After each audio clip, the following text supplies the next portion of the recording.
Well, good morning, good morning, good morning. Good morning, Nick. It's not me, we said good morning. Well, it's okay. Good morning. Good morning to our millions / not many yet viewers. How are you? I'm very good, thank you. And welcome to France and the 1/8B Championship. We'll explain what the B is later. My name's Nick Damon. My next is James Stewart, and it's Harry Bamford over the back there. Was it Bamford or Bam? Sorry, I normally get names wrong. Where the L came from, I've no idea. Harry Bamford, come in, get your fizz in. There we are. Harry Bamford there on the camera. James is next to me. We're a bit explained, and we are here in Reading in France. As I said, qualifying is been away for a bit, but don't feel too cheated because we have non-stop action for you for at least the next 11 hours. Yeah, thank you for that reminder. Yes. And I haven't had my breakfast yet because I've been setting everything up. No, okay. So I'll be nice to Nick, and I'll keep talking whilst. If you could, I'll be talking to you for a little bit whilst Nick has his chocolate. So where croissant. are we? Where are we in the heats? Because I need to. Is it 9? We are. Yes, this is. No, sorry. This appears to be Series 8. So, right, it says 9 at the top, but okay. I'm not going to bother changing it because it's virtually over, isn't it? It is. Yes. Yeah, so we'll start with 9. And thank you, of course, to our key sponsors who are EFRA, European Federation of Radio Automobiles, who organise the event and pay for us to be here, but also helping us getting here are TKR Graphics and the fabulous Mighty Jeep. It's a pity you can't swing the camera around and get a picture of the Mighty Jeep. No, it's just in the back of shot, actually. It is, you yeah. can see the hang on. No, that way. That is the back end of the Mighty Jeep. And thanks to Fiat Chrysler Automobiles, hello Mighty Jeep, which has a spare wheel well, which absolutely fits the satellite perfectly. Hurrah! It also has ventilated seats, which are quite nice. Well, it is at your age. Okay, let's give you a look at the track. There we go. That's better. And, oh, no, it's not. That's now on. That's even better. It's your go. I've got me breakfast to have. Right, okay. So, sorry, just having a swig of water. As you can possibly tell by the looks of the sunlight out there, it is already pretty warm here. That's forecast in for the weekend. We did have a little bit of rain yesterday, but it's all dried up. It's silence. This is quite nice. No electric heats here this weekend, so it's non-stop nitro.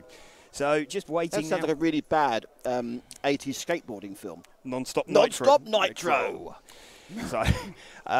So we've got all the cars just pulled into the pit lane and finished. So that's heat number 8 finished. So we are just waiting for Series 9 or heat number 9. About to Don't do rubbish French. I've got food in my mouth and I can't comment immediately. Okay, sorry. So we are just getting ready for Heat 9 to start their engines. They've started their engines already, but we're just waiting for the cars to head out into the pit lane. Can probably hear in the background a few cars out there. So what will happen is the track will open in a few minutes. The drivers will be allowed to go around, do a few warm-up laps. Drivers just getting instructions from race control now.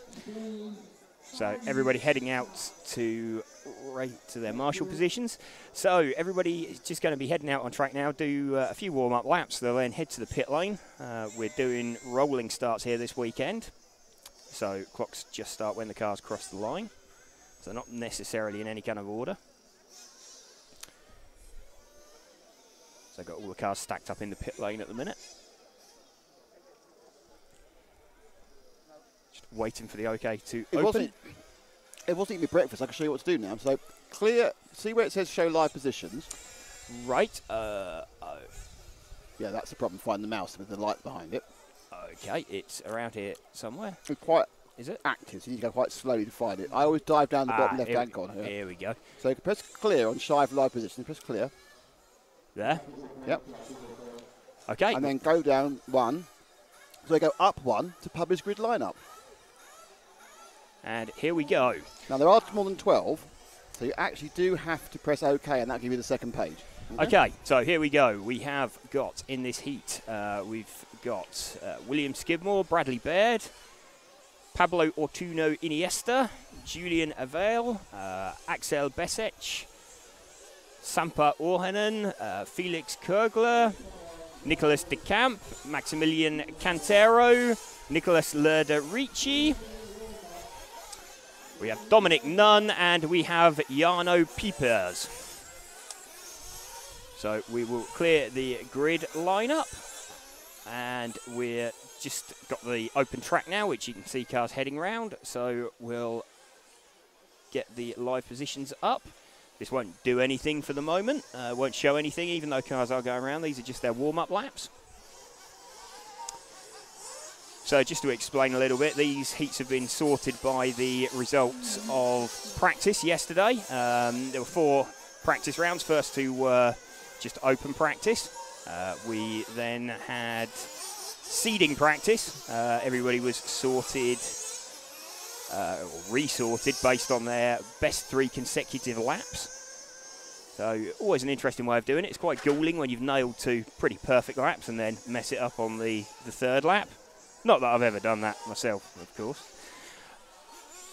But what you'll have is heat number 11, I believe, the top heat.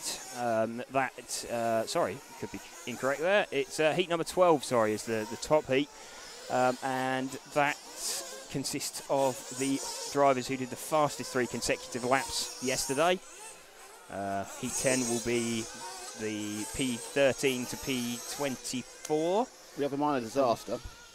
I've got chocolate on the fader switch. Oh, okay. So I've got to fade myself down now to clean it off. Okay.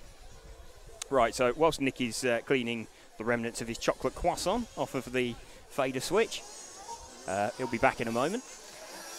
You missed me. There we go. There we go. He's back. Okay, so from the Disaster there averted. it's quite a long warm-up period on this. I know that about 5 minutes before they actually run for 5 minutes. So let's say hello to Kevin, who was first. Hello to Marco Balmer. Hello to... I've got no bass on me.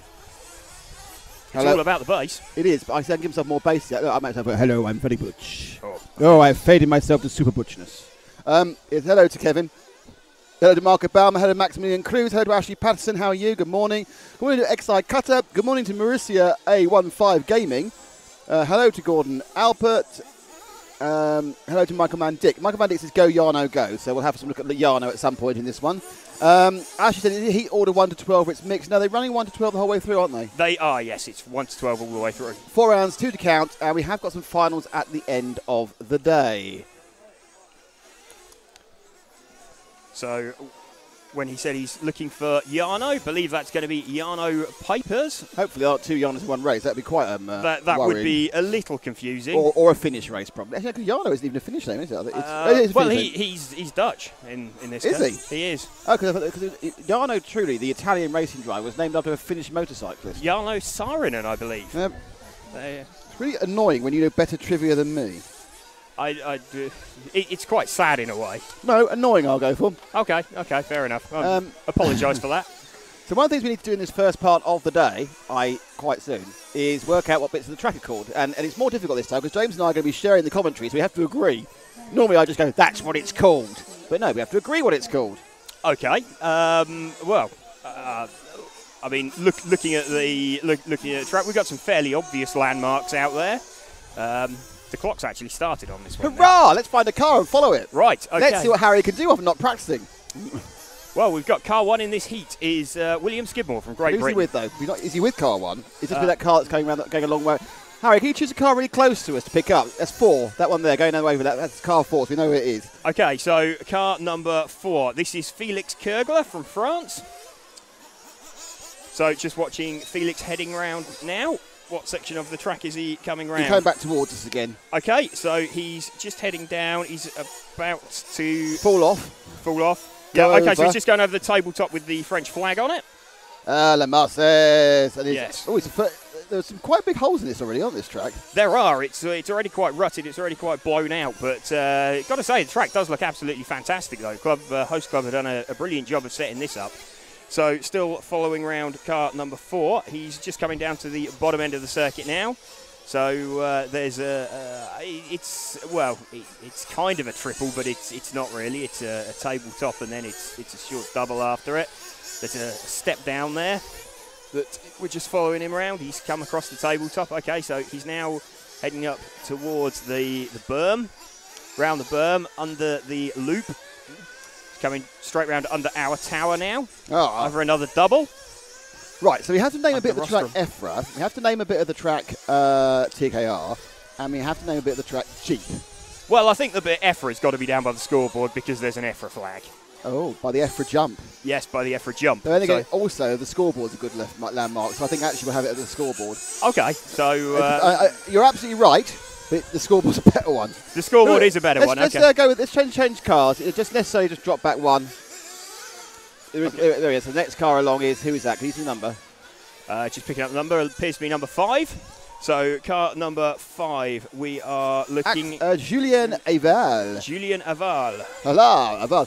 So he's coming right. He's now going past the scoreboard. The scoreboard jump, scoreboard double and a bit.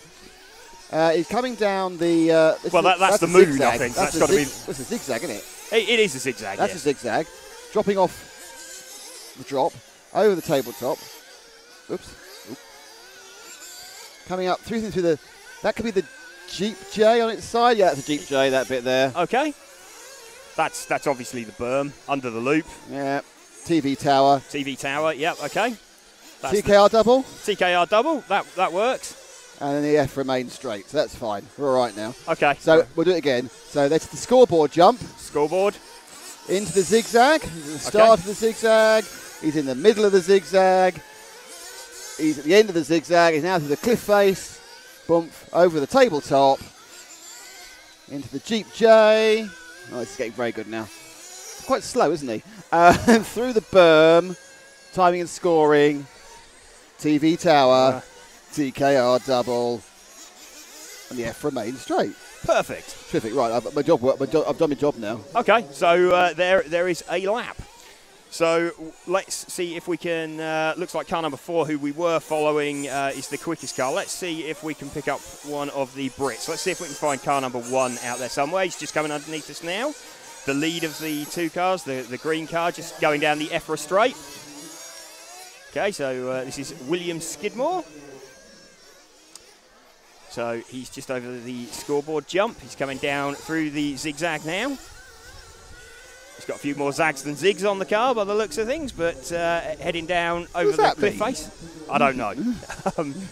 It's great. Pops on his roof off the tabletop. So heading up towards the berm now, having come through the Jeep J. Under the loop, past TV tower, TKR double, and off down the EFRA straightaway one more time. So he's currently running second place in this heat. We've got 40 seconds of the heat remaining. So Felix Kergler still leading this one. In fact, one of the cars that started a bit later, Maximilian Cantero. No, Bradley Baird's just gone to the front now. So Bradley Baird, the sole Irish representative here this weekend. Putting in a good showing. Felix Kergler back to the front. Just looking at predicted times, looking like Felix is actually going to go some 4 seconds faster than Bradley overall. Just working with predicted times here. Looks like Maximilian Cantero from Germany. He's going to do the second quickest time.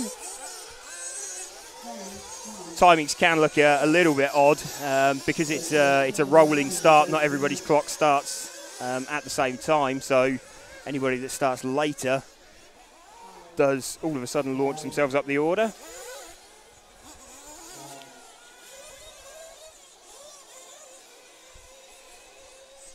So all the cars coming up for their finishing times now.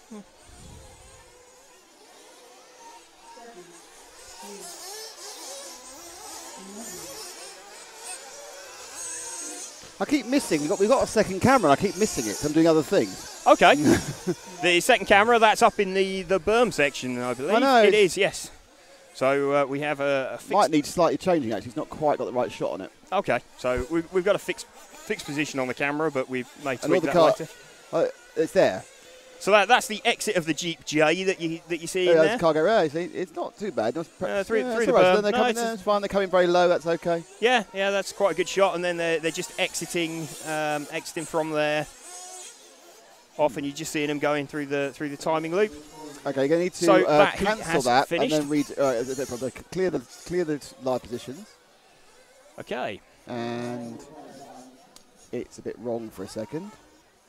Okay. You can publish a grid if you like, but obviously 17 of these aren't actually existing. No, we got a little bit of a...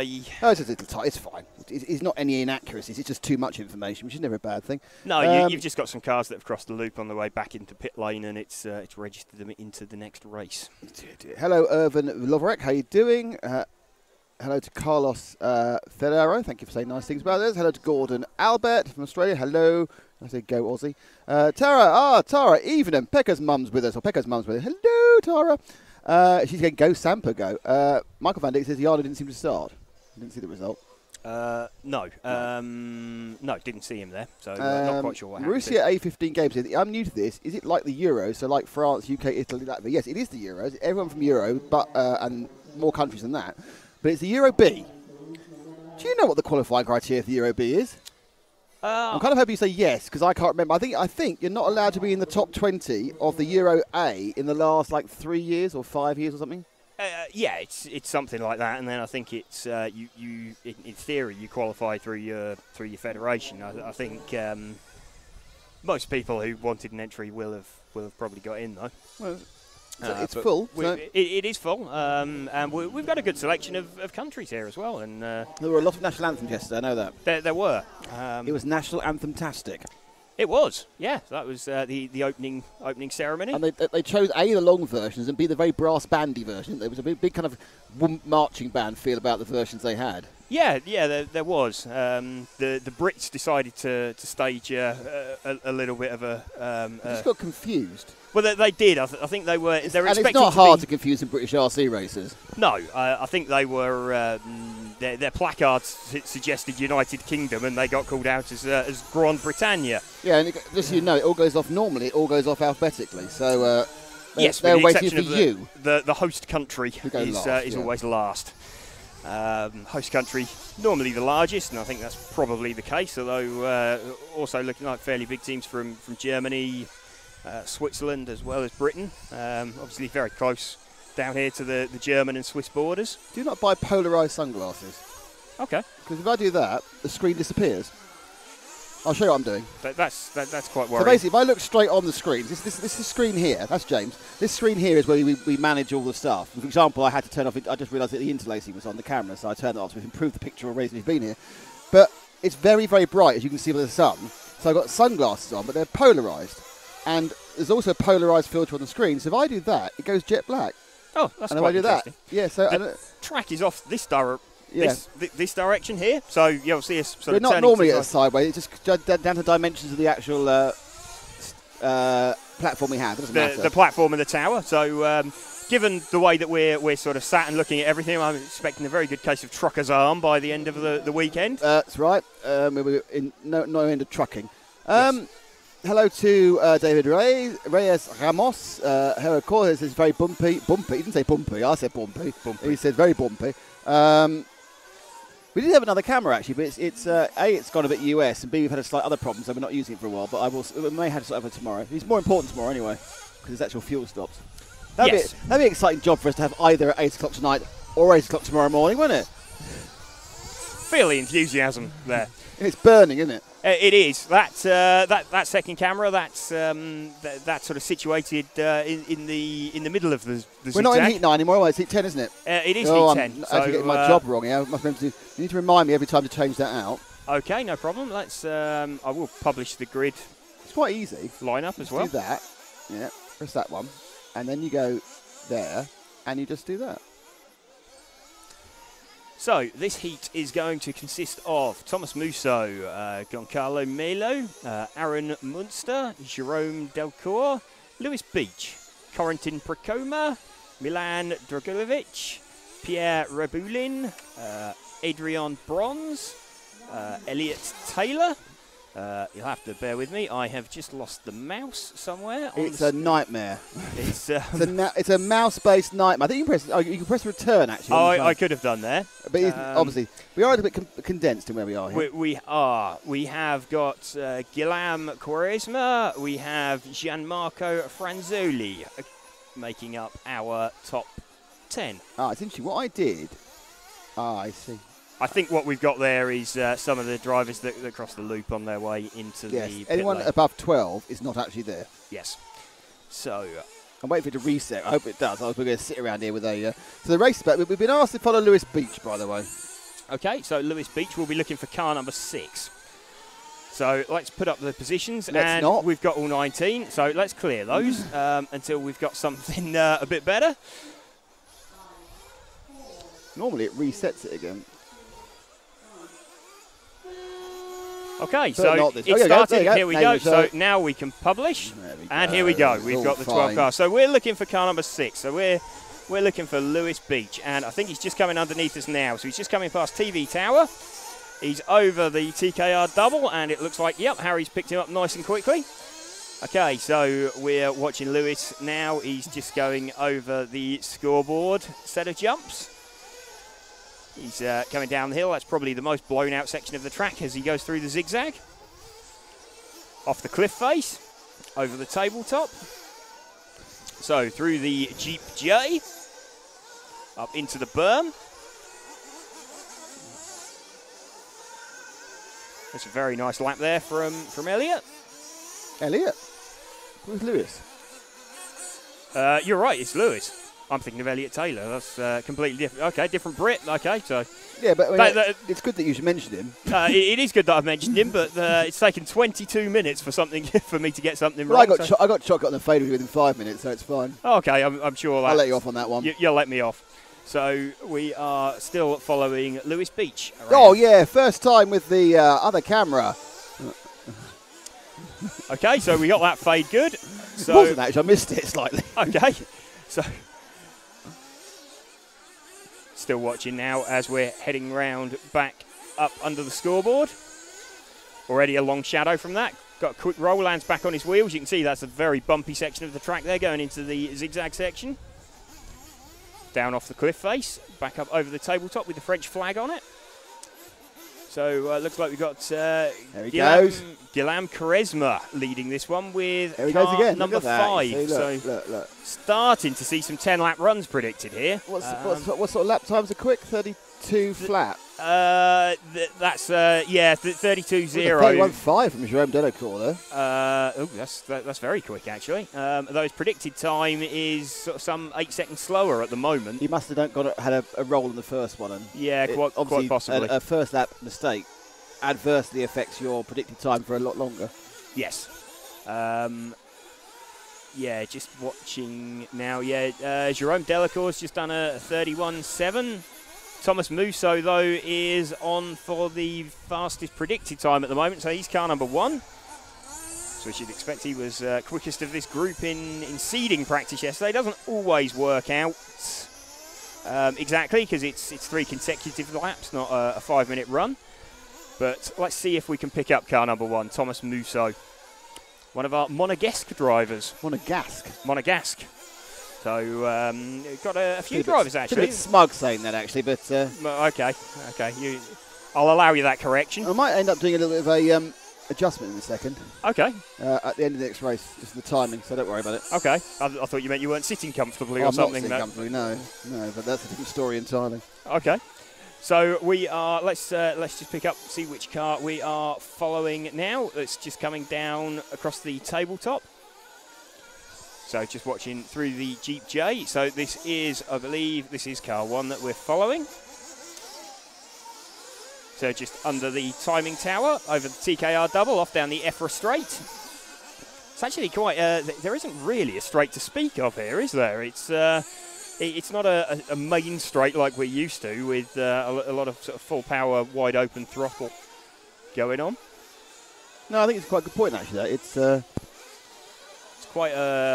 not a track where you're actually going to need, you need maximum speed. You obviously need horsepower to drive you out of the track, but obviously it's not got a dusty circuit, so it's going to be an interesting combination of really about getting grip and drive.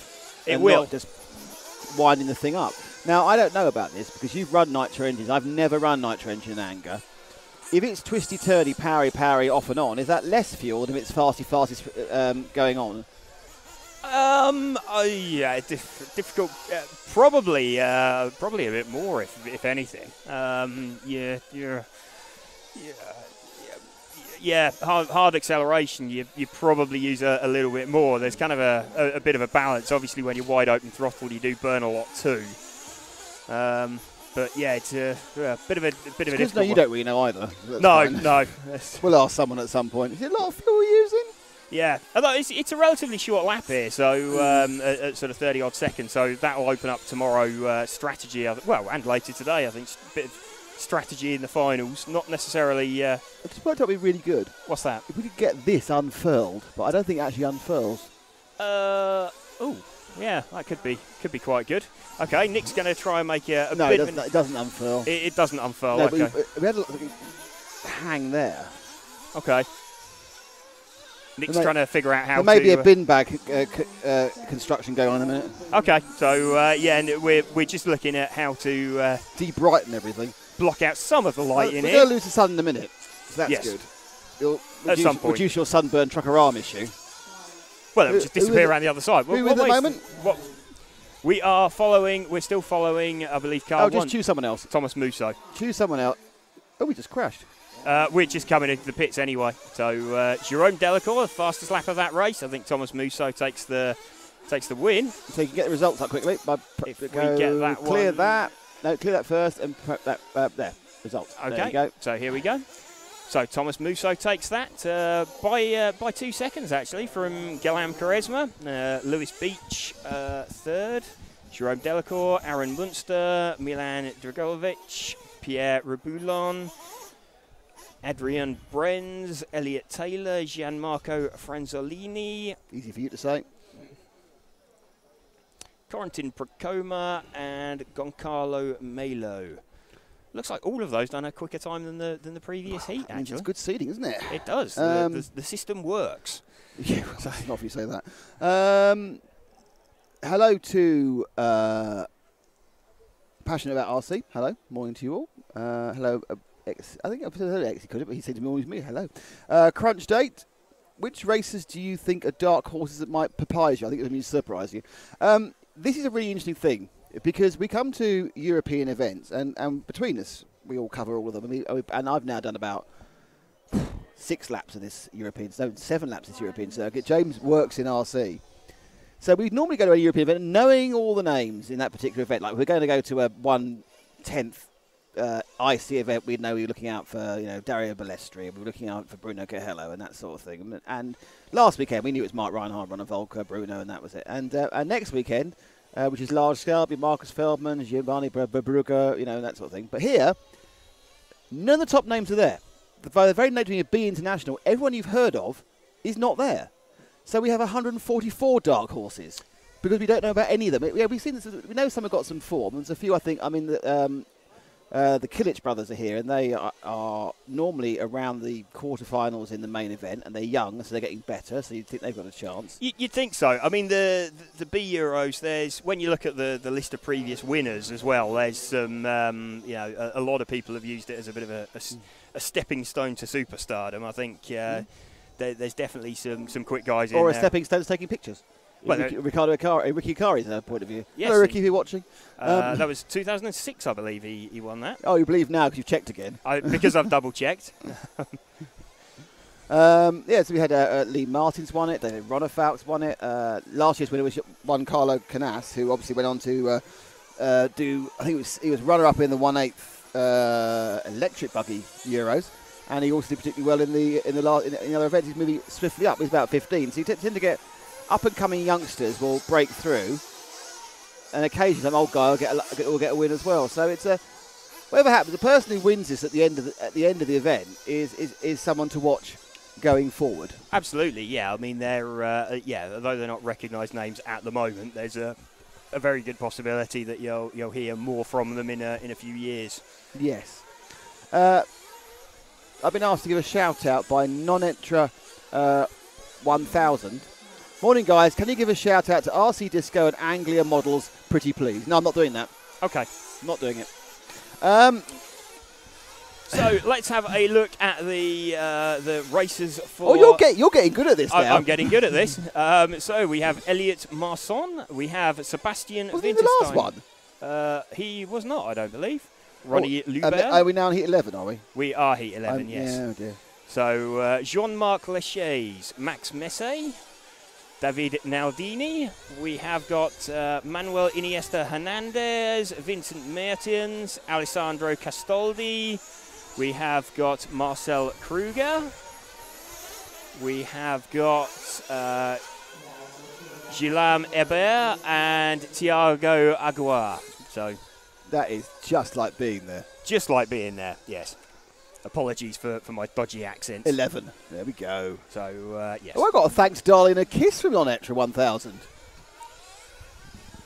I'm now wondering whether Non-Extra 1000 is male or female. I don't really mind. I'm just obviously that they want to say thanks, darling, and give me a kiss. They're either A, haven't been watching on the webcam, or B, a very passionate person, or C, there's some sort of lovey into amateur dramatics. All right, darling? Darling, you're marvellous, darling. Marvellous. You're going to burn to a crisp. You've got a lot on. Good. I'm talking to Harry, who's got his trucker T-shirt on. He's got Suns Out, Guns Out for Harry. Yes. I think we should show everyone Suns Out, Guns Out. Come into shot and show everyone your lovely... You'll get a thanks, darling. Now, look at that. That's a fine figure of a man. Look he's only 46 as well. he's our youth representative, being 19, 18? 18. 18, wow. Like he's 18, he's had a beer yesterday. So... Although I am quite glad to see, unlike Neo, that they've the oldies final here is over 40s. Very good point, well made. So yeah, that makes me feel over a little 35 better. For an oldies final is not just ridiculous; it's actually insulting. But I think that in America they have like a seniors final, don't they, as well, for like over 50. They have lots of classes in America. They make them up as it goes along. We've only got 912 entries. Put on 17 more classes. Yeah, some quite long events go on there. These events themselves relatively long. So starting to get towards the pointy end of qualifying now. We have Series 11. Here's a question I can't answer. Okay. Crunch date. Are there any TLR 8 4.0 buggies there? The answer is yes, there are. There's definitely some TLR I don't buggies. know who's got them, though. I think Bradley Baird's got one. I think Bradley Baird is driving TLR, yes. I know the French guys. I think obviously with the issue with Horizon, the importers into Europe, they shut down some operations, which meant they are less popular in some countries than they were. But I think they're imported. They certainly have a presence in France, that's for sure, through Jérôme Sartel and his organisation. No, there's definitely some TLR T-shirts about. I'm going to need to get. Where's that sun cream you're offering me? I'm okay. burning on my knee. Okay, that's okay, sir. What you have to realise is that these broadcasts are just basically a stream of consciousness about what's going on.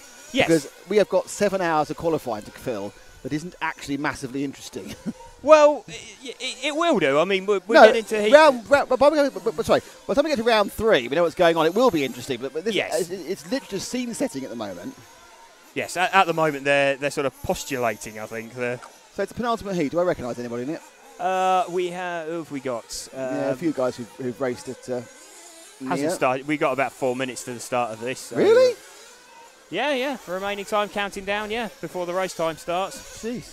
So. I think they've got this. I can't feel that they only needed 3 minutes to warm up. Yeah, it is quite a long warm-up session that we're running for each. It's actually started.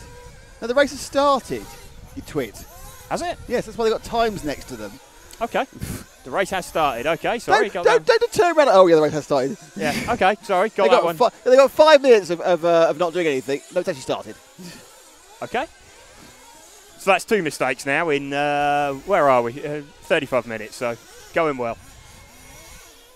Guillaume Hebert leading this one. Don't think he's any relation to Kevin, but car number 11. So let's see if we can pick him up. He's a couple of laps into the run. I like the fact you've chosen a man because he's got a name you recognise from somebody else. Yes, that's a brilliant way to go. Here comes car number 11. So he's coming over the TKR double. He's now down the EFRA main straight. Heading off towards the scoreboard jump. Down through the zigzag. That's quite a tight section there. There's it's going to be one at a time as he comes off the cliff face and over the tabletop. Yeah, not much passing there. No, he's popped it on his roof. He's upside down.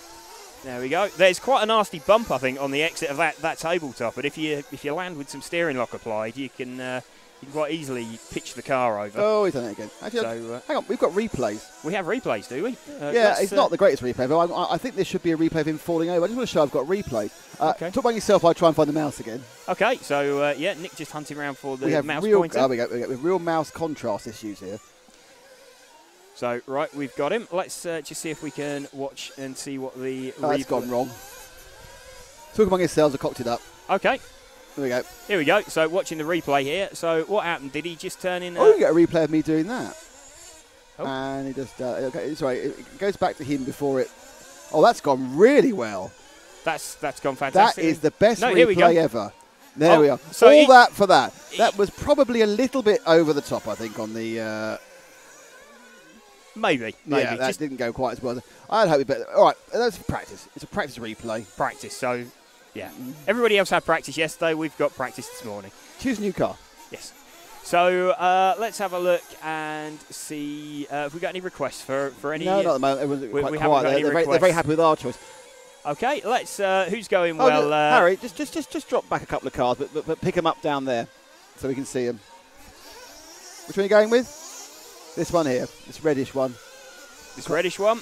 Just watching him now. What kind of was he?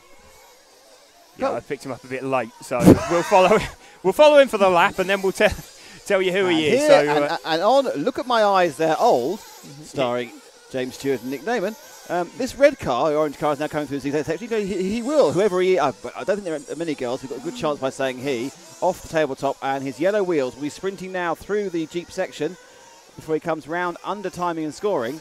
And at this point, at some point, James will be revealed. He is car number 9. So we are watching Max Hesser. Well, I thought it just looked like the style of Max. I thought he was driving in Max's style. Yeah, you just didn't want to... He had a sort of a Hesser feel about it. Yeah, you just didn't want to say anything just in case. But are these guys going fast in the last bunch?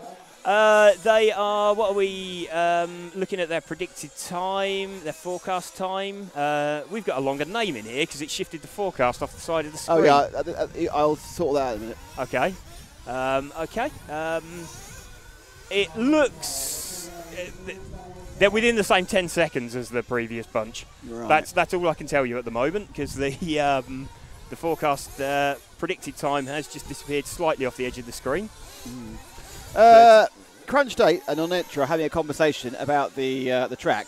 Okay. How bad you guys in the track will cut up over the weekend because it's already really cut up and the track's very bumpy already. It's going to be a nightmare.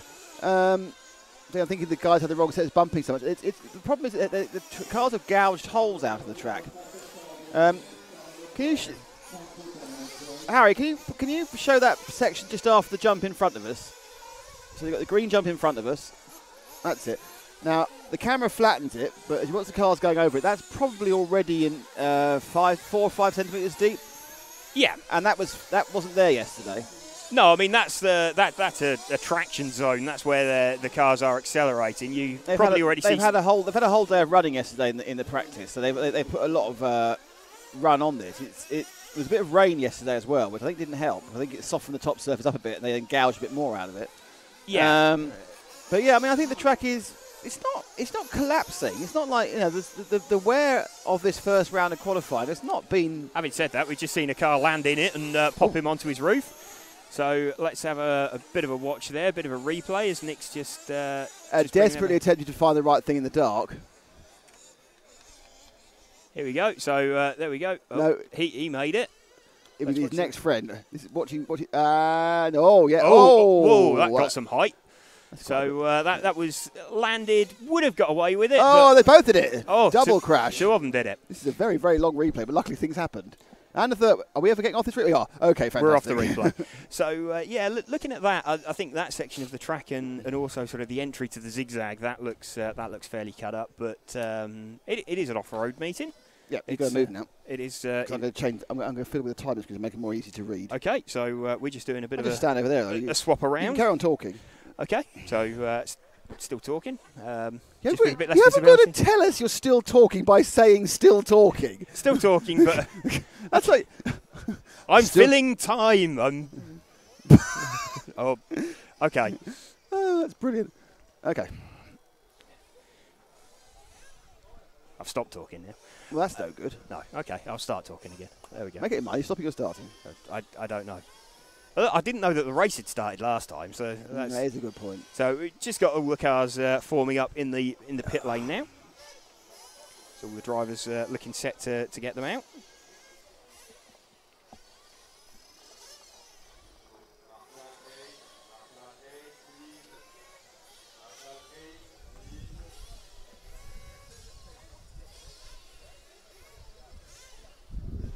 So just waiting for heat number 12. Heat this. Yes, indeed.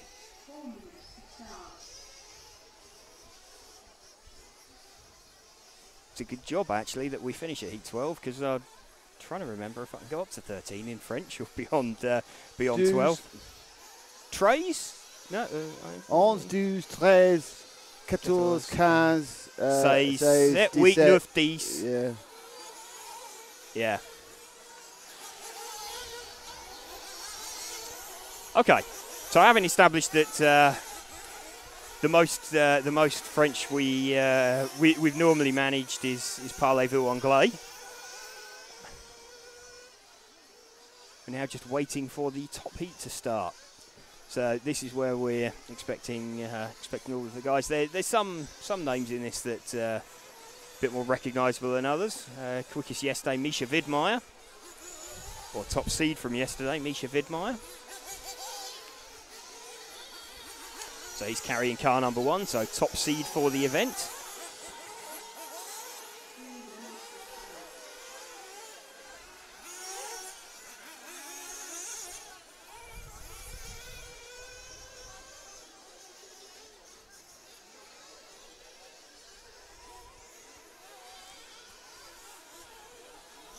Apologies, no, we're still displaying heat number 11 on the computer, but Jeez. It will be heat number 12. That wasn't a dig, Nick. That was... do something else. That's fine. Can you sort one of your problems out at a time? That's absolutely fine. It wasn't a dig, even though it sounded like one.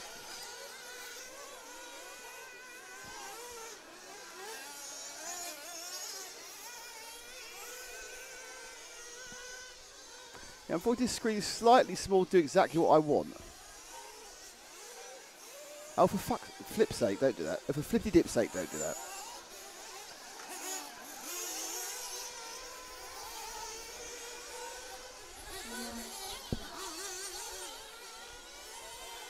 So, already seeing a few less mistakes going on. No, you'd highlight that. Go T. No, T. So just editing the heat description now for you.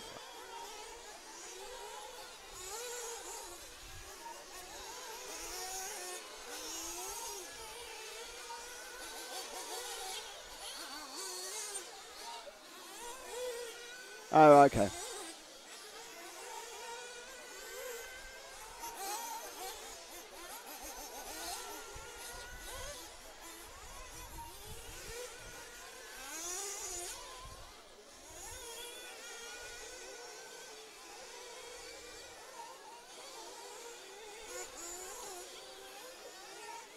Okay, so any moment now,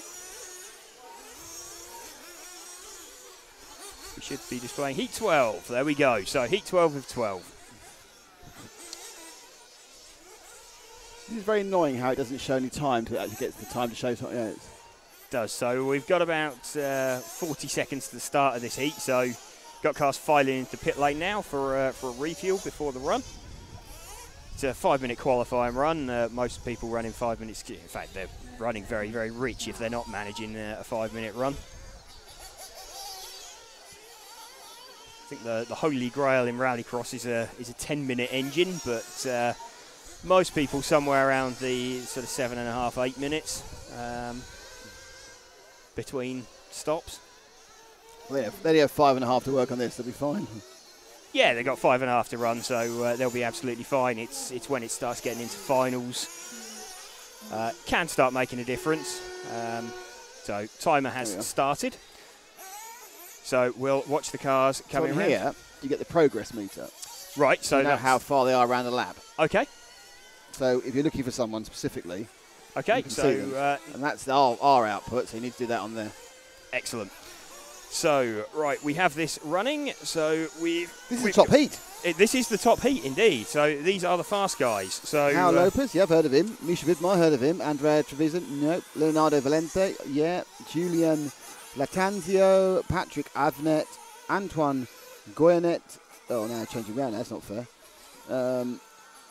Florian Muller, Valentin Lopez, Richard Coroten. You're right, something around the wrong way. Yes. And Mark Orlando, okay. So just watching the progress around, they're just completing their first laps now. So I think we did have a request to follow car 1, Misha Vidmar. So let's see if we can pick him up. He is showing he's 1 lap in. Oh, he's dropping down the order, so he must have made a mistake somewhere. He's about halfway through the lap by all accounts. So who are you after? Misha Vidmar, car number 1. So let's just see if we can spot him. There's car number 2 just coming past us. Here we go. We've got car number 1. He's just coming up towards the berm now. So Misha was the fastest driver over 3 consecutive laps yesterday. Watching him over the TKR double down the EFRA straight. Short straight here. He's just heading up past the scoreboard down into the zigzag area. You can already see the car jumping about. Very blown out section of the circuit there. Off the drop down and over the tabletop through the Jeep turn into the berm, back under the loop. So that is a lap with our top seed, Misha Vidmar. I think that's quite a Valentino Rossi-esque paint job that he's got on there as well. I think I just spotted sort of blue and yellow and sort of sun and moon. I think we had going on. So leading this at the moment 4 laps in. Let's have a look. Forecast times 10:05:20. Looking at who's going for the quickest time. In fact, there's not that many 10-lap runs being predicted at the moment. Looking at the previous heats, they'd all done the quicker time. So that's strange. Yeah, although it can be a function of the seeding. I mean, it's seeded over 3 laps, and you're looking for a total run time. So a mistake can drop you right down the field. But we haven't seen any 31-second laps like we had in previous heats either. So just looking at this, it looks like, Leonardo Valente, car number 4. Italian driver. So let's see if we can pick up car number 4. As he comes round, it's the leader. There's 3, 7, and 1. Just gone past us. There's 8. So the winning time last time was Vincent Mertens with a 10-lap 5:24. Okay, here's car number 4, the obviously Italian, the green, white and red body shell that we are following around. So that's Leonardo Valentin. He's predicting 10:05:26. So he's going to be some sort of 2 seconds slower than the previous heat if he continues at this pace. The thing is, there's no reason, as it tends to be in electric races, to slow down at the back end of the heat. You're going to go so fast the whole way around. The tyres aren't going to wear out in 5 minutes, so you're fine. They're not, and the track is the track's not necessarily going to deteriorate in the space of 1 heat. It will over the course of the day, by the looks of it, and get a bit more cut up. So these are probably quite possibly going to be the quickest times that we see, maybe even over the course of the weekend, as certainly 5-minute times. That zigzag certainly is 1 car through and 1 car only, isn't it? Yes, definitely. That's going to get quite interesting in finals, but also if you're a quicker car in qualifying and you're unlucky enough to catch some slower cars, you don't really have a choice. Although they should let you through, there's not really the space for them to pull off line either and stop and let you go. So it's probably better. Should we just move to a different car rather than having the whole thing one guy? Yeah, absolutely. Let's have a look. Just drop back and pick someone up. It's easier. Drop back another car. Let's see what car we end up picking up. Someone, right, okay. Need to see him quickly. Okay, so this car that we are now following, he's just coming around under the timing loop. So this is car number 12 that we are following, who is car number 12, Valentin Lopez, that we are watching. From France? Yes. So one of our French drivers, not sure if he's local. Well, he's local to France. Well, he is. But as we established on the way down here. We're very close to Germany. Yes. We're right next door to Germany here, not far from Switzerland. No, some very Germanic-sounding names, some of the places. So, yeah, quite a strong sort of French, German, Swiss contingent here. But as we established on the way down, France is a rather big country. We've barely scratched the surface. We personally established that. No one else knew what it was. Yeah, absolutely. So what was the winning time for that one? Winning time for that one was 5:10 in 3:27. 3:27. So that's impressive in 3:27. In 3:27. So yeah, 327 seconds. So that's some 3 seconds slower. Yeah, okay, that's good. Yes. Okay, so we now go to start. Well, quiet. So actually a gap between rounds. There is. I believe there might be actually, because how long? Let's have a look. An Well, hour. the next one that's 4 minutes. scheduled to start at 10:24. Right. 4 minutes of quiet. That's the track opening, by the way, not the opening for them. Not qualifying starting. Okay, so we now move to. Oh no, didn't do that. So we are at the start of round 2. Not good either. So this Do you will be want the to clear first the complete results? round. Okay, so let's have a look. During race. So let's clear the results. Just 10 cars in the first heat. Okay. We've gone back to the bottom of the whole thing. Nonetron 1000, Nick, do you remember when we used Nicans and geared the cars to do 5 minutes? Yes, I do. That was my upbringing in RC when we had 1200, or if we were lucky, 1400 milliamp hours for off-road buggy racing.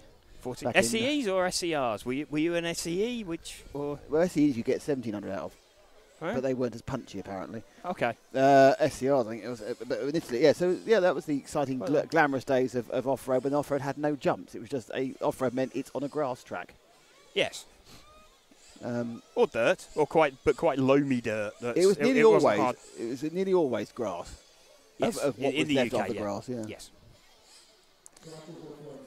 And you have and it's basically, if you didn't get it in the first round, you weren't going to get it because once the grass was ripped out again, it had no grip. So that was a lot. Not always. Sometimes what happened was like you had 4 rounds. The first round was great. The second and third rounds were rubbish, and then the fourth round was good again because I don't know what happened. It changed surfaces back. You were back on a different surface. Of course, that was in the days when pretty much every class ran FTD qualifying.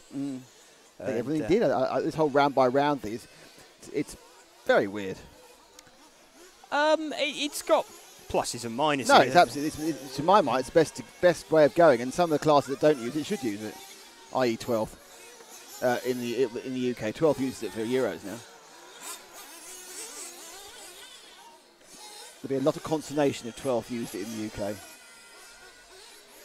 Yeah, it would possibly cause a little bit of upset, I think. But yeah, that's good. Yeah. The upset, can't argue that. So we're now starting again from scratch with round 2. Have a look at our drivers for this heat. So we have got Luca Kruger, Robson White, Raul Infante Martinez. Luca Kruger's not that bad.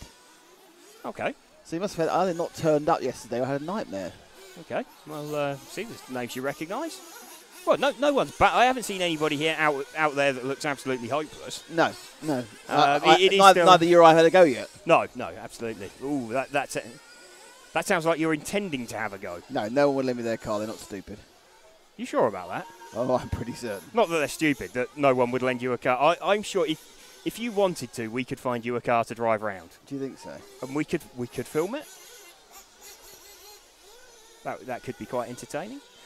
But we have Marcel Muller, we have Mark Boone, Marcus Dirks, Lewis Rees, Yannick Mudrovic, Philip Triplat, and Carlos Nogueras Quintas as the 10 in this heat. So let's clear that and The bring up excitement of the first positions. round. The fastest was Vincent Mertens Okay. from France. Then our Monegasque Thomas Musso was second. Leonardo Valenti from Italy was third. Eric Marcon from France was fourth. William Quaresma from France was fifth. Ronnie Luber from Switzerland was sixth. Adam Munster from Germany was seventh. Sebastian Winterstein from Germany was eighth. Manuel Iniesta Hernandez from Spain was ninth. Lewis Beach was 10th from Britain. And then Jerome Delacourt, Jean-Marc Lachaise, Riem Herbert and Hal Lopez. So actually, we've got people from a bit further down the heat list. I mean, Thomas Musso was heat 10. Vincent Mertens, the quickest, heat 11. So they're not top heat, not top two, not being in the top heat of qualifying. That's My guess that is is quite probably strange. pretty stacked around the times in the 10:20s and 10 laps in 5 minutes 25 and 30s and that sort of thing. So. Yeah, it's pretty close, and I guess a little bit depends on your run through the traffic as well. Sometimes being in a high heat isn't necessarily an absolute benefit if you're behind another car that's a little bit slower than you, but not a lot. In this heat, last time out, Lukaku got a 9 lap in 5:08. So he is about 16 seconds off the fastest time. Yeah, that's pretty close. It's he was faster than the guy in heat 2. And he was faster than the guy in heat 3, and he was faster than the guy in heat 4. And heat 5, Matthew Schafferon, so heat 5 of 12, did a 9 flat. Okay. So yeah, you sort of see him only half a lap off. Got 10 lap runs in heat 7. Given we're talking about sort of 30 odd second laps, that's 32 second lap. So the slowest time in theory that you're going to do on a 10 lap run, sort of 10 in 30, 32, 33, unless you make a mistake on your split lap, which I've never done that, of course. Me neither. No. I couldn't possibly comment on how horrible a feeling, sinking feeling that is. Oh, we've all done that. About 21 people have got a 10 lapper so far. Okay. So that must have been a pretty good round score then from Luca Kruger. If he was, he's got to be sort of somewhere around 30th overall. So top heat running. So already established. We're expecting Luca Kruger, car number 1 in this heat, to be quick. So let's see if we can pick him up and follow him for a little bit. So let's see if we can spot Luca coming round. So looking for car number 1. Quite glad they've got quite nice bright numbers on the cars. Bit light round tight, one of our regular contributors from across the pond. Says in 1993 I was racing two-wheel drive Losi LXT stadium truck with a Sport 1500 milliamp 6-hour Nike, and the race was 4 minutes. Okay, so I think we've picked up car 1 now. We have. It's a green and white car. It's just under the scoreboard, over the jumps into the zigzag. So you can see they're coming down the hill. Got to take that really carefully. So he flows through the zigzag. He's now down onto the off the drop-off over the tabletop. So he's just coming through the Jeep J. This is Luca Kruger that we are watching. Oh, no, go back again. No, he got away with that. So under the timing tower, so he's over the TKR double. To 34.1, that's not a very good lap time. 31.5 is best, so 32.5 you should be going for. It should be, but looking at his predicted time, it's sort of 9 in 5:05. So no, fair enough. That's looks like him and Robson White are sort of substantially faster than everybody else in this heat. They're predicting sort of times, sort of low 9 lap runs. Those of you who are new to what we do here, or just want a reminding, on the right-hand side of the screen there's a lovely timing bar, and that tells you. Oh dear. Not gone well. Let's see if we can pick up car number 3, the second place car in this. This is Robson White that we're looking for. So a replay here. Oh, these replays are far too long. I'll leave Nick to work that one out just while I'm hunting down car number 3, our second place man. Kruger coming over the TKR double in front of us and just gets it a bit wrong and rolls away. So there we go, there's car number 3, just going over the TKR double and off down the EFRA straight now. Why 10 seconds? This is Robson White. In fact, this is the new leader of the heat after that little mistake that Nick showed you there from Luca Kruger. Robson moves to the front of the pack. Forecasting 9 laps in 3:10. Okay, I'll just find out what the problem is. As always, just when you think there aren't problems. So we're following new heat leader Robson White.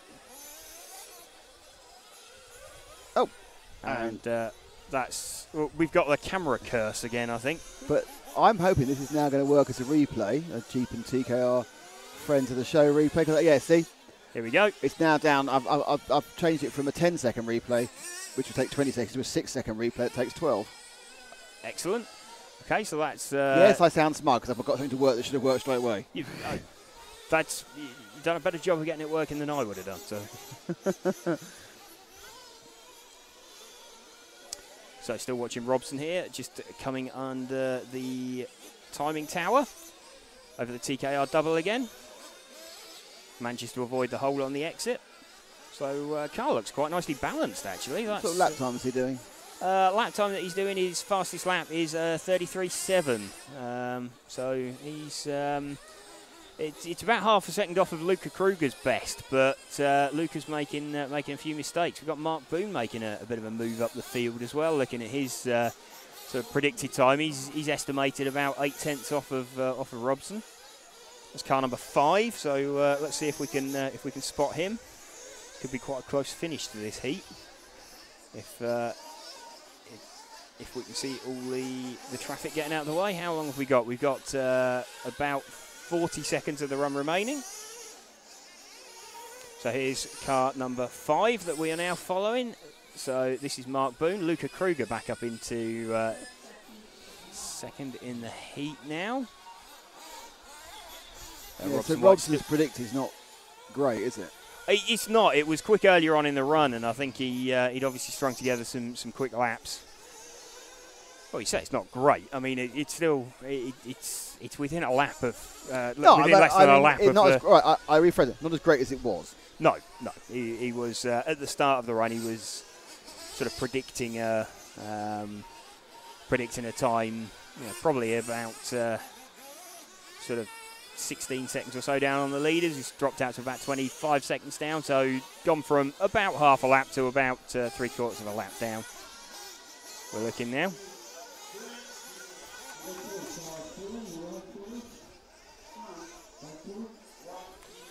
So watching everybody finish. So it looks like Luca Kruger's actually got that right at the death. He has he got that?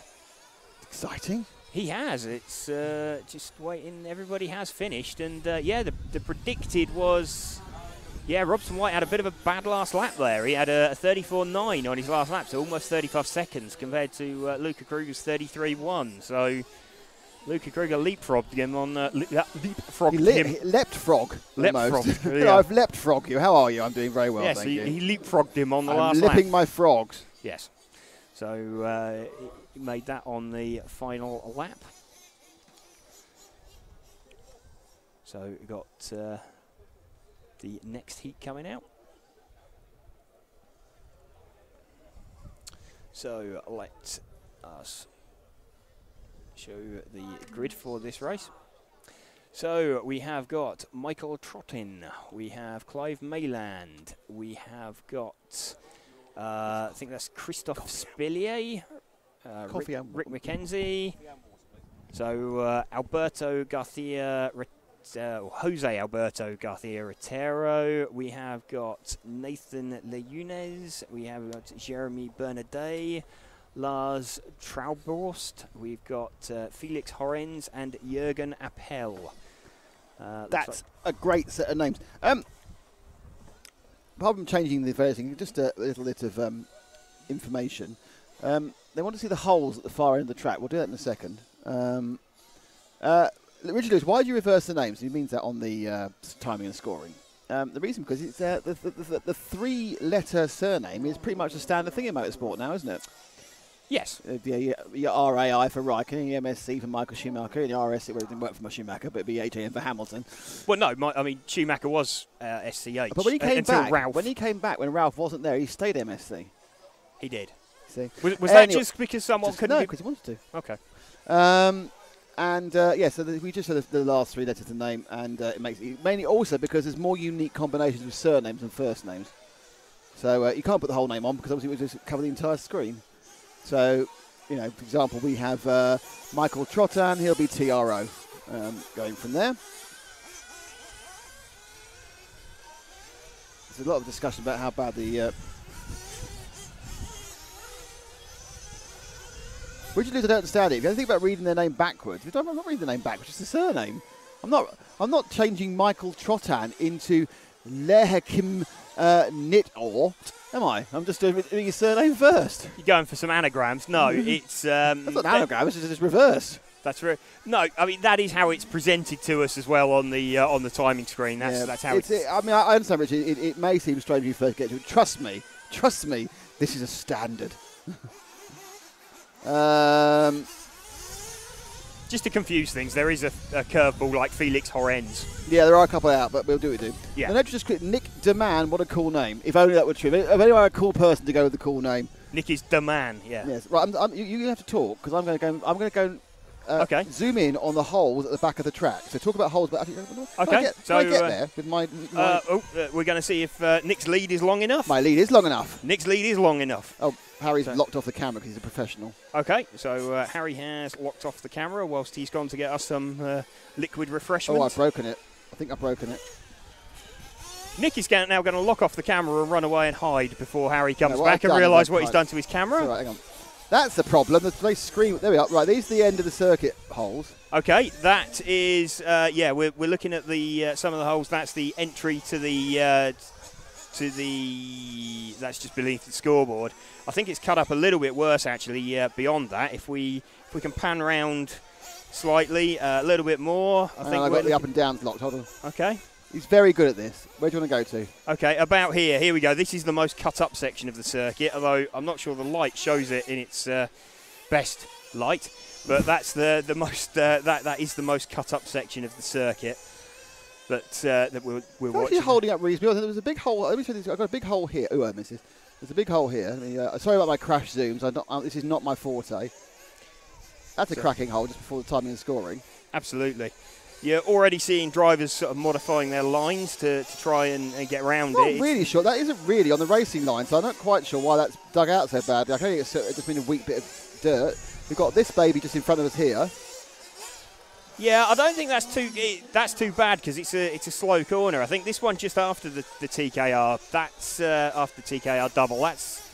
That's probably the one that's causing drivers most issues because if you land a little bit wrong from the TKR double, you sort of land in it and then you're straight over. The rest is actually, honestly, the rest of it is running pretty solid. Yeah, absolutely. I think it's just a few road bits of track that have cut up. Obviously, being a Euros, now the event started, it's not possible to do any track repairs. It's got to remain the same. Nick's now giving the camera back to someone who can Harry. operate it. Yeah. I've been doing this for years, and still, I had a little practice yesterday, and I'm still rubbish. That's It is right. just something I have no aptitude for. You're wide out there. Oh, it'll go, but no one's watching. Dreadful. Dreadful.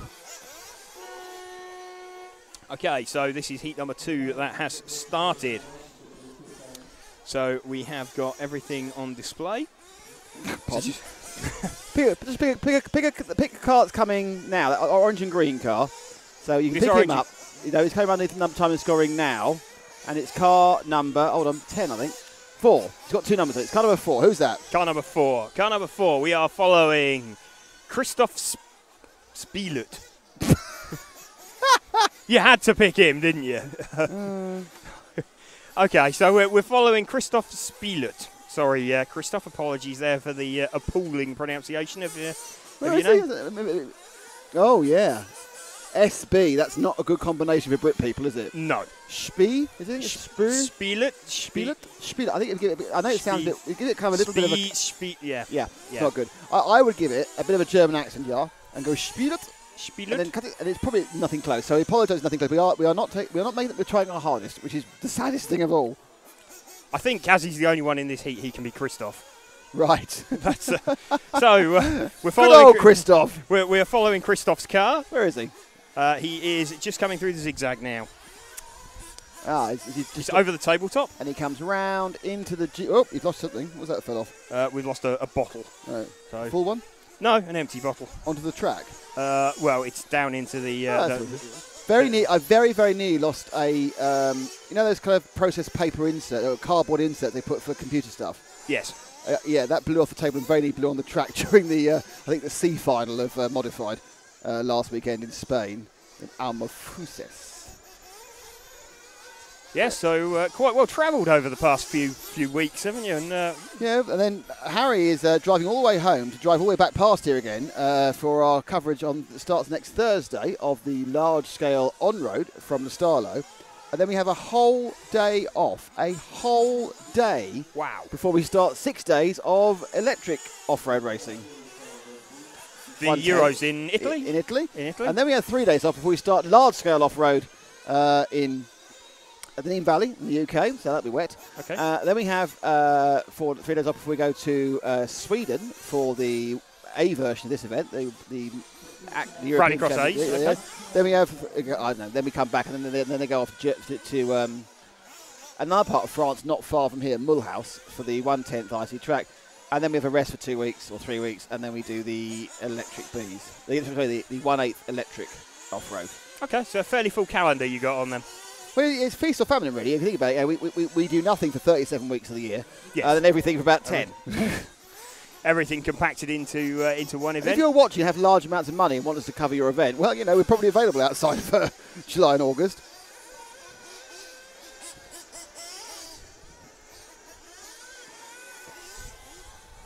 So let's see if we can pick up a different car now. That we're Crunch State has just said, I wonder how many people. I wonder how many people's names you guys can butcher before the end. 100. I'll tell you right now, there's 144 drivers. I would think of those 144 drivers, we can get at least 60 of them wrong. Yeah, I'd say that. I mean, I probably get some of the English ones wrong. Yeah, there's a fairly good chance. Like we said, apologies to any drivers whose names we do get wrong. We are not linguists. In any way. No. Not even cunning linguists. We left that on there. Okay, that's I don't really know what to say. The net will give me a tenner to come to Norfolk Buggy Club. Takes a little more than a tenner to get to somewhere. Doesn't pay for the fuel. Talking about paying for the fuel, thank you to Jeep, who provided us with a fabulous Cherokee with the unique dish-holding spare wheel area. And also thank you to TKR Graphics and Mark K. And, of course, to EFRA, who are here at the Euro Bs in Redar. Who are we showing? We are showing at the moment. Let's get someone else. Harry, just pick up this orange winged car coming underneath you now. This is car number 6. Just a variety. Jürgen Appel. Oh, I did 6th place. I was worried about 6th place. I couldn't pronounce 6th place. But we are. We have... this is Jürgen Appel that we are right, following? yeah. No. Is he's Jürgen Appel. P6, car 6, P6. I kind of think he lives locally. He sounds like he is a mixture of French and German. Yes, that could be. That could. Jim Appel. It's a French word, isn't it? Well, it is. So he'd be Jürgen. I suppose if his name was Jim Appel, he'd be German name, wouldn't he? It would. Jürgen. Yeah. His Jim name. My name's Jim Name. Yes. There is no end of fun to be had in translating people's names into their into your language. For example, one of the most iconic names of a romantic lover, Casanova. Oh, Casanova. Do you know what it means in English? Newhouse. Hello. I'm Derek Newhouse. Yeah, it doesn't quite have the same ring to it, does it? But I'm sure, it's like limited edition on cars. You know how we get we'll get French names, our limited editions, you know, like the Peugeot Le Vie de Jour or something, or the Peugeot this, that and the other, you know. They get English words that make no sense. Yes. The Renault Wind, for example, which they even use in the UK, and they're supposed to be like the Peugeot Gravesend or something. Yes. It sounds good. It doesn't quite work. I think we managed to pop out another another racing driver name, the Monegasque Clivio Piccioni. Monegasque. Monegasque, sorry. Clivio Piccioni, which translates to Clive Pigeon. And doesn't quite have the same exotic ring to it. Hello, I'm Clive Pigeon, the racing driver. Yeah, that doesn't quite Here's work. my friend, Trevor Whippet. And here's my other friend, Freddie Flatcap. Doesn't quite work. Joke for you Northerners here. Quite work to the same effect. So that is heat number 2 that has finished. It's my cue to sit down, fiddle with things.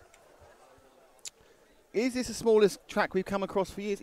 It's not covering a massive amount of real estate, but it's still doing 30-second laps. It is actually it's probably sized track for an IC event. It's fine. It is on a very small amount of actual dirt area, and they've made the most by getting the most track in it. So yeah, there's no sort of wasted space as such, is there out there? We're kind of in a conversation about how it compared in size to the Neo, and I'm now thinking actually that it's not even as long as the Neo. It's obviously not as wide. The Neo's wider, and I think it's longer as well than the Neo.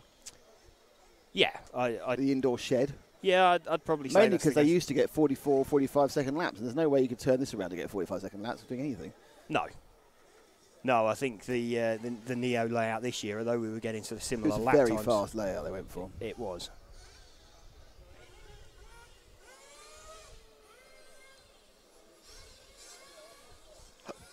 So we've got Heat 3 coming up. It's exciting, isn't it? We do. I'm just trying to find my mouse pointer so that we can get the grid line up. We have more than 10 races in this heat. So let's have a look and see. You got the second thing. Where are we? So the grid line up. Let's clear that. Hello to Custom Winder. Thank you very much. Hello to Pitbox. Okay. So who do we have? Kyle Boone, Ben Billing, Gerd Pfeiffer, Alex Page. This appears to be the Brit heat. You get that at every Euros. We've got Nicholas Schmitz, Pascal Braun, Kim Einert, Ollie Evans. Go sweep. We have Denis Mlivic. We have got Daniel Dominguez Gonzalez. We have our first lady racer I've recognised. Kim Einert. So I'm not sure whether we've got the other girls are there, the other German ladies.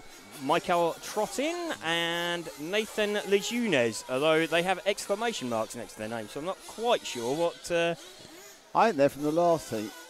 Yeah, they are. Yeah, they're from the last heat. Okay, yeah. They've obviously done... yeah, I think Nick is correct there. So let's clear those. So they weren't expected. So they had 144 entries. Not about 7 or 8 people didn't turn up. So they're running on about 136, I think, in total. Yes, so fully packed heats up at the top. So just counting down towards the start now. We've still got about 2 minutes 45. Strange they decided to do 10, 10, 10, 10, 10 and hop to 12. You think they'd have gone 11, 11, 11, 11, most of the 11s, wouldn't you? Yeah, you'd think so, but then I suppose if you're, in theory, if you've qualified into the top heat, you want to be in the top heat. It's kind of like being, not full for the finals and not deciding to run a 10 car or a 12 car A final. It's Crunch Lake has a question, another one. Okay. So the ones who win this, the top 10 move to the Euros. No, that's not happened. This is a standalone event. The entry for the Euro A coming up in Sweden in a few weeks' time has already been done, and it's not decided on this at all. And this is merely an event for people who, and a lot of people who are here will be at the A as well. So yes. you can already go to the A. It's just at the top, probably 35, perhaps 40, perhaps not quite many. 40 drivers are not allowed to take part because they have finished the top 20 of the main event in the last, I can't remember how it's 3 or 5 years. So it is a true chance for aspiring professional racers and the good clubmen to have a chance to win a major trophy. And that's the point of the B event. It's organised as any other Euro, gives you experience of how it is to run a major international event. And a lot of these guys will just do this. They won't do the A. Certainly in the larger countries. So, in Britain, I think we've got about 14 or 15 guys here, I think. And my guess is perhaps 2 or 3 of them will also do the A. And in Germany, again, it'll be 2 or 3. Probably in some of the smaller countries, because they have a smaller base of races anyway. Maybe they'll do the B and they'll all do the B and the A. But it's you're probably going to see, with 180 drivers at the main event, I would think probably 60 of these will be at the main event as well. And the geography's changed as well. So there's hundreds and hundreds of French drivers here, which is great. And obviously they won't all go to Sweden anyway. No, you do always tend to get the host country having the most drivers. Yeah, it's good. How it should be. Yeah. Yeah. And this was in Portugal last year. There were lots of Portuguese drivers. It was in UK 2 years before that. There were lots of British drivers. Basically, you get all the entries from the international crowd, and then you fill it up with your locals. Yeah. And so I would expect there's probably several very unhappy French people that some people didn't turn up. Quite possibly, although, I mean, given the location, we're also very close to the German and the Swiss border as well here, so they're possibly explaining the strength of the entry of some of those teams as well. Yeah.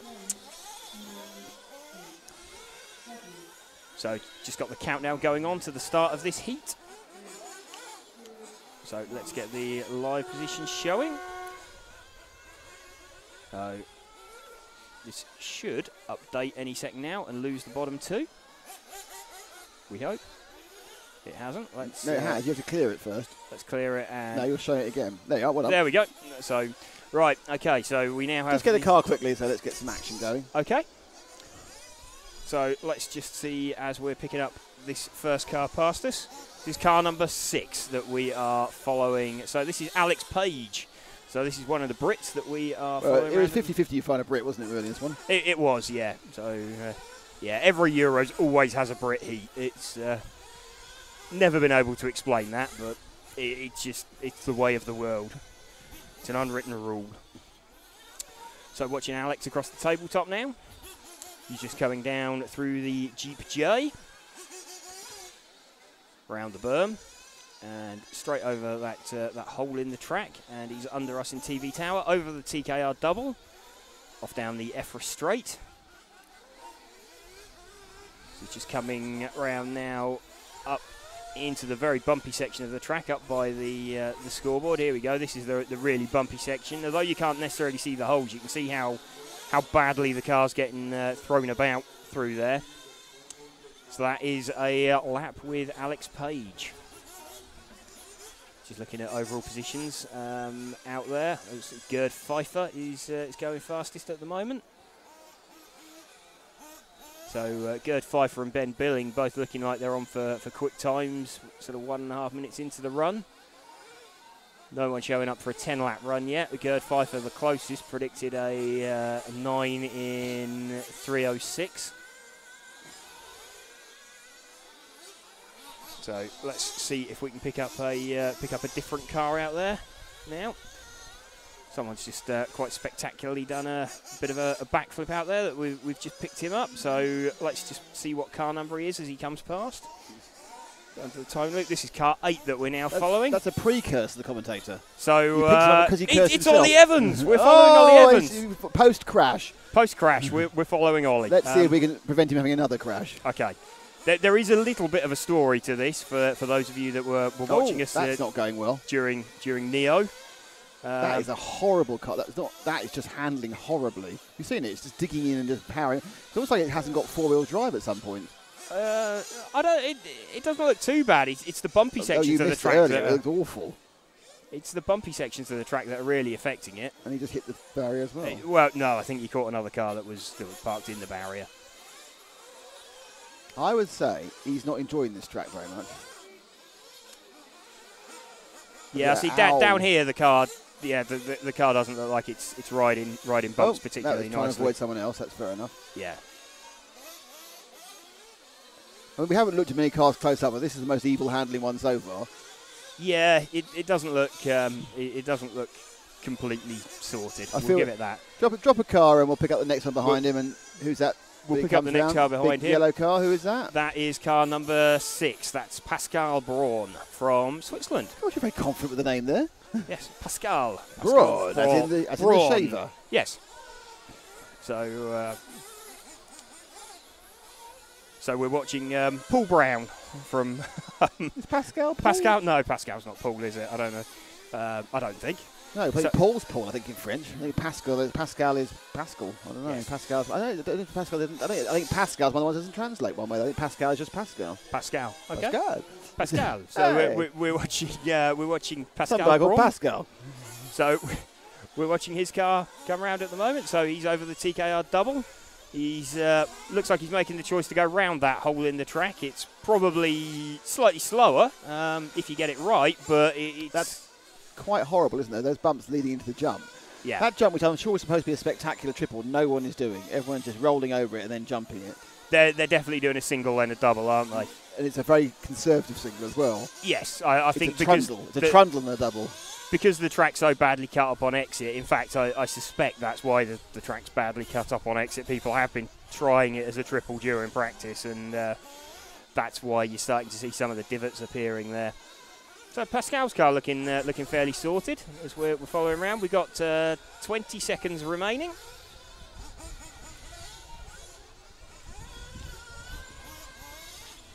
Now, Nonetra says this yellow car looks fast. What lap time is Pascal doing?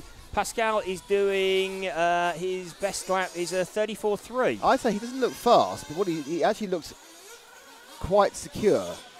It's not like a bucking Bronco, is it? It's not, and he's making some quite sensible choices with regards to the holes in the track.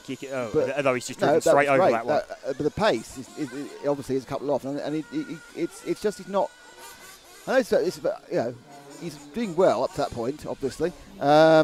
It's just that he basically he's taking it so easy, so conservatively, that he's losing lap time. And I think sometimes there is a really difficult balance particularly in this class of racing when the track begins to get wrong, about how far you attack it and how far you just give it a bit air. So this team, as he got it slightly wrong, comes up, there's nasty bumps, gets it, just gets a bit too, doesn't quite line up properly, goes too much to the left, and I think he just landed on the crest, didn't he? And the chassis bottomed out, and then you're piloting a toboggan at that point. Hopefully he's finished. He's upside down again off camera. He's flamed. That's bad news. Did he finish? No, that's finished. So that's that heat over. That's right. I was worried for him for a second there. Oh, another job again. I got my job again. I'm very bored of this by the end of the day, I can tell you. I'm going to need to teach you how to do it.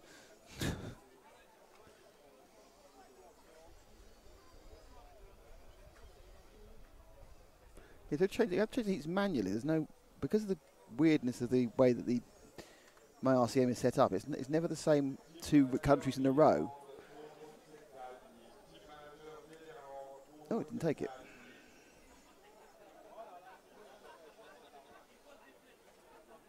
This is heat 4, isn't it, coming up? This is heat 4. All right, says 4. Série 4. Manche 2. Oh, I know what I've done. That's the replay. Okay. So, pit lane opening for this heat. So, let's see who we have out here. Let's just find my mouse pointer. Here we go. So, Raphael Robert. We've got Younes Haivarinen, Cedric Nickel, Jeremy Marmonier, Justus Giese, Ilias Kulda, Julian Sarge, Noah Kaufman, Damiano Marcella. We've got Matt Box. We followed home yesterday. It is we did. Q7. We did, as we went on the we actually had to do it 3 times because I kept getting lost. Yes. Before our sat-nav took us to completely the wrong place. Ilias Reiser and Martin So we're up to 12 cars now. We are up to 12 cars in the heat.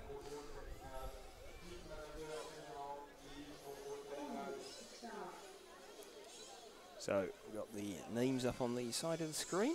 So Chris Marshall, hello to you, and Giro Cortez and Nonetra are having a bit of a... it's Neon Tetra. It's not Nonetra, it's Neon Tetra, like one of them fish. Sorry, Neon Tetra. I'm getting the name wrong the whole time. You feel privileged. I've mispronounced the name on YouTube as well. So Neon Tetra are talking about the qualities of handling, or lack of them, of the previous car. So, oh, they've reduced the number of finals today. There are 2 finals. There were going to be 6, and now there's 2. Well, 4, sorry. Yeah, and there were going to be 6, now there's 2. 4. 4. Bro, dear. So there ain't 4 finals later today. Oh, amazing. We'll be finished by 7:30. Yeah, well, 15-minute final. It's 15-minute final starting at 7 o'clock. That's our last final. then we can go and find these McFlurries that you've promised us are amazing. The French McFlurries. Does Nick get lost very easily? I get lost very easily. That's why I love SatNav. And when SatNav isn't working, I have very little sense of direction, if it's really honest. We did sound quite shocked when I pronounced what road we were on this morning, and it appeared to be the correct one. My brain's full of other things. I'm not saying they're more useful things, it's just full of other things, really, you know. But, unfortunately, we put in French, if you know, the English postcodes are very accurate. So you have a postcode in England, it will take you to within about 4 houses of where you actually are. Yes. Whereas the French postcode is quite a big area. And then we put down a road that was exceptionally long and had 3 different parts named after some local general who's obviously had a lot of roads named after him. And the sat-nav chose the wrong village. Yes. Which was 4 miles from the other village. And both called General Leclerc, or something, wasn't it? Yes. Desire Leclerc. You said that, not me. That's right. Hello, I will not hear anything against Hello Hello. Might be out of its time now, but what a fantastic programme that was. I was pissing by your drawer. See, I can say that now because it's a quote. And you have no idea what I'm on about, do you, Harry? No. I do. I think Harry was bored after the programme finished. Yeah, that's quite depressing. So we got there in the end. And then we went to a restaurant last night that was effectively it was like eating in Ladbrokes, wasn't it? Where did you say it was? It was like Paddy Power. Paddy Power, yeah. Paddy Power. Because it was a bar, but it was also sort of small bookies, wasn't it? And they were showing trotting racing, and they had the lottery, and there were 3 or 4 people of French persuasion who living in the bookies. It was exactly the same as people of an English persuasion who live in the bookies. There's a certain look to people who live in bookies, and they had it. Too many sugary drinks, not enough walking, then they made he said, "Well, I'm only doing burgers and chips." Where I was fine, we couldn't find anything elsewhere. And beer, burger and chips, it was great. It was fantastic, yeah. It was £8 a head, £9 a head. £9 a head. That was big beer, burger and chips. But it is going to be. It was air conditioned. That was the main. That's it. I am very much hoping that it hasn't changed because my memory of McDonald's McFlurries in France is from Reims 4 years ago. They were expensive, but they literally had everything. They were effectively a diabetic shock in a bowl or a little carton. Oh, Harry's keen already. Yeah, you are setting you're setting a precedent here. Thanks to Jeep, thanks to Tika, thanks to EFRA. There we are. Okay, let's cover the sponsors. Well, you need to cover the sponsors. The sponsors cover us. You do. Without the sponsors, you will be looking at a blank screen and not hearing us talking complete rubbish. Right, get a car immediately. Any old car. Okay. Get a car. We can pick up the number of that yellow into blue one. Just going past start finish a second now. Now, in. This is car number 4 that we are watching. Car number 4. Damiano Muschella. And where's he from? He sounds Italian, but he's not in Germany. He's German. There we are. Okay. Damiano Muschella is, car number 4 that we're following now. So where's he coming? Through the zigzag section? Well, I might try and do a bit of a camera isolation. So just heading round now. So bang, there we are. There we go. As we follow him, and then you go there. He's gone again. There we go. That was almost seamless. It was almost seamless. It was almost seamless. You see, he took a different line around that hole. He took the tight line over the hose. That's what we were saying last. That sounds like a really bad rap lyric. Take a tight line over my hose. Yes. Okay. That was, he put 2 wheels over the hose. Put 2 wheels over my hose. And he's got 99 problems, but the divot isn't one. He's living in an RC paradise, isn't he? Yeah. Yes, absolutely. So and we go back to our rap references from 20 years ago. Yes. So heading round, he's taken the wide line that time, so avoided the hose. Yes. So I'm gonna avoid my hose. Avoid the hose. That's what B.A. Baracus that was. Yeah. He ain't getting on no plane. No. No, indeed. This car is not brilliant either. No, it's looked pretty good. I think this car, I would say, and I have no idea how you would change it, needs more rear grip. Well, that's a very general statement. Just watch it. All right, he's not doing it now, but when he was earlier. Right, so he's there we are, see? It's really edgy. I don't know. I mean, did you not see him correcting? He went through the EFRA curve. It's got a lot of initial steering, and then you yeah. start struggling. I always look at these cars in, even though I race RC cars, I always look at them in full size car terms. Yeah. And that to me has got oversteer. But you're right. That's being caused by initial steering bite, which is not an issue you get with a full size car. No, because you set the car up in a slightly different way because you're actually sitting there holding the steering wheel. I mean, if that was me, I'd possibly look at either a little bit more kick up or maybe increase the caster angle, incline the kingpin a bit more, take away a bit of an issue. Turn the rate down. Well, okay, yeah. When you've got a car edgy around the straight ahead, put some exponential in, it'll turn the rate down. I often think that if you've got a car that handles okay, has got one nasty trait, the transmitter is often the easiest way of solving it. Well, to a certain degree, although you can end up sort of being like rearranging the deck chairs on the Titanic. It depends how bad it is, but yes. That to me is he's getting too much initial bite, but the car's okay. So you need to turn the initial bite down, but you don't want to change the handling of the car. You want to change the way you're handling the car.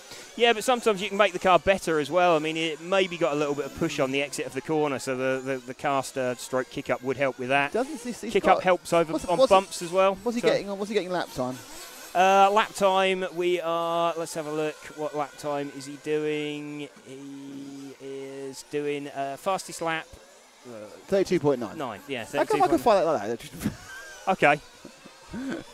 You've done that much quicker than me. I think it's because his name's Damiano. I'm good at finding Damons.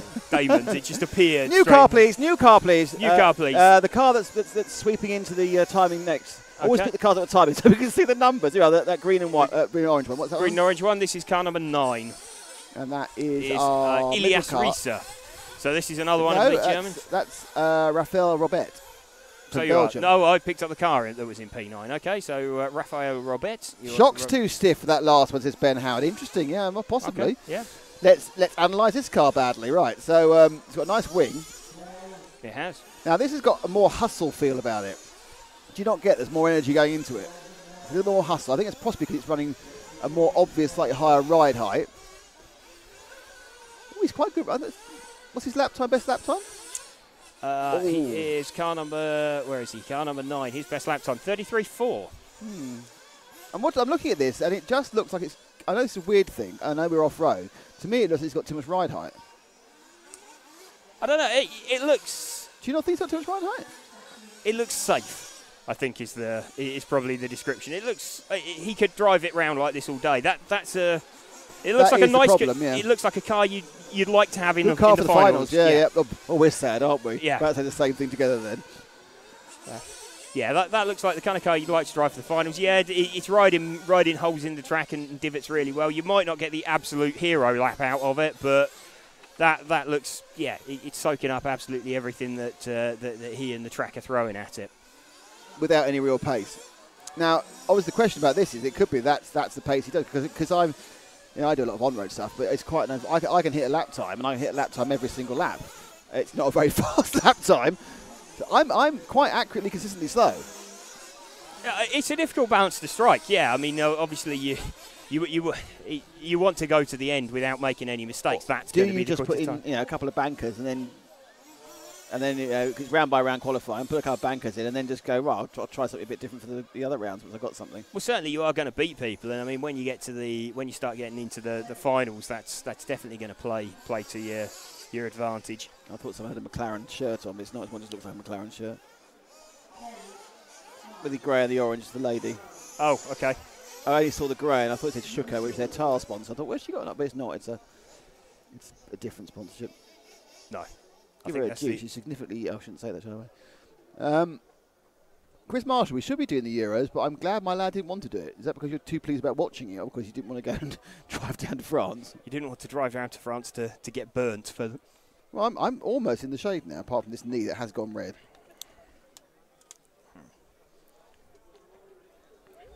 Oh, hang on. Oh, we have flying bugs and there are everything. A lot of bugs here. There are an awful lot of bugs. I don't want to sound like I'm moaning, but there are a lot of bugs.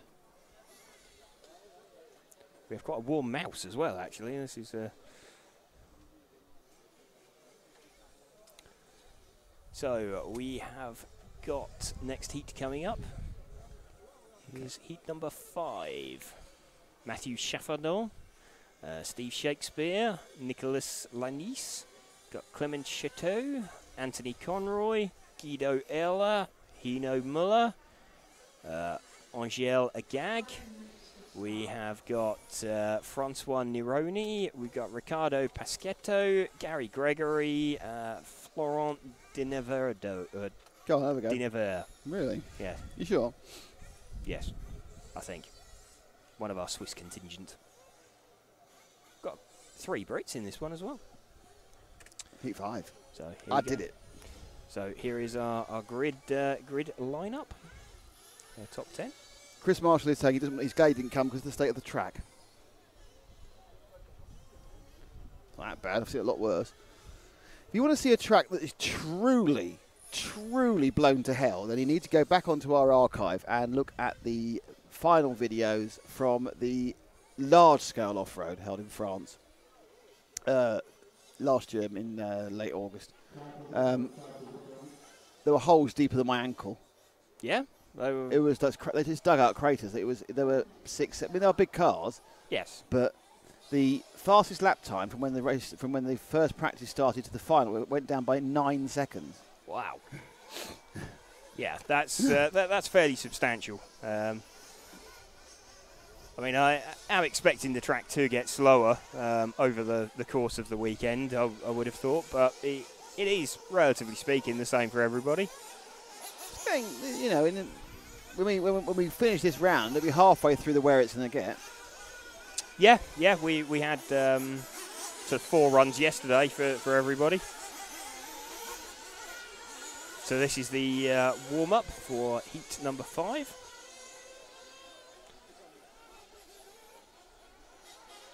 So this is just an opportunity to get your eye in for everybody. It's been, about, let's have a look at the times that they were out on the track. So it's best part of 2.5 hours since these drivers were last on the track. So if there has been any track devolvement, it's an opportunity to figure it out now during the warm-up. Obviously, temperature is rising as well, so maybe a bit of a tweak to your engine tune. Slight richening of the engine, bring the temperature down, possibly.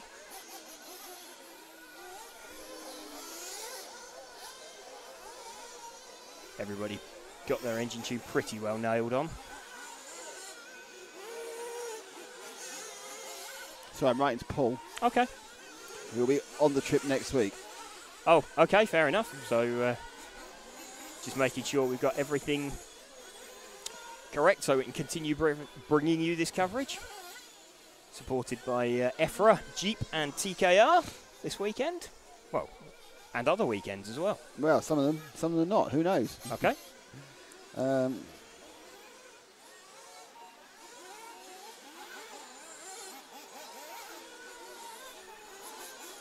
already seeing some cars filtering into the pit lane for their fuel stops.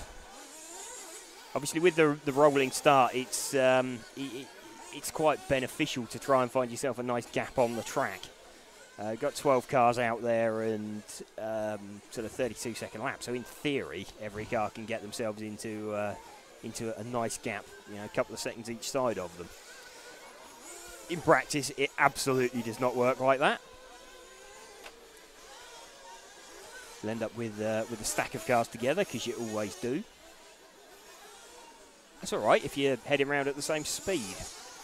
The seeding should have taken care of that, but inevitably there's always someone who's pulled out 3 hero laps and is running a little bit slower than the others in the heat. I get very regularly spammed by Domino's, the pizza company. Do you? They're texting me on like a daily basis. Okay. And sending me texts. I think the problem was that I've kind of ordered in my life, not recently, several pizzas. And I think that every time I become a new person, so they think we have to send you the same information about your Domino's. Right, okay. I'm not offended. It's not like PPI or anything. At least it's something I might want at one point. It's something that you may want. Yeah. Other pizza companies are available. Are they? Well, they are, but... No, it's all right. On this broadcast, I thought you were pitching for sponsorship from unlikely, no. Well, could do, I suppose. Oh, here we go. Might find a car. Okay, so just counting down to the start. So let's see if we can pick up. Who we got? Who have we got? Let's have a look. Who are we following? Is this car 6? I think it was spotted. It's the red one. It's a red one that we are following. There were 2 that There's came 2 of them, and it was the red one is in the lead, and it goes to the zigzag now. So the red one. Oh no! Oh, it's got all argumentative round there. Yeah, this is what I was saying a minute ago about trying to find yourself clear track. Because quite often you can produce the same lap time as somebody else, but... Who is the red one? The red one, I'm just having a look. It was car 6, I was correct. So this is Guido, I believe, car number 6. No, it is not. It is Francois Nironi, one of our very French brave drivers. just guessing a name like that. It was. I did have the right number. I did have car 6, so I had correctly identified that. So, yeah, quite often it's possible to produce the same lap time as somebody else that you're circulating with, but you're generating the speed in different places. You're quicker through some of the bumpy sections. Got a bit of a mistake there. So, get a replay of that. So, where did that start going wrong? Let's have a look at that. So, he got out of the corner okay. He's going to go in the bump. And, yeah, bit of a divot. And sorry, that's not a bit of a divot. That's a massive, great hole. Okay. So, disappeared into the massive great hole. So, just watching him come back up through the zigzag. If I show you that again, at super slow-mo. Right. Look how big this hole is, which you've just called a divot. A bit of a divot. Look, it's like a bloom great monster. Okay. So I was being a bit... Okay, so the whole car loses all its front suspension movement and then falls over. Okay. So it's a relatively large bump. One thing you have to realise, and I think, you're too used to doing, 12-scale commentary, which is very relaxed. There's no problem with hyperbole. Okay. You can give it a lot. You can say it is the biggest hole I've ever seen in my life. You can literally just say whatever you like, and no one's going to criticise you because it probably is. Oh, I didn't mean to do that. Sorry, buddy, you're seeing it again. Sorry. That is not deliberate to see it again. But here we go, into the gigantic divot. See? There we go. How much more fun was that? Absolutely. So, car, ends up on its roof. That's unfortunate. That's not a good feeling. There comes the marshal in slow-mo. I do apologise for showing it you 4 times. That last time was a key press error, but we'll have a few of those, I'm sure. So we got Matthew Chaffardon. Let's get somebody else on the camera. So pick up someone we can. So the next person over timing and scoring. We found a giant gap on the track. The pink one. Car 7. Car 7. So this is Anthony Conroy. Oh, that worked for you, didn't it? So GB. So let's watch, see how Anthony copes here, going under the timing tower. Entry to the zigzag. Oh.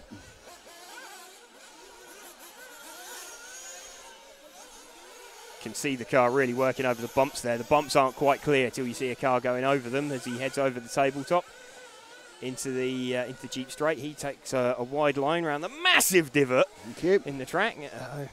Very glad you're getting the idea now. Yes. Heading around. Also, I'm going to have to pull you up again. Okay. Divots aren't massive. Oh, no. Crater-sized hole. Huge. Yes. It's like a sinkhole has swallowed the entirety of France. See? How much more fun is that? I think that might be a bit hyperbolic for me.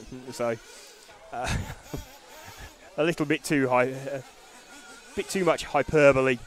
So very good. There we go. Takes a slightly tighter line there around the massive hole in the circuit.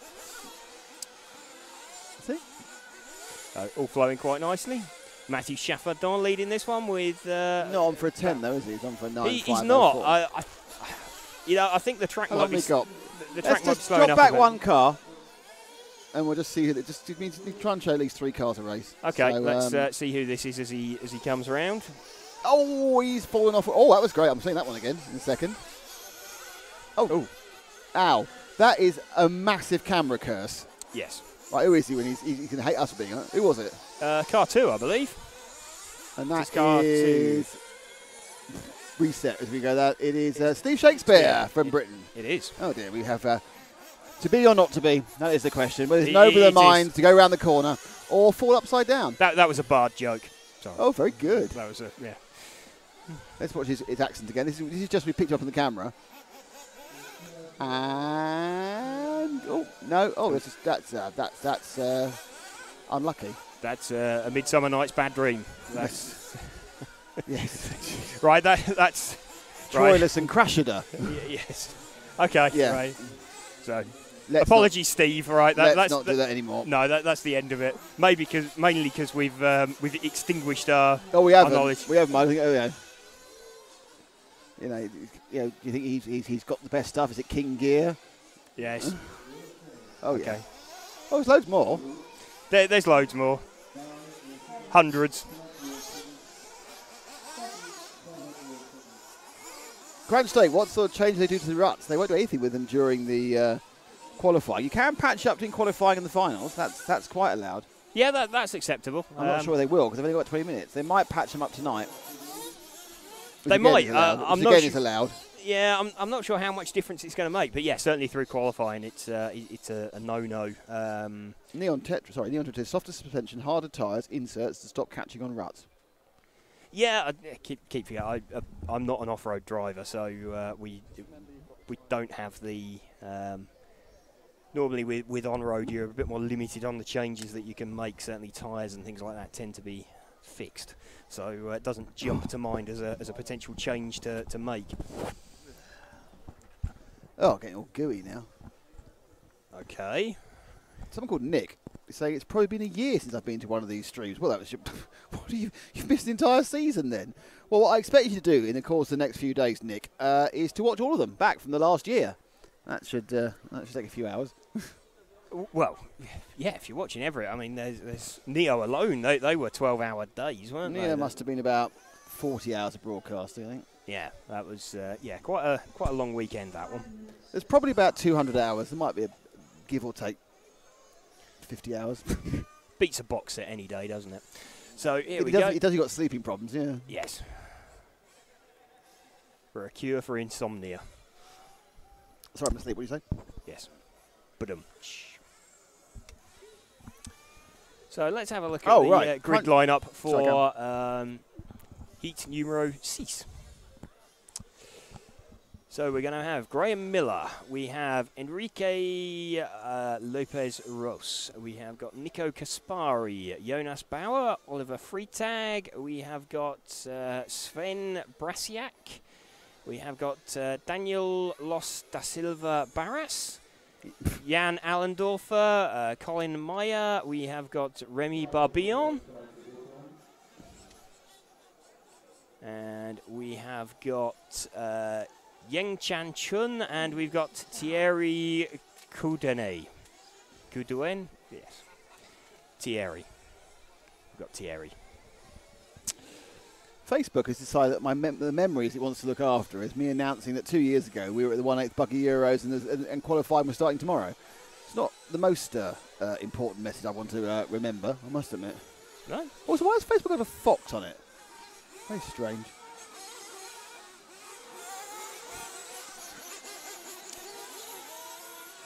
So this is the warm-up for heat number 6, I think. Yeah, it is heat number 6. All right, hang on. But, So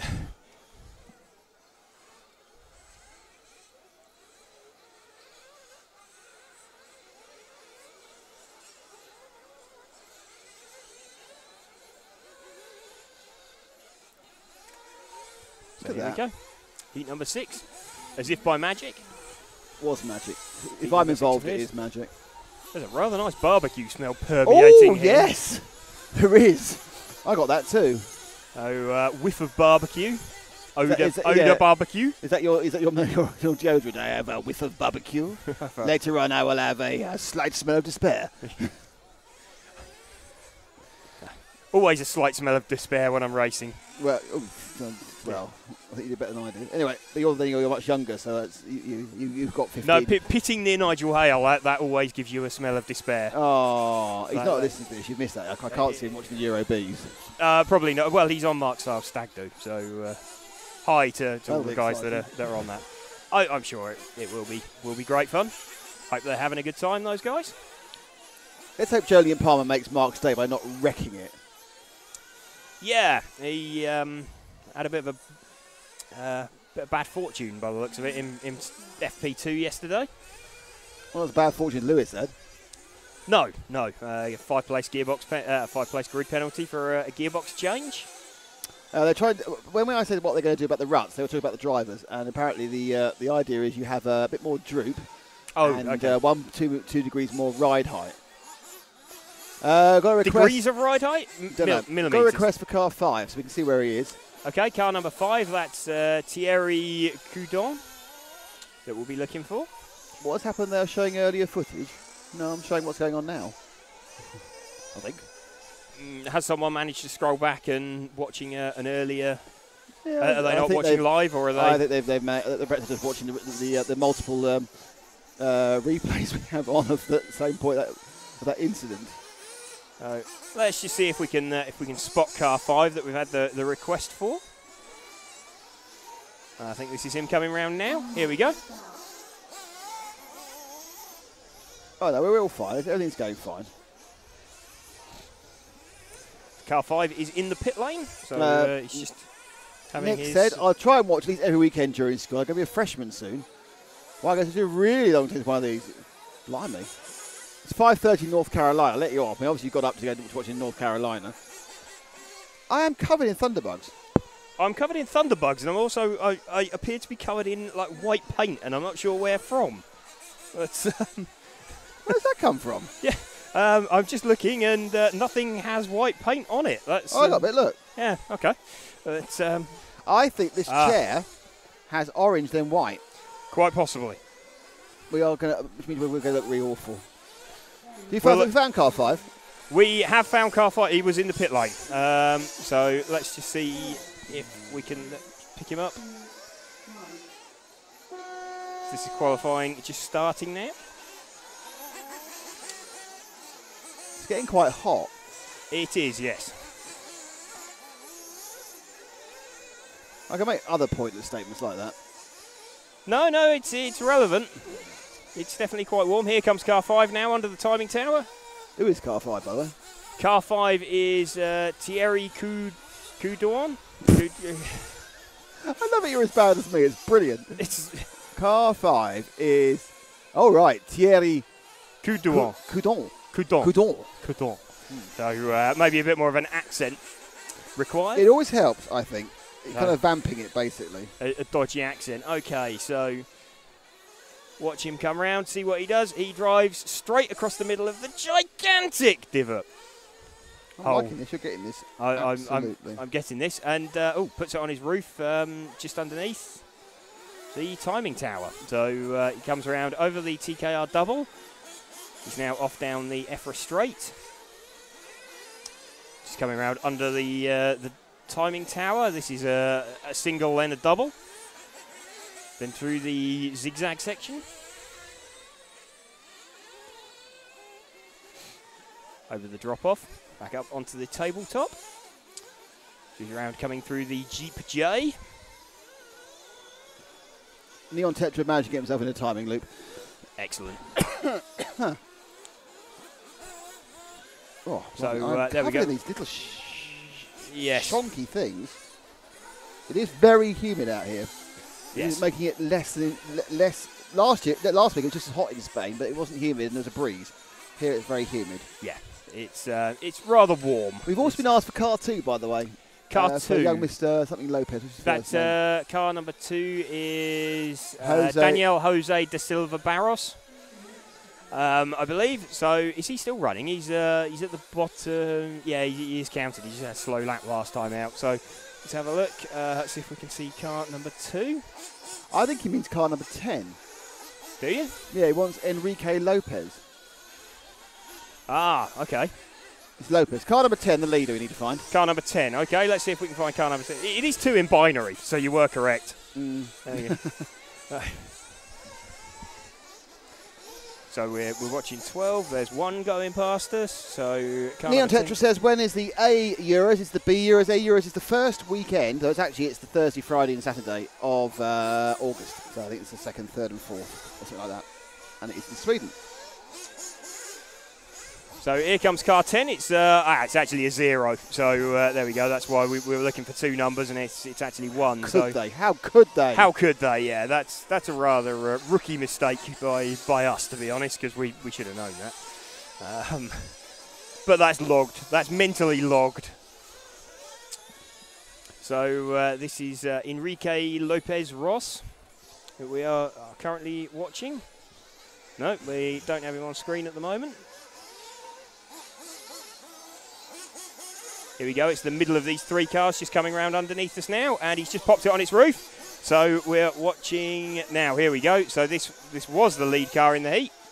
Oh, that's a definite camera curse. Quite skillfully avoided other traffic there, actually, as he rejoined. Well, let's see the camera curse. Okay. So what happened here? Just as he got on the throttle, I think he got unsighted by the marshal and tried to avoid the marshal who wasn't there. I think, was that Marshall or Martian? I doubt it's a Martian. Okay. It's probably more likely to be a marshal. Okay, fair enough. Just as an outside chance. Could be. Like dressed in green with tentacles and long flowing. No. Okay. Long flowing what do Martians have? Tentacles. Maybe. Fair Possibly. enough. Although no, yeah, okay.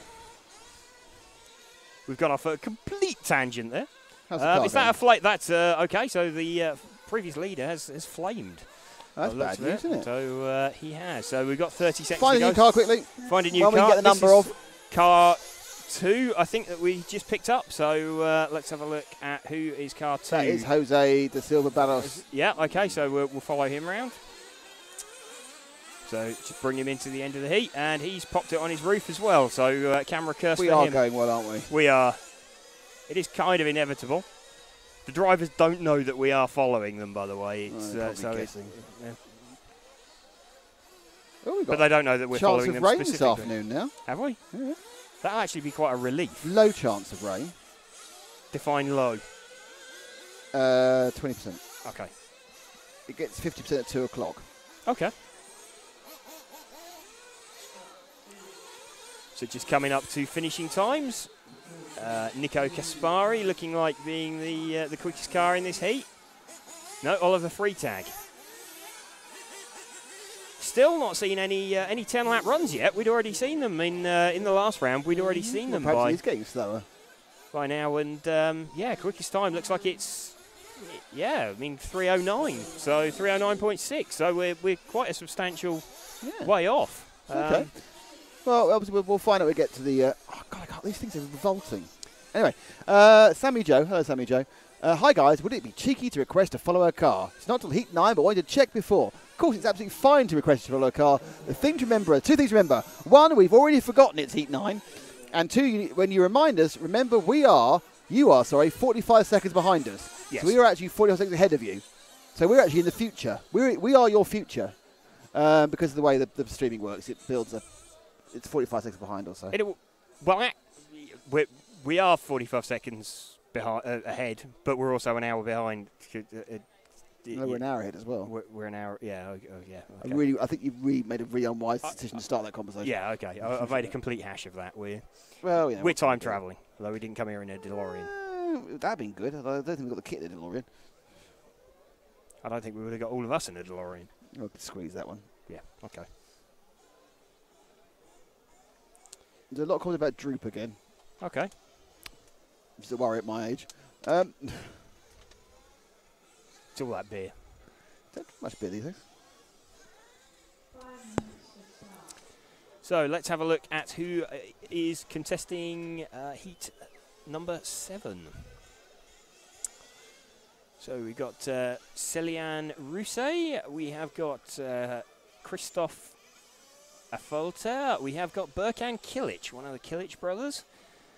Mirko Belli, Marco Ravalia. We've got Alex Valls-Camba, Tom Summer, Theo Lemaire, Anthony Desmarais, Thomas Dubois. And let's just see if I can locate the mouse pointer to get the rest of them.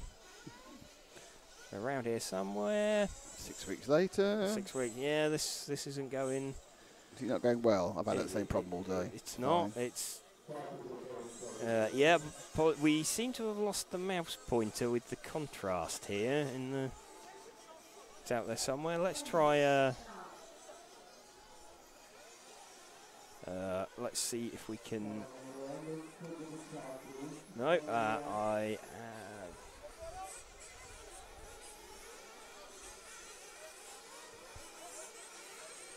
Here we go. We found the mouse pointer. We have success. That was a long time. That was an awful long time. Diego Fuser and Jeffrey Halsema, the other guys there, are people from the previous heat who just clocked the loop or registered over the loop. Neon Tetra says, Nick, if you see a flash in the sky, can you let me know so you can give me 45 seconds to live? That doesn't actually work, though, because a flash in the sky, we go, oh no, there's a flash in the sky. And that flash in the sky would actually travel to you at the speed of light. Yes. So you actually would be flashed, whatever that means, before you heard us. And actually, 45 seconds later, you hear us talking about it. You go, oh, it's so cool, blimey. Yes. You'd have 45 seconds to take in the fact that you'd been flashed. You already know. You're waiting for us to say it. Though I think at that point, we'd all have bigger problems. Yes.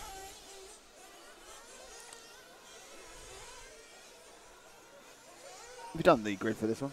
We've done the grid, yeah. We have covered the grid for this one. So let's clear the timing until that resets and we lose the spurious drivers from the bottom of the list. Those damn spurious drivers. Yes, spurious. Hello, I'm a spurious driver. Yes. Thank you all for being with us here in the Off-Road Euro Bs, the Euro B Off-Road Nitro Championship. My name is Nick Damon. I have James Stewart to my side. I have Harry Blanford on the camera. We are RC Racing TV, and this is our 8th season doing EFRA media work. That's my first. Yeah, and you made the mistake of inviting me back. Well, yeah, that's probably, not going to happen again. No, and we are, what's the word for it? Very proud to be here. Thank you to Jeep, and thank you to TCAR Graphics, and thank you to EFRA. And we are just over halfway through qualifying round 2 here. There are 4 rounds of qualifying, and then a very short break, unfortunately, and 4 finals.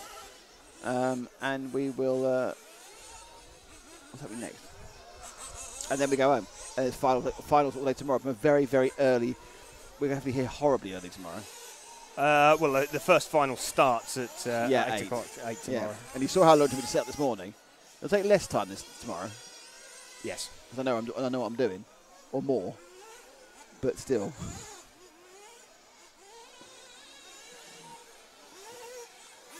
So, yes, we're now looking for a bit of minute to go.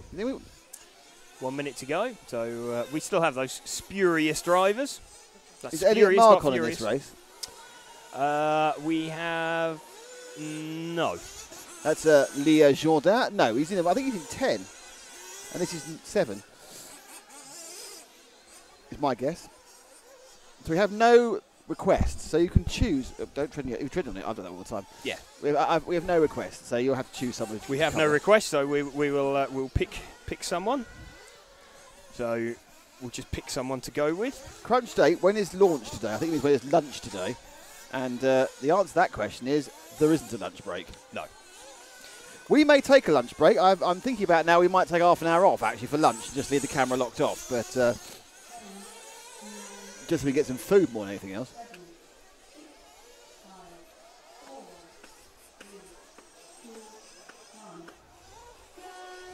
They're off. Who are we with? And they are off. So let's have a look and see what car we have. Car 2, I think he got.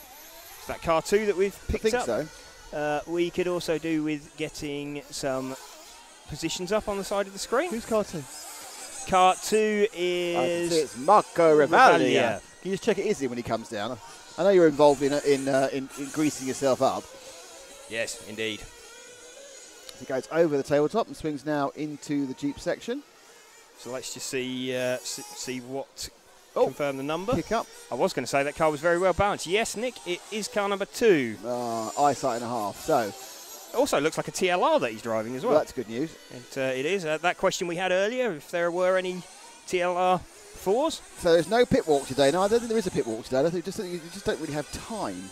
Because not only do we have to record it, we have to play it out again. Don't know. We might do something. I'm not sure. So just watching. Here we go. Marco Ravaglia.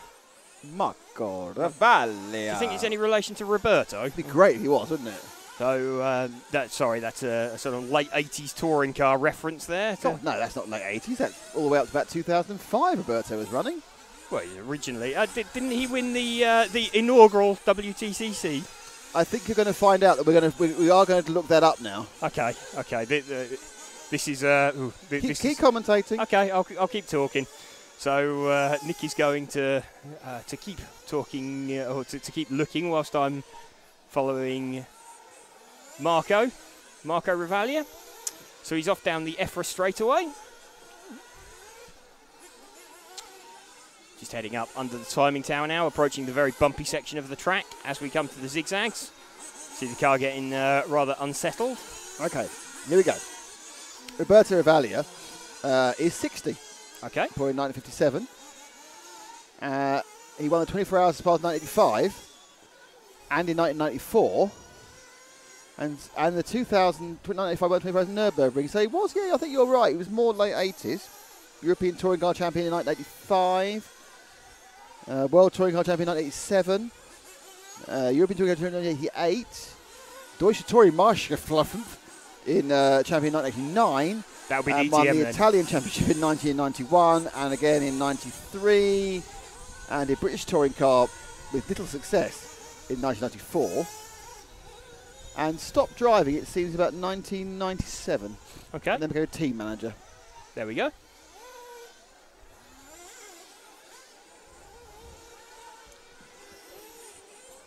Doesn't appear. And all that came from thinking Marco had the same surname as Roberto. Don't think that's true. Well, no, that is true. But we see him make a bit of a mistake and then give a Marshall a face full of dirt as he guns it to get back on the throttle. Marshall had gone for the car and he'd already gone to recover that. Let's see if we can pick up somebody else now. Let's see this. Oh, it's the same car that we're coming around. Let's see if we can drop back one car for the next one coming around. He's just coming through the Jeep J now around the berm. Let's see what car this is. This appears to be car number 7 that we're looking at, which is Alex Valls-Camber, who we are watching.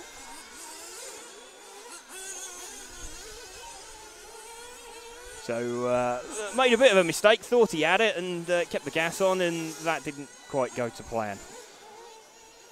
Ended up pointing backwards.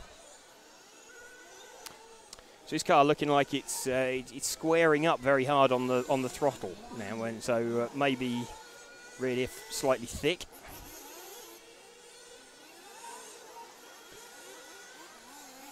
It looks like he never did Le Mans, which is really surprising. Roberto Ravaglia never did Le Mans. Can't see him. It's either a very incomplete Wikipedia, but doesn't appear to have done Le Mans. Okay. So if you know Roberto Ravaglia did Le Mans, please tell me. It would fit with him being a sort of sports car and touring car driver, wouldn't it? You would think.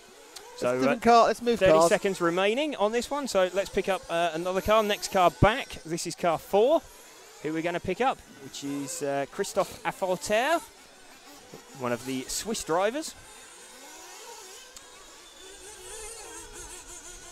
So again, watch him flow round. Who with? We are with Christophe Affolter. See, that to me, it might be the colour combination. It's running a lot more ride height. Yeah, quite possibly. It's possible if you've got a silver main chassis rather than the black main chassis, it looks higher, but... Yeah, I don't know. I mean, all of the side pods are black anyway, aren't they? So that kind of... No, he's finished. You're kind of hoping you don't see the bloody chassis. wasp joining the party. Every insect in the world is trying to eat me or sting me. Yeah, I'm kind of... I've become a bit of a bug farm, or my arms... I mean, at least thunderbugs don't bite you. They just look awful. Yes. Okay. So that's that heat complete. So let's have a quick look at the results of that heat. So Anthony Damaris takes the win there. In fact, the top two in that didn't look like they didn't finish. So they did actually do 10-lap runs, but they didn't finish. Well, they should have done 10-lap runs, but didn't finish.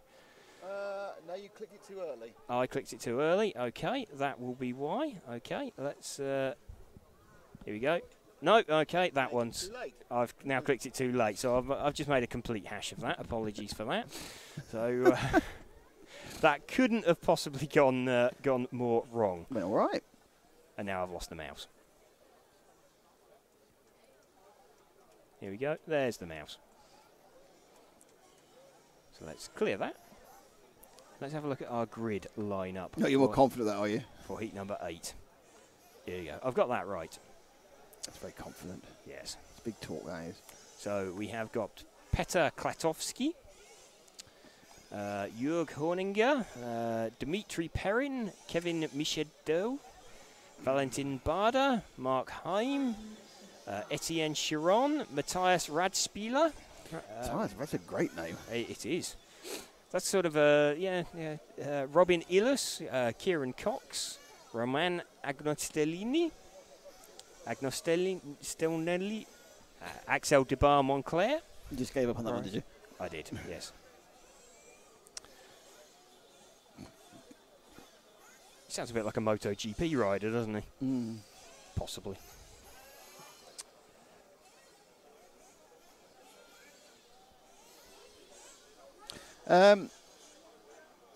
What heat the Skidmore's in?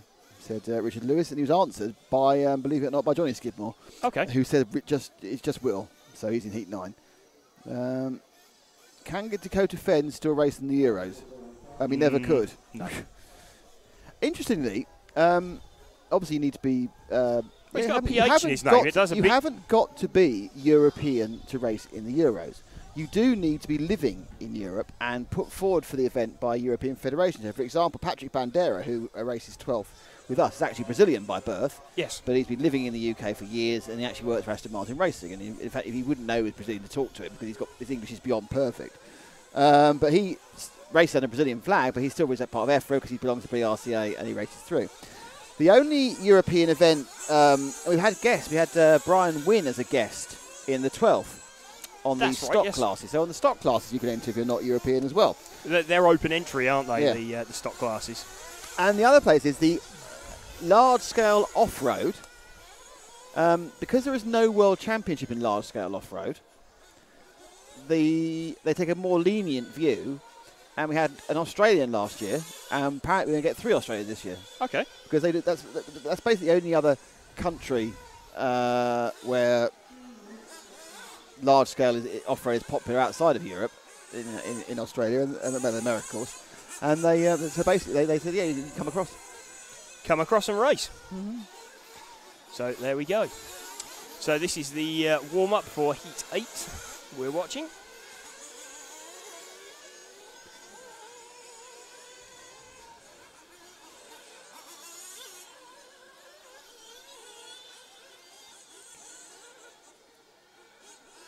Starting to really heat up here now. Oh, very good. Yes.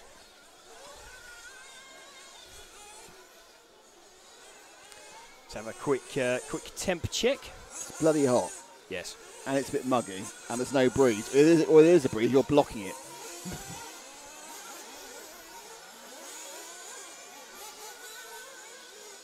But you have shade. What's your point? Yeah, it's relatively, it's quite warm.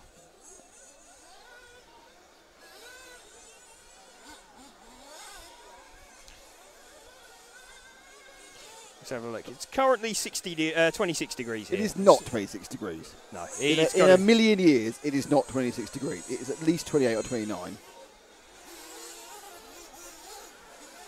I'm going to raise you your app and look at my app. Okay. We're comparing it. We're 29. We're having an app off 29. Here. Yeah, actually, mine's just refreshed itself to 28. So, yeah, it's warm. We're getting towards midday now. It's sort of 10 to 12 hour time.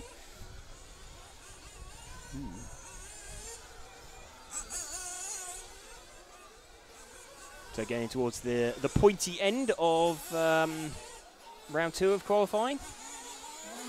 12 heats per round. This is heat 8 that we're watching. So counting down now into the last minute before this heat starts. You got everybody filtering into the pit lane just for their fill of fuel.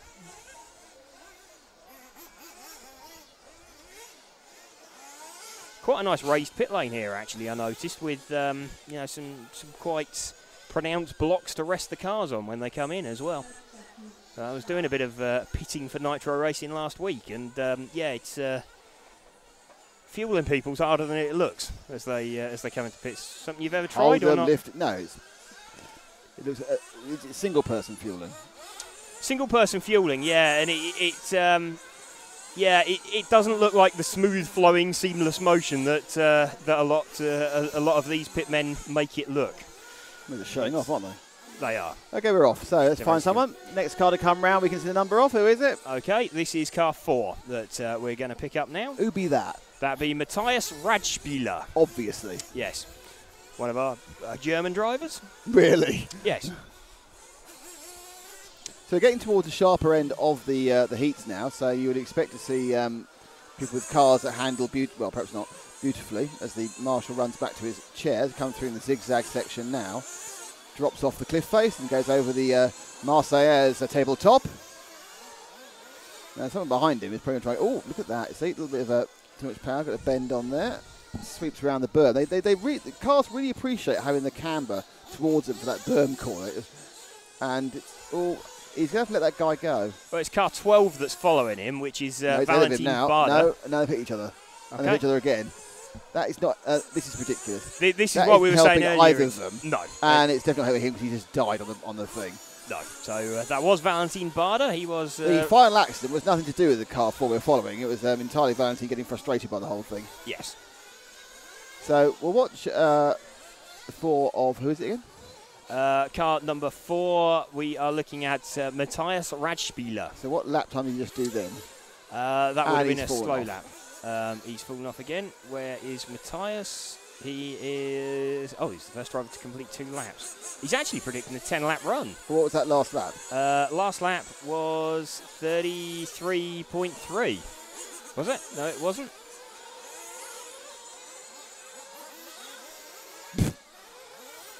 He's dropping down the field now. It's a 35. I thought it was quite poor. 35.45. Let's watch the start of the next lap. Need a new car? Out of this replay. Oh, that's gone very badly wrong. No. Oh, if he's going to land his wheels. Oh, yeah, that wasn't too terrible. Right, let's have a look at this car 8 now. Then just going over. Is that car 8 we picked up? No.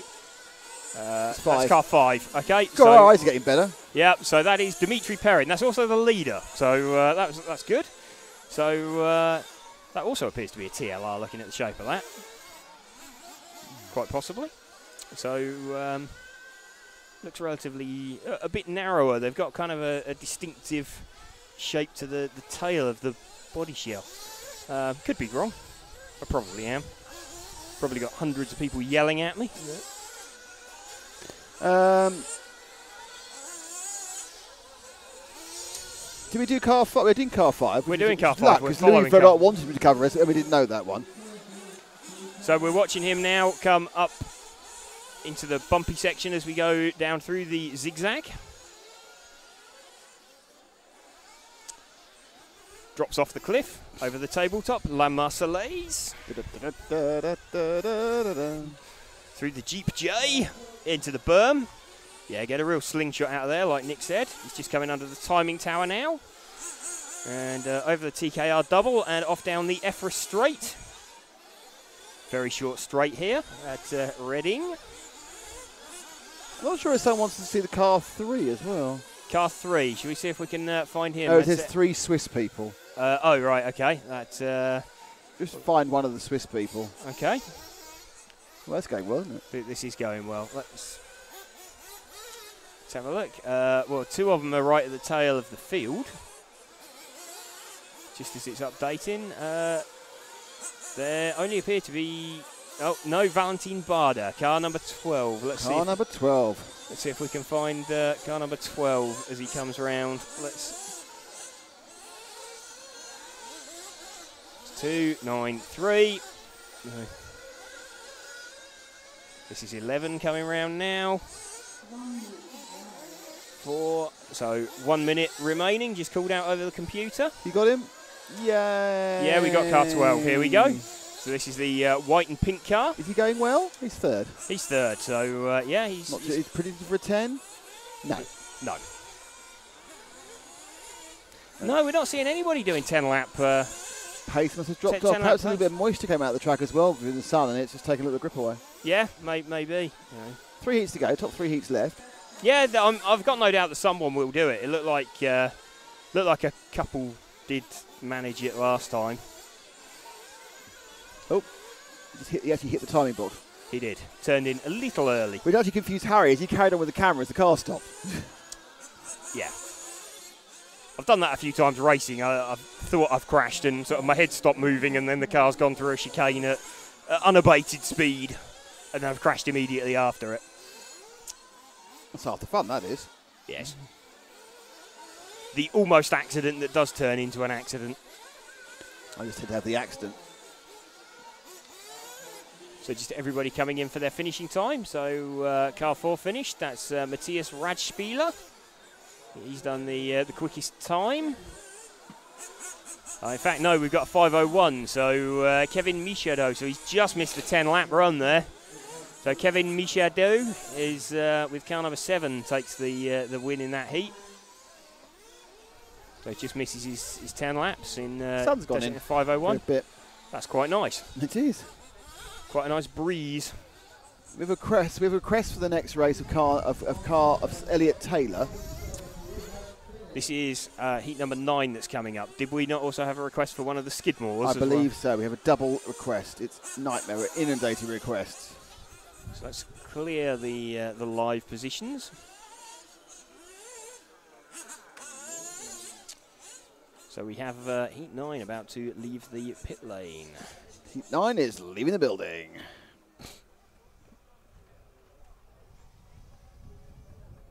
Just looking at my arm, it seems to have become a Thunderbug farm. Oh, I've got a Thunderbug farm. I've got a Thunderbug farm on my arm. And that even rhymes. This is probably one of the least popular children's stories of all time. Yes. If I could speak French, I'd be getting lots of gossip because everyone's just standing at the bottom of our tower and chatting about stuff, which I'm sure is mostly bitching. Your French is better than mine. Oh, it's not. It's terrible. But, you know, I'll take the suck up. That's fine. Well, it's enough to get by. It isn't. I can order beer. I can order beer in many languages. You can order beer. Café au lait. Hey, olé. Café au lait. Avec sucre. Well, it's going well. Avec sucre. Avec sucre. With sugar. Yeah, we worked that one out. Yes. Hello, yes. Yes. What are you doing? Went a bit deep. What am I doing? Yeah. I'm asking myself that very question. No, because you were, I wasn't sure whether, did I miss you read out the grid earlier? No. Okay. No, I was just about to read out the grid. Yeah, so I thought I was putting you off. I thought it just disappeared up into who can... So who have we got? We've got Felix Koergler, we've got Maximilian Cantero, Bradley Baird, we've got William Skidmore. Bill the Skid. Bill Skidmore. Sampa Orhanen, we've got Dom Nunn, we've got Pablo Ortuna Iniesta, we have Julian Aval, we have Axel Besak, Nicolas Lerda Ricci,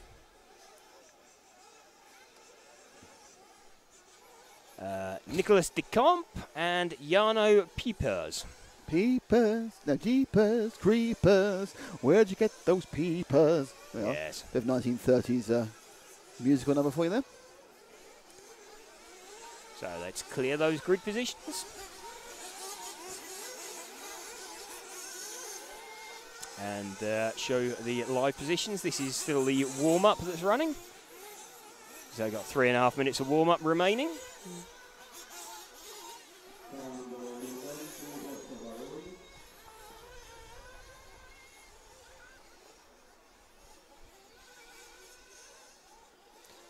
There seems to be a gaggle of cars over the back of the circuit at the moment. They're just all coming round past us in one go. So 3 minutes till start. So a few more laps from everybody before they start filtering it into the pits. Just had a swig of my bottle of water that's been out in the sun, and it's kind of like nice and warm. Yeah, it's kind of the heat of a mug of tea. It's yeah. It's exciting conversation about tyres going on here. Is there? No. No. Okay. It's conversation about tyres. About. Well, I might find it exciting. But all right. What's the best tyre? AKA. No. Try the Beta Free ride. Bigger block, I reckon. There, you see. Yeah, tyres can get a bit controversial. So Johnny Skidmore is not racing because he did finish too high in the Euro 8. He's abandoned himself from it. Okay.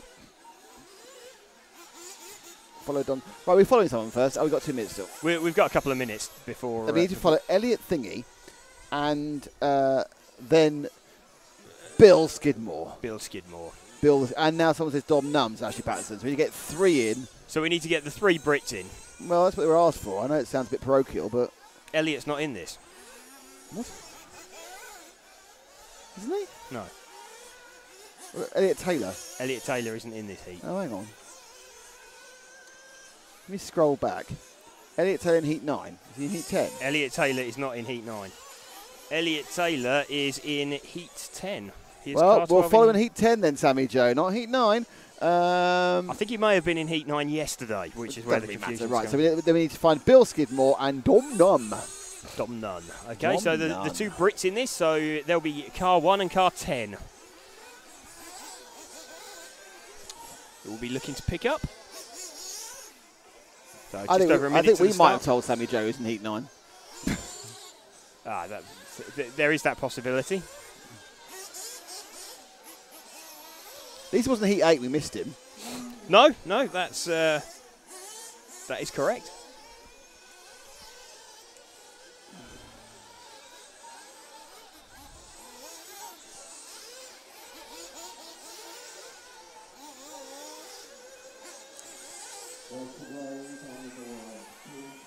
So we got 41 seconds to go. That was another. No, it wasn't. That was 21 seconds to go. That was a. Okay. 21 seconds to go. Yeah. Okay. So we've got dodgy sort of rap references out the way. They're never out the way. They're always lurking in the background. Somewhere. Hidden away. Okay, into the last 20 seconds so of the warm-up. So we're going to be looking for car 1 to start off with. 7, 6, 5, 4, 3, 2, 1.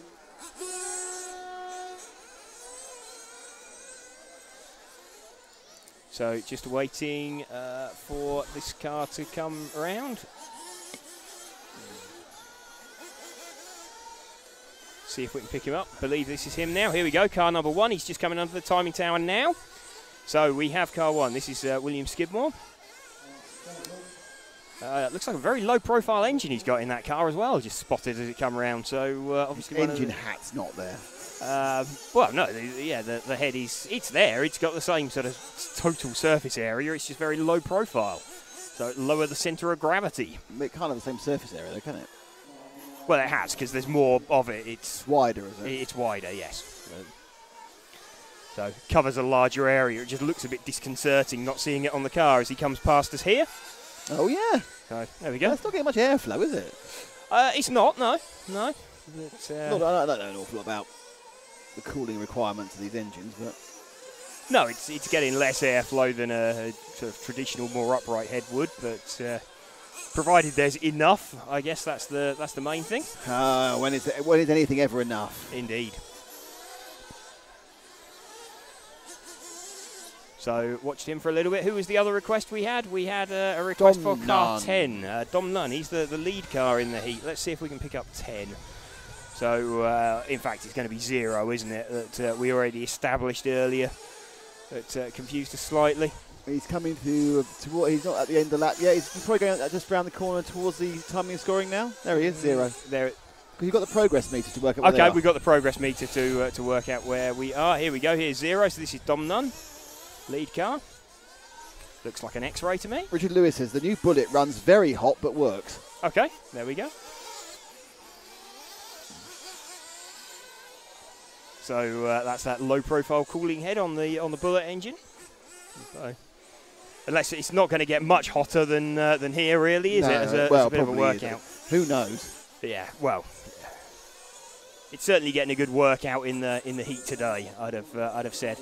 Yep. So it looks like we've got a Brit 1-2 in this heat. Dom Nunn, William Skidmore swapping positions at the top. On for a 10? Yeah, William Skidmore is. He's on in a 10 in 5:27. So actually, that's a really quick time if he pulls that one off, because that's only like 3 seconds down on the fastest time last time out. So that could be a stonking time if he brings that one home. So Dom dropped off it slightly. Oh, nice wheel there from Nunn. So Nunn's car, this orange into blue machine with a clear wing, or is it a white wing? I can't see. No, it's a clear wing. It's a Lexan wing. So nice, car's going nicely. It is, yeah. It's what's the lap times does Dom do? Dom is doing. Let's find him on the list. He's doing 33.2. So William Skidmore. Oh, and he's rolled. And he's rolled rolled big style. Not enough to get a replay though. Jarno Pieper's the fastest lap, 32.3 in this one. Got a minute and a half. Let's try and find somebody else just to give it or love to other people. Just drop back one car. That's 3, isn't it? That's 7 that's just come past. No, I meant one behind Dom Nunn. So. Oh, okay. This is car 3, the white and pink car. So let's have a look. Car 3 is Pablo Ortuno Iniesta. Currently running dead last. Yep. So he's obviously had some issues, but quick fastest lap, 32.8, but.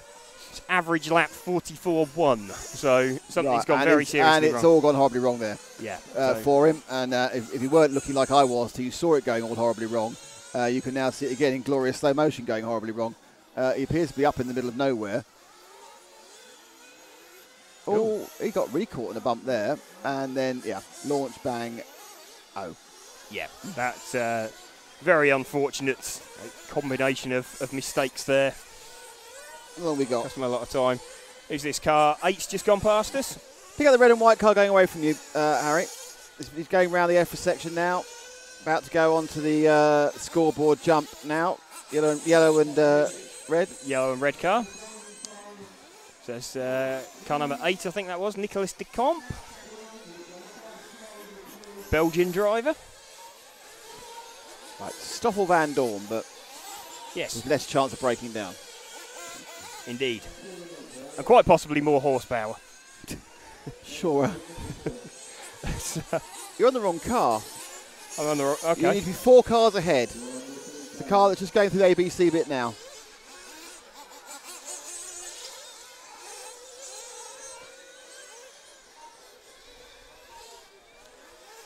There's a nice breeze just developed up here. Yeah, I stood up. That's why you stood up.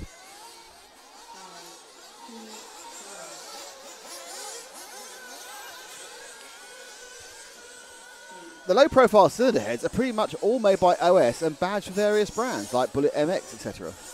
Yes, I think Bullet, MX, LRP offer a variant of them as well. But yeah, they're all they are all OS based. SLNTDNL says, "Where is live timing? My RCM is lacking." I don't think they're not broadcasting live timing. They are broadcasting live results, but the live timing is not being broadcast. I don't know why. I have no idea. Nothing to do with me. Interestingly, the last time we were in France, they weren't doing the live timing either. So I don't know if it's some sort of rule. Privacy rule or something, or weird sort of, local thing, but they... let's have a look at the results of that one. I've done that too early again, haven't I? Yeah, cancel it. Need to clear it. Need to say OK first to that. I need to OK that first. I need to clear it. Here we go. That's 3:10s. 3:10 lap runs. Very close as well. Yeah, it was. It was about 7/10 on the last lap. Yeah, that was Dom really Nunn close. dropped to 6th in the end. He did. But still very, very close. It's 9 in 5:03:03. Yeah, that was very, very close overall. The front. So going into heat 10.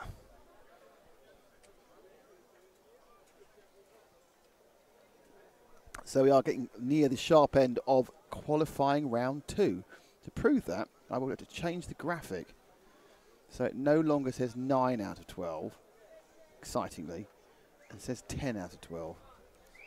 That's the sort of thing, Simon, you can't look. Look, there it goes. There we go. Let's have a look at our grid lineup for this one. Jake Sidmore says, "Get in, will you, legend?" There we go. It's a good brother you love. Johnny's, yes, indeed. Surprised he didn't come out to support him. Nice trip to France. Sit in the field, being annoyed that you were too good at the A's last year to take part in this one. He may well be working today. Johnny Skidmore, I can ask you a question you're watching. Where did you finish in the A's? And is it as I think the top 20 who aren't allowed in, or is it more than 20 who can't take part? Okay, so while we're waiting for that answer to appear. It's got 45 seconds, then he's got to write it. Okay. Yeah, and then obviously if he chooses to write, he might have not talked to that fool. So, who have we got in this? We've got Thomas Musso, Guillaume Quaresma, Aaron Munster, Lewis Beach, Jerome Delcourt, Milan Dragovic, Pierre Rebulin, Pardon? Adrian Brenz, Elliot Taylor, Gianmarco Franzolini. That is brilliant. Excellent bit of Italian there. I do like the fact that this is the race that has even a British person we can't pronounce. Yes. Milan Dragovic. Dragovic.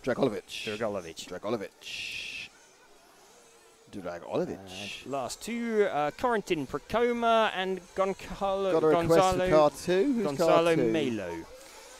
Jerome Delacour, okay. Jerome Delacour, and we had an Elliot Taylor request as We well. did.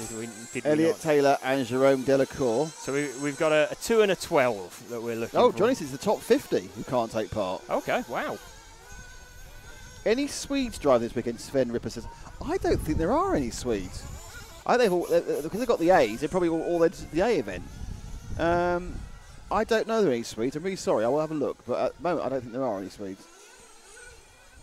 Very famous Swede won it in 2009, David Ronnefalk. Very good. Excellent link there.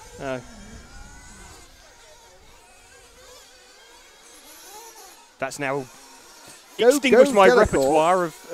Please follow him on video. I'm her mechanic. His mechanic, probably. But I can't be at this race. Oh, I'm sorry, Jean-Laurent Depont. But we'll start off with Elliot, because that was asked for 11 times mostly. Oh, more water, thank you very much. Oh, thank you. Thank you, that's good. We've got cold water rather than warm water. So, All right. Basically, our bin bag is just full of water bottles. yes. Because it's oozy, it's hot, and it's humid, so we're like oozing. And Yes. covered in it's very attractive, and covered in thunderbugs as well. It's a good look. So, with 2 minutes 11 to go before this actually starts, it's all trottling around. You need to do the thing you need to do. Let's clear those results, and I think if I put them back up again, we'll still get the same. Yeah, we will. So Have to wait for a bit. they'll have to wait until We get the refresh. we get the refresh. And this starts.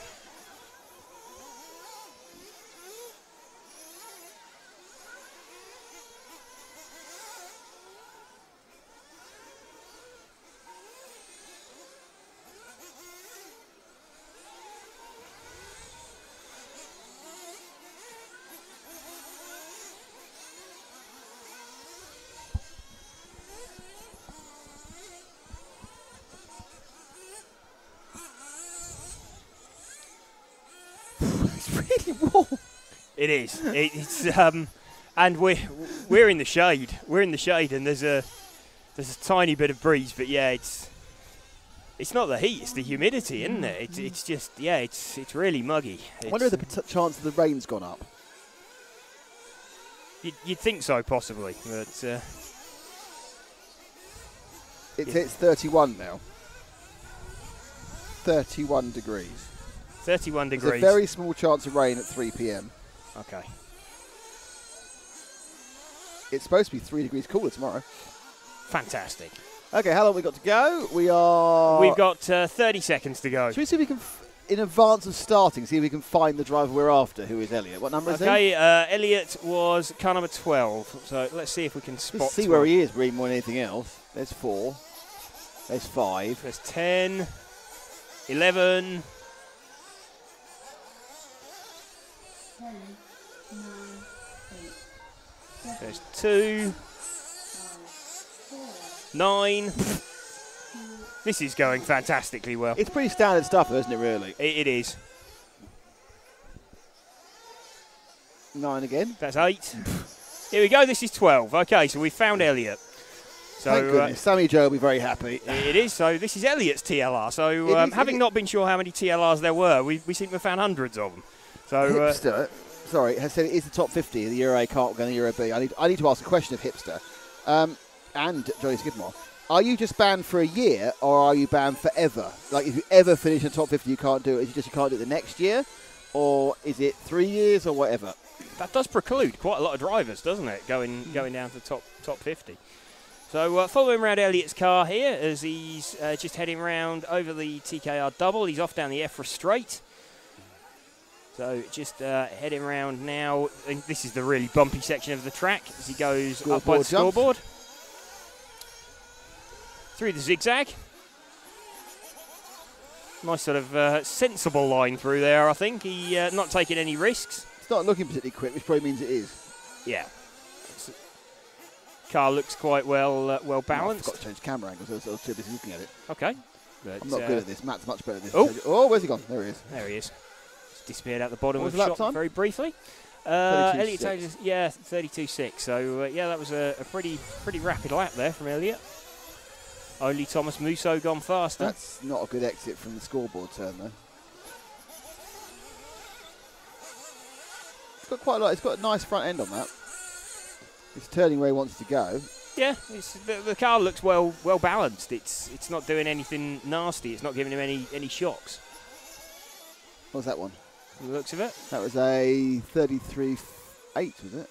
Yeah, He had a bit of a problem at the start of the lap there. He did, but he's still predicting a 10-lap run at the moment. So yeah, They do look very pedestrian over the scoreboard section where they just roll over the first part of the jump.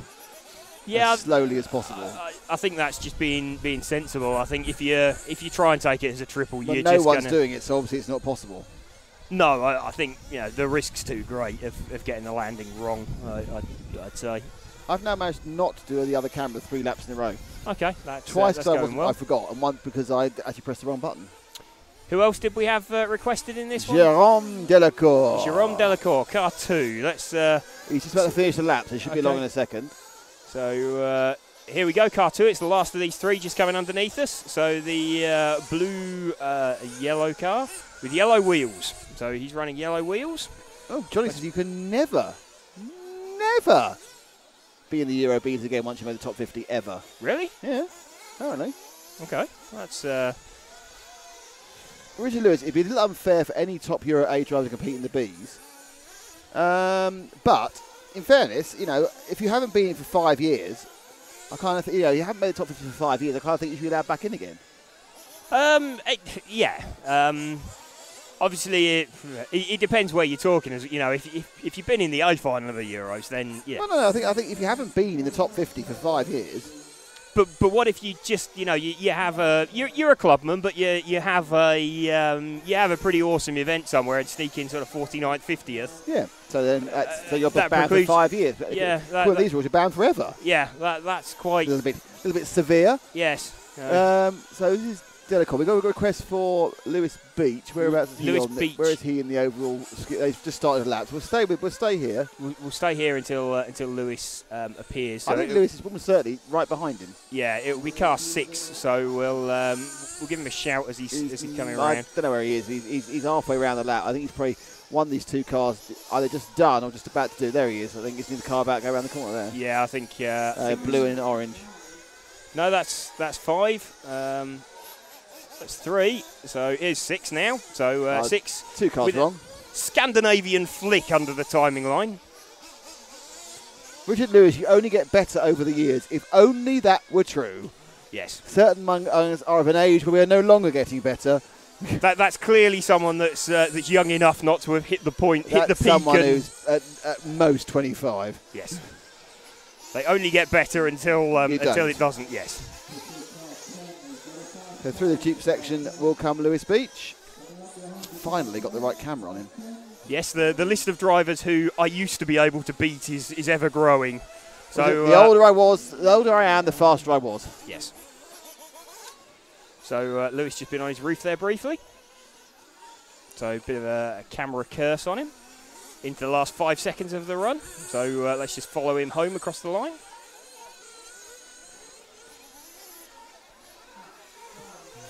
Thomas Musso heading for a stonking time here of 10 in 5:21. So this will be the fastest time that we've seen for a while. Well, that's trumps all the times from the last round as well, I think.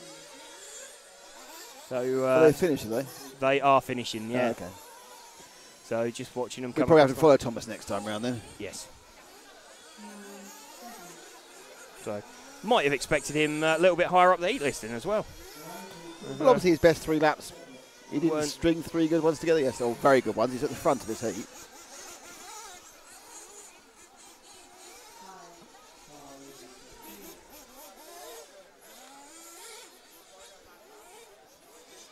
So we're now getting ever closer to the top of the order. You put the result up. We are. Let's have a look and clear the race positions and publish results. And we have we got the timing right. Yeah. So Thomas Musso takes that from Guillem Quaresma. Just waiting for this to appear now. Go back to the main screen because I've already lost the results off the timing screen. Lost the will to live. No, that was 2 days ago. So Thomas Musso, Guillem Quaresma, Milan Dragovic, Lewis Beach, Elliot Taylor. So we have a Brit 345, Adrien Brenz, Gianmarco Franzolini, Corentin Procoma, Pierre Raboulon, Gonzalo Melo, and Aaron Munster and Jerome Delacour. Looks like he didn't finish the run. After we finished filming. Basically, we stopped filming, you just said it's not worth going on anymore. Yeah. I'm not being filmed. That's it. I will not be in this facility. It's not fair. I don't want to do it. It's not good. Don't make me. So let's have a look at our lineup for Heat 11. We have got Vincent Mertens. We have Elion Masson, Ronnie Lubert, Sebastian Winterstein. We have got Manuel Iniesta Hernandez, Jean-Marc Leches, Guillaume Hebert, David Naldini, Max Hesse, Alessandro Castoldi,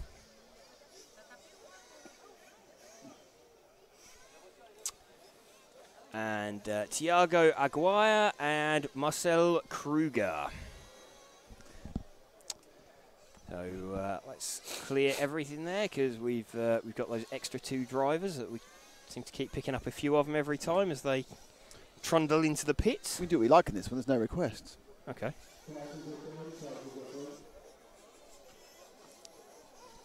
So track's just open, so drivers filtering out of the pit lane. You passed that time table?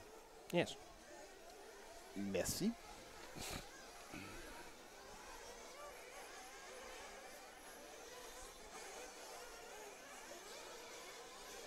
Just studying where we are on the timetable. We're actually, looks like we're pretty much bang on time. We're 12:24 and... we're about on time. Yeah. So we've got 2 more heats to go. And then we've got the Q3 and Q4. And then we have a break of 25 minutes, and we have 4 finals for you. And it looks like we'll be off air about 7:30 local time. I just think if there's anywhere we could fit a pit walk in. I'm just thinking there isn't, unfortunately. There isn't really a gap, is there? There is no gap. And the problem is we have to record it. We have to come off being live. And to play it out, we have to come off being live. Yeah.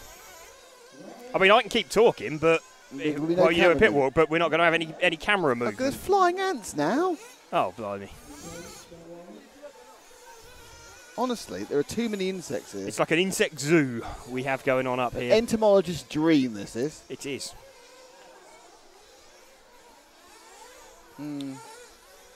Just picked up a nice breeze again. Yeah, let's say that. You spook it. I spook the breeze. There is quite a nice breeze, but unfortunately the breeze is running right across the track and it's running right into that piece of tarp. Yes. I'm not quite sure why they put it all the way down there, but didn't put anything down there. No, it would have been more useful this side, wouldn't it? Yeah. Oh well. We're talking about things you can't really see. So look, the tarp there with Harry, that's all the way down, but the wind is blowing this way, Yes. so we're not getting enough breeze. So it's actually acting as a windbreak. Yeah, which is the last thing you want. Yes. Whereas this side that's open, It's just acting as making it difficult to see the screens. yeah. So that way it's open, that way's open, that way's the track, that Yes. way's the windbreak. So here we go. Just to prove That's a we're much actually- better we're shot that's actually not here. focused on us. Yeah, so what are we going to go for then? Who are we going for? Let's have a look. We're in the finals on, guys. I'll ask that question quickly. Elliot Marcon, we've asked. We've been asked for Elliot Marcon by Victor Lopez. Elliot Marcon, so car number 1. So let's do a bit of pre work, Finding. and let's see if we can spot car number 1 as he comes around. Just answer a quick question there from Richard Lewis. The final start at 6 o'clock local time tonight and go on for about an hour and a half. With the 256 and 120 and 128. There'll be 4 of them, all quarter of an hour each. They are, at 6 local, it's 5 in the UK. And then tomorrow morning, the final start at 8 o'clock. Local time. That's 7 o'clock in the UK. And we have to be here. Oh, my God. Yeah. And we're staying half an hour away. And it takes me best part of an hour to set up. Yeah. It's not, tell you what, nothing. It's not going to take an hour tomorrow. No.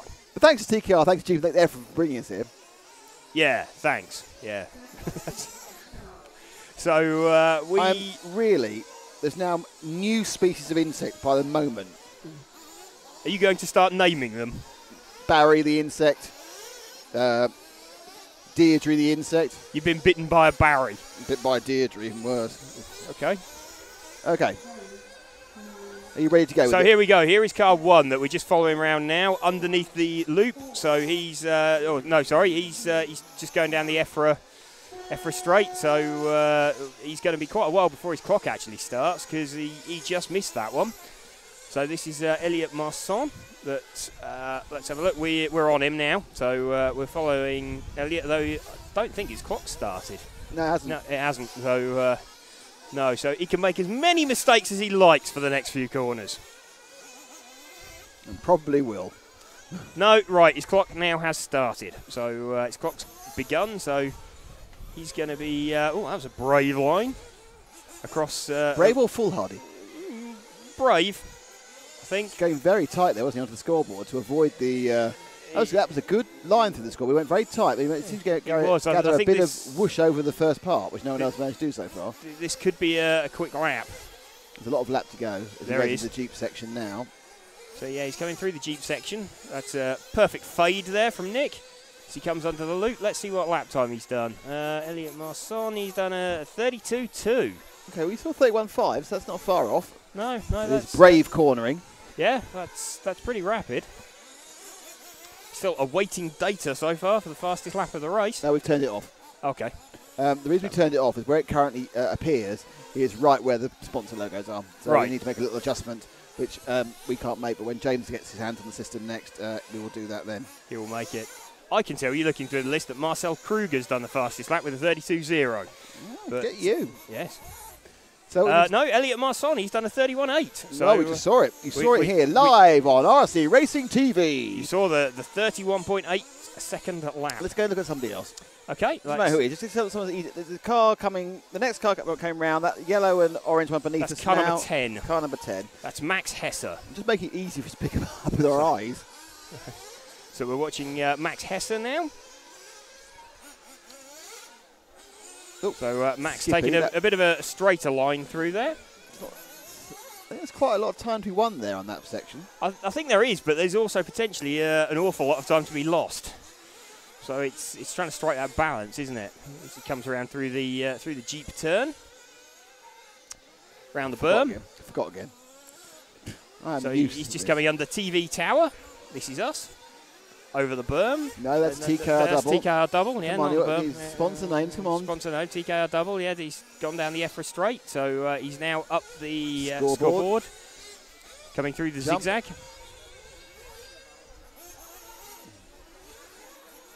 Off the cliff face. Off the cliff face, yep. Over Le Marseillaise tabletop. Now back into Jeep turn again. Here we go. So there's our camera through Jeep turn. So under TV tower, over the TKR double, off down the EFRA straight. There we go. Right I've got my bearings again. It's Marcon, not Marson. Marson.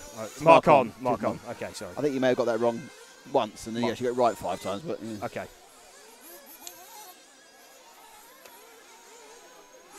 Oh, I've got my face itching all these bugs.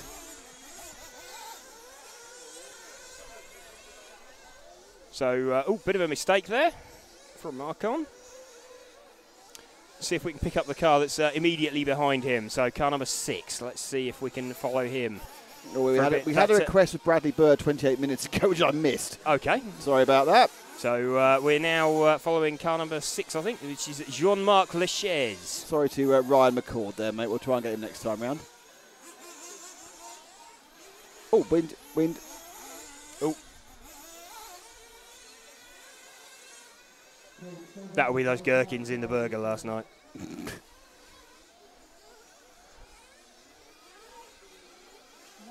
So just 1 minute remaining. So we're just following Jean-Marc round down the EFRA straight. I have a definitive from Carl Jackson. He should know. Okay. He says, I believe if you've made a world's final in any class, you're out of the Euro B. Okay. Also, the top 50% in the previous 2 Euro A's. And if you win a Euro B, you can't do it again. Okay. So it's only top 50 the last 2 years. That seems much more fair. Okay, so bit of a roofy moment there. So what do we got? We've got 25 seconds to go. So let's see if we can pick up another car. Second of these two just coming around now. Car 8, the blue-coloured car with the orange rear wing. It's just going off down EFRA straight now. So this is car number 8. This is David Naldini. We're following home for this heat.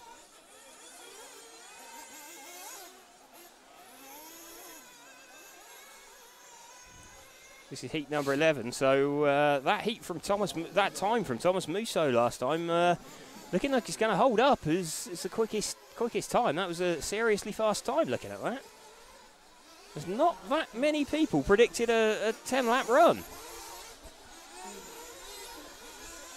So I think the track has definitely slowed up slightly. So it wouldn't surprise me really with it cutting up and drying out. No, and with the extra heat. So yeah, that's a very impressive time from Thomas Musso last time out. Well, why not put it up and show everyone what it is? Okay. To get ready for the top heat. Well, the top heat it's not quite so top heaty as often it is. I think it's interesting that the seeding has thrown up 3 top heats because people doing 3 laps is not the same as doing anything else. I think they've proven that some of them are doing a.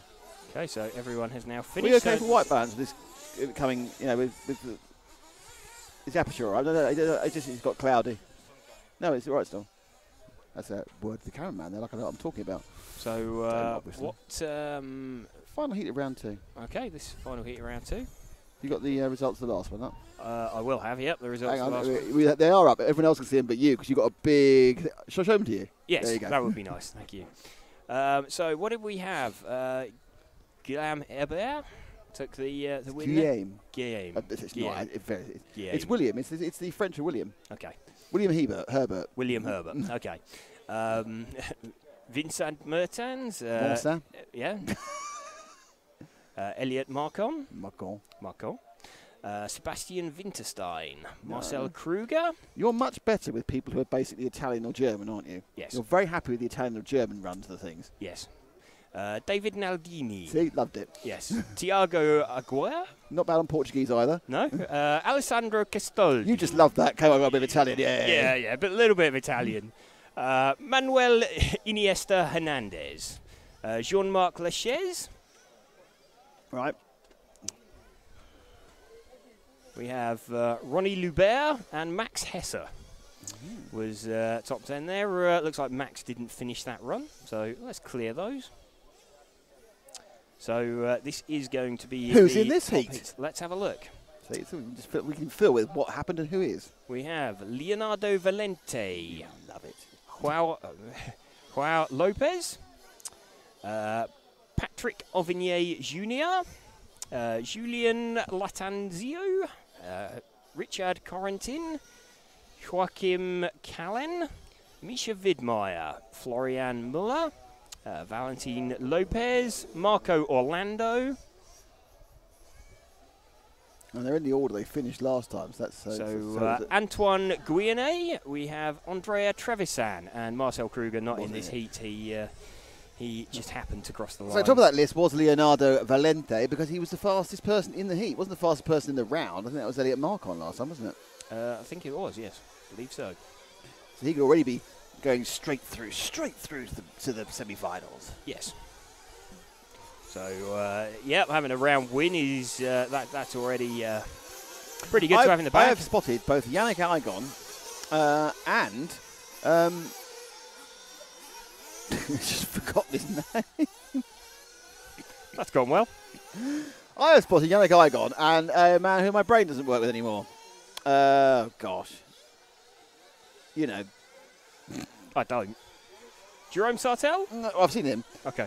No, but it's a world champion I've spotted. Does the engines. Adrian Berti. Thank you very much. There we go. Oh, this is. By the way, everyone watching, don't become 52. Okay. It's really no fun. Your brain just literally stalls to death. Turns to mush. At the end of this heat, we're probably going to take a little bit of a break for about 3 heats. We'll leave the camera on, locked off, and we'll leave you with timing because we need to get lunch. Yeah, that sounds good. And half an hour for lunch, I think, is fair enough. We won't be doing it. We haven't got time. I'm really sorry to do a grid walk, pit walk today. We'll try and get one done in finals when there's more gaps going. But this is the top heat of the day.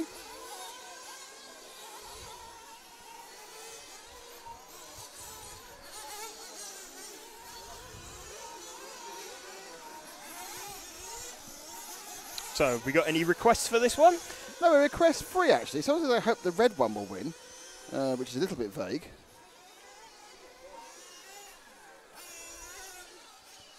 Plenty of red cars out there. There often are. 2 minutes till the start of this heat.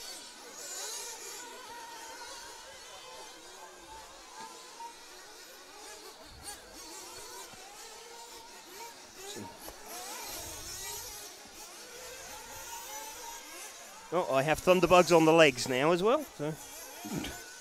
That's a little weird sort of. Oh, I've got thunderbugs on my legs. Thunderbugs on the legs, indeed.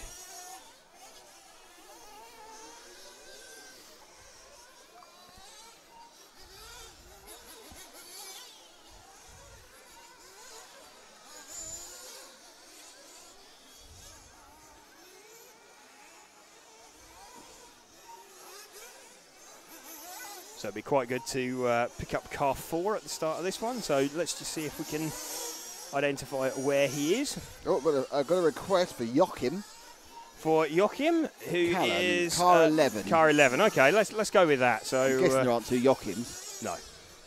There's a minute to go. We'll find him in a second. There's a very David Ronafelt-esque body shell out there, actually. Someone asked if David Ronafalt's here, but this is the Euro B, so he's banned. I'm sure he's banned for. Actually, he's won it, so he's banned for life. Yes. He's not just banned for 2 years. Well, no, he's banned himself for life. He's won the world. He's banned himself multiple times. He's multiply banned. Yeah, he's about as banned as you can get. He won the event in 2009. That banned him for life. He's made World's Final. That's banned him for life. And he's been in the top 50. He's banned for 2 years. So he's super banned. Yes, he's mega banned. So, yeah. There we are. There's 11. So he's 11. Go to the TKR double. He'll be on the first to start, though, actually. He will be, yeah. There's 20 seconds to go, so or about 15 seconds. There's about 4 almost identical bodies following each other. There are. From a distance, they're identical. I mean, they're not identical when you get near them, but the last of those is that's an HB car, and it's very Ronafalk-esque. I do wonder with Adrian Bertrand being here if it's actually if it is one of David's. We'll find out. It's car number 0 is the. Okay. So we're with 4. Yeah, we're with car 4. Who are we with? No, we're with 11. Joachim, 11, yeah. 10 is Antoine Guillenet from France. There's a good chance he's borrowed something from Adrien. Yes.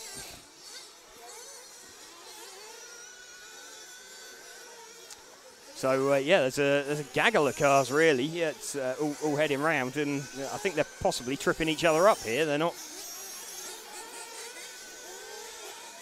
So here we go. We're following them around, and they're kind of they're all tripping over each other, really. They could all probably do quicker lap times if they weren't in each other's way.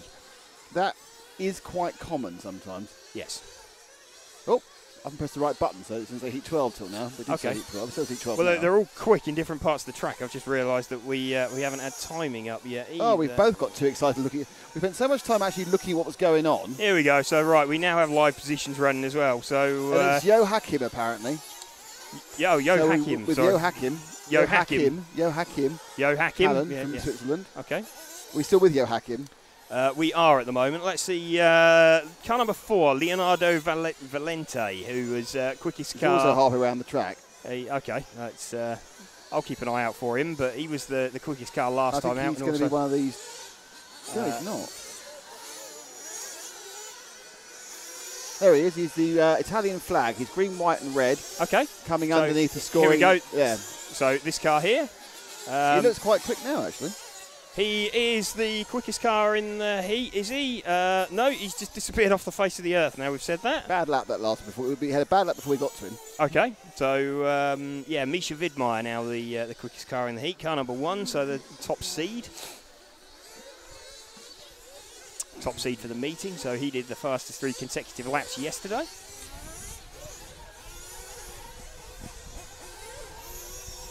So we're following car 4, the one of the quickest cars. That's a brave line. He almost cleared the crater there. So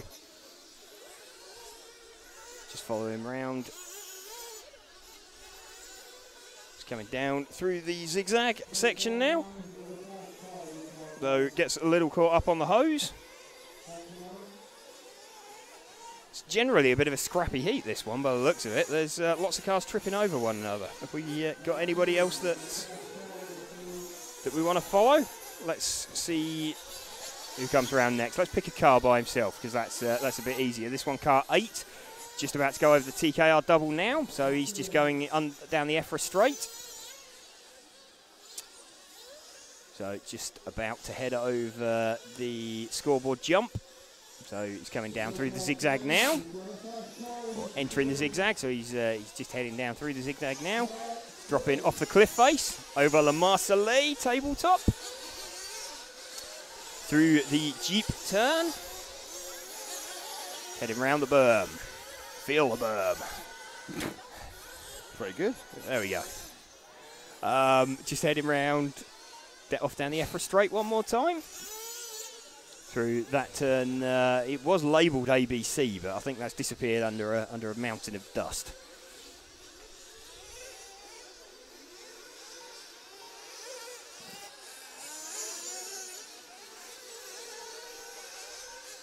So it's a nice clean lap now, just watching him head up again through the berm section. He's about to catch a pile of traffic. There's just over a minute left, so he might get lucky as he comes over the TKR double off down the EFRA straight.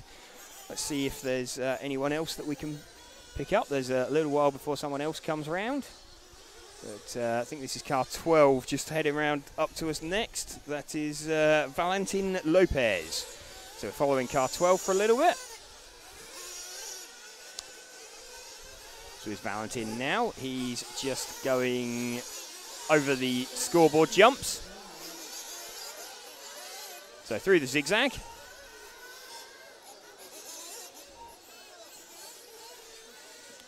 Off the cliff face, over La Marseillais tabletop.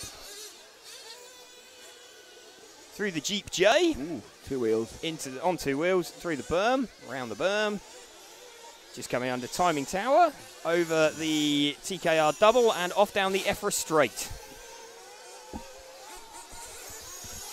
So that's the race clock over, so just waiting for everybody to bring this one home. Bring it home. Bring it home.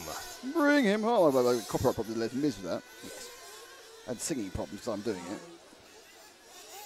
But the singing's so bad it doesn't sound like you're infringing anyone's copyright. Ow. That's cruel.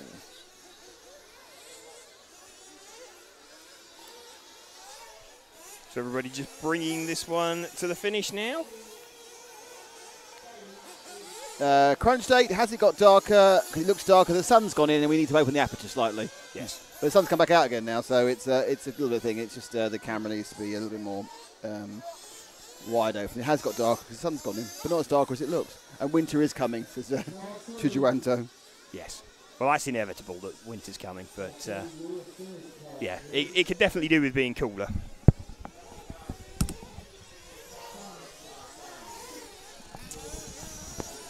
So just waiting for this heat to finish.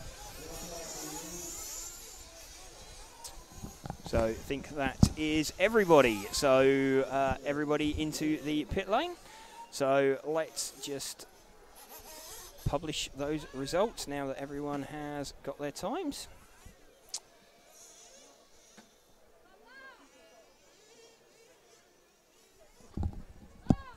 Don't sit me wire. Okay, sorry. I've Race clock's gone from the screen again. the race clock has gone from the screen. Let's have a look at the results lineup from there. You missed it. You're too slow. I was too slow. Okay. Apologies for that. So we're going to disappear again. Hang on a second. We've got some couple of things to do. We will be off in a second. Okay. You happy with that? This is the output screen. So we're just checking a little bit on the. That's not over. That's not over the top, isn't it? That's okay. It looks different on all three of them. Yeah, but that's one that counts. That's okay. What are you doing? Going down a tiny bit. Yeah, like tiny amount. Yeah, we're just playing with camera, and then now the sun's come out. Of course. I'm afraid, Harry, you're going to have to chase it, yeah? You have to chase it, because it does get too dark.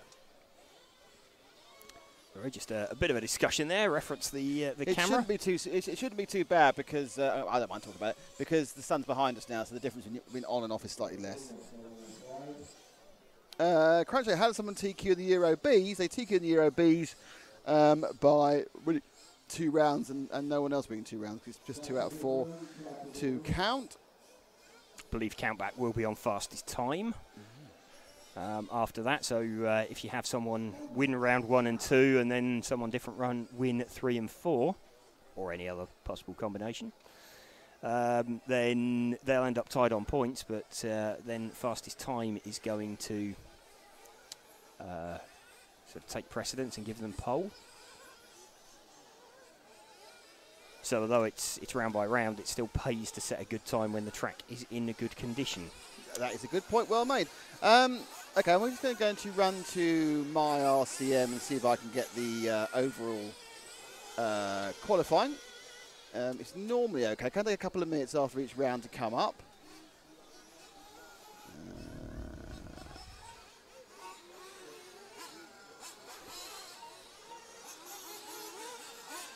Yeah, they've not managed to get it up yet, so we'll have to keep looking for a bit of refreshage.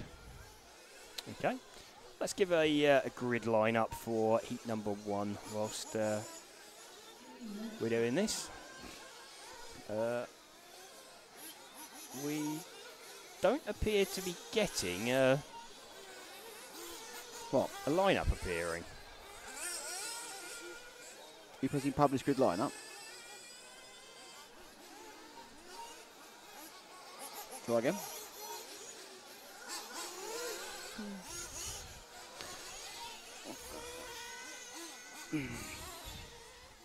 Oh, I've lost the mouse now. It's no good. Where is it? Slight technical issue here.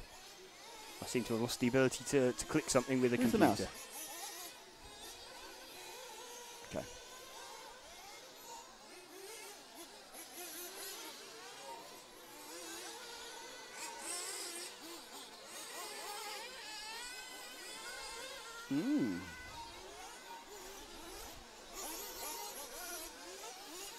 That's interesting. What's happened here?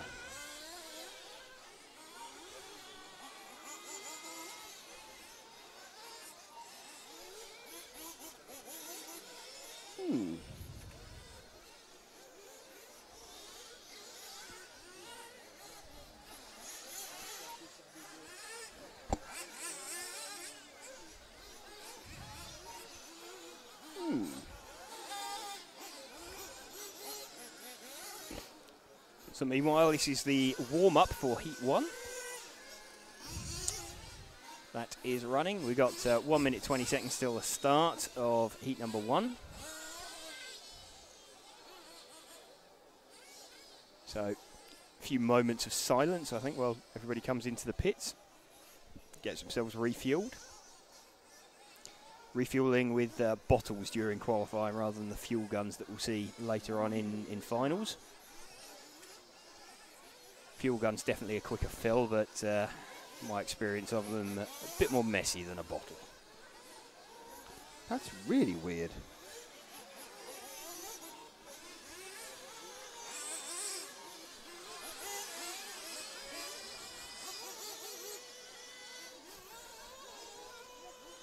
So just trying to get the timing back here for you. Oh, it's coming, don't worry. Won't be very long.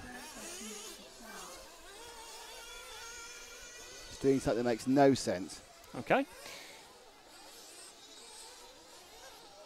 So whilst we're trying to get that sorted for you. You haven't got a commentator on it, it's going to happen. Okay.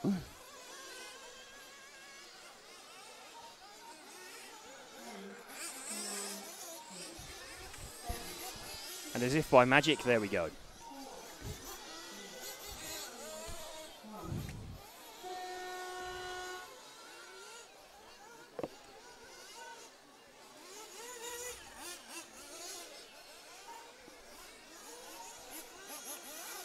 Okay, all that excitement of bits of timing not working and then working again. How strange.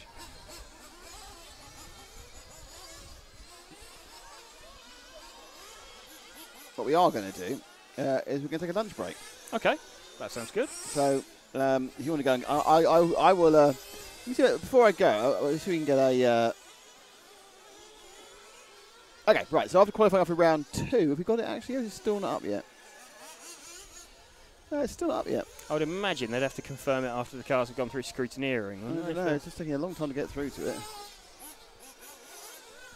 Okay, we haven't got the qualifying from round 2 yet, but we'll give you when we've got it. We will give it to you. We are going to take a quick break for lunch, but we'll leave the cameras up and pictures. So if you two want to get in the queue and get something great, like sausage, oh, hamburger, sausage-based products. Okay, I'll hold the fort here, and you can go and order food. And in doing so thank you all for watching. Thank you to EFRA, and thank you to our friends at Jeep and our friends at TKR.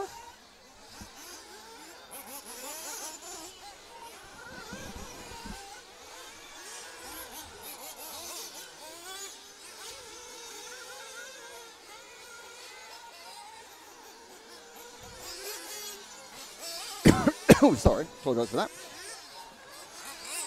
So we are halfway through. Well, we've got a lot more action for you. We've got 2 more rounds of qualifying. And we also have, of course,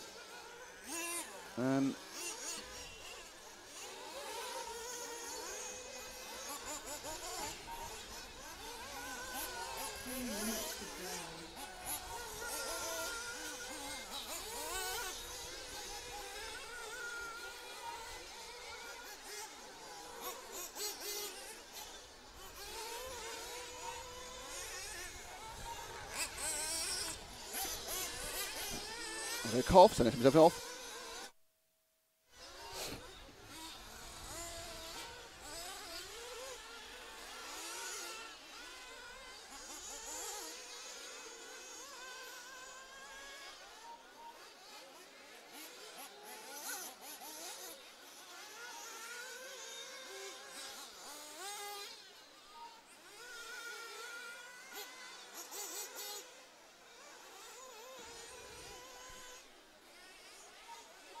Yeah, my RCM, Chris Marshall, is not doing a great job at the moment, it has to be said.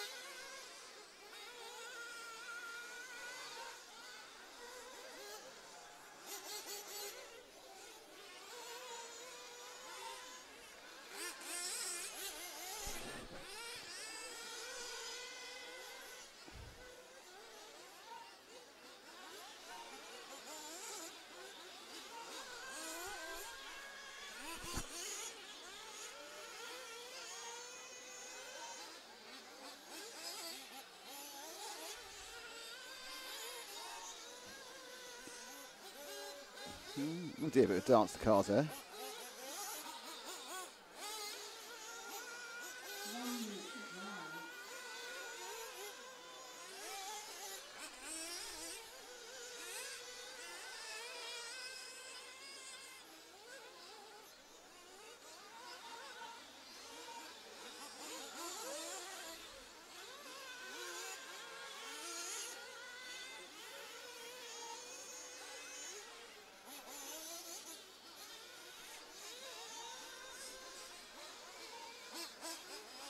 1 minute to drive.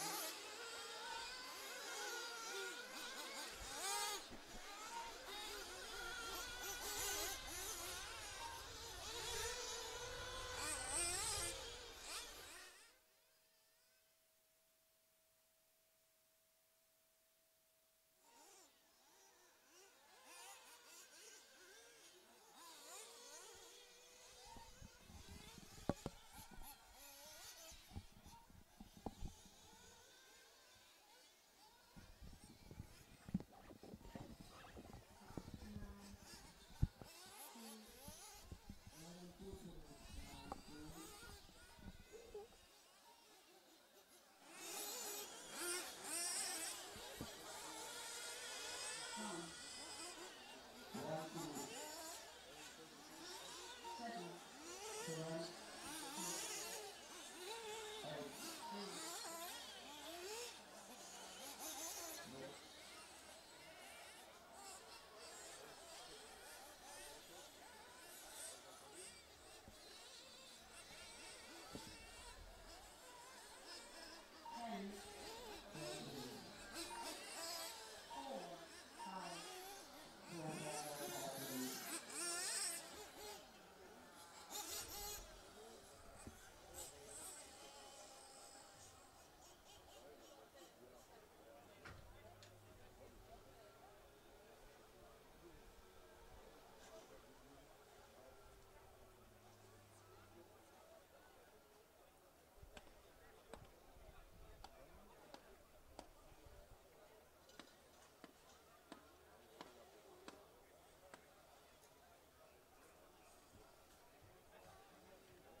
Let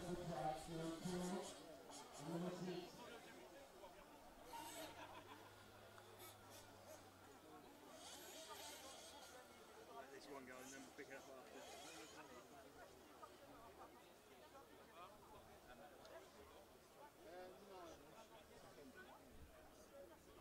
Go on.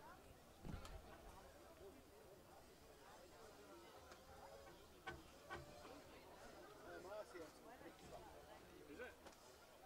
I've no idea. Last time. Who's leading? Who's the other? I have no idea.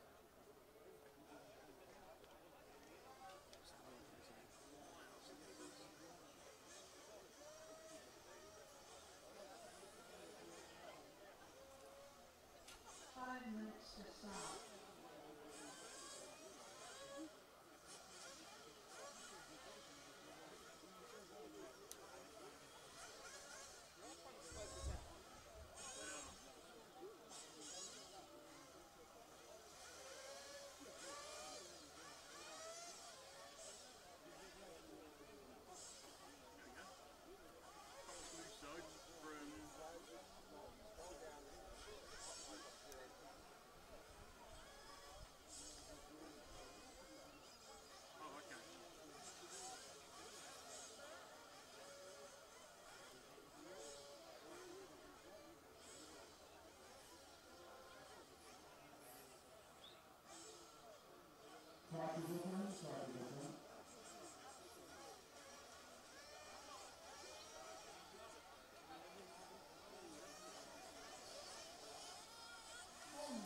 Start.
Hello everybody.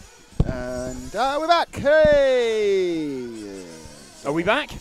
Well, I think we're back because I pressed the button and I can hear you. Okay, that's And the that's lines good. are going upside down and we're back. We very quickly see if we can find car number 9 of Noah Kaufman. Someone's asked us to follow even though it's virtually the end of the race. Okay, let's just have a look. His progress says he is about to come to the end of the lap. He's like 2/3 done. Okay, there's 8, there's 6, there's 1. Here's 9 now, so the green-fronted orange rear car with the yellow wing and yellow wheels. So he's down the EFRA straight now. He's just about heading under the scoreboard jumps into the zigzag section. Le zigzag. Le zigzag. Mais oui. Off the cliff face, over Le Marseillais tabletop. Through the Jeep J. Round the berm. Under the loop. He's under TV Tower. Over the TKR double. And down the EFRA straight one more time. That was a whole lap of the Reading. Not Reading. That Which track. not in Berkshire. No, we're not in Berkshire. We're not in Kansas anymore, Toto, either. No. Right, so we're back. Hello, thank you. We needed some food and sustenance. Been up for a long time. We are now with you for a long time. A round and a half of qualifying. In fact, probably for the next, where are we now? 1:30. I think we stop again about 5:30. Yeah. So 4 hours of 4 hours of us. complete rubbish. Absolutely. Don't forget to ask for your drivers. What's going on? Ashley Patton asked a very good question straight away. Any news on results for round 2? The answer is no. There are no results from round 2 we can get hold of at the moment because the MyRCM doesn't appear to be working at the moment. Now, what will happen is at the end of round 3, one of us, probably James, if it's still not working, we'll go and get a manual copy from somewhere. Yes. But, yeah, it's a bit weird. I will check again, actually, to see if it's updated. It hadn't updated 5 minutes ago. And it hasn't updated now, so it's just locked up.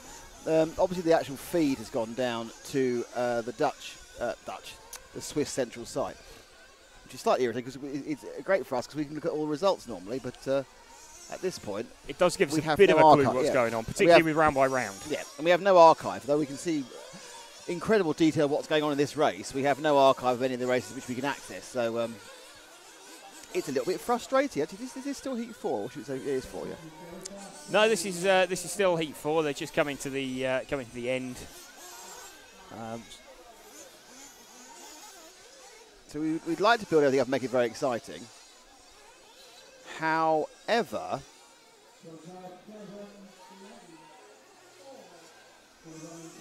it's not quite so easy, really. Yeah, I've got that for later. Okay.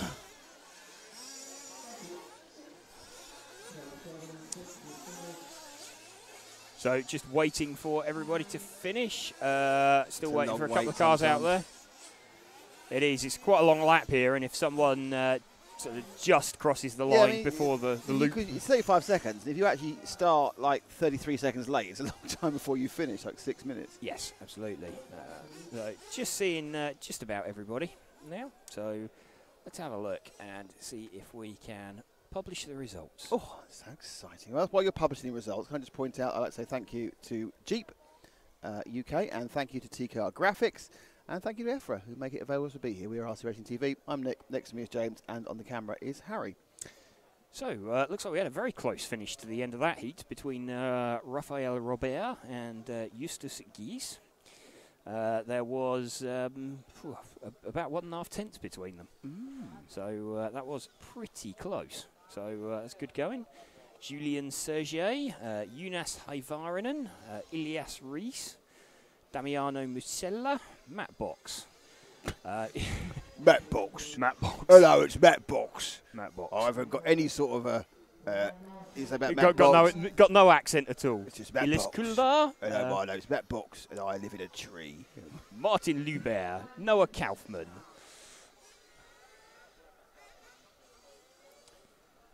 Jeremy Marmonier and Cedric Nickel. Cedric Nickel. So there we go. Already some 10-lap runs actually in Heat 4. That was noticed there as well. Was The it? top two were on 10-lap runs. What? This guy's gone crazy. But, yeah. Matthew Chaffredon, what have you had for lunch? Yes, indeed. No, Matthew Chaffredon is in this Next race. all right, come on then. He's in the next heat. Mr. Clever Clogs. Clever trousers. Let's have a look and have a look. Here we go. Matthew Chaffredon. Chaffredon. Guido Elia. Clement Chouteau. Steve Shakespeare. You need to learn how to do this, you know. Because I'm probably going to make you do it at some point. Okay. Because I'm getting quite bored doing this. It's quite simple though. Must be, because I can do it. So, yeah, Steve Shakespeare, Anthony Conroy, Nicolas Lanice, Heino Muller, Ricardo Paschetto, Angel Agag, Francois Nironi, Gary Gregory, and Florent Denevaux make up. Florent Denevaux. So that is making up our 12 for heat number 5. No one's asked for anyone yet. They're not popular heat number 5, obviously.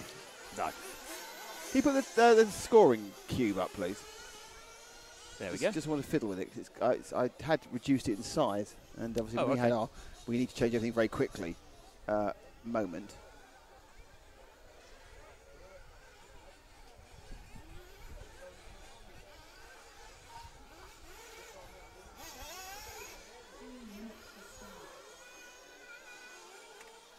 There we go.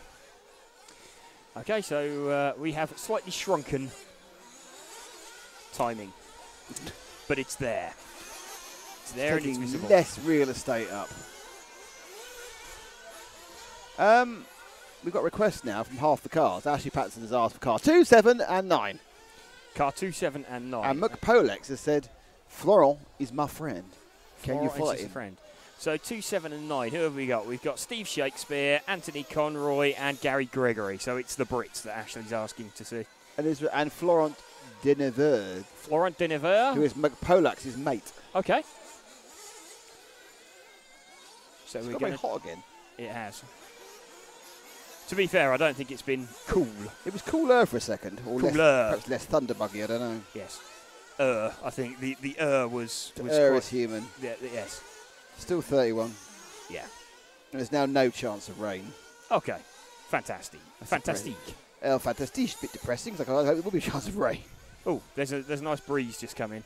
Yeah, you briefly. blocked my breeze. Yeah, okay, Blocked my sorry. breeze. The flags are not doing anything, are they? They're not. No, they're quite flaccid.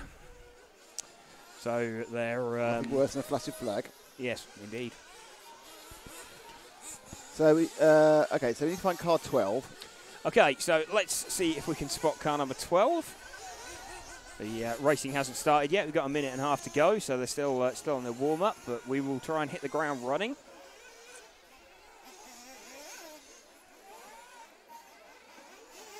So here we go. Here's car number 12, the white-fronted green rear car, as he trundles into the pit lane.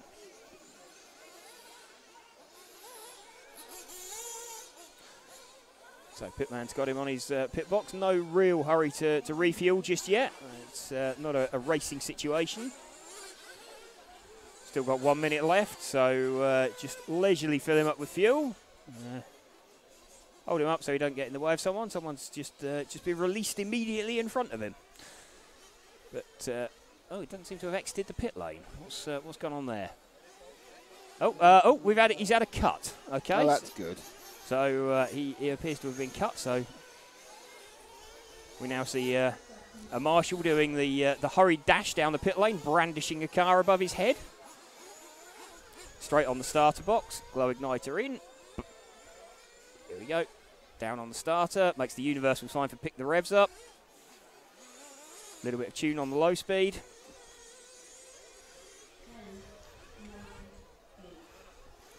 See if he'll get him out in time. So a bit of a drama there for car 12, but he's off. Okay, so he's going to be late, but he is out on track, so he's going to make the start. So, well, I was worried about him being late there. Yeah, no, he made it out the pit lane late, so but he'll start the clock as he crosses the loop this time. So this lap doesn't actually matter for him. just he's heading round. Over La Marseillaise, tabletop, through the Jeep, so flowing J turn. It's an excellent bit of cutting by Nick there. We're on a different car, aren't we? No, this is 12. Oh, right, I thought, that's weird. So we're following 12 over the TKR double, off down the EFRA straightaway. So this is his first racing lap. He's now coming underneath the, or over the timing board jump. He's now coming through the zigzag. Off the cliff face. Over La Marseillaise again. And round through the Jeep J. Oops, And car past the upside car. down. Ooh, he took past a the wide car. line. He took a very high line there. So What lap time was that? there we go. Lap time for him then was, where are we? Car number 12. That was a Didn't look 35.205. very quick, but then... Not particularly. Okay, we also have requests for several other cars, don't we? We do, We yeah. have requests for car number 2.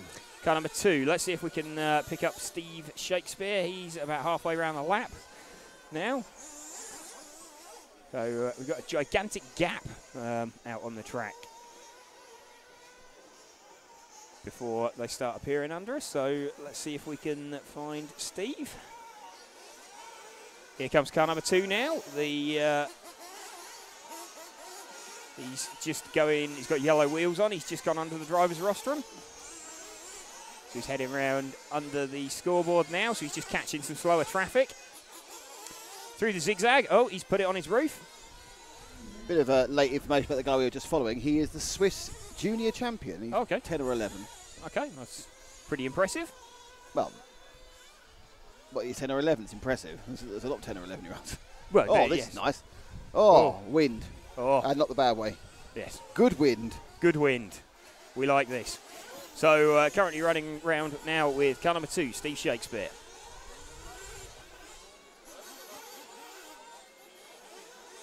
So under the timing screen, heading up towards the zigzag. So he's coming down through the zigzag. Let's see if we can find any of the other cars we were asked for. We were asked for car number 7, weren't we? Anthony Conroy. Well, I think that's it, actually. I think that is the sum total of cars we were asked for. You did a very good job to get through them in about 2.5 minutes, I must admit. Let's have a look. Yeah. Let's see if we can find 7. He's just over halfway around the lap. So just watching for 7 to come into view. He seems to have disappeared. No, here comes 7 now. So 7 is the last of this gaggle of cars. So he's just taken the TKR double. He's off down the EFRA straight. So he's just about to go over the timing board jumps. Heading down now through the zigzag section. So struggling a bit with some of the bumps there. Over the cliff face, over La Marseillaise tabletop. Through the Jeep J section. Round the berm. Back under the timing loop. And he's just heading around past TV Tower, over the TKR double, and down the EFRA straight one more time. So flowing around quite nicely. Matthew Chaffardon is leading this one. He's forecast a 9-lap run in 3:03. So that 10 lap, those two 10-lap runs last time. Showing off. Very Just impressive. showing off. Yeah, I mean, they were 10 in 33, so I only just made 10's it. a 10. A 10-lap run to a 10-lap run. Yeah, that's going to get them a good round score. Well, we think so. We don't know, do we? Because we go to see what the round scores are.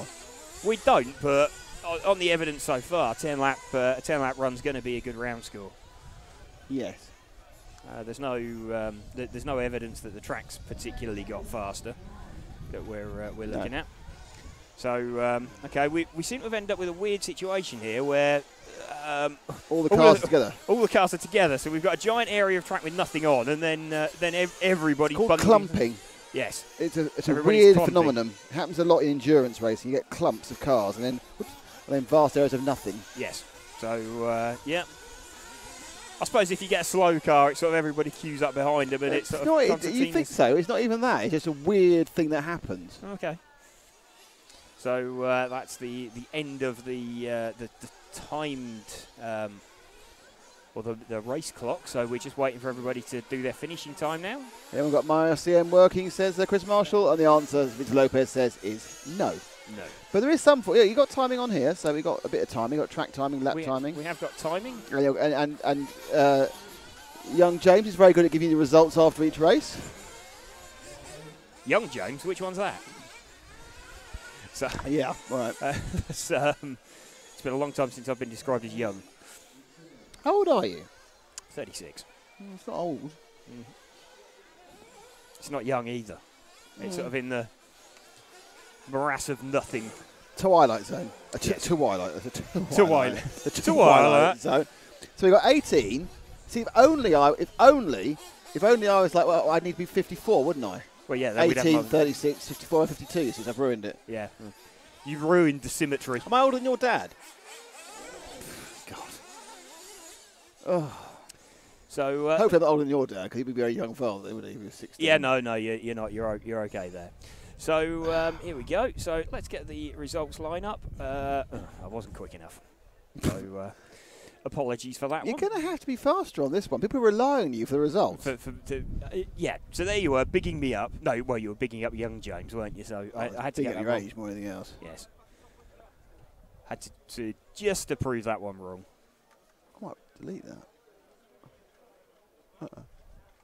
Okay, right, now. No, didn't want that either. Let's do that, and then I want to do that. You go and do your bit. I'm messing my bit up. Okay. So we will have the grid positions for this race. So we're going to have Graham Miller, Oliver Freitag, Nico Kaspari, Jonas Bauer, Daniel Jose da Silva Barros, Sven Brasiak, Remy Barbillon, Colin Meyer, Enrique Lopez Ross. We have Yeng Chan Chun, Jan Allendorfer, and Thierry Coudon. Just making up our 12 racers for this heat. This is heat number 6, round 3. They're definitely sending out smoke signals from that barbecue, aren't they? Yes. Eat more sausages. Yes. Can highly recommend them. Have you had enough sausages?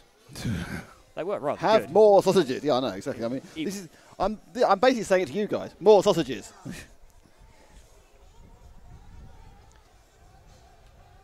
So let's get the race positions up at the side of the screen. That's good to go now. Heat 5 about to roll.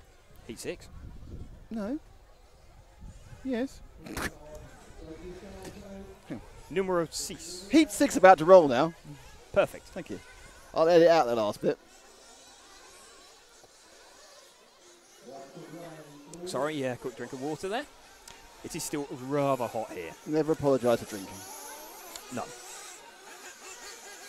Karate, I hope food was good for you. The food was very nice. It was spicy sausage and a roll. It was like a spicy hot dog. It was très good in a proper French stick from France. In a pan, I believe, was it? Or no, it was in French bread, French stick bread, baguette type bread stuff.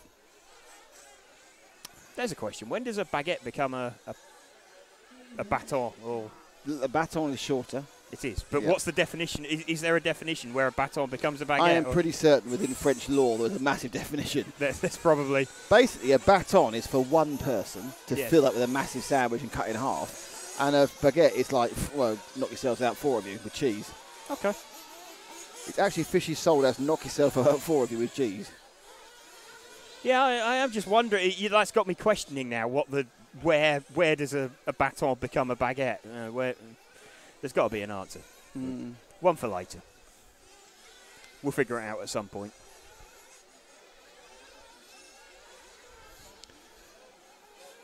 So, fixed camera's got someone on his roof at the moment in the middle of the berm. Doesn't really matter, particularly. Qualifying not started yet. We've still got 2 minutes before the heat starts.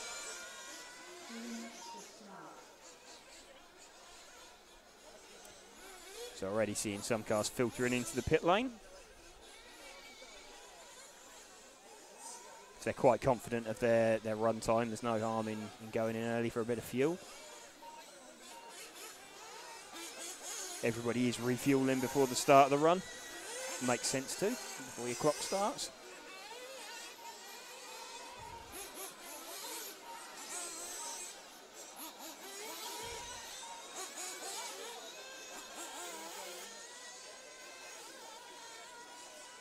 Noticing out there actually some of the bumps, some of the divots and the holes, they're not becoming any smaller, but the edges of them are becoming a bit less defined. I think as more and more cars run through them. They soften them out, are they? They're making them into actual kind of they're kind of features. Proper depressions. Yeah, they've got like a slight sort of radius to the edge of them, so the cars don't seem to be digging into them quite as much. That's why we're going faster now. Yeah, it could be one explanation. They're actually driving the course and making it quicker, which sounds very unlikely. Yeah, it's. I suppose if it's patches of, because it's not the whole track, it's just areas of it, isn't it? So maybe they've just sort of removed all the loose stuff on the surface. Hello to Edward Pickering, who's being sarcastic, because I think he knows exactly how people drive the cars, because you've been on every single live stream we've done for the last 3 years. It's lovely to have you back, Edward, from Japan. How you doing? And hello to FunBoyGamer_HD from Germany. I'm sure the underscore is important. You're of that ilk. No, he doesn't know. We've got no requests for cars in this one, so we'll have to choose someone. Well, we got 15 seconds before the start, so... basically, the first car that actually crossed the line starts a real-timed lap. Just pick him up. Not that one, not that one. Next car. This one, car 5. That blue and white one. Okay, so car number 5, that is Mathieu Chaffardon. So no, it isn't. It's Thierry Coudon next. No, where did I get Mathieu Chaffardon? He was in the last heat, wasn't he? You actually invented a name that's not even in this. Well, I used it's Thierry Coudon. Where? Oh, they've got some right problems. We're actually got, I don't know, are we right? Who's right? This is correct. Very interesting. I think we've got a massive timing failure about to happen. We've got a here. bit of a glitch with my RCM because it's still it appears to be displaying the same drivers that were in the last. Yeah, but oddly, we're supposed to get the feed from there, but our feed's working. Okay, that's so that our display isn't working. No, our display is working. Our display is. Right, but the main display from my RCM isn't working. Hasn't updated. It doesn't matter. Our stuff's right. Our stuff's correct. Okay. So, right, that's where that confusion came in. Okay, so we are following around Thierry Coudon at the moment. That's no, weird. we're not following anybody. We're on the fixed camera. Sorry, that's me. Apologies. Complete. That's no. I feel bad now. So we'll follow him around for a little bit. Yeah, probably. He hasn't had he's had vocal time, but no actual vocal time. Yeah. So he's in the middle of the zigzag, so just let in some quicker traffic through. So I'd like to let myself off that one because I was confused about the timing. My RCM timing. Why whether my RCM is not working anywhere? Through I can see a screen somewhere. Through the Jeep J. So he's just coming under TV Tower. Over the TKR double and then off down the EFRA straight. He's in the middle of a gaggle of cars.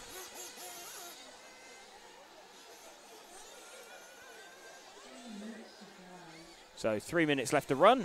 He's just parked it on the entry to the zigzag. Let's see if we can pick up another car. Who's this just coming over the loop now? This is car number 3. So car number 3 is Jonas Bauer, so one of our German drivers. So let's follow him round for a little bit. He's just heading under the timing board jumps. So coming down through the zigzag section. Here's a question. What does my RCM mean?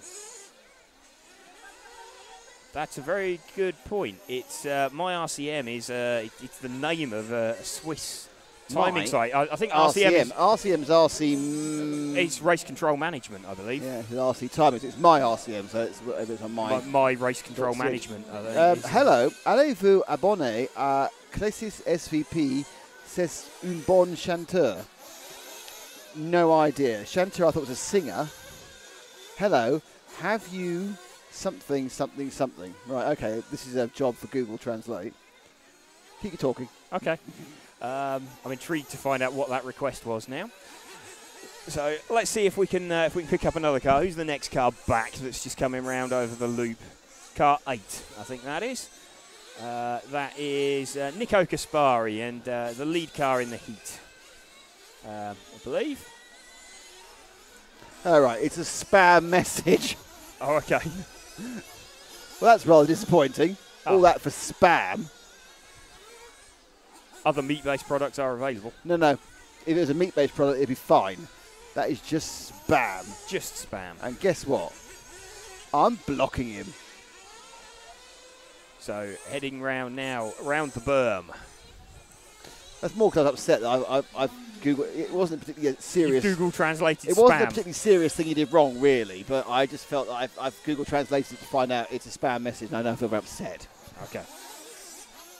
I feel conned. I feel abused. I feel used.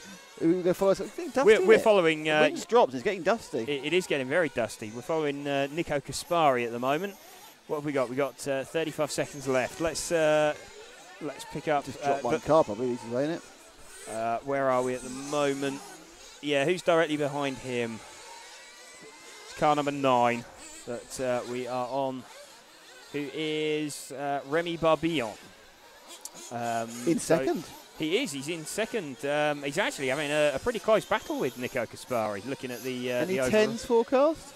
no, these are all 9s. So looking at the forecast. Yes, unfortunately, General Jose Silva de Biro has kind of put the screen slightly out of whack, hasn't he? He has. He's pushed it across, so I can see he's on a 9. When you have that many letters in your Spanish name, you do tend to move our. I just knocked off me the charger. Yes, it's just looking now at who's on the front. Still on a 9-lap run, so as the timing's coming to an end.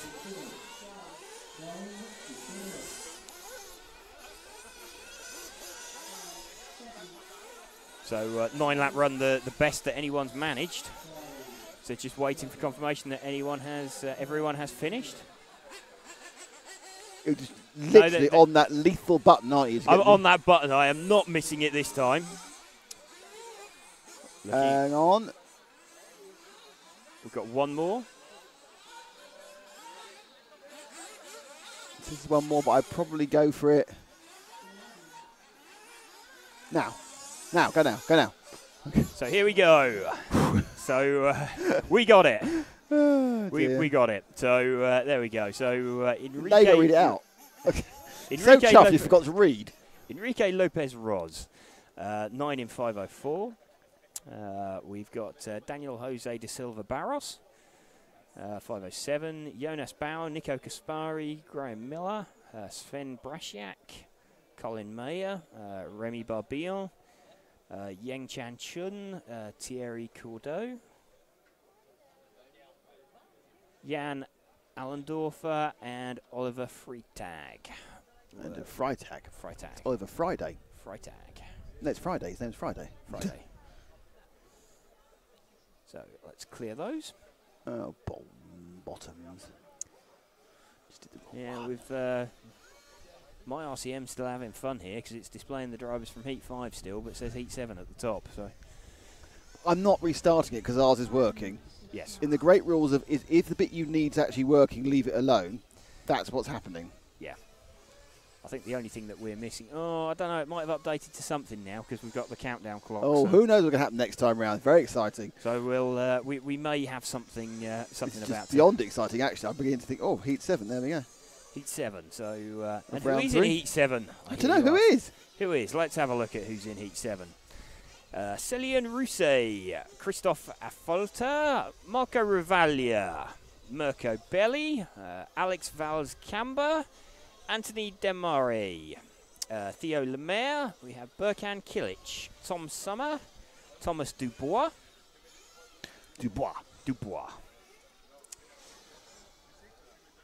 Diego Fuzier and Jeffrey Halseymer are the 12 in this race.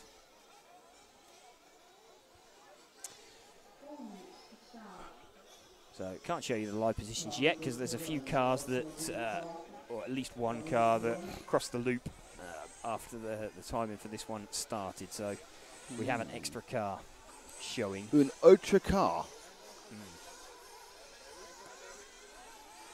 Sorry, mid-gulp of water again. We are drinking an awful lot of water. And not much of it's coming out the other end, so it's obviously oozing out. Yes, so keeping hydrated. It's our middle name. Hydration. Hydration. No requests again. Qualifying started.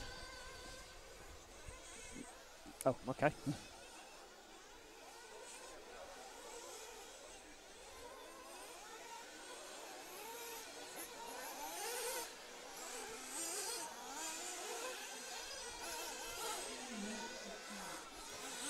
So 3 minutes till the start of heat number 7.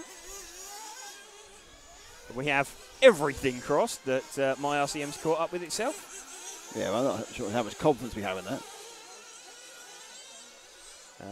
I don't know if it's actually updated the overall yet. Is he in this? Burkan Kilic is in this, yeah, he's car number 1. Okay. So let's just see if we can get a heads up on where he is on the circuit. Here we go, he's just coming underneath us now. You couldn't have timed that better. Still 2 minutes before he starts, though. There is, yeah. So just watching him now Agama mounted. Sounds uncomfortable. Yes. Burkan is the older brother of Burak. And Burak, I think, obviously finished in the top 50. And so got eliminated from this event. Edward Pickering asked, have any B Euro drivers moved up the A Euros? Well, in 2009, some kid called David Ronafart won the B Euro. So, yes, is the answer to that question. But, I mean, no, obviously, most of the people in the Bs, as we were saying, most of the top guys will be at the A as well. Certainly at the pointy end of the field. We expect to see them making appearances in the A Euros. As we mentioned earlier, David Ronafat's just found just about every conceivable way to ban himself from future. He is banned. He is so banned, I believe there's no way back for him. That looks really dark now. Yeah, that smoke's disappeared over the other side as well. I don't know if... That's better. That's better. Working...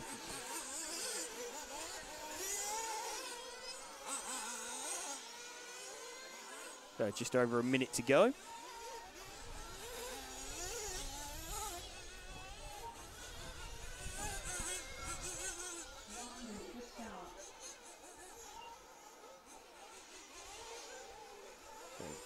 Just keeping an eye on where Burkan's car is so that we can follow him straight from the start.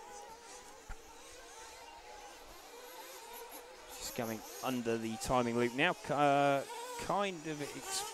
No, he's not. That was a different car, similar colour. Here we go. Here's Burkan's car now. Kind of expecting him into the pit lane. Yeah, he's in the pit lane. Okay. Just got a handle on where he is.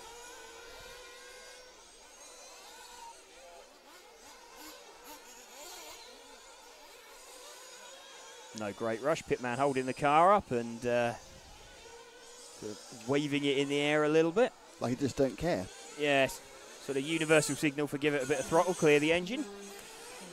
A nice cloud of smoke from the engine. So.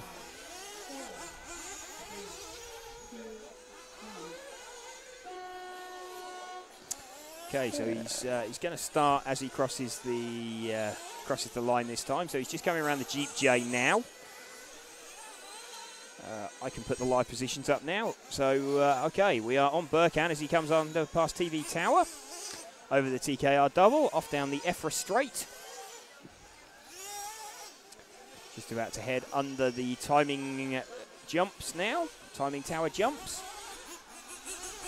So coming through the zigzag, passing traffic. Yeah, that traffic was almost more irritating than it ended up being. So he's across the Le Marseillais tabletop. Back up through the Jeep J into the berm. Over the timing loop one more time. So that is a lap with Burkan Kilic. Sounds very, very final. That's it. That's a lap with him. That's a lap with him.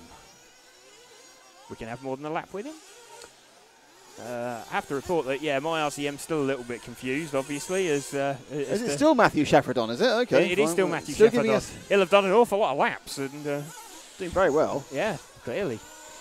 He's been out in heat 5, 6 and 7. Well, at least he's pumping out the right information to us, so that's fine. Yeah, it's giving us. So Marco Rivaglia leading this heat at the moment with car number 2. Was there any more requests? Or? No. Eva Pickering said, Crunch said, is John going to be at the Euros to commentate for you? John is going to be doing 1 Euro this year, which is the 1/10th IC track at the end of the season. Eva Pickering says, banned. What did he do? Banned. He's not really banned as in like a, you know, like a transgression, is it? It's not. He just doesn't qualify. Yes. He. I think we established if you finish in the top 50 of the main Euros, you can't qualify. David's obviously won the main Euros. If you win the Euro Bs, you can't race in it, and he won in 2009. And if you qualify for any World's final. Yes. And obviously David reigning world champion. So. Yeah, on all 3 counts that stop you from being able to qualify. He's got them all. He's got them all. Full set. Yeah, so there's not an awful lot of chance of seeing David. I'm not sure how much he'd want to come down here anyway and do it, but you know, I'm sure he'd enjoy a fun weekend out. Yeah, absolutely. So his pit man, Adrian Bertin, is here in the pits, and see him just sort of down below us. So he's floating about, helping some of the HB Racing and Team Orion drivers. So let's see if we can pick up somebody else now. We've been following Burkan for a little bit. So who's the car behind Burkan, the next car round? This is car number 7, which is, that is Alex Valls-Camba. So one of our Spanish drivers. Hello, I am Spanish. He is Spanish. Yeah. So VAL on your timing screen, confusingly.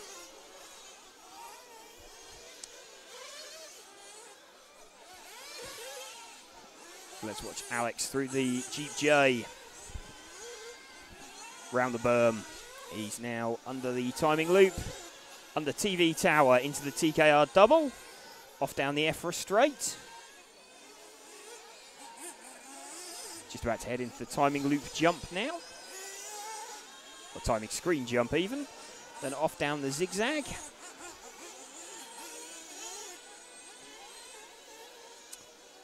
Off the drop-off over Le Marseillaise tabletop. Back through the Jeep J, so that's a lap. Slightly sideways, and someone's moving rather rapidly just in front of him. See if we can pick up that car that's immediately in front of him. So following the car just in front now. Rather rookie error of not catching his number, but we'll get him, find out who that is as he comes. So this car making very good progress wherever he is. I think that's Burkan Kilic. He's catching as well, so pretty rapid as he comes around the berm. It's car number 4 that we're watching. Christopher Affolter, one of our Swiss drivers. Swiss drivers even. Very close to the Swiss border here. So and the German border. So quite multicultural, the area. Lots of quite Germanic sounding names, aren't there, in on the way back to the hotel. Oh, that was always going to go wrong. That was, that cost him a bit of time. Let's see it going wrong again on our replay. So this is well,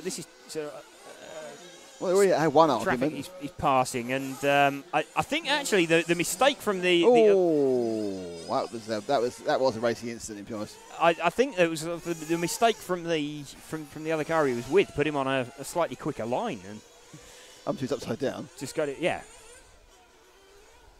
Touch wheels, obviously they're open wheels, so yeah. Quite often wheel-to-wheel contact ends up with one of the cars upside down.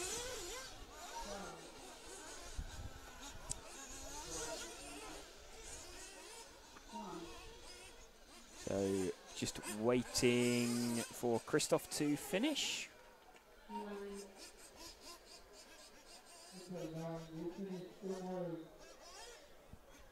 So just this one car to come in. He appears not to have finished, actually. So let's have a look at the results.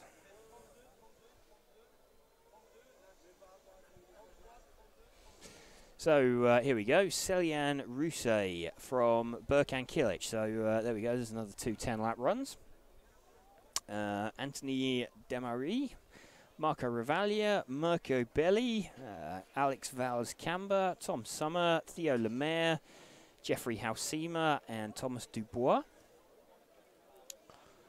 And 11 and 12, Christophe Affolter, who doesn't look like he actually finished. He could have finished that split lap and made that onto a 9-lap run, but decided against it. Let's have a look. Diego Fuser. No. So Diego Fuser didn't finish the run, so he was a little bit away. So here we go. We are ready for heat number 8. Crunch State, will let it boot this bit Euro 8. Yeah, of course he will. That's in 4 weeks' time. 4 weeks' time? 3 weeks' time. 4 weeks' time. 4 weekends' time. I don't know. It's 4 weekends' time, yes. It's about 700 hours of broadcasting prior to that, though. Got a few events to get through before that. Aye, indeed. So we are looking for heat number 8. About to go. At any second now, I'll change the thing to say heat number 8. So let's have a look at the grid lineup. So we're going to have Jörg Horninger, Kevin Michaudot, Petra Klavtovsky, Dmitry Perrin, Mark Heim, Robin Illes, Matthias Radspieler, Valentin Bader, Etienne Chiron, Axel de Bar-Monclair. Oh, hello. Mais oui. Mais oui. Kieran Cox is the one, is he? He is. Yes, we've got a request for Kieran. Roman Agostelli as well. Roman Agostelli. Agostinelli, sorry. Agostinelli, okay. Agostinelli. So that is our grid lineup, along with Kieran Cox, as Nick mentioned.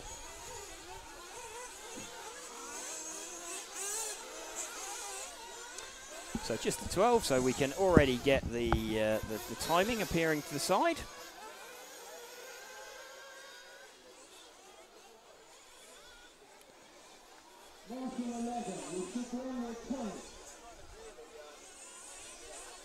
So everybody just heading around the track, doing their warm-up laps.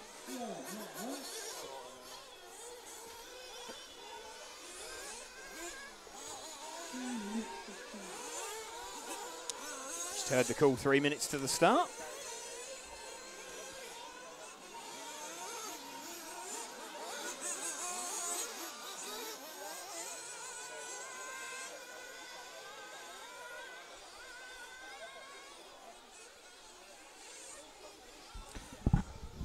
So looks like Kieran Cox is going to be the Kieran Cox is the popular.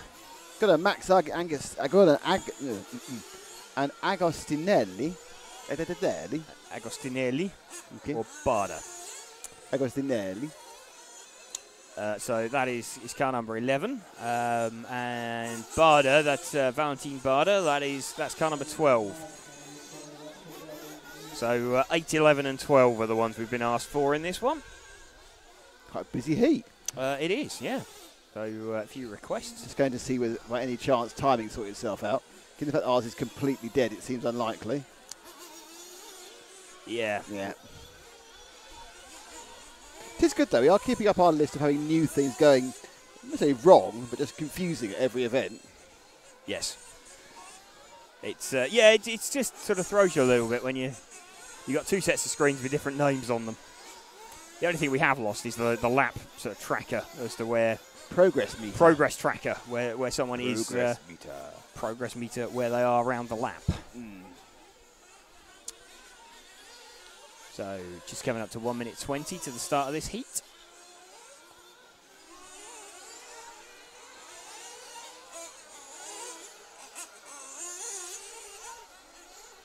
Seeing if we can spot some of the cars already that we've been asked to follow. You can see car number 12, one of the cars that we've been asked to follow. So 1 minute to start. He didn't come into the pits this lap, so I'd expect him to, or last lap, so I'd expect him to pit this lap.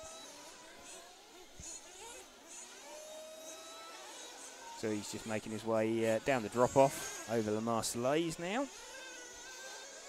He's coming through the Jeep J. And just tags the timing loop, but that's okay. He's got 30 seconds before the start, so I would imagine he'll file into the pits now. And yeah, he has, so he's in the pits.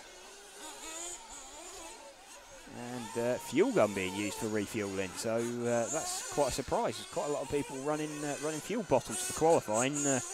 Speed of stops in before the run, not critical, so fuel bottle normally a little bit easier to use than a gun. Okay, so race clock has started. So the first car we're looking for is car number 12 we've been asked to follow. So believe this is him just coming around the berm now. So here we go, here's car 12. This is Kieran Cox that we are watching. So he's over the TKR double, off down the EFRA straight. He's just going under the timing tower. So down through the zigzag section. Drop off, Le Marseillaise tabletop. Into the Jeep J. And around the berm. Made a bit of a mistake there at the top of the berm, but sort of got away with it. So he's crossed the line, and he's off on another lap. So he's out there running. Who else was it that we were asked for in this one? Mr. Agostinelli or Mr. Bader? Agostinelli. Agostinelli. It was car 11. Yeah. So let's see if we can spot 11 out there. It's 11 or 12, basically. Either one of those two we're looking for. Okay. No, we've already had 12, sorry. So let's see if we can locate 11.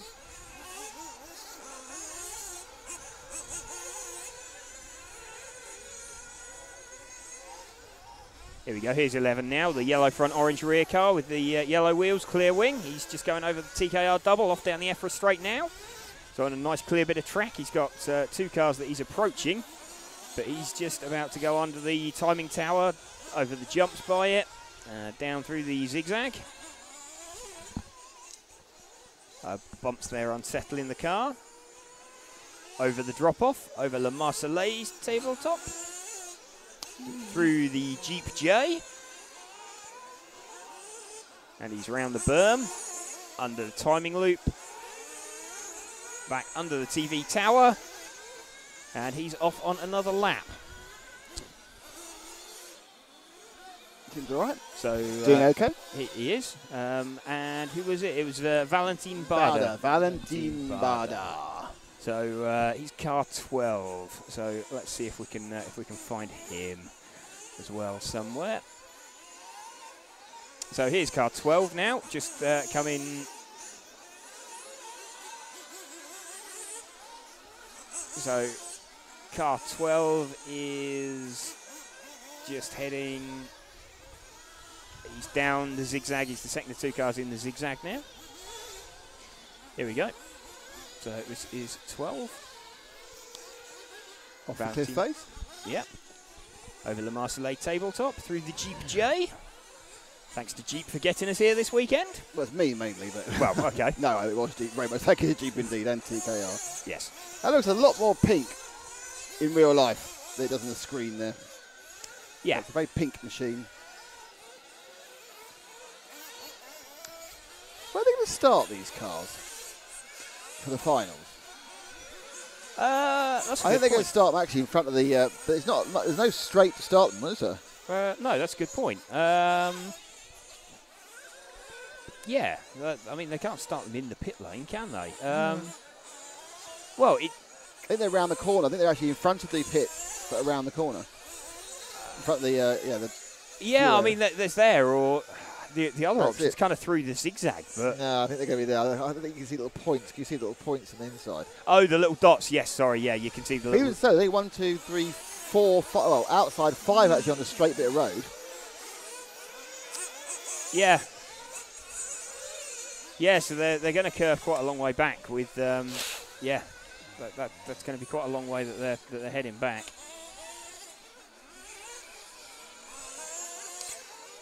So here we go, following car 12. We've got 40 seconds left. Was there anybody else that we'd been asked to identify? I don't think so. Car 8, I think, Kieran Cox, wasn't it? We got him at the start. Yeah.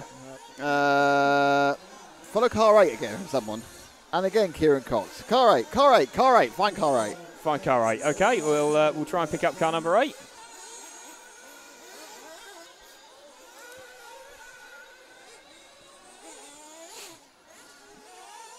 There's 6. Car 8 is just in front. There we go. There's car 8, the white, orange, black car. So he's over the TKR double off down the EFRA straight.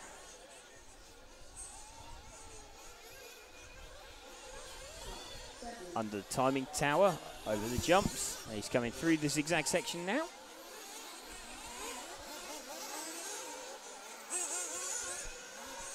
Over Le Marseillais tabletop. Through the Jeep J. Around the berm.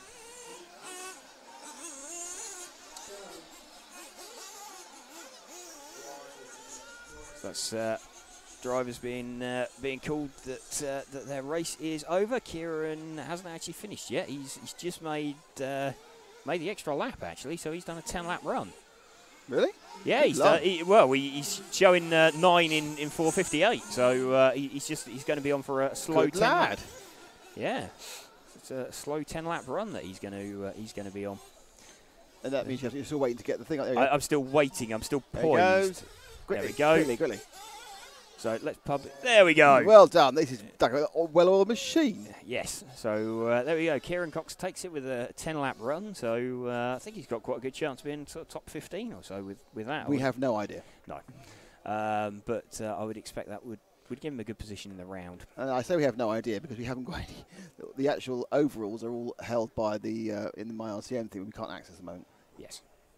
So Kieran Cox from Kevin Michaud, Peter Kratowski, George Horninger, Axel de Bar-Montclair, Valentin Bader, Robin Illis, Etienne Chiron, Roman Agonstelini, and Matthias Radspieler.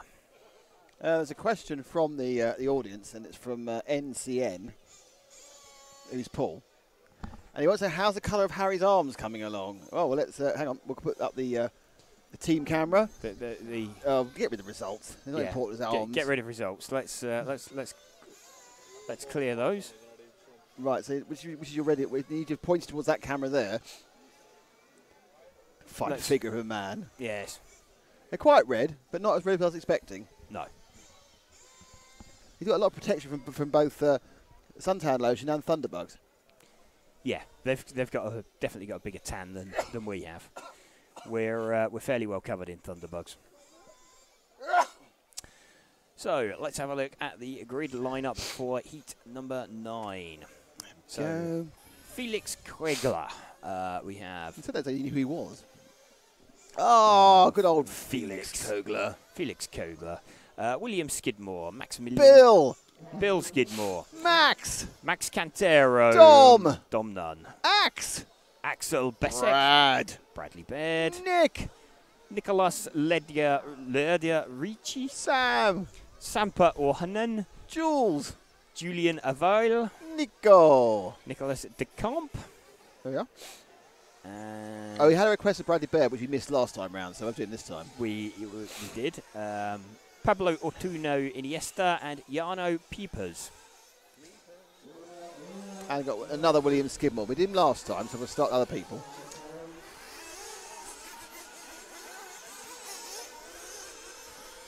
So, yeah, I think we need to make sure we get Bradley Baird, don't we? Yep. For this one. So, green and white car from memory. Blue and white car. You are correct. I know. So obviously my memory isn't very good.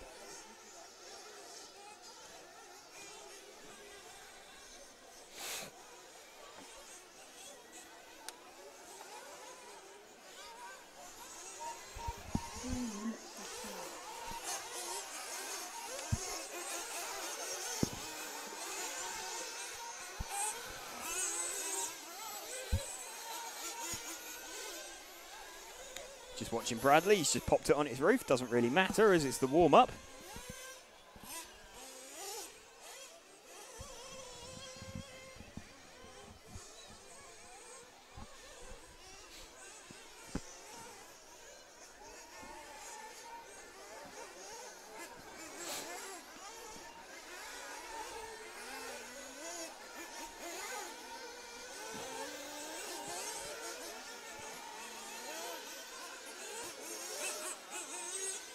Just watching Bradley go around. Go around. We started yet? No, we haven't started yet. No, still got 2 minutes to the start. No, I've just. I'm sorry. I thought we'd started. No, I'm just keeping an eye on where he is on the track. Putting a lot of Are steering. you keeping track of him? Are you? I'm keeping track of him. He's putting a lot of steering inputs into the car. It's sort of quite Ken Block-esque. It's sideways, sideways a fair bit. I'm not overly sure that Ken Block is a model for driving these style of cars. Not particularly, but he seems to be maintaining some speed. He's just making some impressive shapes with the car. He's the Irish team, after all. He is, yes. I think his fiancée, or maybe wife now, carried the nameplate and he carried the flag, didn't he? Yeah, that's correct. So he can legitimately say he's the quickest driver at the Eurobs from Ireland. Unfortunately, he also needs to have a word with himself because he's the slowest. I know. Best behaved and worst behaved. Yes. Most loyal and most disloyal. There's a couple of people making right on Horlicks that pit entrance and pit lane. Yeah, I mean, there's a couple of like rumble strips on the way in, which designed to slow the cars down.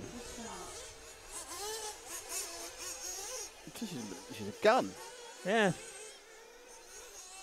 Yeah, there's a few people. I'm quite surprised that they're using guns during qualifying. But whatever they're comfortable with. We're not going to preach, are we? No, absolutely. I don't know, I've always found guns a little bit more unwieldy to use than a bottle. Now you are an official refueler. Yes.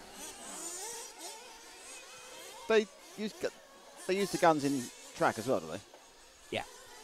Yeah, you use a fuel gun. It's got like it's got a stop valve at the end of it, so you just stick it in the fuel tank, hit the button, and it fills until the tank is full. A bit like a real fuel pump, really. And once it's full, it's expensive. Yes. Thing is, though, of course, you have this long pit stop with those credit card payments. Well, yeah. So timing has started for this one. So we are looking for Bradley Baird. So car number 2, the blue and white car. Okay, he's just going down the EFRA straight now.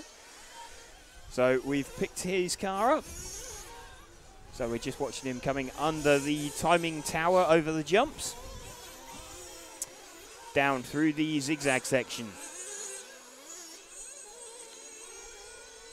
So drops off the cliff face over La Marseillais tabletop.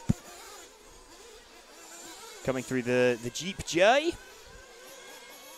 Into the berm. Well, that's sinister. The berm. So under TV tower, over the TKR double. He's pretty much asking the rear end just to follow where the front's going, isn't he? He is, yeah. But he's maintaining corner speed with it. He looks quick, so it's working for him. Nope. But yeah, there's a lot of sort of over rotation on corner exit from the looks of things. But it's getting round. So it's making some impressive shapes. Last minute cut decision there. Okay. So there we go. There's a few laps with Bradley.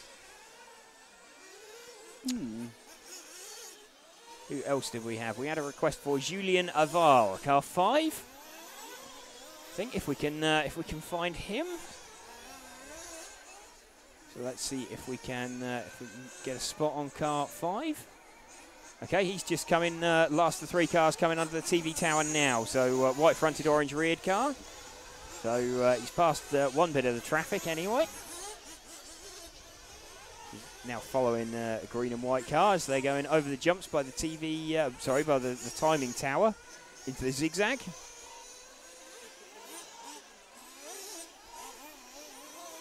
Over the drop-off, over Le Marseillais tabletop, through the Jeep J, up towards the berm.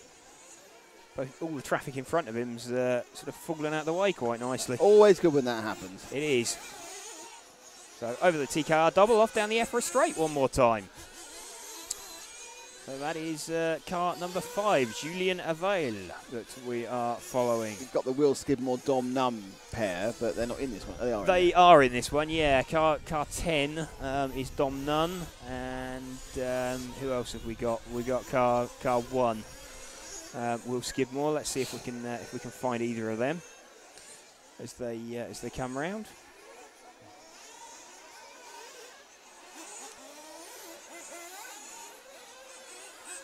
So here we go, here's 0. So there we go, that's Dom Nunn's X-Ray. So is that the lead car in the heat? It's not, he just started the lap quite early. So Axel Besak currently predicting just about a 10-lap run. With under 2 minutes to go, I suspect he'll drop off that slightly to a quick 9. Probably, could be wrong. But he's done a stonking fastest lap compared to anybody else, a 32.8, and I think the next fastest lap out there's Julian Aval's done a 33.5, but then we're down in the sort of 34s. So 32.2 from Axel Besak. Yeah, that was last time out as well. So he's found some pace. So he's actually improving his split time. So who's on at the moment? Right at the far end of the track, the yellow car. Who's that? The car that we're following is. Let's have a look. Let's just find him as he's coming down. 1, I think. It is, yeah. It's William Skidmore. Okay, we're William Skidmore. Let's see if we can find car number 6 out there as well, because he's obviously on the move and doing a good run. So that was 8 that's just come past us. TV Tower.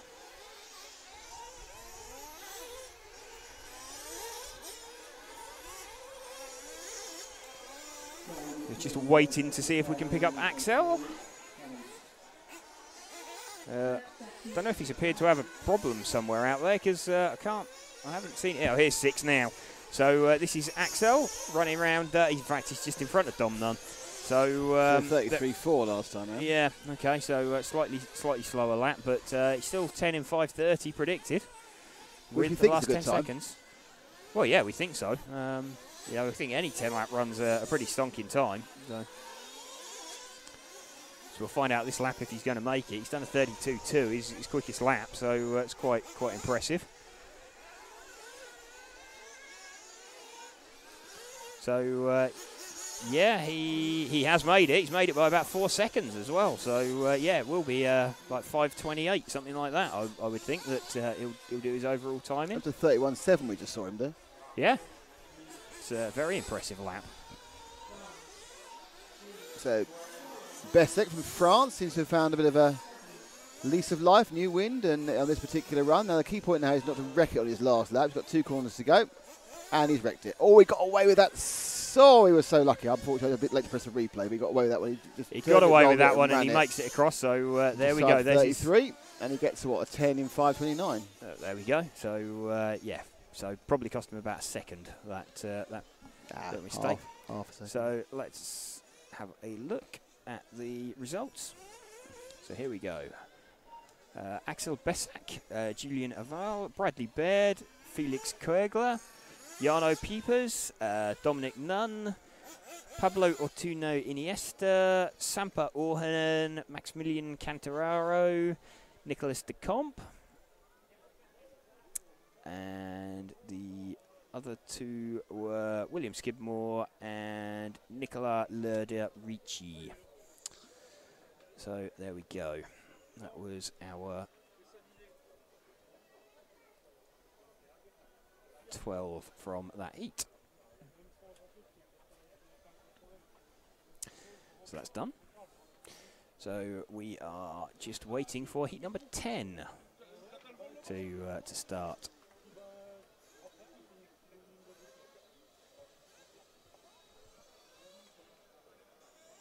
So a few moments of silence. 5 minutes to start. And then 5 minutes to start. So it's a few minutes of silence, and then 5 minutes. Yeah. Who's in this one? You've done that This bit. one, I haven't done this one yet. No. Just let's give us the grid Give line. everyone a check, because no one can see who's in anymore, because they can't go on my RCM. So who is? Oh, So we got some quick drivers Thomas in this. Blisso, who is sort of top of the table, if you don't take into account the last heat wasn't counted. No, but I think he did a really quick time last time anyway. So he's going to be somewhere in the. He's going to be somewhere in the mix. In the mix. I think. So Thomas Musso, one of our Monegasque drivers. Guillaume Karizima, Lewis Beach, Milan Dragovic, Elliot Taylor, Adrien Bronze, Gianmarco Franzolini, Pierre Raboulin, Corentin Precoma, Gonzalo Melo, Oh, that's interesting. Aaron Munster, and Jerome Delacour. Hamilton's on super softs, not ultra softs. So he'll start the race on super softs, not ultra softs. Okay. This is P2. Okay. So Well, yeah, that kind of- because he can't start any higher than 6, so he's obviously decided he needs to do something different. Yeah. I suppose. Yeah. That makes sense. So let's clear the grid lineup and get our timing to display. Here we go.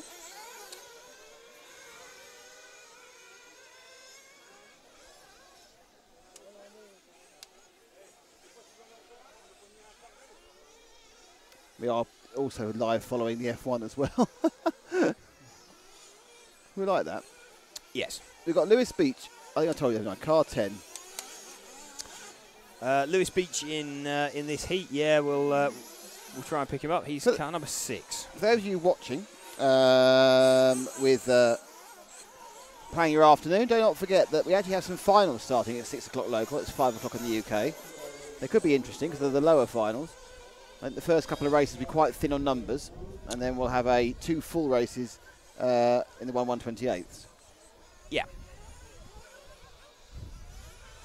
So it could make things quite interesting. Top 4 bumping up, I believe. 3. Top 3. Oh, no, I don't know. Actually, it's a good point. I actually don't know. Because it's 12, is it 4? No, it's 4, you're right. It's 4 from 12, it's 3 from 10, yeah. Yeah. So, yeah, top 4 from each bumping up.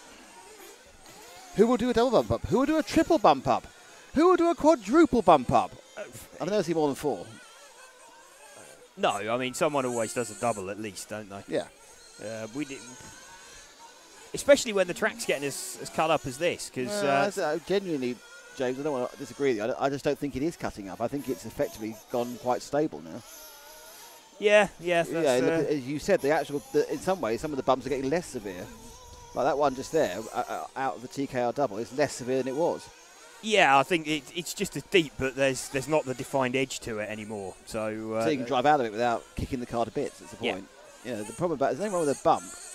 A bump is just a depression that's too small for you to get in and out easily, and that's what kicks you. yes, Gouges, they're a nightmare. gouges. Yes, you got like a solid edge to it, and yeah, once that edge has a slight softened lip to it. Any breaks tomorrow either? No. No.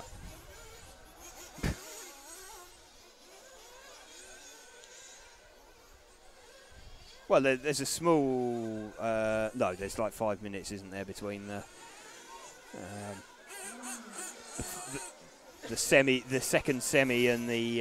Maybe you'll concentrate because you've got to write the race report Yeah. and take pictures. And you also got to take pictures of the people who came top. Oh, okay. Thank you. Where's the camera, by the way? The camera's in the car. Oh, we need it. I'll need it at some point to upload the picture yesterday. Okay. It is all ready to go.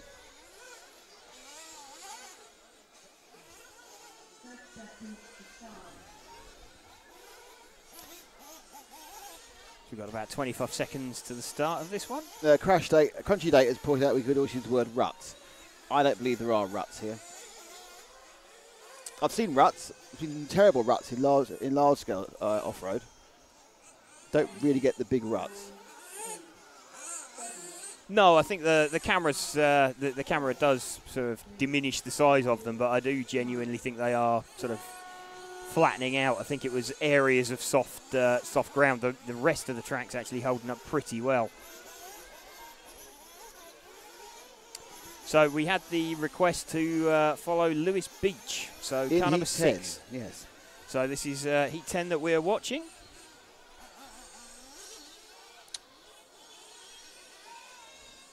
So heat 10 running. So let's have a look at see if we can find car number 6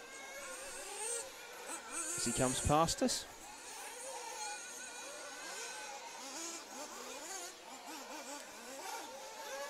Here we go. Here's car 6, the white and pink coloured car that's just hit the bridge before the loop. Okay, so he's... Oh, has he just had a cut? No. What was... we appeared to stop and create a gap, but that was actually... After he'd started. After he'd started, yeah. So that's not going to help his overall time. But it puts him on clear track anyway. This is Matthew Shaffordon still doing really well on our numbers. He is, yeah. So, he's led about 8 heats consecutively now.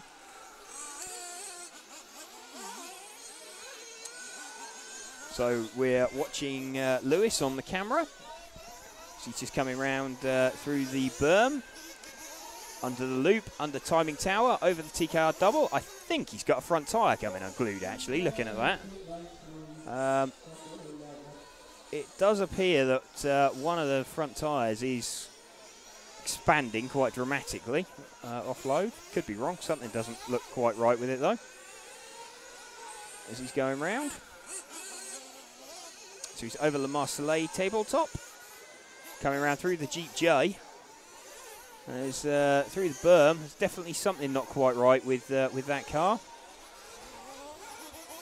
Yeah, there's one tyre coming unglued. You can see the blue of the insert flashing. This car that we're watching, it's okay, Harry, I know it's hard. We'll get as tight as you can the front. See if we can see this insert that's coming out the front right. Oh yeah, he's struggling badly, isn't he? Yeah, you can see the tyre. It's resembling a cookie cutter. So a bit of an issue with the gluing there on that one. So still worth keeping going. It's round by round, so you'll do a better time than. That's impressive on the front. It's actually the front, front left of the car, isn't it? Well, there's the front right is struggling with as well. Yeah, it's both. Front right, yeah. It's front left and front right. I think he's forgotten to do the gluing, hasn't he? He's forgotten to glue them. There is that possibility, yeah. But yeah, he's struggling a bit with that one. They're not completely come off, they kind of just got wobbly. You know, I think he's glued one side of them. And forgot to turn them over to the other side. Yeah, I think that may be what's happened there. I've done it. Gone off and I think a bit of lunch. Yeah. Yeah, I'm pretty sure because that does not look like fun. It's doing it both sides. Front left's definitely wrong, and you're right. Front right's also wrong as well. Yes. So it's not the worst I've ever seen. No, it's the outside edge, isn't it? That's doing it. Oh, no, that's definitely gone wrong. The that's insert's actually fallen out. Yeah, the insert's now come out. Probably not. Yeah, we're now following an insert on the camera rolling down the track. So let's see if we can pick up another car. Are you saying that's not what's supposed to happen? Yeah, I don't think so. There's now an insert line on the track. I don't think anybody's going to bother going out there to retrieve it. It's not really Are they expensive? I'm not sure. Oh, no, someone has gone to retrieve it. I'm not sure it will be in a particularly good state. So what car are we following now? Let's have a look and see if we can pick up the number as he comes past. He's just gone through the Jeep J around the berm. So this is car number 7 that we're now on. So this is Corentin Procoma, one of the French drivers. Oh. I didn't press Heat 10. Sorry, Crunch Tape. I changed the graphic and didn't press the button. We are watching Corentin coming through the zigzag. That's annoying. He's over Le Marseillais tabletop, and he's round through the Jeep J. Round the berm, under the TV tower, and over the TKR double, off down the EFRA straight. So we've got 30 seconds remaining.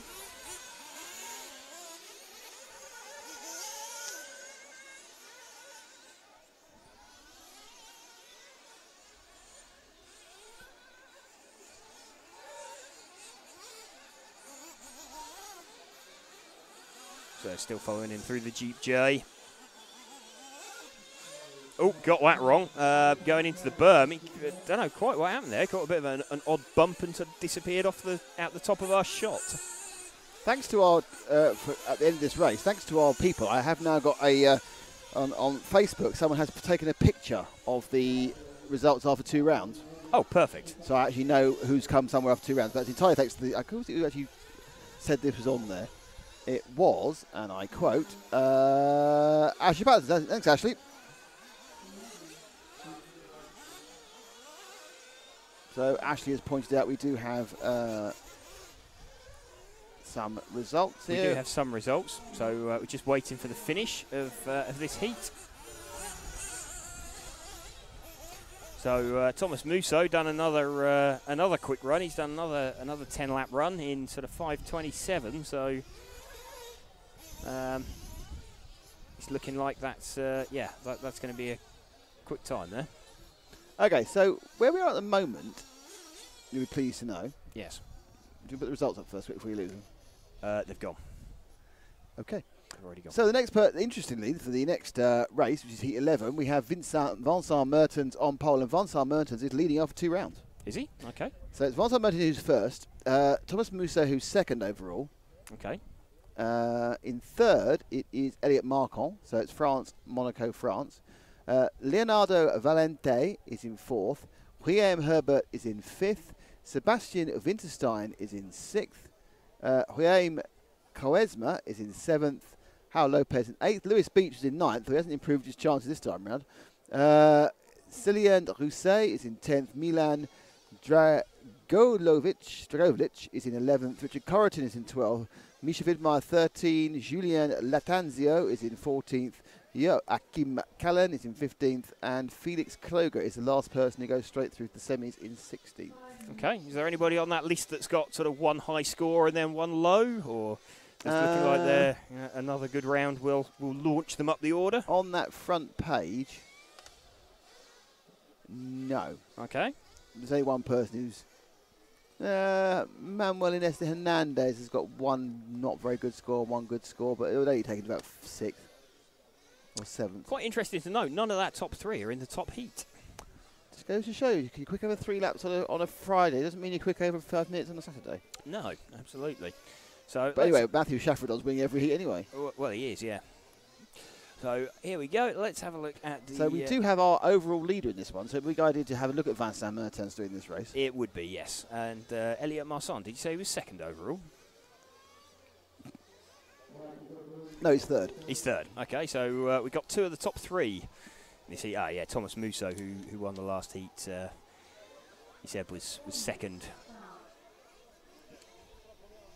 So Vincent Mertens, Elliot Marcon, Guillaume Hebert, Sebastian Winterstein, David Naldini, Marcel Kruger, Manuel Iniesta Hernandez, Thiago Aguirre, Alessandro Castaldi, Jean-Marc Lechaise.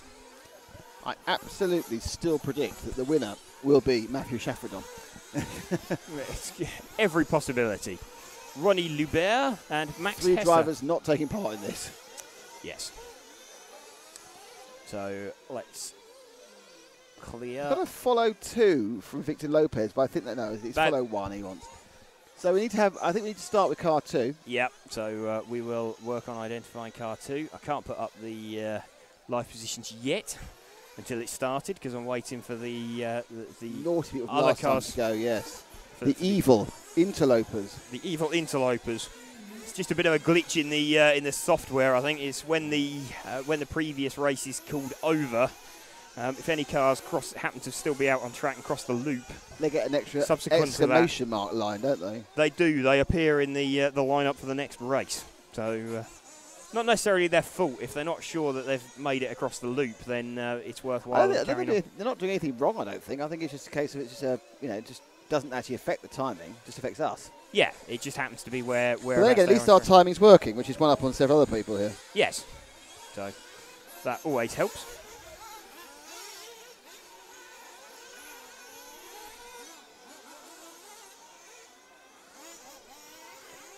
Given that we've got a problem with our timing, and given the fact there's a problem with the link up to the Sky, I feel they'll be doing a reset at some point. They will. You'd think the end of the round would be an apposite time, do you think? Yeah, well, they might wait until the end of the 4th round between heats and finals.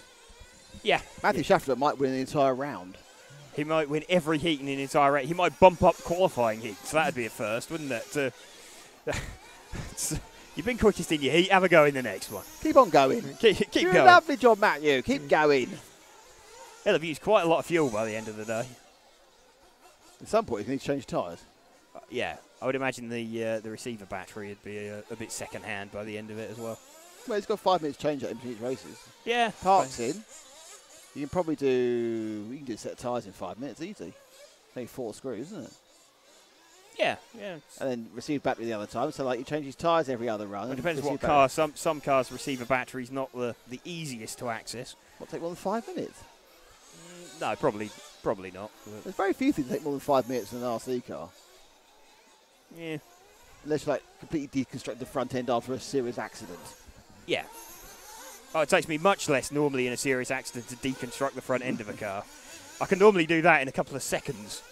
It's rebuilding it afterwards that takes the time. Possible to put window time. Axel, I don't understand what you mean by window time. Sorry. Do you mean put the time? We'll put up in a minute. We have to wait for it to go to 0. Yeah. You're not missing anything. This is just warm up. Yeah, this is just a warm up. We will put the drivers' times up in a moment. No, so put it up now. I don't think it refreshes. And you don't. You get 3 wibbly ones at the bottom. You get 3 exclamation marks. No, we haven't got that time. I'm afraid he put the whole window up. Actually, we haven't got that information. Our live RC, our My RCM timing feed is also wrong. We are using a sub feed, so the information we show you is basically the information we have. So we have the ability to actually put up just show the timing in a whole page because we don't get, and we're not getting it. That's why we keep joking about Matthew Chaffredon, because that's all we get is Matthew Chaffredon. I'll tell you right now, it was heat 5. Whilst it tells us the correct heat and everything else, it's not giving us any update on the drivers. On the drivers or their progress. Yeah. So we were looking for car number 2, weren't we? Vincent Mertens as the Vincent, who is the overall leader after 2 rounds. Let's see if we can pick him up.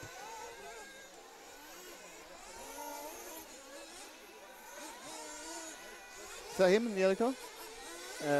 No, don't think so. Do you think you're on 2, Harry? He does. He's normally Harry right. on 2. He's yeah, normally okay. right. Almost. They're coming through the zigzag.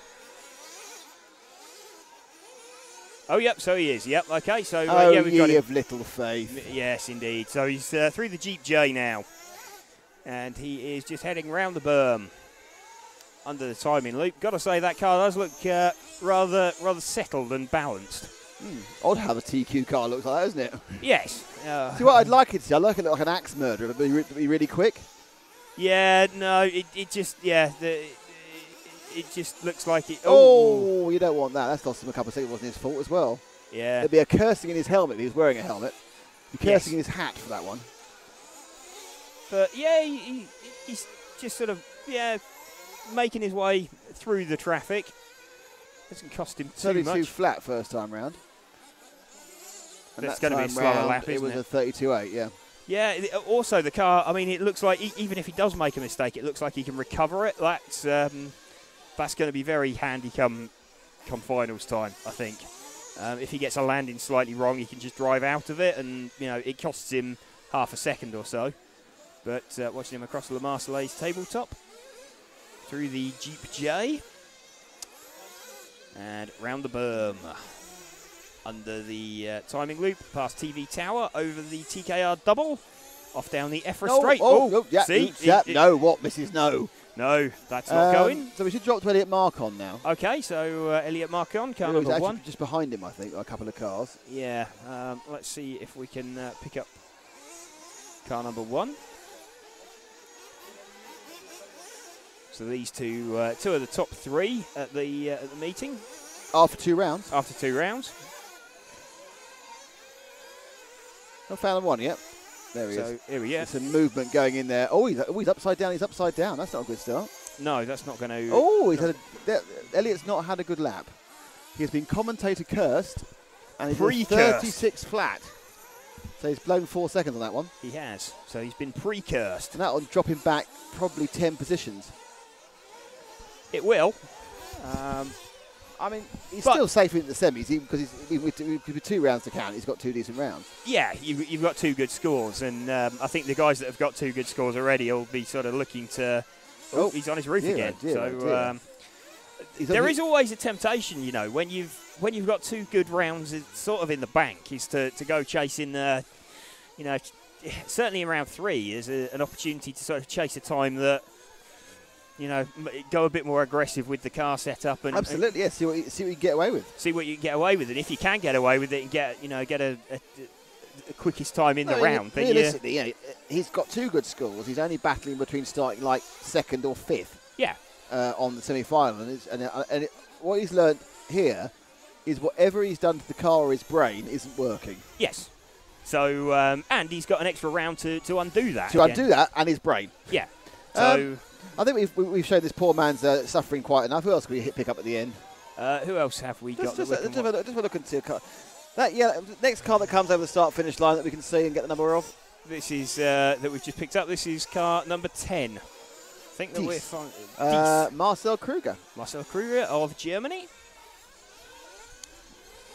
So where's he heading? He's past a prone car. So he's just coming into the zigzag now. So you can see the car hopping about all over the place there, over the drop-off, over Le Marseillaise tabletop, through the Jeep J,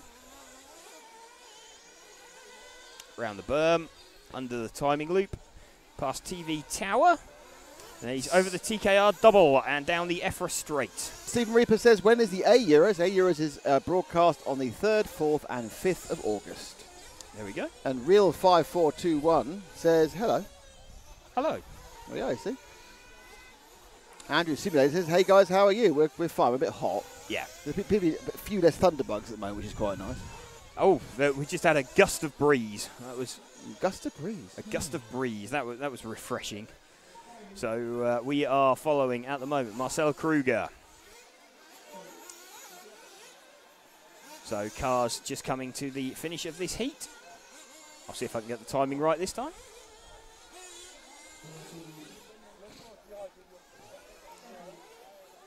So quite a few top 4 doing 10-lap runs here.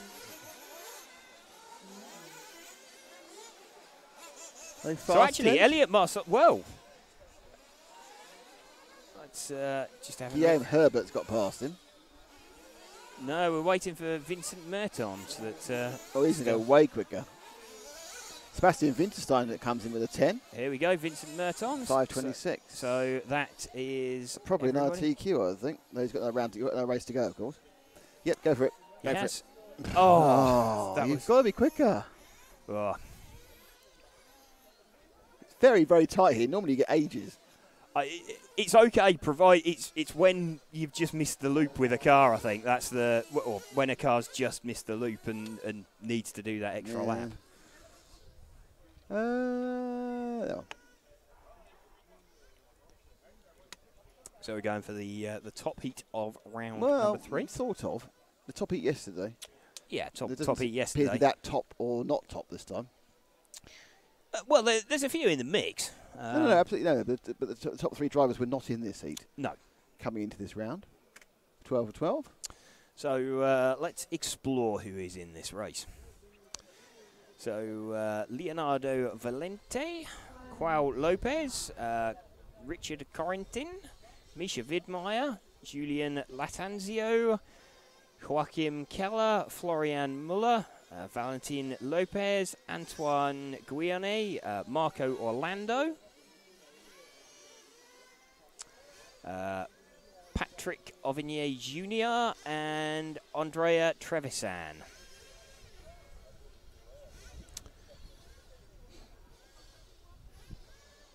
Let's clear those. Still got a couple of those extra cars in there, so we can't get the live positions showing at the moment.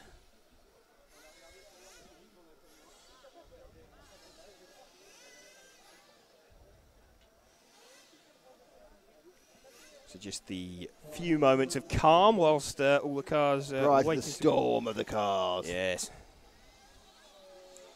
Waiting to be released from the pit lane.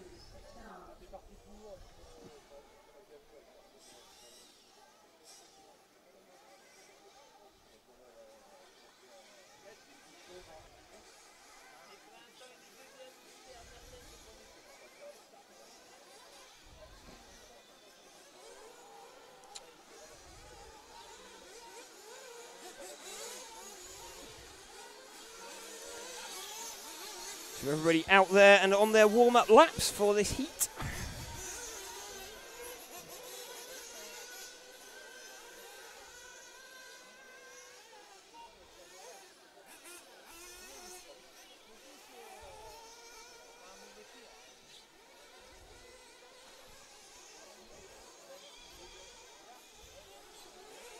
Lots of drivers out there making a few mistakes, actually. Looks like they're almost, trying to use this opportunity of the warm-up to find the limits of the track.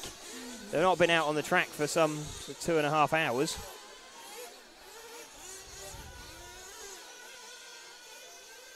So just trying to figure out where they want to be.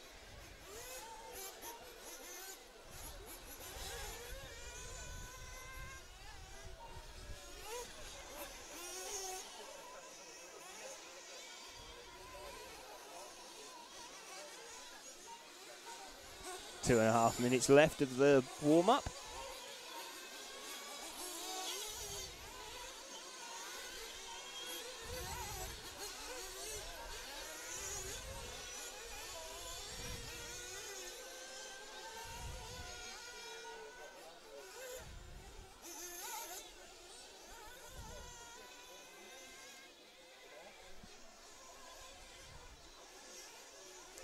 Quite weird. We've actually seemed to be sort of getting this clumping effect we were talking about earlier. Clumping. You'd love a bit of clumping. Yeah, but even in the warm-up, everybody sort of seems to have congregated onto the same bit of track. I suppose it's inevitable. You've got 12 quick drivers that have all done a quick pace, and they're all released from the pit lane at the same time. So it's kind of inevitable that if they're all circulating at a pretty similar pace, that they all stay on the same part of the track. But challenge now is to find the clear bit of track for the start of qualifying. Got a minute and a half left, so now's the time you're going to start seeing some people come in. Bit of a challenge as a pitman, actually, as well, to sometimes try and find your driver. Sometimes the driver likes to identify his own bit of space on the track, and sometimes the driver leaves it to the pitman as well to release him into a bit of clear air, or try and release him into a bit of clear air.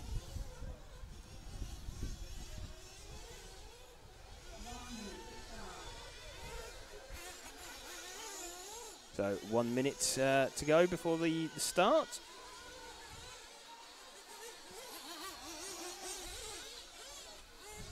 One round to the lower finals. Yes, there's 4 lower finals today. There will be, yep. Do the drivers have anything inside the tyres before they glue them to the rim wheel? Yes, they have what's called inserts. Foam inserts, which can be of different density. They're like the air, but basically you do the tyre pressure, if you think of a real tyre, with your insert. That gives you the tyre pressure. Yes. Effectively. Can you follow Joachim McCallan on this one? Maybe did before McPolak. He's car 11. So no doubt we can. Number 6, he just said. Joachim Cowan. Oh, he's right. He's in position 6. He's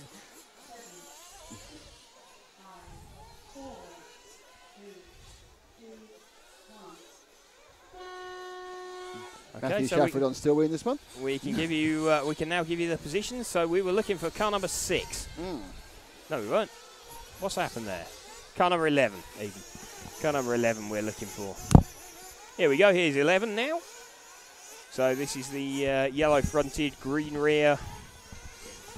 Believe that's an X-ray. Looking at it. Has it got a big X-ray sticker on it? Yes. Or are you actually being clever? No.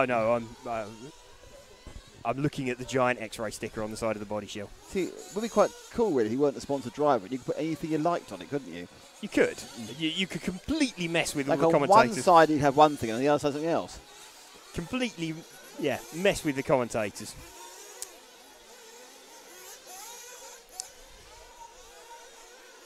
So here we go. He's over the TKR double, off down the EFRA straight.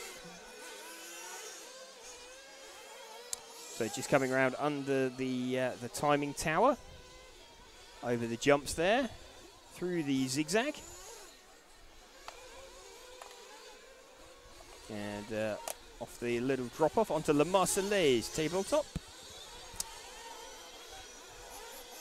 and through the Jeep J and over the berm, under the timing loop and under TV tower again. So there we go. He's flowing around quite nicely.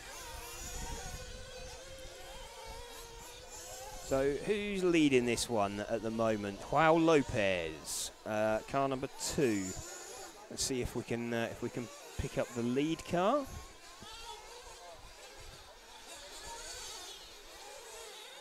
There's a few 10-lap runs predicted out there. In fact, it's really close between a few of them. I'm seeing like a couple of tenths between their predicted times.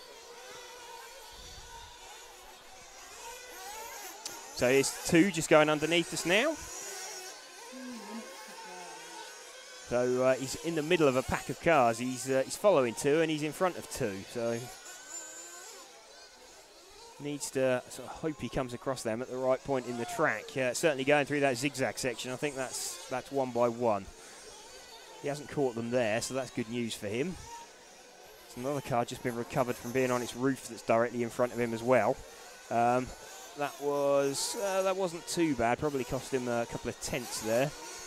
Just a little mistake by a car in front of him, but he's over the TKR double down the EFRA straight.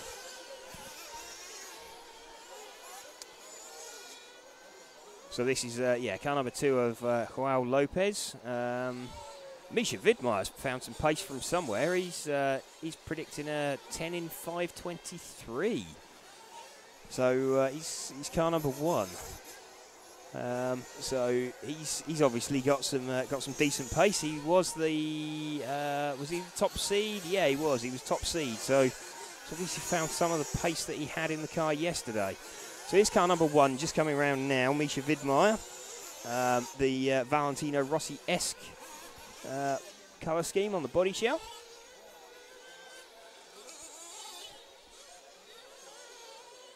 We're just watching him come down through the zigzag.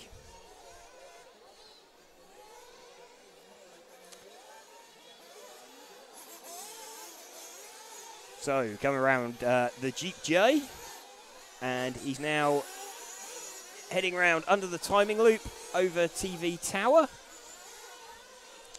over TKR Berm, TKR double even. The double. TKR double. So there we go. That is our lead car who we're watching. We're just over a minute to go. Is there anybody, no other requests for anybody? I don't think so. So Leonardo Valente, he was, in fact, he's only on for a 9-lap run. So there's not a huge number of 10-lap runs that we're seeing here. I think 2 10-lap runs that we're seeing here. So, you know, those guys earlier in like 5 and 6 that did the 10-lap runs, they... Yeah, it's a weird thing. They obviously at some point the shuffling hasn't been quite as accurate as normal, or just everyone's really close. Yeah, I think there's probably a bit of there. both. That was I don't know. It didn't. It disappeared off camera left. Yes. Is it our victim currently on the camera? That's car number. That's number 1. That's number 1. So that's Misha Vidmeier that we're following. He just fell off. Yeah. So only Marco Orlando now on for Leonardo Valente and Marco Orlando on for 10-lap runs. How strange.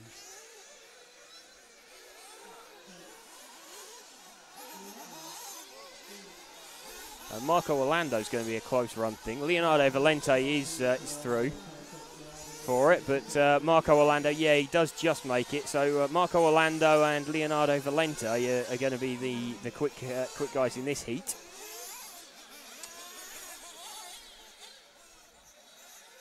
So there's Leonardo Valente, 10 in 5:32. So has Marco Orlando got enough? No, Misha Vidmeier's made it as well. In fact, Misha Vidmeier should, if his last lap's okay, do the quickest time. He had about 8 tenths in his pocket.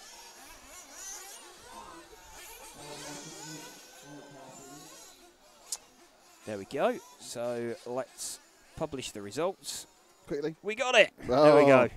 So 3 guys on a 10-lap run there. So Misha Vidmeier did get that one, despite his off-the-track moment, actually. So He He must would have have had lost time. He would have done. He dropped down to a 9-lap pace, definitely. So he's obviously got that back with some quick laps at the end. So Misha Vidmar wins that one. So with Leonardo Valente. Looking at the times, though, I don't think they were as quick as some of the previous heats. It was only just. It was sort of a, it was like 30 odd seconds, 30, 32 splits, rather than we were seeing sort of 25s earlier.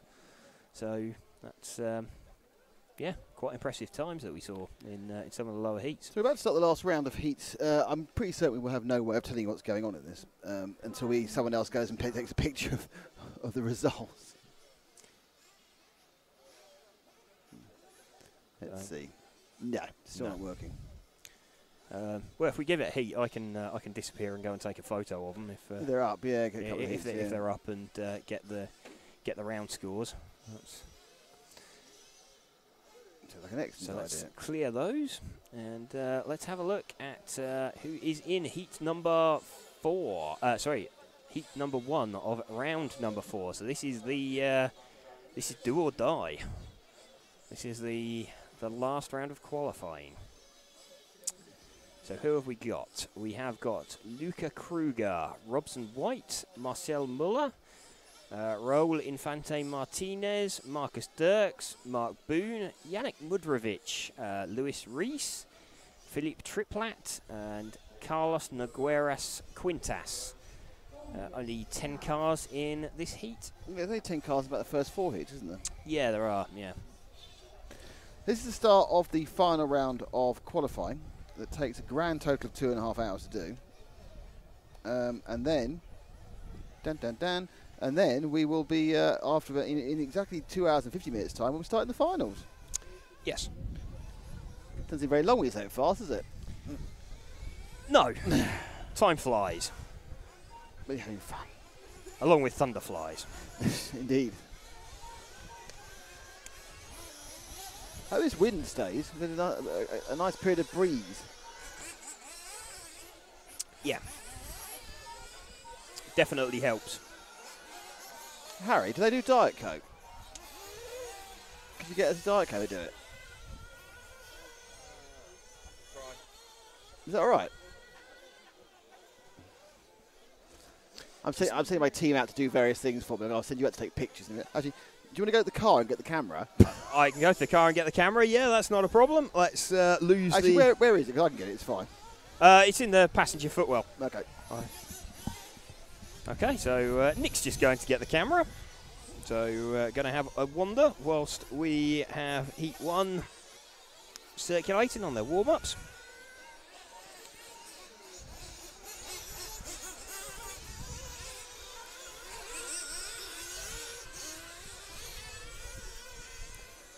Breeze noticeably picking up here.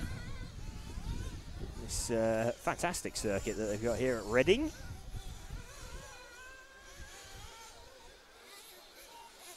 See the flag's definitely picking up now.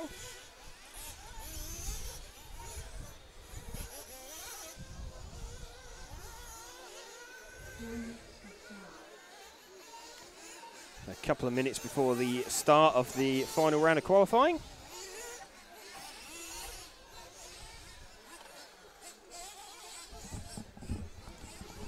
I actually burnt my hand on the car. Really? The black bit of this window surround is so hot. Look. It's Scalded probably, I think. It is, yes, it is definitely scorchio out there. God, yeah, it's quite warm. This camera's quite warm as well from being inside. Scorchio. Right, my chance to see the fruits of your photographic labour. Oh dear.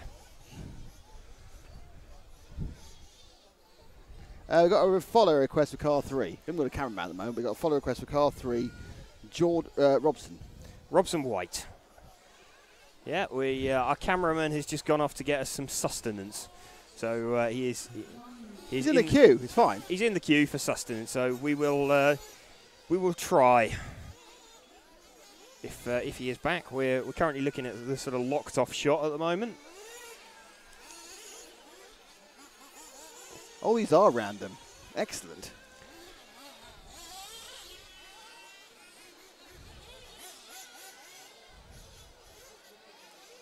So Wow. Fantastic. Nick just having a look through my David Bailey esque attempts there at taking some pictures yesterday of the track action. Should be available on the EFRA website. At some point. At some point. Right, so where does it change from general shots to...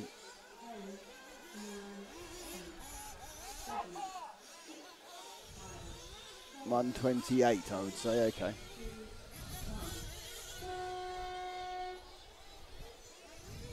Started. Okay, so here we go. We have started. So let's give you the live race. We've got live race positions already displaying. So everybody will be counting as they come across the line. Start counting as they cross the line.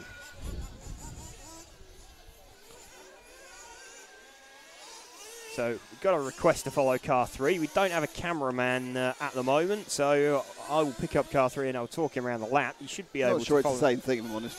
No. I can't quite paint the same picture, but I'll try. Just watching everybody coming on the TV tower. Fortunately, numbers quite visible because my eyes aren't quite what they used to be.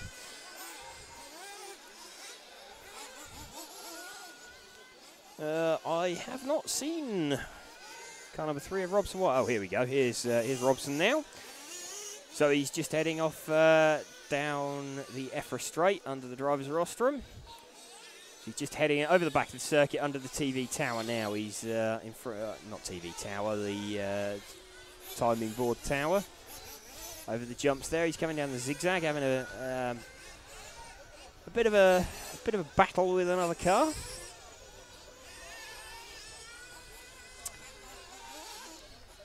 So gets it slightly wrong through the Jeep J. He's round the berm.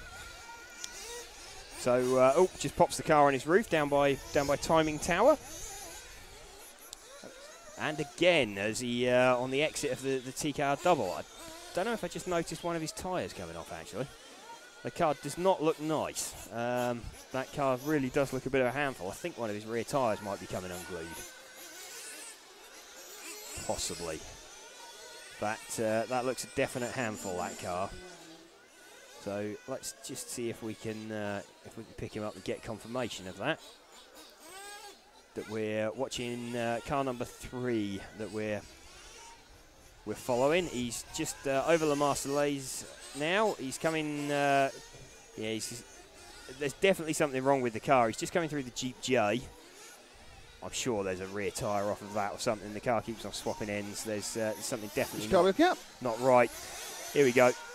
It's car number 3. There's definitely something a bit evil about it. He's coming to the pit lane now, so he's realised that something isn't right. Has he got a problem with his rear end? Yeah. There's. I think he's got a tyre, something like that, that's come off. It was hopping about all over the place. It did not look good. Is it our fault? No, it was nothing to do with us. So I think that's Robson has retired from this heat.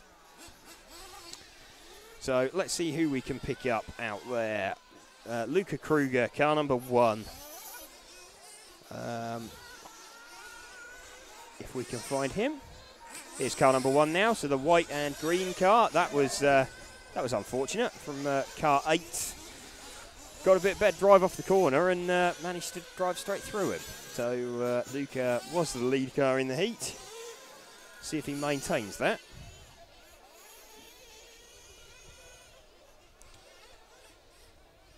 So 3.5 minutes into the run. We've got 1.5 minutes remaining. We're following Luca Kruger's car. Believe it's in a Agama. See if we can confirm that as he drives past us.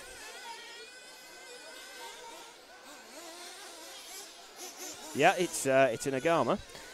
He's not having a great run through the traffic here, to be honest. He's as he's catching the other cars, he's getting a bit beaten up. So got 1 minute remaining. Once he's got clear track, he's very quick, but he's just struggling to make his way through the traffic a little bit. He's coming through the zigzag. Down the drop-off onto La Marseillaise tabletop. round through the Jeep J. Oh, just pops the car, caught one of the ruts and just put the car on its roof. Flipped it over. He tried to drive out of it. He's under the timing loop, under TV Tower, TKR double, and down the EFRA straight. There's more traffic that he's with. So that's a little bit more friendly to him and sort of gets out of the way, but then he encounters another car parked on the apex, and another car behind him just collects him and turns him round. So, yeah, he's having a bit of a struggle with the traffic in this heat. So a lot of the drivers here hoping this is their last track action of the day. Well, yes, I'm sure a lot of these guys we are going to see again in Heat 1. They're most likely to be in the lower final, but not guaranteed. They are, but yeah, I think quite a few of them will be hoping to end up straight through to tomorrow. Certainly a couple are likely to have had a bit of a nightmare yesterday and ended up out of position.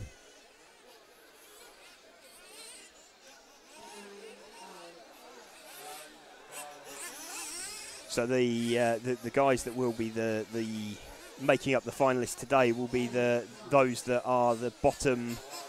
What's it going to be? Bottom 40 from qualifying. Bottom 42 from qualifying. So they'll be who we're looking to make up. So everybody just cycling back into the pit lane now. So let's just make sure that we've got everybody in. We have. Let's get the results up.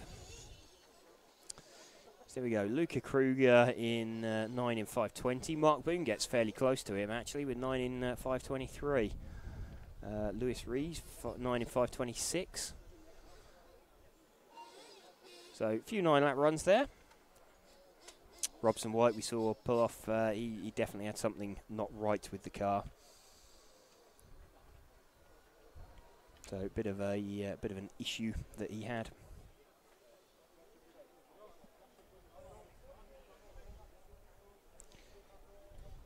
So let's see who we have for heat number 2.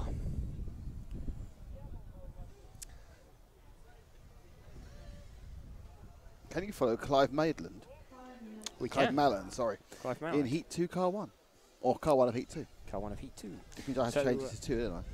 We have...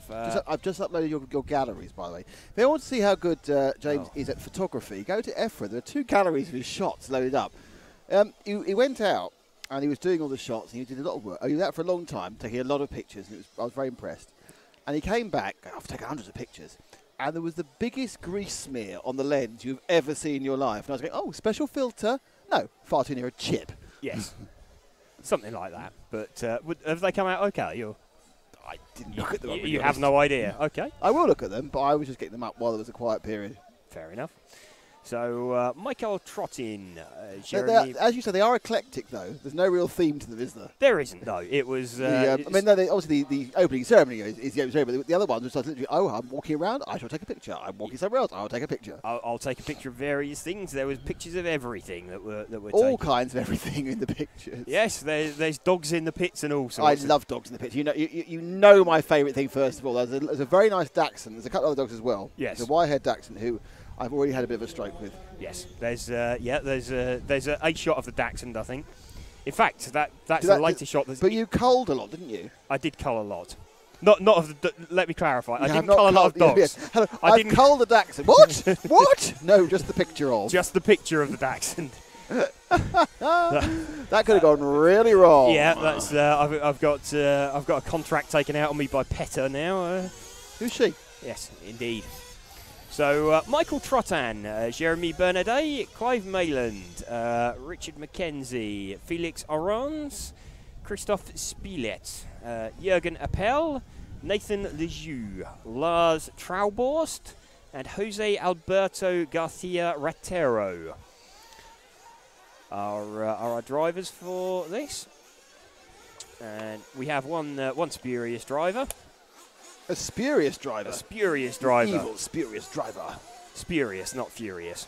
Might be both. You do not know. You could be furious, you're spurious. He could be. So can't show live positions yet until that extra driver disappears. Otherwise, you'll just have an exclamation mark at the bottom of your Is screen. Matthew Shaffordon still winning everything, by the way? Yeah, I can't tell at the moment, but yeah, I think he might have been. Okay.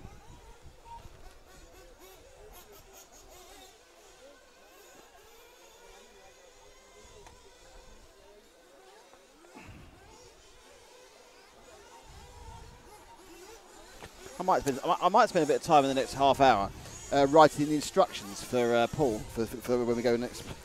For next week, because Yes. you're not going to be there, are you? No one's going to be there apart from Paul's going to be there, and Paul's very, very good on the technical stuff. But normally he uses what's called a TriCast rather than Wirecast. So Harry's memorised Wirecast, but there's loads of little bits and bobs I'm going to write down. Okay.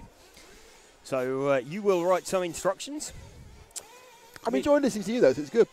Okay. I'm feeling quite entertained by the whole thing. Oh, we lost a load of watch. People turned off. What's going on? Where have you gone, everybody, viewers? Has anything gone on in the? We got a few back when qualifying ended. Oh, okay. So yeah. So I expect to be quite quiet between 1.5, 2 tomorrow. So sort of really, actually, you're going to miss the quarter in the semi. Well, you think we're going up against Liberty Media, do you? And well, the race starts at 2, local. So actually, it won't be quite so bad. We just do the second semi-final to get hit by it, and then the extra bits. But by the time the final turns up at 4 o'clock, the race will have finished. we hope. But barring red flags, yeah. Yes. Well, that's a very short lap, isn't it? The I was going to say A1 ring, but it's not. It's Red Bull It ring. doesn't affect anything. Well, it does No, kind of. you do more laps. You do The more length laps. of the but- race is not anything to do with the short as the track. Eh, It's 310 kilometres. Yeah. If it's not Monaco. yes. And the average lap speed is not massively higher in. It's not massively high in Austria. The fastest race of the year is Monza. Yeah. Spa's also And the fairly. slowest race of the year is Singapore. That's well, yeah, that is net. Singapore, with Was- its standard laps, if they get any problems, they have to cut laps off normally. Yeah. Whereas Monaco is already not the full length distance. They still try and get Singapore at 310 kilometres. Okay. There we go. That's Monaco is yes, 78 laps. Yes. Yes. But of less than 2 miles a lap. Yes. So nowhere near the 192 miles it's supposed to be. Very slow lap though. And later on, Nick and James will be boring about something else. Yes. So about F1 trivia. Someone's looking a bit burnt. There's a big red mark there. So here we go. This is heat number 2 that's running. So I can now get the live positions Sorry, displayed. I was just lotioning up our cameraman. Okay, that's fine. So He's got to work tomorrow in this weather. yes, we don't want a burnt cameraman. Or, no, we don't want a more burnt cameraman. A more burnt cameraman. Sorry, do we have requests for this one? We Clive did. We had Malland, yes. Clive Mayland. It's car number 1 that we're looking for. So let's see if we can get Clive Mayland's team associated car. Got to plug the employees, of course. Yeah, go for it. Go for it. So But you haven't done it so far, so blimey. yeah. By now, Matt would have had 4 HPI clips on.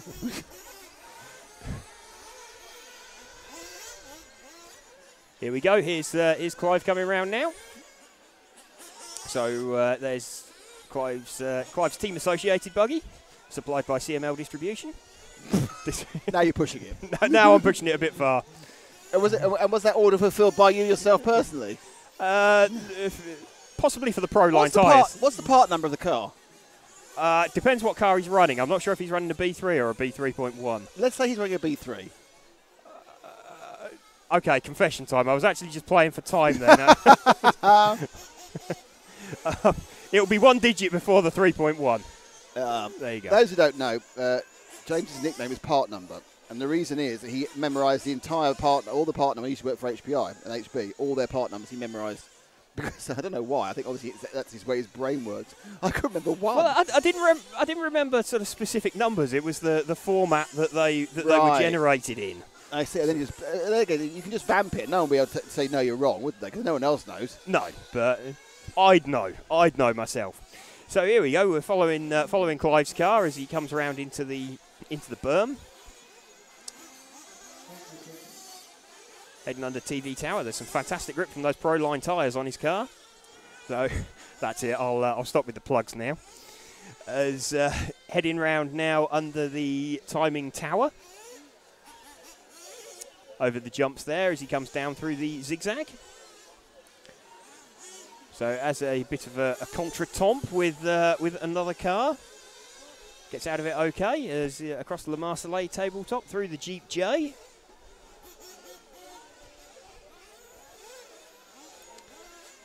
So he's gone round the berm and he's just heading round past us one more time. So was there anybody else that we had requests for? Why did you go Leicester Paul? Okay. Not the thing I thought I'd say. No. No, okay. So following Clive round still at the moment. Got 2 minutes of the heat remaining. Watch him come down the drop-off over Le Marseillais tabletop. Let's watch him see if he can get past this traffic.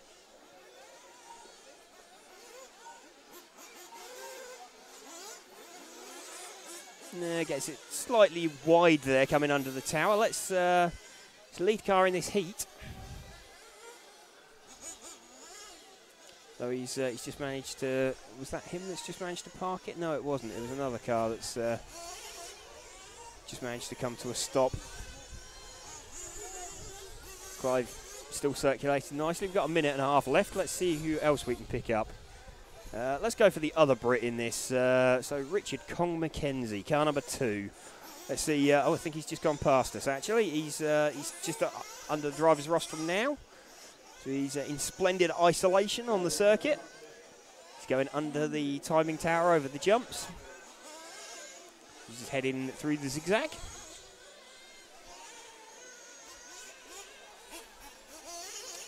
So down the drop-off over Le Marseillais tabletop. Through the Jeep J. Round the berm.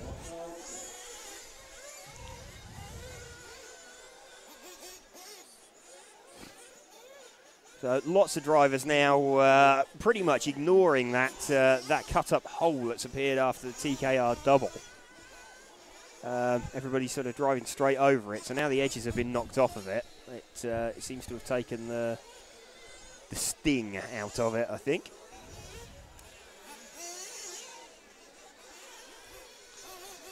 Just waiting for everybody to filter into towards the finish. We've got a couple of seconds of the race clock running still.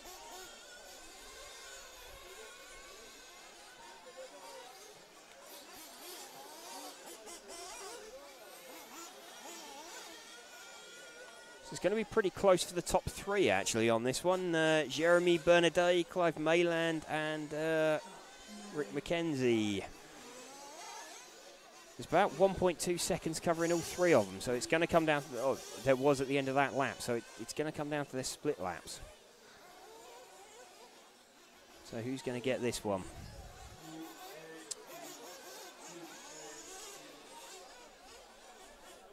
Just waiting for everyone.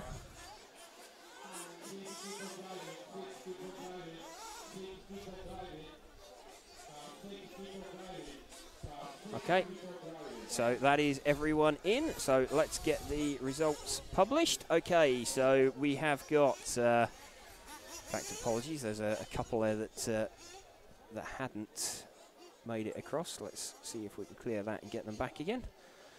Here we go, that's better. No, not quite. Jürgen Appel obviously didn't finish that one. So Jeremy Bernadet takes that one. Rick Mackenzie 2nd, Clive Mayland 3rd.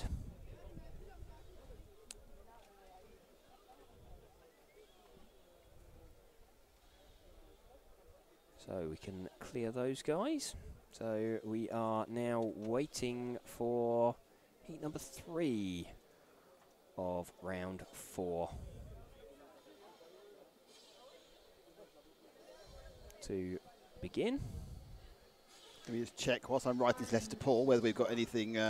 Felix Horrens, we just missed him. Felix Horrens, yes, unfortunately we did. Sorry, Triple Z. So we need to change this to 3, don't we? That's what we need to do. Why is that still saying 3? Oh, jeez, I've not pressed that for the whole way.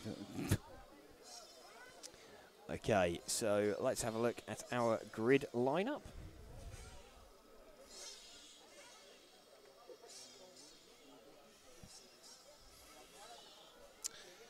So our grid lineup for this one will be Gerd Pfeiffer, Kyle Boone, Ben Billing, Alex Page, Pascal Braun, Nicholas Schmitz, Kim Einert, Ollie Evans. Ollie Evans! Ollie Evans. Let's sweep away the day. Yes. Daniel Hormingos Gonzalez and Denis Milivic. Who? Denis Milivic. Milivic. So there we go. That's our drivers for this race. So 4 Brits in this one. So no extra drivers, so we can get that published nice and quickly.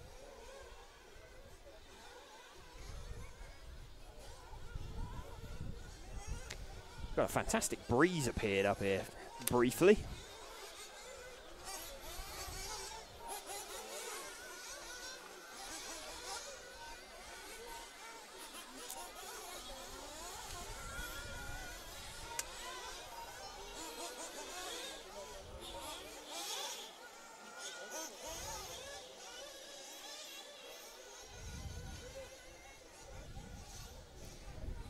So this is the warm-up for heat number 3 of round 4 of qualifying here at the 1/8 Nitro Buggy B Euros in association with EFRA, Jeep and TKR Graphics. Thank you to all of them for getting us here, as well as to Nick for driving. It's a long way down into France, even though it doesn't look it on the map.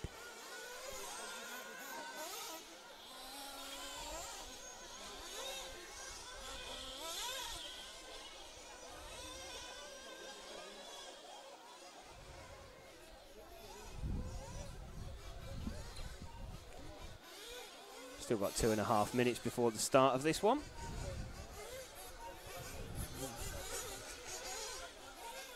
So Nick furiously tapping away on the keyboard,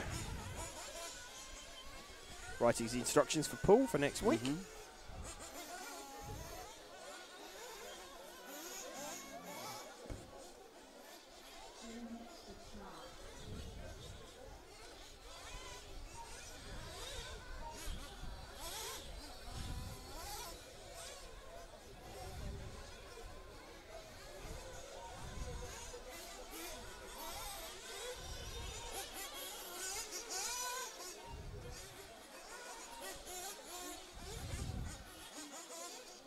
1.5 minutes remaining.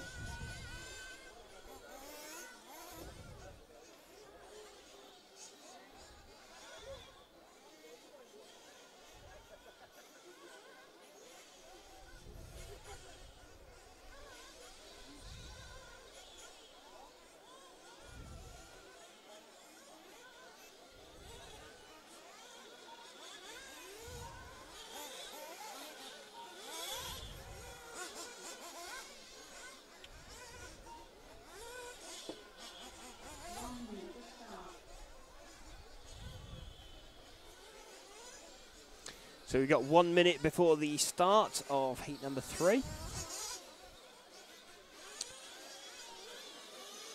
Not sure if we had any requests in yet.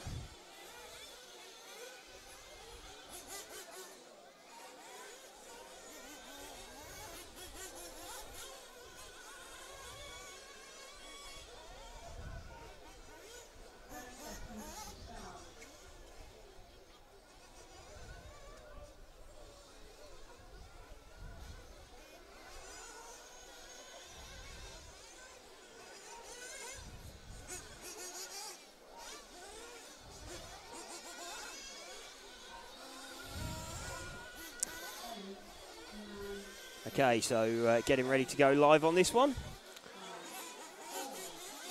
Not sure if we've had any requests at all, have we, Nick? No. No. No. Okay, so no request for this one. So let's just pick a car as he comes past. This is car number 6. Let's go with him. This is Alex Page, so one of the Brits. So Alex going for some serious style points there over the TKR double. Nice little whip, manages to catch that. Doesn't catch that one though. He up by the timing tower or the scoreboard. Managed to land on top of the double. So over Le Marseillais tabletop. Through the Jeep J. Turn around under the loop towards timing tower. Over TKR double again. There we go. You can see everybody driving straight over that hole that was causing people problems earlier. It's now become a mere scratch in the surface. So no real issues driving across it. Everybody getting a bit more confident with it. So followed him for a couple of laps. Let's see who else we can get. Let's pick up the car, sort of one car behind him, the lead of these three cars that are just coming through the Jeep J now. So he's coming around the berm. Let's see which car this is we're looking at. It's car number 9 we're following. So Daniel Domingos Gonzalez, so one of the Spanish contingent.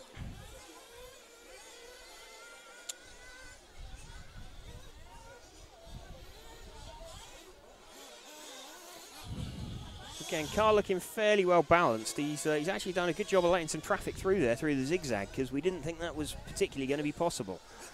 And here you got a bit of a problem, really, on a relatively short lap when you're with other cars, in that you're doing the same lap time, but you're quicker than some of the other cars on some part of it and slower than them on others, and it's adding up to the same total time, but you end up just blocking each other and getting in each other's way. So it always pays to try and find a bit of space if you can.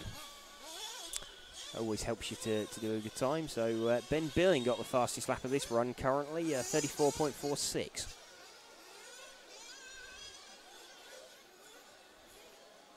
So predicting a 9-lap run. Just over half distance into the race. Let's see who else we can pick up. So, what are we just watching coming around now? This is car number 4. Who's this? This is Nicholas Schmidt. So one of the Germans. Let's follow Nicholas for a little bit. So he's taking some impressive entry speed into the corners. Finding the front's not quite sticking to his liking.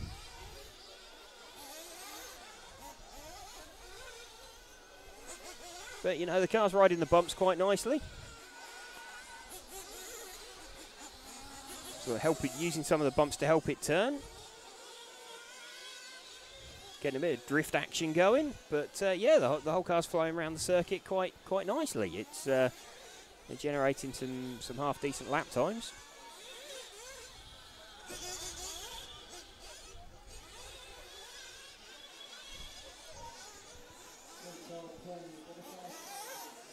Just over 1 minute remaining.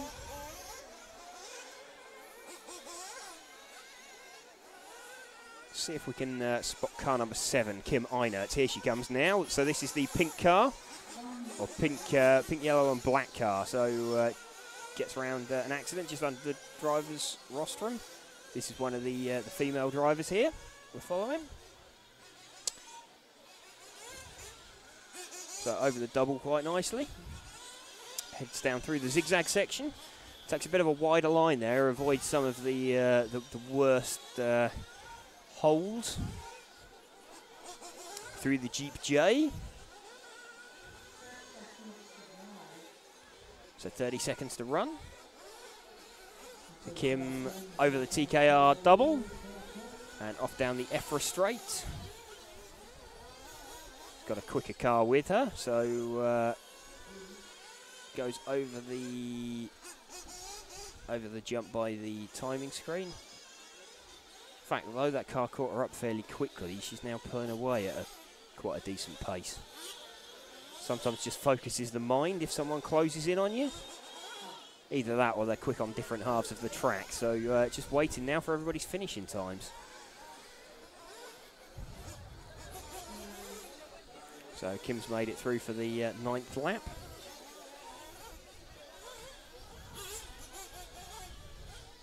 So all 9 lap runs in this heat. Certainly for the top 6.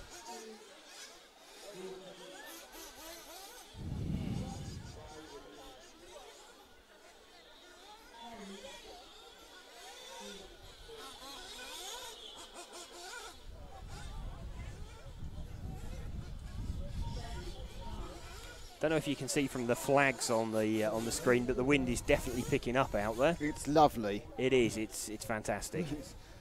It's quite a welcome relief. Chris Marshall says you can see a racing line now, and Crunch 8 it looks like the grip's going up a bit. Do you agree? But there's certainly a line Get the developed. results out. Get the results out quickly. Let's have a look at the results quickly. Oh yeah, got it. Well done. We got there. So Ben Billing, Kyle Boone, Nicole Schmitz, Gerd Pfeiffer, Kim Einert, Pascal Braun, Daniel Hormingos Gonzalez, Alex Page, Dennis Mlivic, and Ollie Evans. So they've all finished qualifying. They have.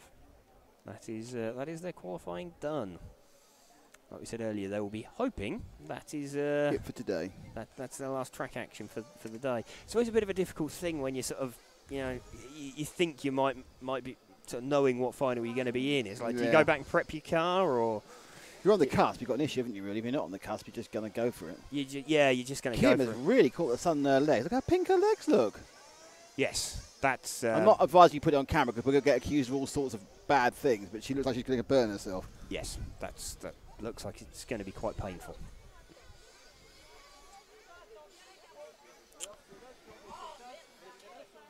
Right. So who do we have in this heat number 4 that we're going to have?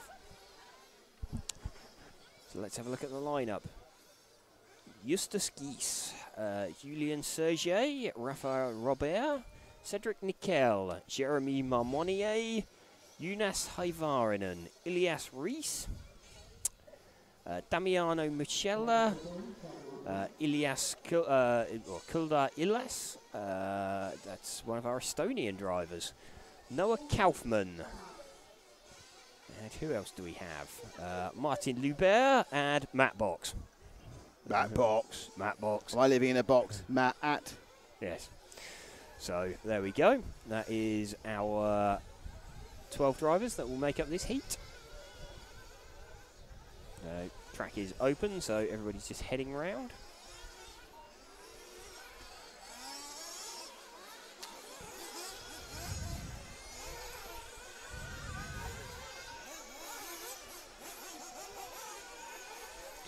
Don't know if we've got any requests at the moment. But it's all right. Nick's using the same computer to type instructions for Paul. Doing everything. We're multitasking. No, we haven't. But there was a comment about seeing a racing line. Yes. Yes, there is. I think the dust is disappearing off of the surface, and yeah, there's definitely a line appearing. And I think the track's not actually cutting up at all now. It's not getting any worse. I think what we had was some patches that weren't packed down as well as they could have been, and they lifted fairly early on yesterday. And actually, it doesn't look like it's degrading any further. And if anything, those that were dug up yesterday, with the cars now running over them, the edges of them are again a little bit softened. Certainly this one in front of us, just after the TKR double, earlier cars were specifically avoiding it, and now they're pretty much driving straight at it, and it doesn't bother them at all. 13. So it's the track's now remaining fairly consistent. Obviously there's temperatures which are going to affect it, but Host Club have done a really good job in prepping the track for this. So the whole event looks really good. So pretty impressed by the show they're putting on. having been involved with a few things with the BRCA in the past, know what an effort it is. So congratulations got to go out to these guys for getting this all set up.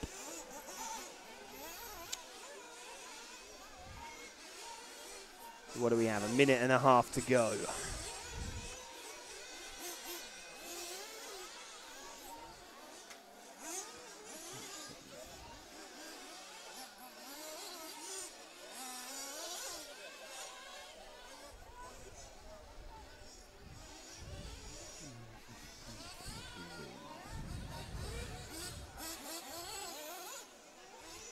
Right, most cars heading into the pit lane. They've got over a minute left, so they don't have to do it this lap. They can do another lap. See a little bit of engine tuning going on in there as well. Mainly looks to be adjustments to the low-speed needle with the mechanics picking up the side of the shell. Get you adjustment to the low-speed needle. Well, I'd imagine just as it's warming up like this, you'd probably just want to richen it slightly, just to stop the engine bogging when you open the throttle. But I can't actually see the adjustments they're making. So I can't actually see the adjustments they're making, but I would think that is what that's what you'd want to be doing, typically. But I could be completely wrong.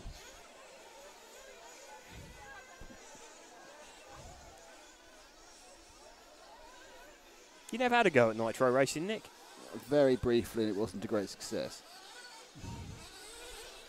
He says with a massive piece of understatement. I feel there is a story that we need to explore here. All right, it's been explored. I actually did an item on the first series of the show, episode 5. I know that for a reason, of me attempting to do around nitro at the first Neo in the UK. And that episode is the only episode we've ever lost and can't found, and it is a complete accident, but it does seem very convenient that my terrible diary of disaster is no longer available. It's no longer available for anybody to find. No. It's locked in a vault in Milton Keynes somewhere. Yeah, like the... as you're going to ask me... Yeah, they wanted to get RCM, they got a request, can you get my RCM working? No. So, was there any request for a specific car? No. No? Okay. So, let's just pick a car. Who's this coming round? This is car number 4. That's Damiano Musella from Germany, actually. That's, I think this caught me out before. He sort of sounds a little Italian, but it's obviously not. So following him now down the drop-off over La Marseillaise tabletop, through the Jeep J turn, comes up into the berm.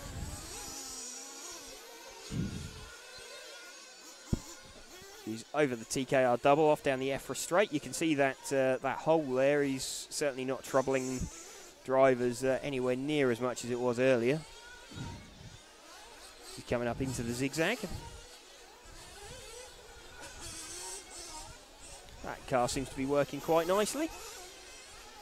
So let's see who else we can get just coming around now. So who's the first of these cars? Car number 10. So let's have a look at 10 is Kuldar Ilus. This is the Estonian that we're following. 38.24. 38.24. So watch him head down the zigzag. He's got 2 other cars with him. They kind of account for each other behind him. 2 cars came into shot behind him and only one's come out of shot behind him, so didn't quite see went on there.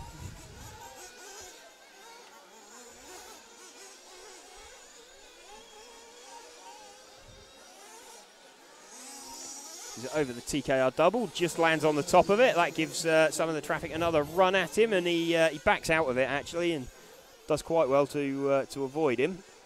Did the sensible thing, saw a quick car, had taken a brave move around the outside and just backed out of the throttle. Got a bit of back flipping action, or front flipping action going on there. Let's see if we can spot Matt Box out there as well. Don't think we've followed him yet at all. It's car number 8 we'll be looking for. So, I think he's got a fairly distinctive sort of blue and orange coloured body shell. No, here he is now. It's more blue than orange. Blue and white, there we go. So following Matt. So let's run with him for a little bit. Just heading up under the timing screens, down through the zigzag.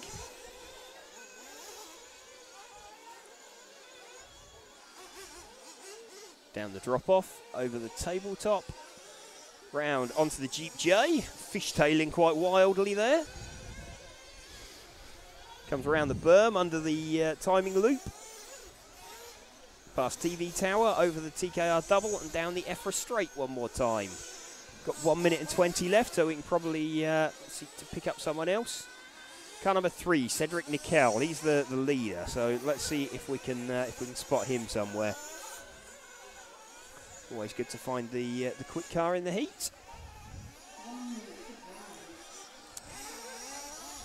So he seems to have disappeared somewhere, because just see him, Matt, come round again. So here's car 3 now. So car 3, orange fronted, yellow rear. So, oh, sorry. So we are just watching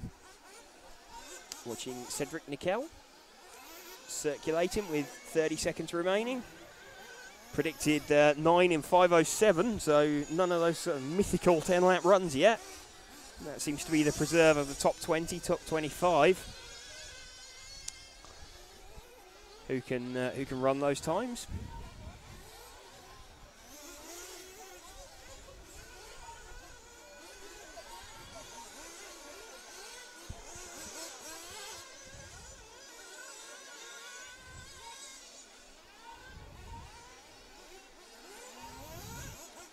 So just bringing it in for the finishing times now.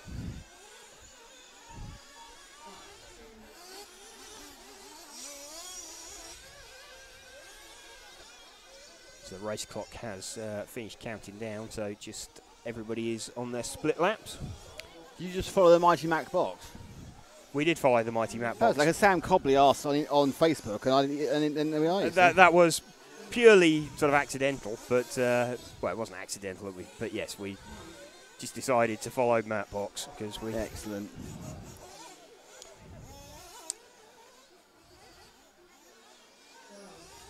So I think that is everyone finished. So let's quickly get the results to appear. Ah, we missed. Have we missed Matt box? No. Has he finished yet? He doesn't appear to. He has finished now. So let's get that back. Here we go. There we go. That now looks right. So here we have Jeremy Marmonier takes the win in that heat. About half a second down the road from Julien Sergier. Cedric Nickel in third. Jonas Hyvarinen fourth. Ilias Rees, Justus Gies, Damiano Michela, Noah Kaufman, Martin Luber, Matt Box. Baby. Kuldar Ilus and Raphael Robert were the runners there. Raphael Robert obviously having a bit of a problem, dropping out with a minute and a half to go. So let's clear those. And it's Mathieu Chaffardon again. Mathieu Chaffardon. No, let's have a look at the grid lineup instead. There we go. He's actually in this run. He's actually in the. He's genuinely in this entire round ahead of everyone. Yes. Okay. So this is. Let's have a. What I'm going to do is I'm going to go and see if I can find the results of the last round. I think I've written what I need to write to Paul. Okay. So let's have a look. So we're now displaying Heat 5 of 12. So, yes, we have Mathieu Chaffardon. We've got Steve Shakespeare, Ricardo Paschetto, Clement Chouteau, Guido Erler, Anthony Conroy. My RCM's now working. My RCM is now working. Nicolas Lanis, Heino Muller, Angel Agag, Florent Dineveau. And let's get the... It is working. Hurrah! Denise too. Francois Nironi and Gary Gregory. There'll be a slightly erroneous things in here, but I'll tell you. Okay, so after 3 rounds, hurrah, Vincent Mertens is on top. Thomas Musso is second. Guillaume Herbert is third. Elliot Marcon is fourth. Sebastian Winterstein is fifth. Leonardo Valente is sixth. Céline Rousset is seventh. Misha Widmar is eighth. Guillaume Kuzema is ninth. Justus Gies is 10th. Axel Besak is 11th. Ronnie Luba is 12th. Hal Lopez is 13th. And Anthony De Moraes is 14th. Julian Sargent is 15th. Lewis Beach is 16th. So it's France, Monaco, France, France, Germany, Italy, France, Germany, France, Germany, France, Switzerland, Portugal, France, France, Britain. No Britain in the top 15. We've only got Guillaume Herbert that can deny Vincent Mertens the TQ. Looking at that. Vincent Mertens has won 2 rounds. So with 2 from... And you have the terrible job trying to find out who he is and take his picture. Okay. Because you have to write the report. I have to write the report, so I have to find his picture. Sorry. Oh dear. This is really sore on my ear, by the way. I've got a sore ear. Sucra is probably the best description there of what I can describe. So, we know now that pole position for the finals comes down to 1 or 2 people. We got Vincent Mertens in a very strong position. He's got 2 round wins. Guillaume Herbert took the win in round 2. So he is the only person that can deny Vincent Mertens by getting another win and having a faster time. I'm not sure actually which of those 2 has got the faster time overall. I don't know. That is hard to find out. If I press details, what happens there? There you go. There we go. He's got a 10.523. No, he hasn't. Yes, he has. He hasn't. He's got a 10 in 5.24 because the 5.23, though it's his quickest time, is the throwaway one. Ooh. So actually, that's how it works, yes. Blimey, that's good, that. And he has a 21. He has a 21. So actually, Guillaume Herbert can do it, he'll have done it. Yes. Well, assuming... No one else does it. Assuming Vincent Mertens doesn't go quicker in this round and do a quicker time than the 21. Yes. How exciting. Yes. So... Oh dear. We are assuming that's what the countback is, that it's fastest time. But let's say it is. Yeah. If it's not, it's an odd quirk of round by round. That even if you do a quick time. Sorry, can you follow car number 2? Yes. Yeah, it's a bit of an odd quirk of round by round. That even if you do a quick time, if it's your quickest time, but it's your throwaway round, it's gone. Yeah, that time doesn't count. So you throw away the whole round. So right, okay, we said we're going to follow car number 2. I know we're not showing live positions at the moment. We can't because there is 1 extra car. So they fixed my RCM on that side. They haven't fixed it for us, have they? They haven't. So perhaps now Matthew Chaperon's coming around again. Perhaps he'll pick it up again. It might do. Got 10 seconds to go. So we're going to be looking for car number 2. So I think we're on car number 2 now. Yeah, we've already got car 2. Oh, here we go. Yeah, this might actually... No. You may be correct. No, it's not. No. That's the same rubbish as been before. So let's get the... There we go. So we are following Steve Shakespeare.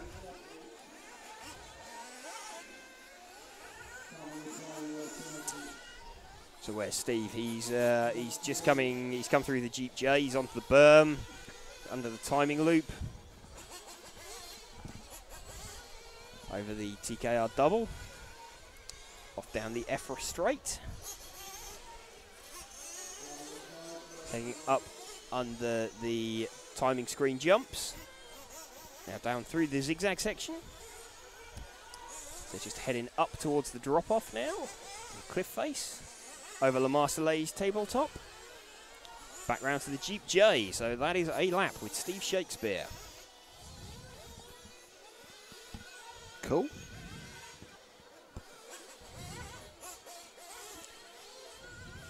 So some fairly impressive angles that Steve's pulling from the car there. but going quite nicely. Was there anybody else that we had? No. No, okay. We didn't have. I just said no very confidently there. I don't actually know. No. Chris Marshall is gloating that he has found out that my RCM is working. Excellent. Thank you very much, Chris. That's helped us. It certainly has. We actually know who's where now, Yes. which we didn't.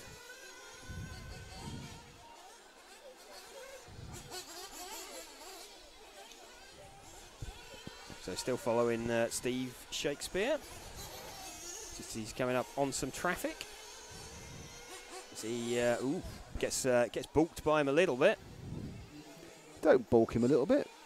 A little bit, but it's difficult when you're on. Oh, he's on his roof now anyway. So Marshall recovers him nice and quickly.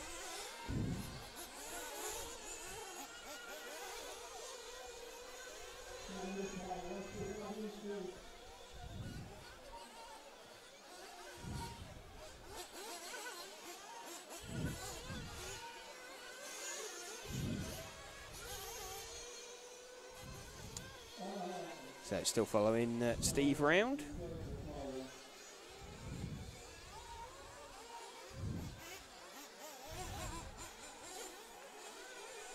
Mark Cage has asked me to follow Kieran Cox, which is absolutely fine. The only problem is asked me for Heat 8. That's 3 heats away. That's a different year. That is. I mean, we're still following Steve Shakespeare around at the moment. Who's We followed him before. Let's follow someone else. let's follow. Have we ever followed Matthew Sheffrondon, the man who won every single race last time, as far as our computer is concerned? Car number 5. Let's see if we can find Matthew. Matthew? Matthew. I've got a horrible feeling he's in this gaggle of cars that's in the middle. Car number 5. Here he is. So it's another TLR. So having said earlier that we didn't know how many TLRs were here, we've now encountered hundreds of them. So, okay, he's just popped it on its roof, giving us a nice shot of the chassis as well. He's heading through the zigzag, so down the drop-off, over the tabletop, around onto the Jeep J.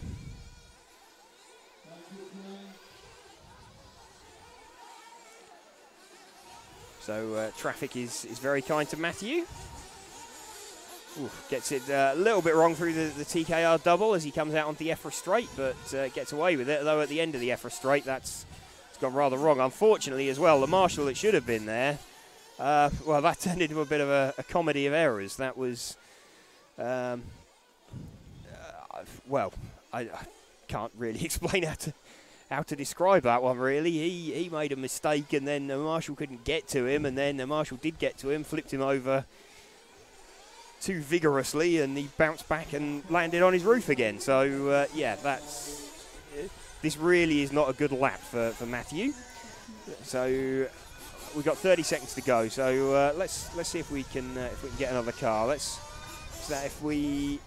this car number 6 with the orange wheels? That's mainly because of the bold colour choice, but that's Francois Nironi, one of the French drivers, and orange wheels are nice and easy for us to pick up on camera. So let's bring this home with Francois. So he's heading through the zigzag now. Drops off the tabletop. So through the Jeep J.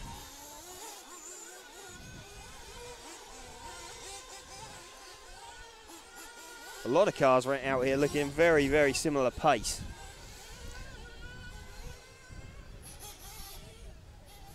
Yeah, that sort of 9 laps in 5:20 seems to be the time that everybody is ending up on. Certainly in this round so far.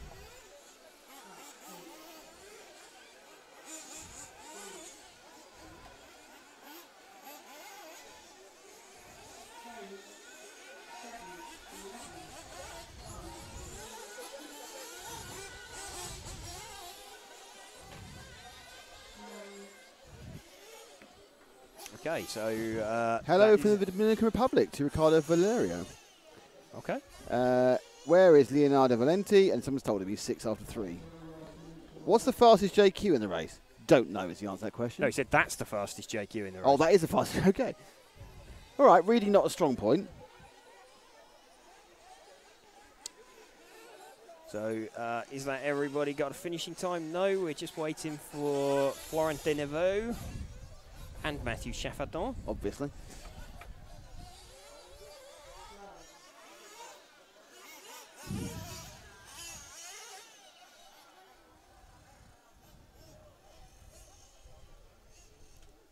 I think Matthew Chaffardon. Go over it. Come on. Here we go. Close to being So too here's late then, I think. the results. Nicolas Lanice, Steve Shakespeare, Francois Neroni, Guido Ella, Ricardo... Hang on, I've just lost that because... Oh, sorry, I forgot about that. Apologies. Disappeared off of my screen. Right, you couldn't read off the other one. Hang on. Ricardo Montero? No. Ricardo no, him. Ricardo Pasquero, Anthony Conroy, Angel Agag, Clement Chateau, Hino Muller, Florent Denevaux, and Matthew Chaffardon and Gary Gregory. You keep saying Matthew Chaffardon. Matthew Chaffardon. And Gary Gregory. So there we go. That is your Runners and riders. runners and riders from that last race. So let's have a look at who is in heat number 6. Who is in heat number 6? I hear you ask. We have Enrique Lopez Ross, Graham Miller, Nico Caspari, Jonas Bauer. We have who have we got? Jose de Silva Barros Daniel, Oliver Freitag. In fact, I think that might be Daniel Jose de Silva Barros, but no. We have Oliver Freitag, Remy Barbillon, Sven Brasiak, Colin Meyer, Yeng Chan Chun, Jan Allendorfer, Thierry Cordon.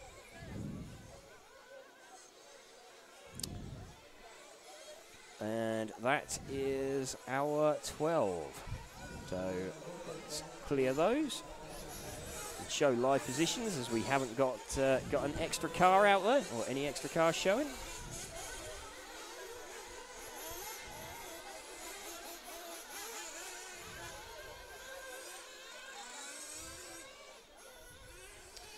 Got just over 3 minutes to the start of this heat.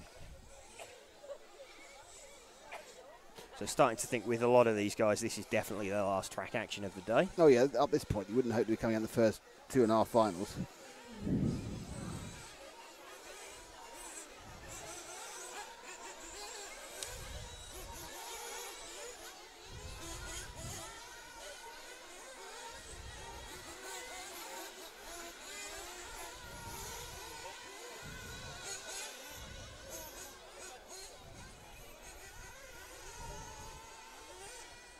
This is kind of the calm before the storm.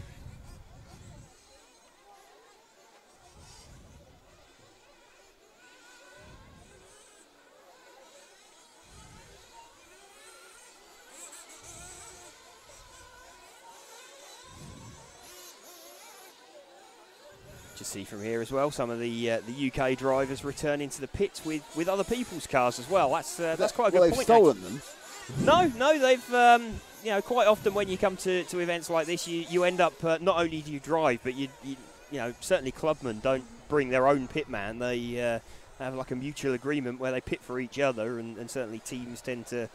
Well, so the UK team will all chip in and all pit for each other as required. I would imagine it's exactly the same with other federations.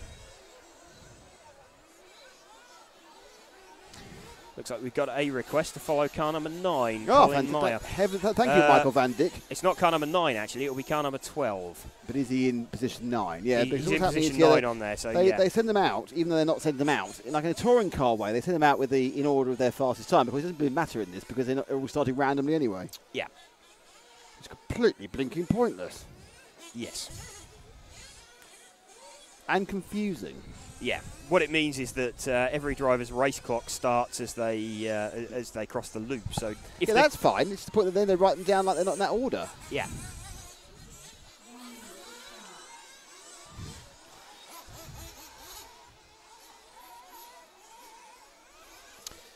So 1 minute to the start.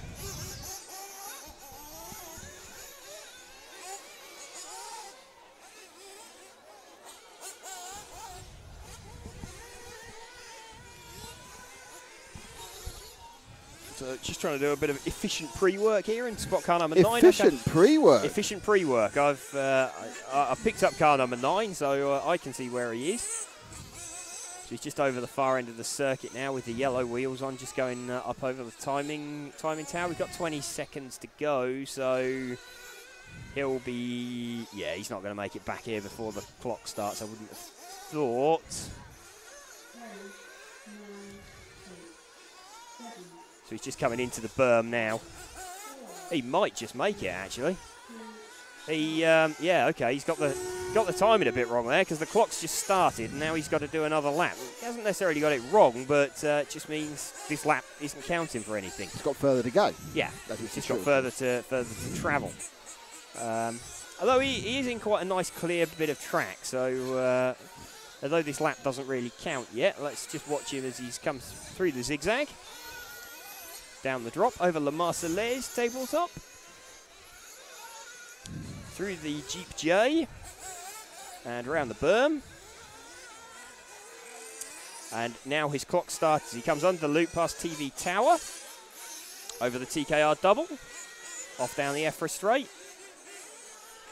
That hole's definitely just after the TKR double. Definitely not bothering the cars as much as it was. They're now No, just he's right back. They're not really bothered. They're laughing at it. They're Yeah. literally taking the mickey out behind its back. yes. Call yourself a dangerous hole? I don't think so. So just drive straight through it. So it's ceased to become an obstacle. Apart from car 2 then, had an absolute nightmare on it. Yes. Where's Clivey boy then? Not Clivey, is it? Who are we with? Who are we with? We are with, let's have a look, the car that we'd been asked to pick up earlier.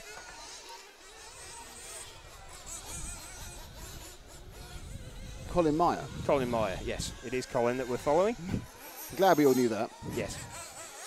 He comes off the cliff face. Come back towards us around the Jeep J.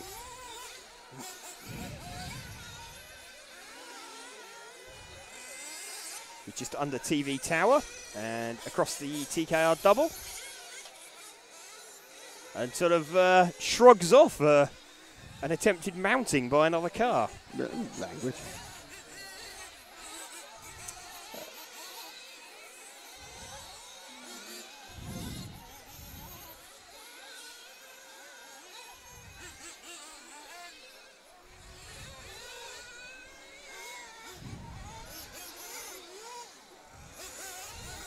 So is there anybody else that we want to be following in this one? Let's Colin Meyer currently running second in the heat.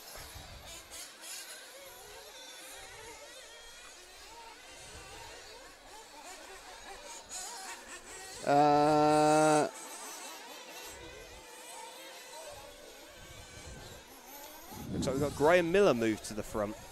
Yes. Car number 6. Oh, let's find him then. We haven't covered him even though he's British. Yes, He sounds Scottish. he does. Graham Miller. I'm not saying he is. Where is he though? 'Cause we haven't got a progress meter, have we? We haven't, no. Let's just see if we can pick up car 6. There he is. Yellow car with the white wing about to come around the final corner. And onto the there we are. There we are. So looks like he's running the Agama. Big sticker. Not massive, but you can see it. That's the trick. Make it sound like you're knowledgeable. That's a trick I've been doing for years. I don't know anything. One thing I know, it's very bright out there when you're not looking at a computer, but you are looking at a track. So following Graham round now. Where is he? He's just coming round. He's Oh yeah.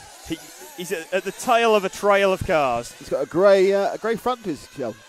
Yeah. It's the first time I've actually looked at cars in a day and a half. He sat down, slaving over the various computers. It's a nightmare, love. Yes. This this has the potential to get a bit nasty for Graham. I mean, he's gone past one car on the entry to the zigzag that got it wrong. Another car gets out of his way quite nicely. He's certainly got the forward motion in this heat, isn't he? He has. So let's have a look. He's coming around into the berm now.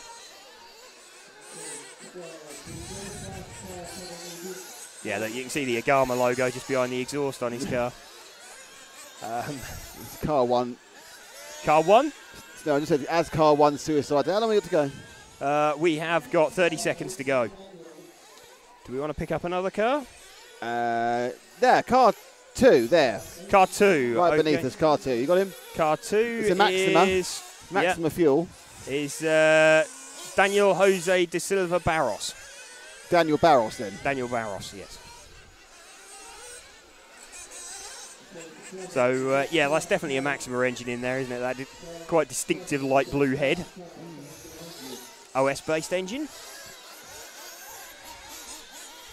No, I want 3 pieces of information. 3 pieces of information, okay. You give me the colour, the original manufacturer. Yes.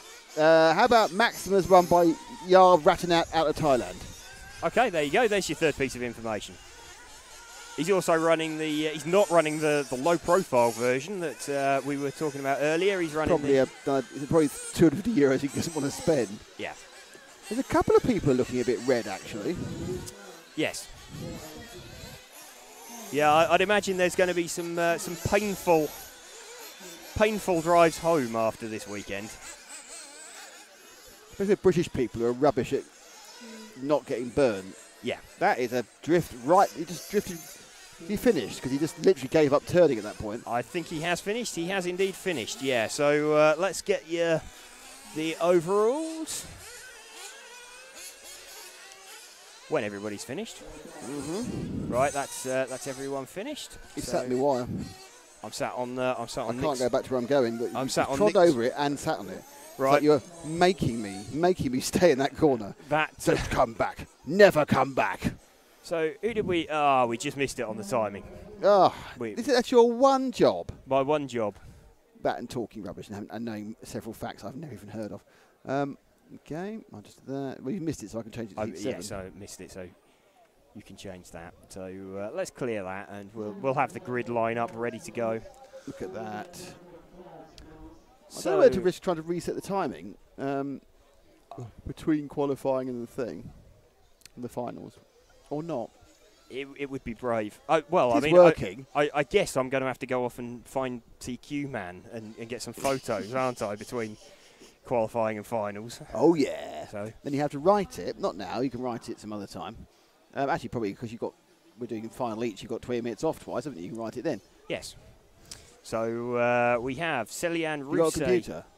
No. Do you want to write it on my computer? Well, we can. Have you used a Mac before? It's a bit different. Well, it's got It's a not keyboard. very different. It's a bit different. It's got a keyboard. Okay.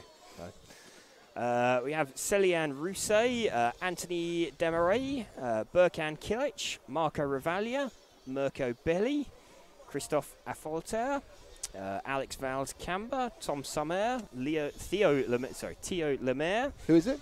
Theo Lemaire. Theo Lemaire. Jeffrey Halsamer. Good old Jeffrey Halsamer. Yes.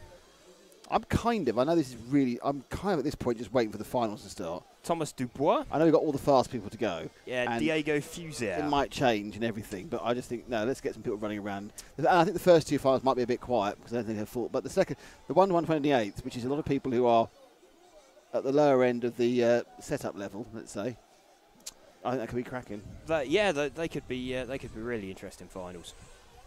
So that's obviously something to look forward to.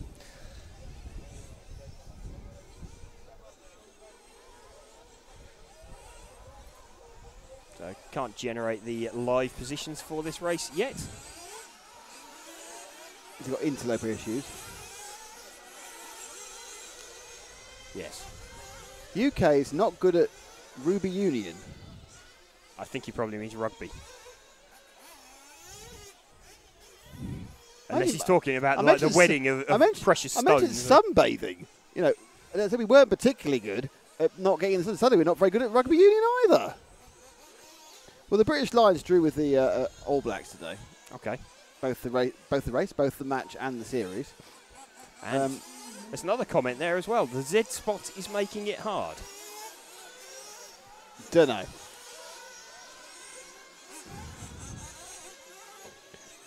not all things I think you have to read at their face value, because they may well be either some in their second language or maybe spell corrected. Yes. Thank you to Jeep, thank you to TPR Graphic, thank you to Mark, thank you to Fran Bleasdale over at Fiat Chrysler Automobiles for sponsoring us, and thank you for EFRA for making this all possible, for the European Federation of Radio Automobiles. Their 1/8 Nitro Buggy B Euros, the A Euros will be in 4 weeks' time in Sweden. To be in the B Euros, you are not allowed to be in the top 50 in the A Euros in the previous 2 years, or to ever be in any class of World Final, or to have ever won the event before. Yes. So the only person we could think of who has 4 disqualifying features is Dave Ronefelt. Yeah. Who has been in the top 50 the last 2 years. Yes. Who has won it before. Yes. And was in the IFMAR World Finals. Well, yeah, he's won the IFMAR World Final. Yeah, he hasn't won it. He's been in the final. Who else is anyone else who might be in there? Where did you find your list of who won it? That was on the EFRA website. Was it? Yeah, it's in the. Yeah, it's in the. There's a Hall of Fame. Yeah, I know that. I didn't know. Yeah, there's a Hall of Fame of bees on there as well. Hello to Keenan White. Okay, I'm now going to find out if anyone else is 4 times banned. I don't think anybody else is 4 times. No, actually, Lee Martin could be 4 times banned. Actually, I think Lee Martin. Oh no, is he made a world final? Ah, yeah, that's the. Well, he's made world finals in electric, isn't he? Well, there you go. Yeah, so Lee Martin is also 4 times banned. Okay. So yeah, if you select type, if you scroll down to the 1/8 1/8B IC off-road European Championship B 1/8 IC off-road. Okay. And then scroll down. You don't have to select a year. If you select nothing, it will bring up the entire list. Here we go. Okay, people have been banned completely. It started in 2004, yes. And A. Rausch won it in Germany. If the German won it in France, they started, didn't they? No. And then it was S. Muntz from Bistensis from Germany as well, won it in Germany. And then it was held in Bruzio, Italy. And Ricky Agari won in 2006.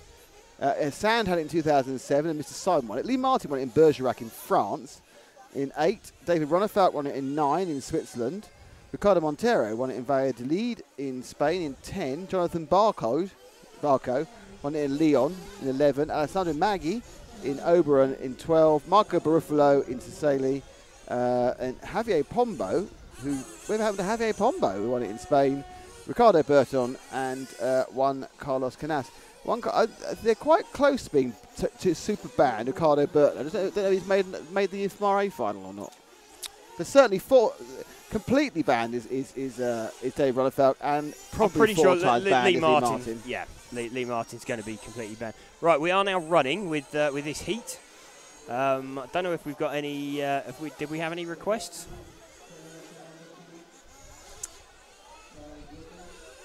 What have I missed? Just got back from the beach. Lots of racing. The S-bend, the ruts are kicking the car sideways. Okay, thank you, Crunch State. Okay. Ash, but what about Elliot Boots? No, actually, see, to get banned, the ways you can get banned, it's banned.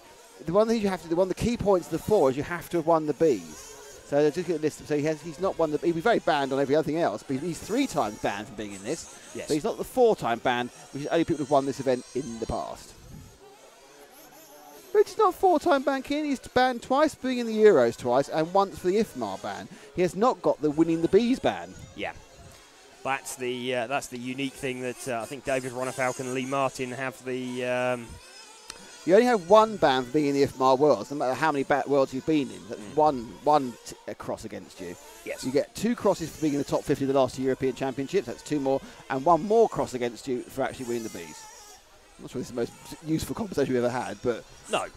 But they are, Ronefelt and Martin, we think, are the only 4-time banned. And if Ricardo Montero has made a World's A final, I'm not sure if he has or hasn't, he might be 4-time banned as well. Yeah. That's one for us to research. No, they can research along with researching when does a baton become a baguette. Well, that's if I'm really honest, that's far more important news. Who are we covering? Who are we covering? This is heat number 7 that we're covering. So what car is it that we are following? Let's just watch. Oh, I got a request for Cilian Rousset. Cillian Rousset. Okay, that will be car number 9. So Only this was car. Oh no, we're looking for car. Well, who knows? Right, car number 9. What round of quality is this? Keenan, if you look up to the top left, it actually tells you. It says, well, it says qualifying round 4, heat 7 of 12. Okay, so we picked up car number 9. So we are following Cillian Rousset, one of the local drivers from France. Well, he may not be local. And congratulations, Keenan, on your new distribution deal as the representative in, I think, Central and Southern America for JQ. Yes. Crunch Date's in Australia. What time is Australia now? Crunchy Date, what is it? It must be what? 4:30. Must be half midnight by now. Yeah, that's that's impressive. Oh, I suppose when you're in the Perth side, it's not quite so bad.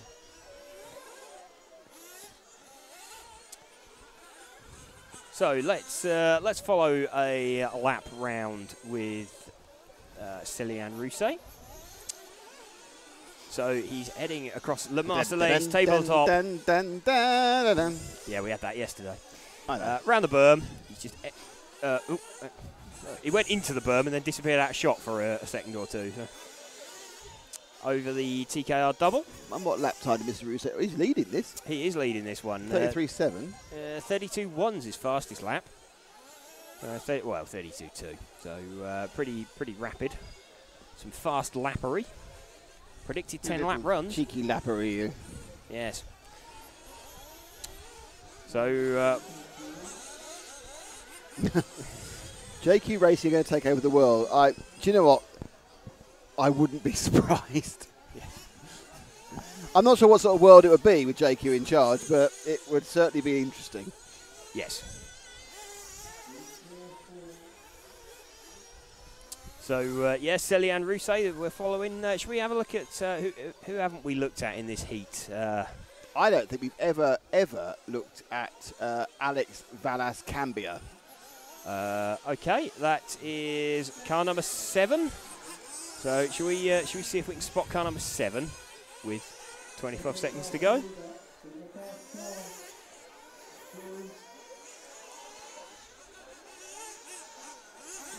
He's obviously started the lap quite late. We've now got a giant gap with no one in it. How could they? Oh, I think he's found it. There's a very confident zoom in there. There was a very confident zoom. Is this car number 7? We are. Yeah, it is. So, okay, so we're watching a car in sort of splendid isolation. There's no one around him on the circuit. It's 12:30 in Australia. Okay. Are you going to stay up for the other finals, the lower finals, Crunchy Date? Because that's going to require 3 hours more commitment from you to get to the end of the day. If you don't, you just watch it tomorrow morning on the stream. See? It's a great thing about having a stream.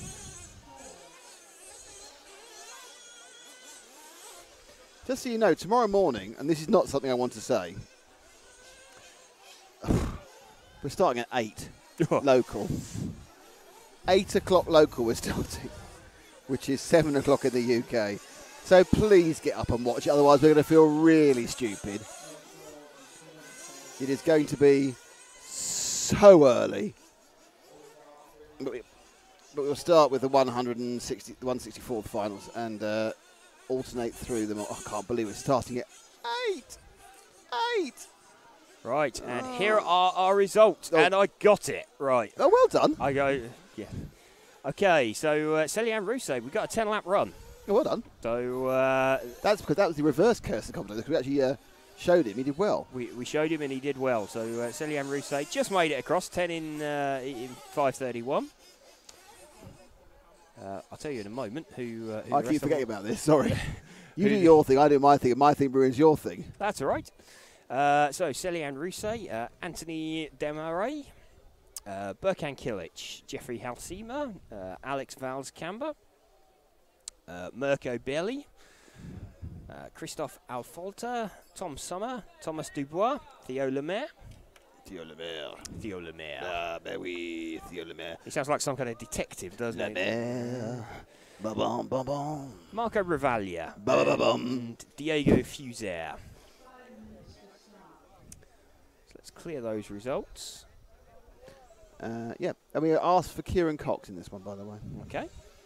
So let's have a look at the grid lineup and see who's in it. Ba ba ba ba ba ba. The grid lineup. We have Kevin Michaud-Day, Peter Klatovsky, George Horninger, Dimitri Perrin, Axel de Bar-Montclair, Kieran Cox, Mark Heim, Robin Elis, Valentin Bader, Matthias Radspieler. You've missed it. I have missed it. The bed had finished and you hadn't given it out. And you got a selection of Rodius people in there as well. Yes. Sharon Etienne and Roman Agostinelli. Agostinelli.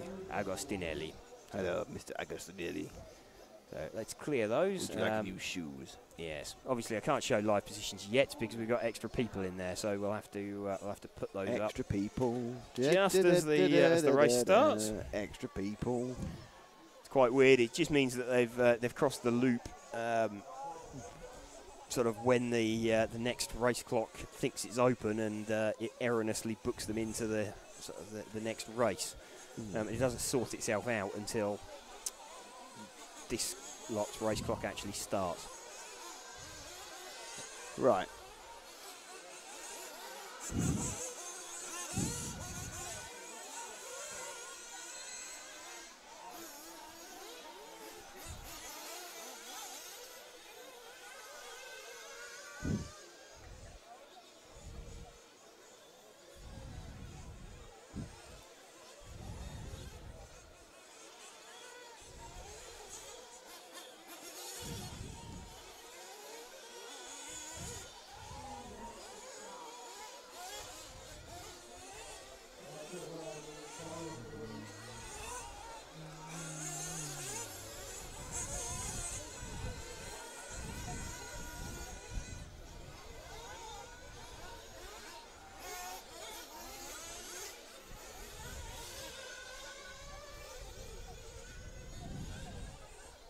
How long to go before the clock ticks down? It's 2.5 minutes. 2.5 minutes, yeah. Blimey. So it seems to be getting longer, the gap. We're running out of things to say. I haven't run out of things. I'm saving it all for tomorrow. Okay. You're letting me extinguish myself. You're going to extinguish yourself. Extinguish all the things I can. Yeah. That didn't come out like a. Yeah. No. No. Just, yeah. We'll leave that there. Yeah.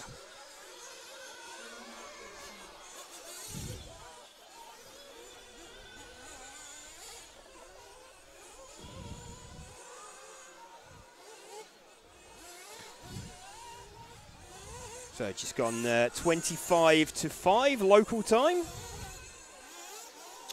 So where are we at relative to the timetable, actually? This is countdowns of Heat 8, which is supposed to begin at 24 minutes to. So, yeah, we're about 2 minutes behind schedule. No! That's pretty good going. We're 1 minute 19, apparently, are their versions of the timescale. Yeah, but that seems to match. Oh, right, it's cheap. Can't believe it. Who are we after this one? Does anyone want anything for this one? Oh. Kieran Cox, yes, we've got that one. Oh, thank you, Kieran Nakamura. So thank you for following City and Bristol. Good luck, Portugal, said Paulo Renato. I can tell that Carl McBride can't take part in the Euros. Yeah, he's Australian. I knew Nick descended madness in the heat. Yep, certainly happened there. Does this track have lights? No, doesn't. No. But then again, it stays light here to about 9:30, 10 at the moment. Yes. Have any marshals fallen in the holes yet? No. I've seen a marshal fall over. Yeah, I spotted a marshal fall over earlier by the exit of the pit lane. No marshals were harmed. But in the making of this programme. Yes.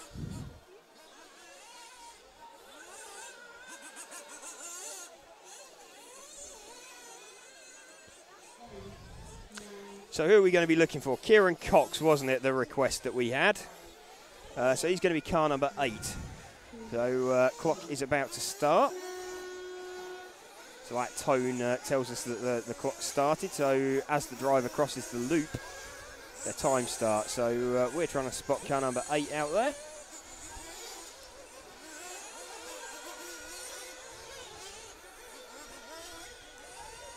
And not seeing him come around yet. Oh, here we go. We've got car number 8 now. He's just coming through the berm. So he's crossed the line. His time has started.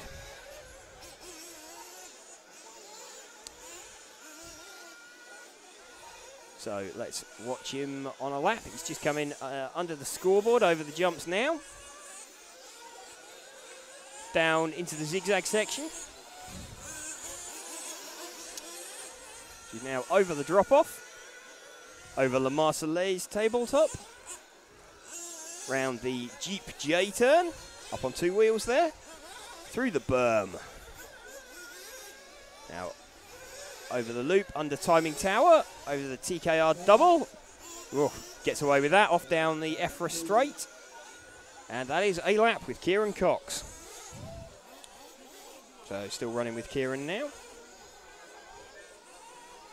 Back up through the zigzag section. He's on his roof. Marshall didn't spot him.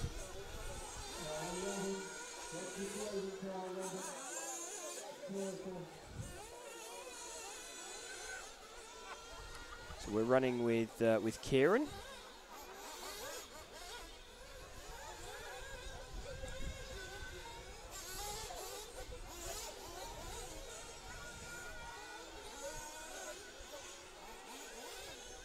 Still following Kieran's car around now as we're just going over. Oh, Kieran gets it slightly wrong on the entry to the zigzag section.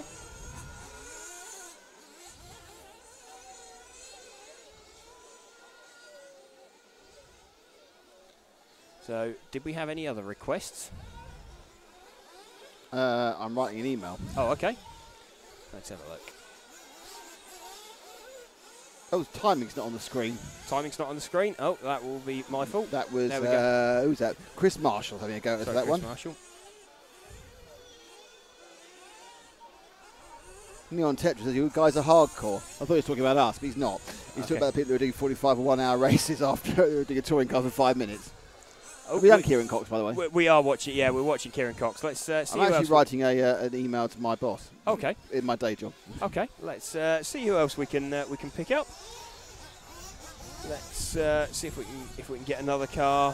Who's the second of these? Car 10, just gone underneath us, the sort of Smurf blue coloured car. Car 10, that's Mark Heem. He's the lead car in the heat, or one of the 2 lead cars in the heat, so it'll be a good car to follow. Still no 10-lap runs predicted here.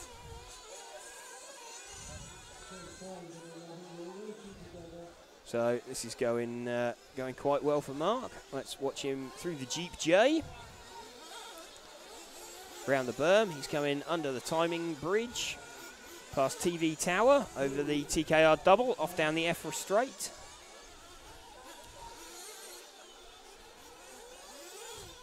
Just heading up over the jumps up by the timing tower. Now through the zigzag section. So in the middle of that.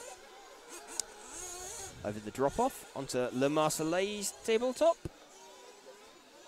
And back onto the Jeep J again. So just over a minute of this remaining. Let's see who else we can get. Let's have who's this? Car number 7, the sort of pinky red fronted, yellow reared car. Car number 7, that's Kevin Michaud. Yeah, he's the other quick car out there with Mark Heem. So in fact, Kevin on for 9 in 5:06. So he's quite comfortably faster than anybody else in the heat by the looks of things. So just see how he negotiates his way through traffic as we got last few 20 odd seconds to go.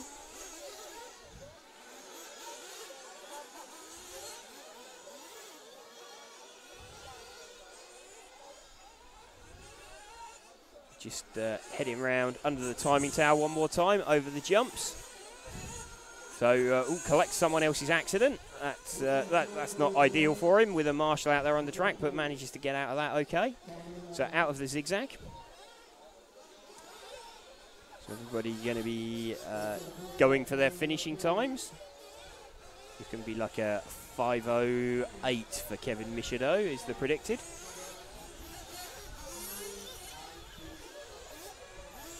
And there we go, 5:08 is his actual time. So let's see if I can get the timing right this time. Oh, here we go.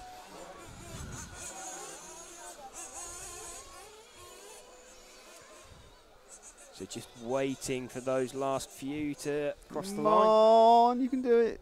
You need to clear the live timing first. Yeah, let's pre-clear that. Oh, you got 3 more.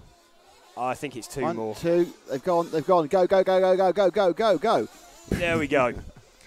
Right, we've got it. It's a big thing. It is. So Kevin Michaud takes the win there in the 9 in 5:08 or in 5:08. So still 9-lap runs. So those 10-lap runs earlier are holding up pretty well for good round scores.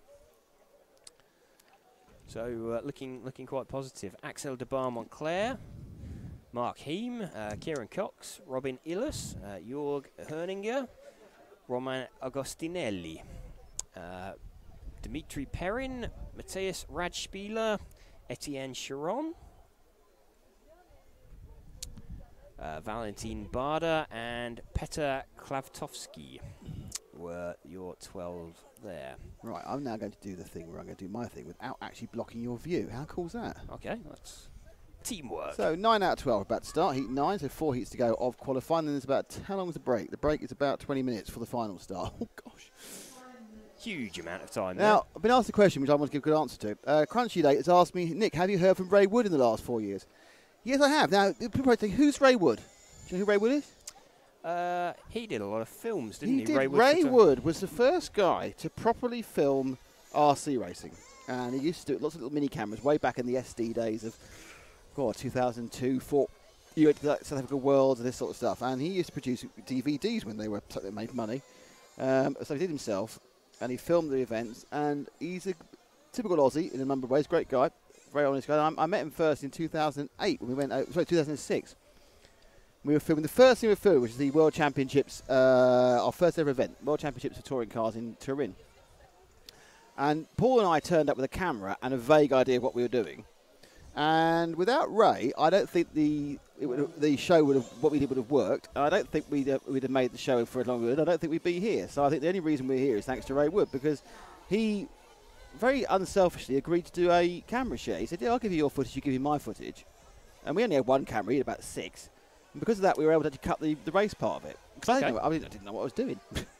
And we worked with him again in 2008 in Bangkok, and then he kind of got a bit disillusioned with because the DVDs weren't making much money. I think the 2008 or 2009 was the last time he did anything. And he's disappeared. And I found him again on Facebook a few months ago. I had a conversation with him. He's an absolutely great guy. If ever we film anything in Australia, then he'll definitely be part of the team. Okay. He's a great guy. He's even older than me, which helps. And, he's a fantastic bloke.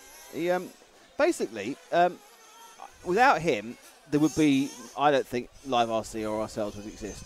Not in the format we do. Even though we do a very different thing, we do it all live and he's all post-produced. That's what you could do. He was doing it almost pre-internet. But it was good. He was a damn good cameraman, actually. He could get some great shots. He knew what he was doing. He always like handheld mini cams. Yeah. You know, and you get a result. You go, that's a really good picture. I'm just like, oh, yeah, what, mate? Just in my handheld mini cam. Good stuff.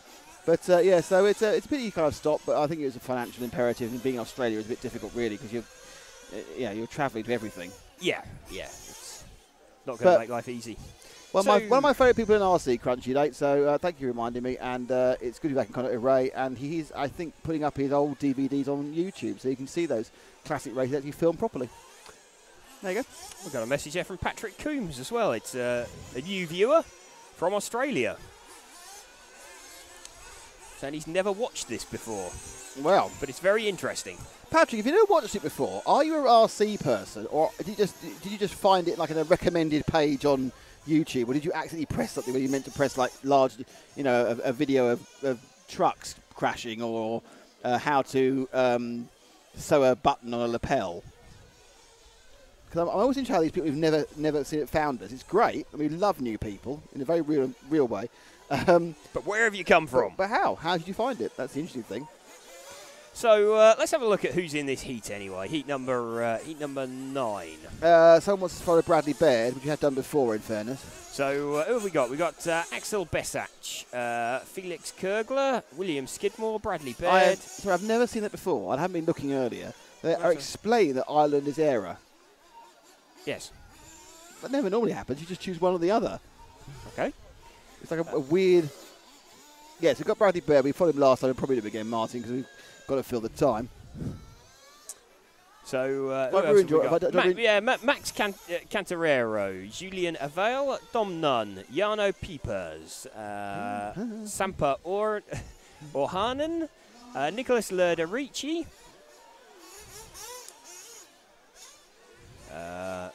Nicolas de Camp, and Pablo Ortuna Iniesta. Jörg Koenig not in this race. He must have sneaked across the line at the end of the last one. Alex Bassel is the highest ranking person at the moment in the overall scheme of things. He's 11th overall, but he's got one rubbish round, one average round and one good round. He was, I think, 4th in the round or 5th in the round last time. Okay, so good run from him here would cement his position. I think he's in the A, but it would cement it higher up. Yes. If you can have a higher up bit of cementing, I don't know. Everything's getting very hot in this corner now, which is slightly worrying me.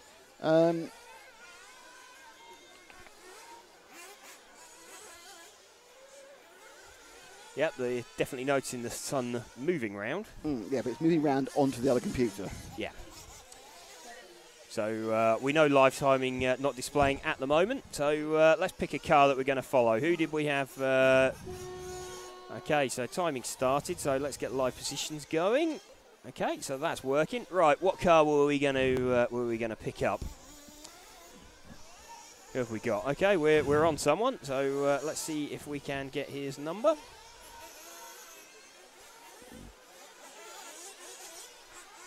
Nick just making a makeshift shelter for the computer, trying to keep the temperatures down a little bit.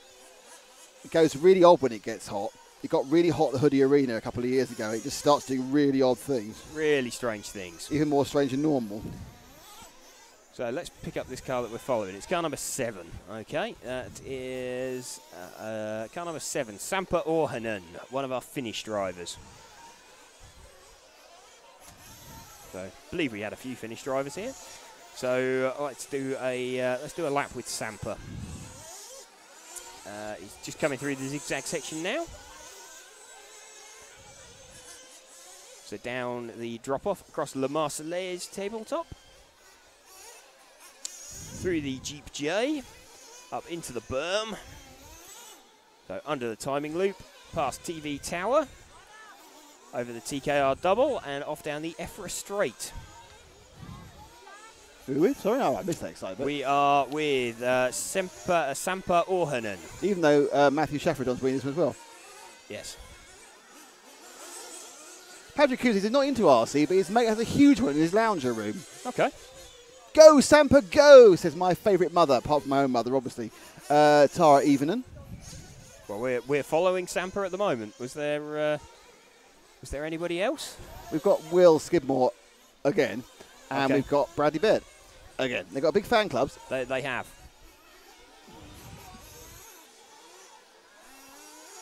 So what have we got? We've got 3 minutes left. So let's have a look. See who else we can pick up. Should we follow Will Skidmore for a few? If you can find him quickly, yes. Yes, car 1. One lap, and that's a lot. Let's get what. Patrick Coons, what speed do they average on a track like this? Well, the average speed probably isn't that high. It's probably about 25 miles an hour, I think. They probably max out. There's no long straights here. That's where they max out much more than 45. It's more how they achieve the speed. They're carrying a lot. Probably it's about 30, the average speed. They do carry a lot of speed the whole time. So here's Will Skidmore now, car number 1. He's just having a battle. Yes, having a battle with 2 other cars. So he's just heading over the jumps up by the timing tower. not the timing tower, the race display tower. Let's just run with him for the lap. Appears to be a bug on the front of the film camera. There is a bug on the camera. There's a bug on the camera. An actual bug. Okay. Oh yeah, I can see the shadow. So yeah, we can see the bug there. So let's have a look. You'll see a hand appear in a moment as this scrolls around to Nick. Hello, yeah, there's Nick, yes. So, is that gone? Let's have a look. I think the bug has gone. So a bit of a wipe on the camera. Right, the bug has gone. So we've got just over 1 minute left. There was a bug sat on the camera. That's probably frightening for most people. Yes. So who else were we going to look for? How much is 40 miles an hour in kilometres an hour? Well, it is 40 miles an hour would be it's 60. No, yeah, 60. 60 No, k. 32 is 20, so it's 64. 64.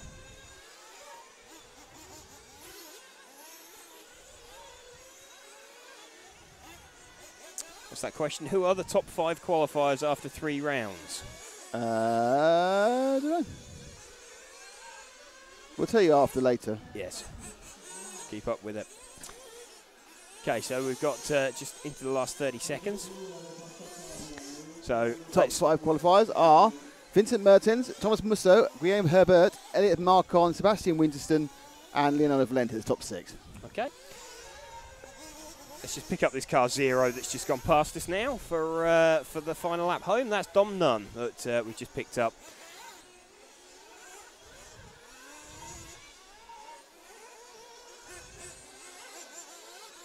So Dom now just heading through the zigzag section.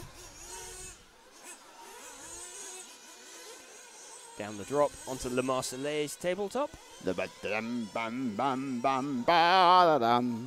Just come through the Jeep J around the berm. So he's crossed the line, so we're getting ready again. Patrick Coombs, are there any rules? Is it all based on lap times to see who wins the heat? Basically, you have a 5-minute run plus 1 lap. Now, you don't actually all start at the same time, and that's the confusing thing. So you actually all have your own individual 5-minute run, and then you basically you do the 5 minutes and plus 1 lap. So if you get 10 laps in 5 minutes and 20, it's better than 10 laps in 5 minutes and 23 seconds. But you're all the heats against each other. The whole round of heats against each other. So every single time in that round of heats is against each other. So did I get that in time? Here we go. No, just missed it. Don't.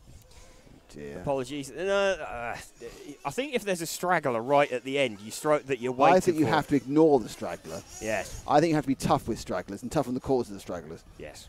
So yeah, I think Nick is correct. In fairness. Tough on stragglers and tough on the causes of stragglers. It's not Heat 19, that'd be... Heat 19 of 12. There we go. Will be the first time. No. Okay, bang. There we go. Heat 10 of 12. We've got a Lewis Beach already before his wheels fall off, obviously, which would help. Yes. So we have Thomas Musso. So one of the... well, he's one of the top 3, isn't he, at the moment? Oh, hang on. That's a very good point, actually. So you read out who's in the heat. Okay, so we've got Thomas Musso. Guillaume Quares, he's second. Okay, Guillaume Quaresima, he is 8th. Ninth. Lewis Beach. He's 16th. He's 16th. Milan Dragovic. Worse, they were worse after that. Jerome Delcourt, Aaron Munster, Elliot Taylor, Adrian Brenz, Gianmarco Franzolini, and Corentin Procoma. So weirdly, at the moment, although Thomas Musso is currently 2nd, he can't actually TQ. The only people that can TQ are the guy that is currently 1st and the guy that is currently 3rd. So the best that Thomas Musso can hope for is 2nd. If he wins the round, that should secure 2nd overall for him. Yeah, I think. No, 'cause it's just down to... If he does win the round... If he wins the round... If he wins the round, that will secure something for him, yes. Yes. It will secure second because he's already got a faster time. Yeah, I think you're right, yeah. So but we don't know he's won the round. Sammy Joe wants Elliot Taylor again. Okay. I don't know who Sammy Joe is. This is better than the tracker pulling act comps. I mean, you mean tractor pulling act, because the tracker pulling act would just be going around cars trying to find their anti-theft devices. Or their cereal bars that are... yes, very good. Yeah. 3 heats to go. Sun's come round. We're now boiling from a different direction. Yes. We're demolishing a lot of water. And not going to the toilet. Yes. Well, So that's, I mean, that's like 3 litres, I think, I've drunk today. That's a lot. That's qualifying rounds. That's messy. Get rid of it, honestly. Get rid of it. Okay. Let's got 3 more rounds of qualifying to go, and then we've got a short break, and then we've got 4 finals. Down from the 6, which it was yesterday, which sounded like far too much. Yeah. And then, I've got sore ears. And this time tomorrow, the main final will be starting. This time tomorrow, the main final will have finished. Ah, yes. I'm sorry. I was looking at, yes. Theoretically. Theoretically. If So the main final is starting... Given the amount they overrun in these events, yeah, it'll probably be most of the way through. Yeah.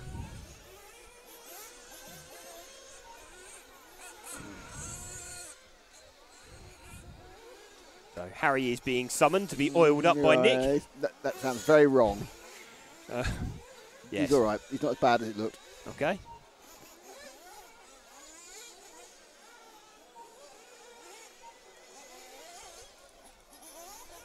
No, bollocks. Still plastered in thunderbugs. Yes. Come to glamorous France. Yes.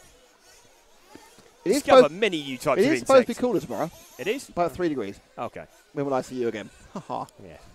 I knew that was coming. Well, that's fine. Doesn't make it any less marvellous. No. I'm poised, ready to bring up the race positions as soon as this starts. So we've got a minute and a half left. I have a request for William Charisma. We haven't followed him before, so that's what we'll go for. Okay, so car number 5. Patrick Coombs, is this a weekend sport with a club or just petrol heads out to prove they're better than the guys? This is very heavily organised. This is the European Championships. We have drivers from the European B Championship. We have drivers from literally all around Europe, France, Italy, Spain, Germany, Portugal, Britain, Estonia, Czech Republic, and Belgium and Holland, and lots of other countries because there are a lot of national anthems. And Monaco. Estonia. Yep. And the finals are on tomorrow, Patrick. And it's they're qualifying into a final. So, and then once they qualify into a final, there is a big final race-off. There's a big decider at the end of the end of tomorrow, at about 4 o'clock, so an hour earlier tomorrow.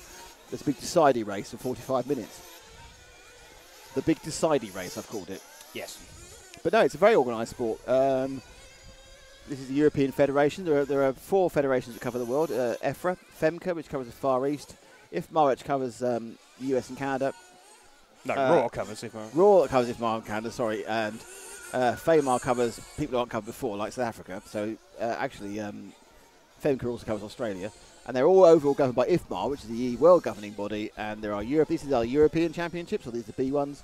And there are Far Eastern championships, and there are American championships, and there will be a world championship every 2 years. There's a world championship, and there are lots of different types of RC racing. This is 1/8 IC off-road. There are different scales, and half the races take place on a miniaturized racing track, made of tarmac. You can recognise from like any sort of rate, like Silverstone, and half of them take part in these sort of off-road tracks, which can be all sorts of surfaces. This is a mostly hard-packed dirt with a little bit of wood, a little bit of carpet, or AstroTurf to make it look more attractive.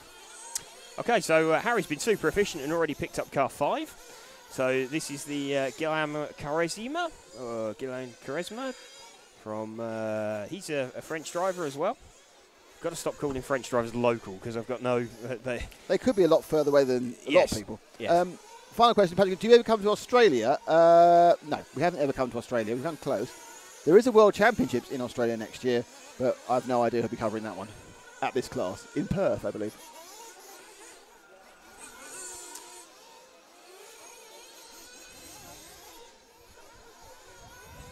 So watching Guillaume Quaresma here. Let's run a lap with him. He's just heading up under the jumps by the timing tower. So a marshal recovers a car just as he goes through the zigzag. So we're still following him as he comes down the drop over Le Marseillaise tabletop through the Jeep turn. Oh, and backwards up the berm. That's I'm going backwards of the berm. yes, that wasn't hello, hello. Yes. No, that would be Pink Panther. Yes. No, Bergen. Emilien Delanoy, what time does the A main start tomorrow? It starts at 4 o'clock tomorrow, local time. Just so you know, it's 5:05 local time now. So whatever the time is where you are, it's an hour and 5 minutes previous. Yeah. So did we have any other requests for anybody else in this? Crunchy Dates, do you ever go?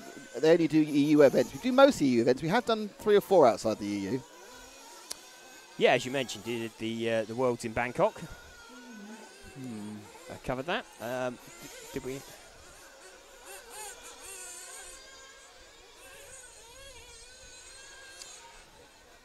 So Thomas Musso, let's see if we can pick him up because he's obviously in contention. He's quickest car in this heat, and he's he's locked in for the top top 3 on the grid. Gave a big Tom. Yeah, no. One of our Monegasque driver. Monegasque driver.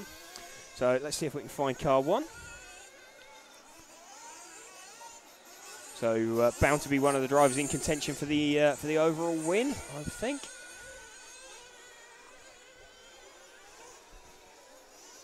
So here comes Thomas now. Looks like he's driving an HB car.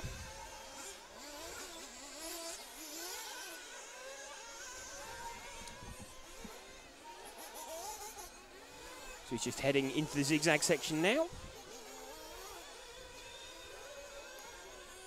So taking some risks, but seems to be paying off. Just through the Jeep J. So he's on for a 10-lap run in 5:28. So actually, some of those times earlier now in sort of the around the heat 5-6 area, the 10 in 5:30, they're looking seriously quick. So you've got someone that's already TQ'd around, only looking to go a couple of seconds quicker, and he's just done a donut as well. So that might actually promote some of those guys that did those kind of times earlier. It might move them up the heat listing, possibly, or up the round listing. Sorry.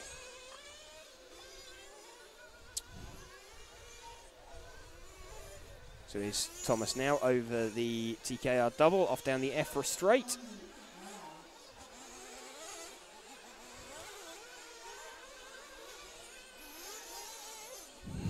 Heading down through the zigzag section with 1 minute remaining.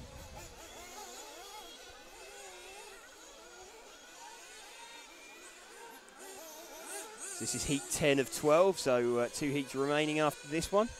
Interesting, no one from the top heat has TQ'd around yet. That is actually interesting, I mean that most sincerely, folks. They say in yeah, it's not what you'd expect. Because they sorted them out yesterday over several rounds, and they sub-sorted them, then resorted them, and over quickest 3 laps. So there were 12 guys who had quicker 3 laps, and they, when it came to put the 5 minutes together, I think it's fair to say that because in this sort of, they've siphoned off the top 50 drivers, or top 80, 70 probably. Yeah. And so you've got a lot of people who are very good, who are good racers. Yes. And good racers have good days and bad days, and like tracks and don't like tracks, and therefore you get a huge clump of people who can probably do the same sort of speed. So just because you're a little bit quicker on Friday doesn't mean you're that much faster on Saturday. No. Or, perversely, much quicker on Sunday. Yeah. I mean, don't get me wrong. These guys at this, they're very. You or I would kill to be this good. I wouldn't kill. Okay. I might maim. Yeah. Okay. What?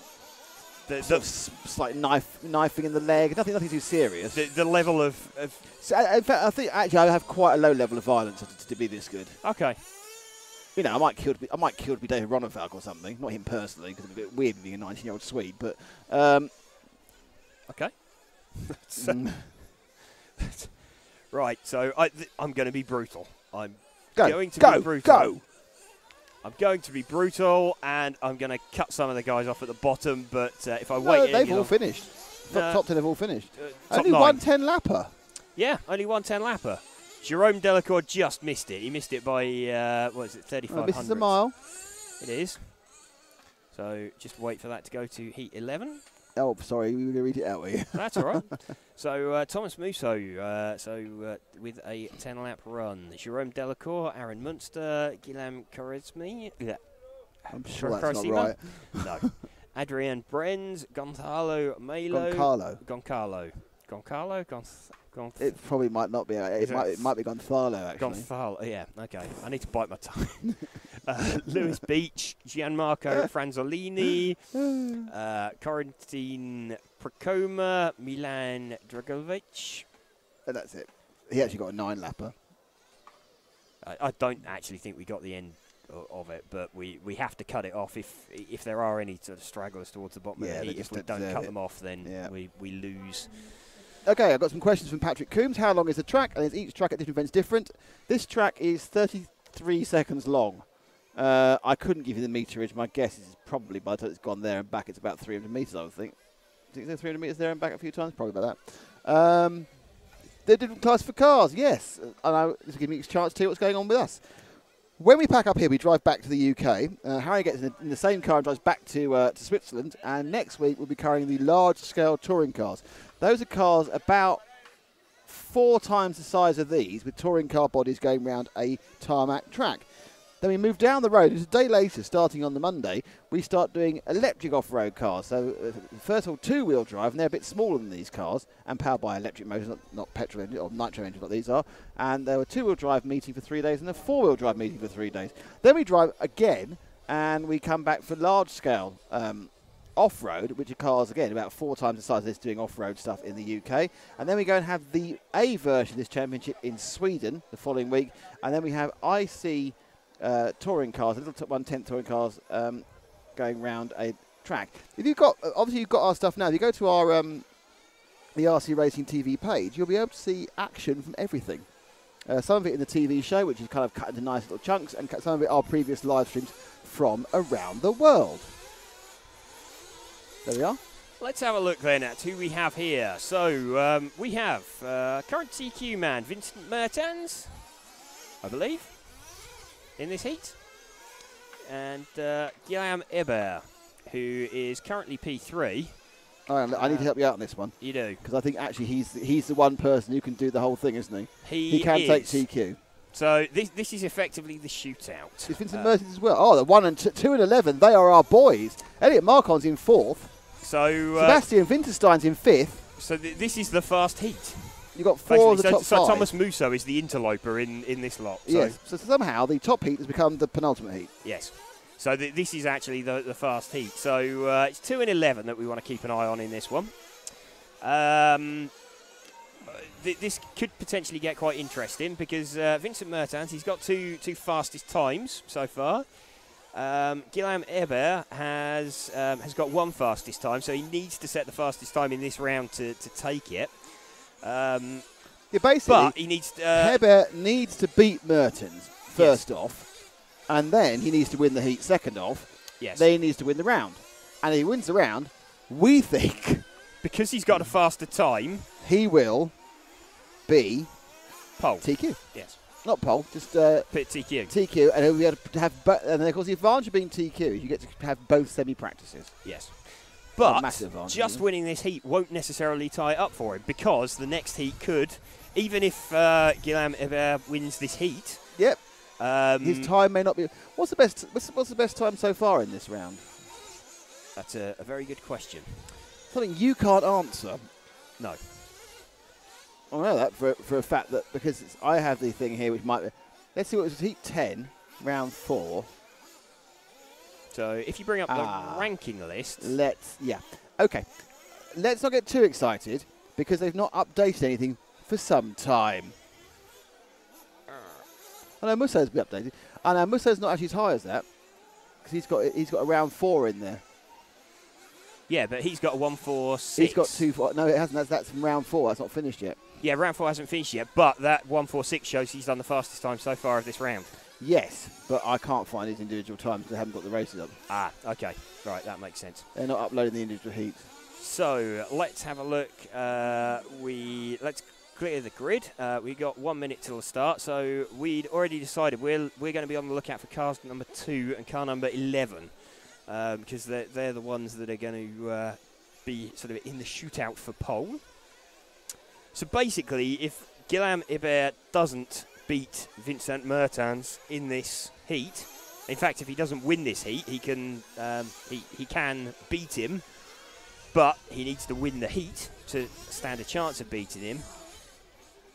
So if Guillaume Hébert doesn't win this heat, Vincent Mertens is already on pole position.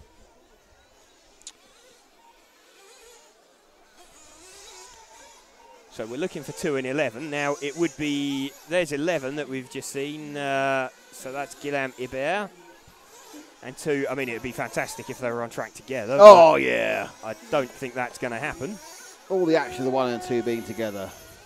So let's get the live positions showing.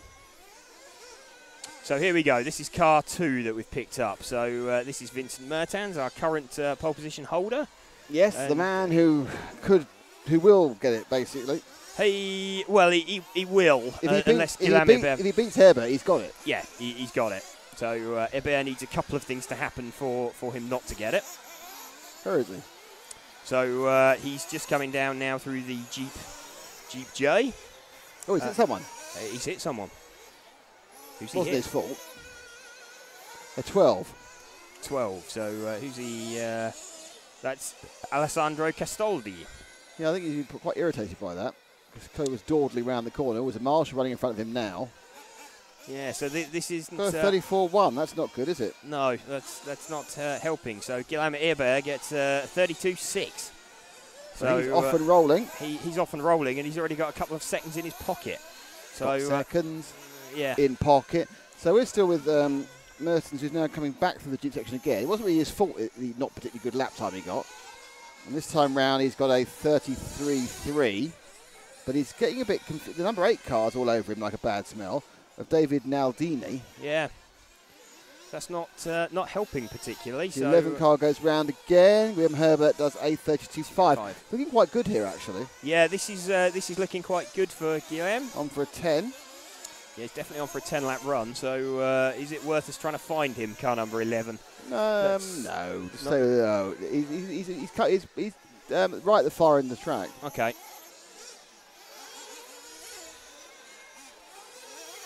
I'm beginning with a sneaky eye on him, and now I've lost him. So, he's just made a mistake, actually. I've just seen him in the berm. He's just popped it on its roof, so that's going to be a slow lap from him. So in the berm?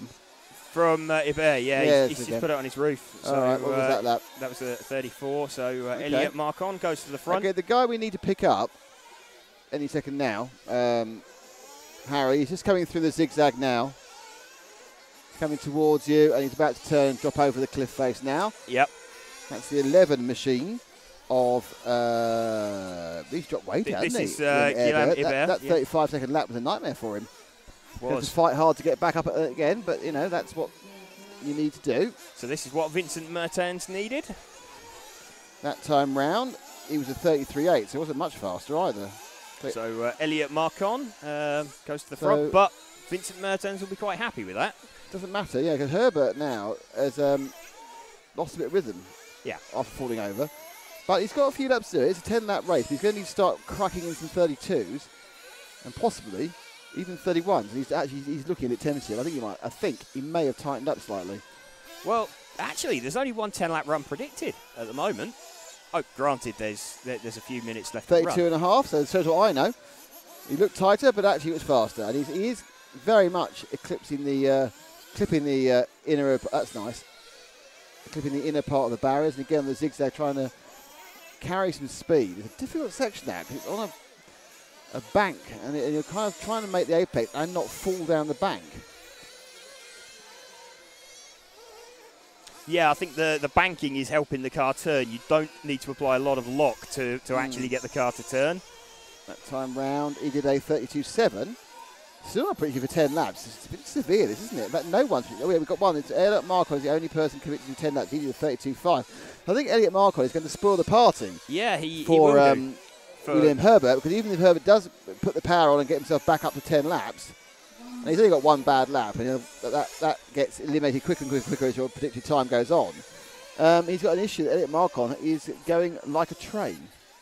Yeah, and but yeah, surprising that this late on we're only seeing, oh no, Guillaume Herbert just gone to a predicted 10 lapper, so it's going to be a slow one. But Marcon went 4 tenths faster in the one car. So I think Marcon is going to easily TQ this round, and I think with it probably snatch second away. He from could well Herbert. do.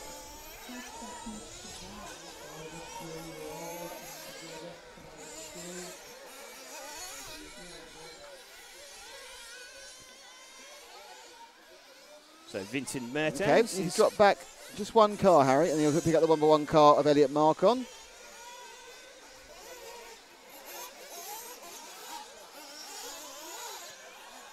So this is the lead car in the heat. Vincent Mertens, current TQ man, currently running in 4th place in the heat, but not going to be too disappointed with that. The drink's just committing to it. Well, careful. There's a big bottle to fall on the track. So, Marcon, that was a bad lap we picked him up on, a 33.3.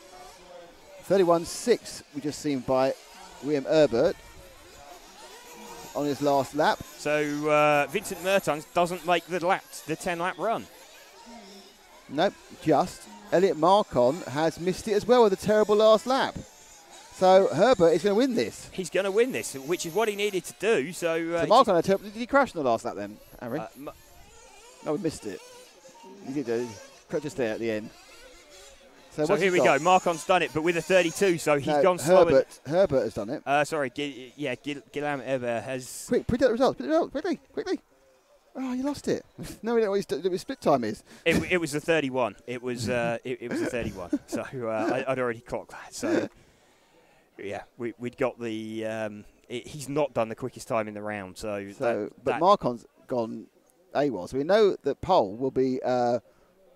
Vincent Mertens. The other order, we're not quite so sure about. It's all kind of we were never going to be sure anyway till this top heat's run. Yeah, I think. Yeah, the only thing that could have been secured that time. Given the fact they haven't set the world on fire prior to this. Yeah. So let's clear that. Let's get rid of that. Last round of qualifying, or last heat of qualifying, and then we got a little break. Not a very long break either, a few minutes. This one will probably finish about 22. That's 25 too. And then we're back on with the finals at 6. So let's take a look at who is in this top heat.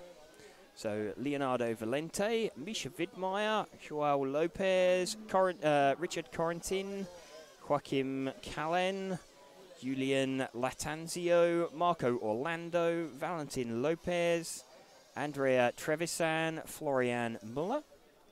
Thomas Musso has taken second place from William Herbert. Does that not depend on who? No. No? No one in here can. No one in this heat can do anything. But what if they do a quicker time and dumps his score? Points wouldn't be enough. No? No. Okay. Oh, actually, Thomas Musso would lose some points, wouldn't he? He would, yes. Let me just work that one out for you again. Best person in this heat the best person could do in this heat is move up to third. No, but if someone was to win this, then Thomas Musso would lose a point. Yes, so he would and therefore he would move to third. They can't get past William Herbert. Yeah. So, which is only Leonardo Valente, is the only person who can do anything. Misha Widmeyer, who's hanging 8th at the moment, could probably get to 5th or 4th. So I think we can show live positions because we didn't have any stragglers. Yes. So here we go. This is the final heat out on the track for practice.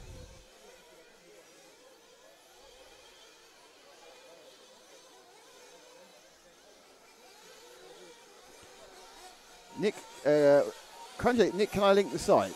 We want to.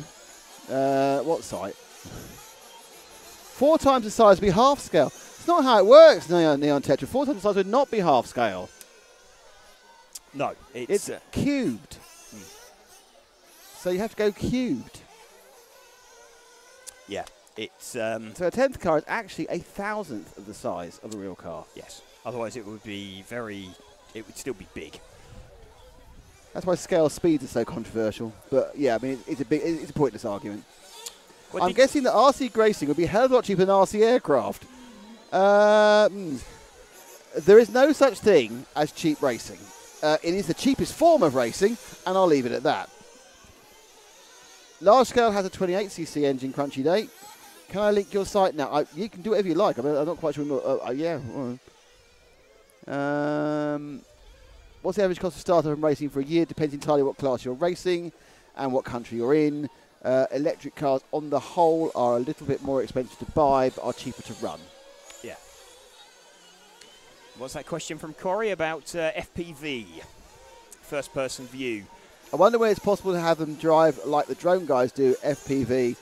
Is that coming soon? There's nothing to stop, certainly on large scale, the larger cars being FPV, apart from the fact it's actually not as good a way of doing it, because you have no peripheral vision in FPV. You've no idea what's behind you. You don't have the field of view. So actually, oddly, whilst it would look great on TV as an onboard camera, it would be absolutely nightmare. You could race around, but you could drive around, but racing would be virtually impossible because you would have no idea of what's going on because you haven't got that ability to look to your left. If you can do in real life, I mean, look behind you, look in the rearview mirror. No, you don't have that spatial awareness, I think is... All right, let's go Leo Valenti, JQ Racing. There we are, we found a JQ. Okay, so Leo Valenti, that's car number 4. So he is the sort of one of the cars we want to watch, isn't he? Anyway. Yeah.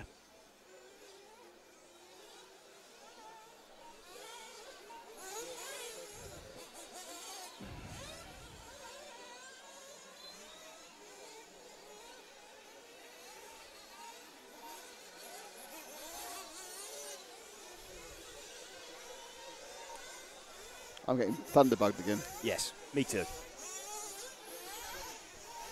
People are liking your album, by the way. I called it Track, Pits and People. I didn't call it Random that James filmed. I just called it Track, Pits and People. Okay, not I have a camera, I better point it at something or I'll be in trouble. Yeah, it wasn't... I do not profess to be a cameraman. No, and that's fine because neither am I. I quite like that format. I'm not criticising because I quite like that format. Okay. Just take lots of pictures of everything and then delete the stuff that's no good. Exactly. Yeah. That's the wonders of a digital camera. Right, we're coming into the last 30 seconds of the last heat of qualifying, of the last round of qualifying. That's quite sad. Yes.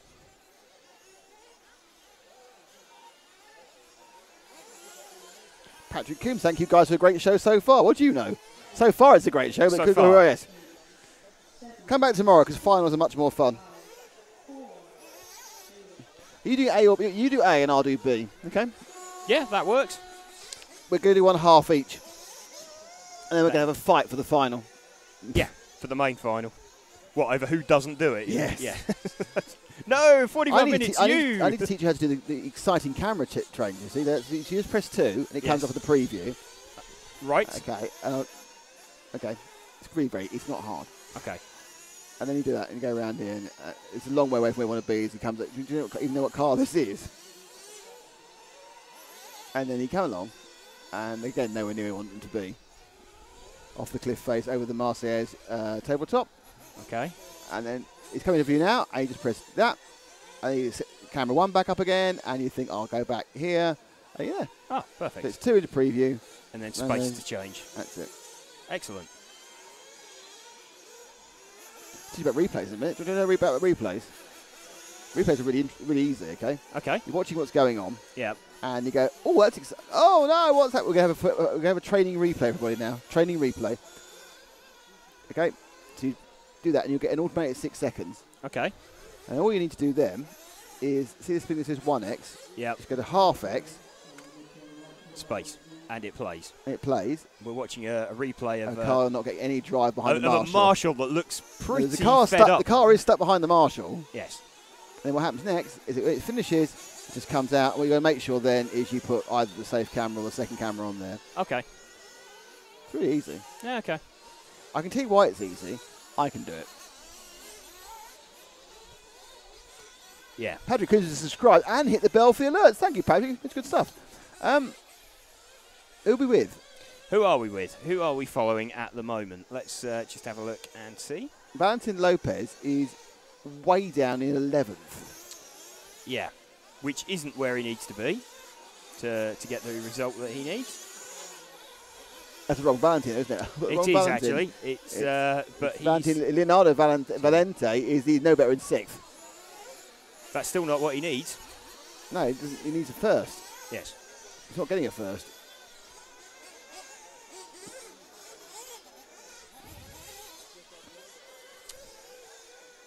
We're just trying to pick up who this is we're following.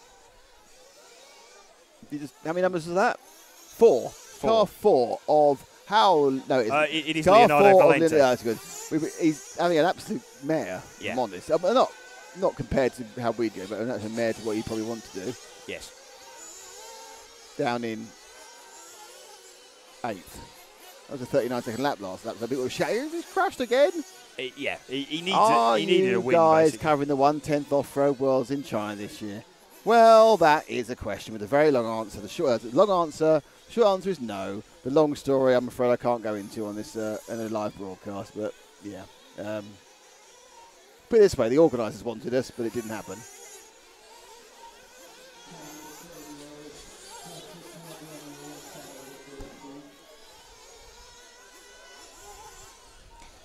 So just under 2 minutes remaining. So currently watching Leonardo Valente having a bit of a nightmare. Reason that we're following him, he was the car that could have got himself second on the grid, but there's only 2 10-lap runs here. So like those guys in heats 5 and 6 that we're doing the 10-lap runs. Are going to get points out of their ears. Yeah, they're going to be in the top 5 for the round, I think, aren't they? Or pretty much. Yeah, they're it's good for them. But they obviously need to get, but may well bounce up several finals with them, with best 2 to count. Yeah, they're going to get a great launch.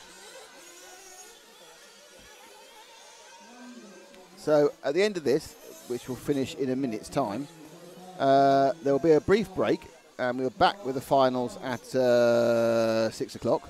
So I'm going to write a note saying that.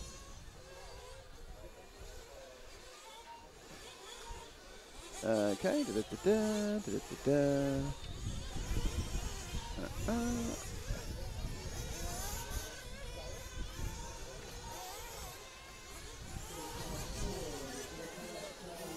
So into the last 30 seconds.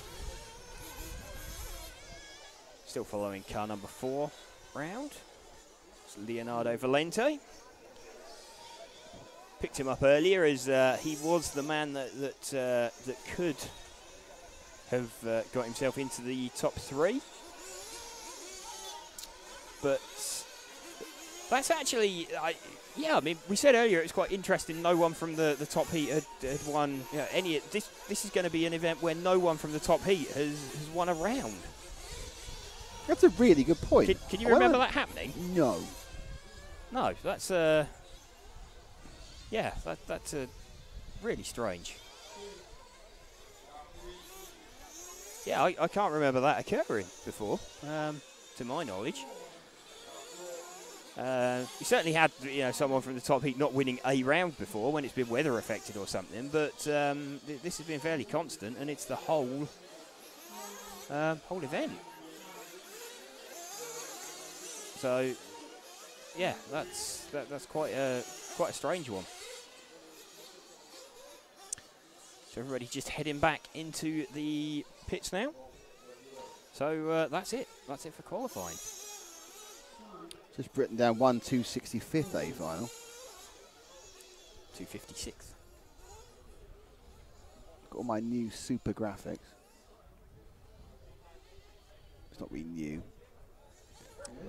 Okay, so let's get the results. And here we go. We got that right. So Misha Vidmar takes the win with, actually, I mean, that was a stonking time there from Misha, a 10 in 5:24. That could well win the round. Yeah, that could.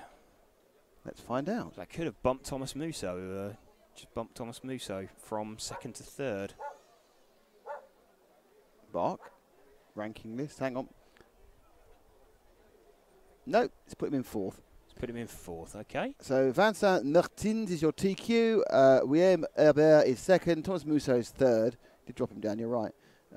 Misha Misha Vidmar didn't win Vidmar that round. is fourth. Good stuff from the head. Cillian Rousset is in fifth. Elliot Marcon is sixth. Sebastian Winterston is seventh. Leonardo Valenti is eighth. Jérôme Delacour is ninth. This is all overall. Aaron Munster is 10th. William Quaresma, is 11th. Ronnie Lubo is 12th. Anthony Desmarais is 13th. Axel Besak is 14th. Manuel Iniesta Hernandez is 15th. And Birkin Kilic is 16th. There you're straight through to the A finalist. Not A final, semi-finalist, sorry.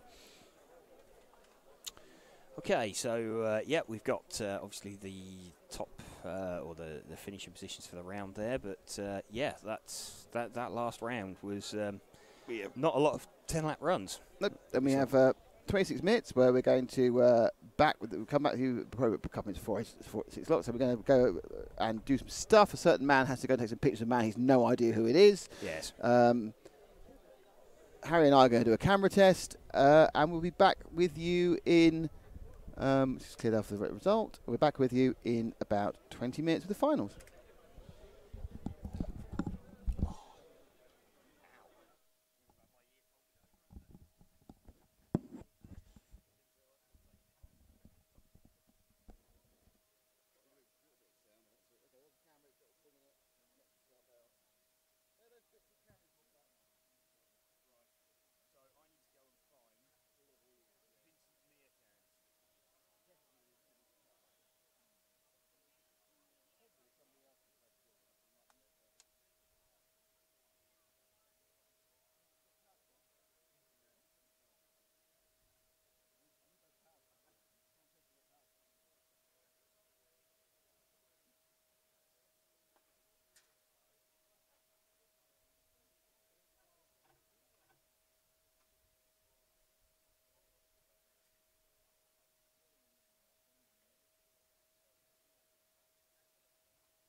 Oh, we're back. We're late, but we're back. What's that about? Tomorrow there is a lunch break. Oh, right, okay. Practice finals, yeah. Yes. Hello, everybody. We are back. Several of you have left us during the. You can just hang around for a couple of times. You're going to come back for the finals. The first final is due off now, and apparently it's due for about 4 minutes, so we're running a little bit behind. So let's have a look at our competitors for the. I didn't restart the time. I was going to do it, didn't I? 1-256A final. So let's have a quick look at that, at the grid lineup. So off pole we have Angel Agag, got Matt Box in second, Thomas Dubois, Felix Orenz, Gary Gregory, Raul Infante Martinez, Christoph Spiliot, Marcus Dirks, Yannick Mudrovic, and Nathan Lejeune. Now, in fact, we've got more cars as well. In fact, we've got 13 cars. Oh, I didn't know it was going to be a super full final. So we've got Jose Alberto Garcia Retero, Philip Triplat, and Carlos Nagueras Quintas. Oh, that's something I need to do. You need to see that little thing above during race. This one, yes, we need to get rid of the qualifying tick because we're no longer qualifying. Yes, that's super. Okay, that's perfect. So, yes, as Nick has just highlighted, we are no longer qualifying, so it's now racing. There are 4 finals today, Ashley. 2 1/256 and 2 128ths. Yep. So we have 2 lovely finals, which is lovely. The sun's steaming on the back of our heads. James and I have decided to split them, so James will be doing the A's, I'll be doing the B's. And please don't get frustrated about us perhaps not showing the leader, because it's all about bump ups, and therefore 4th and 5th is a more interesting battle than 1st and 2nd. Yes. So quite often in these finals you do get the leader sort of disappear if you have someone that's either A, pot hunting, or B had a terrible day. Yes. I haven't actually looked through the qualifying list and to see if there's anybody in here that's got one good score, but quite often that's the case. But down this far, they've got one good score, and then they've had 3 nightmare runs, and it's sort of pegged them back a little bit. But that's the way round by round works, and ultimately, if they've got a quick car, then they make a bit of a break for it and get away. So as Nick was explaining, we've got the A. So effectively, the draw is now split into the A side and the B side. So the A side will be all of the odd drivers. Odd-numbered drivers, that is. There's plenty of odd drivers here, I'm sure. That's very true. All of the odd-numbered drivers, so 1, 3, 5, etc., all the way down. Mentioning numbers now, aren't you? Yes. And the B side will be the even drivers.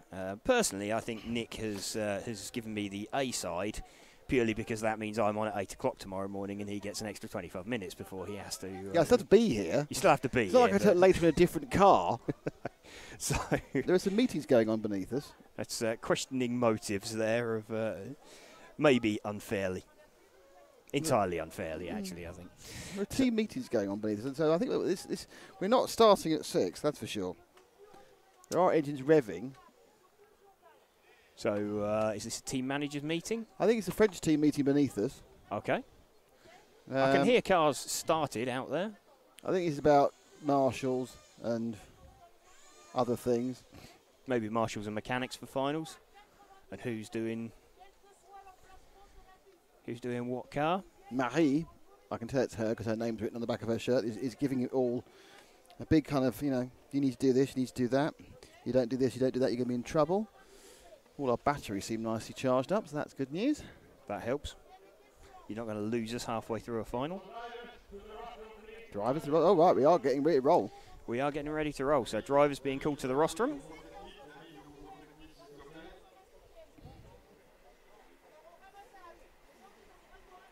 So these 15-minute finals. So 1 fuel stop. Yeah, it's going to be 1 or 2. Do you want to see our new fuel stop camera? Let's have a look at our new fuel stop camera. It's got a flag in front of it at the moment. Okay. We rigged it up. We rigged it up. And we're quite proud of it, and then we realised there's a flag in front of it. Okay. So and it alternate's been a bit noisy as well, but hey ho. Yeah. What can you do? So you can see the drivers heading up onto the drivers' rostrum now, though. Yeah, it should become clear. You know, if people are gonna two-stop, then they'll be stopping somewhere around the 5-minute mark. No one's going to two-stop. I'm telling you that now. Um, I've decided that's off the table as far as I'm concerned. okay. I think you're probably right, but I know you're trying to build it up. I'm not letting you. okay. So Just that sort of person. Try and build it up, and Nick won't let you. what are you going to do if someone peels into pit lane at 5 minutes? Patrick Cribs has woke his wife up and said he wants an RC for Christmas. Okay. Two things. In my experience, that won't go down very well. And also, Christmas is a long time away. It is. Why not have one before?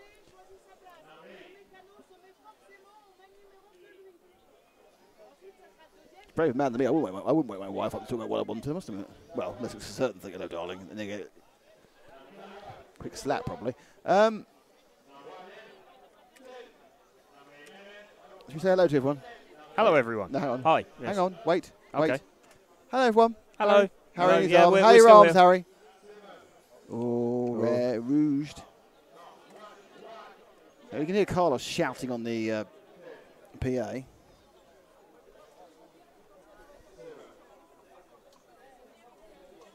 So we're currently... All right, the French people who were having a meeting are now having a snack. So I assume what actually has happened is that there has been a situation where the French team, who aren't involved in these first couple of finals, have decided to just have a bit of a party. No, we have... in fact, I've just heard they're calling for driver number 3, who is Thomas Dubois. So he is the French representative in this final. And I suspect he's been distracted by the promise of free food. Wait with me. Need to move that. I don't know why this comes up every day about the... Oh, it's gone. That's good. About the recovery agent. Medallion.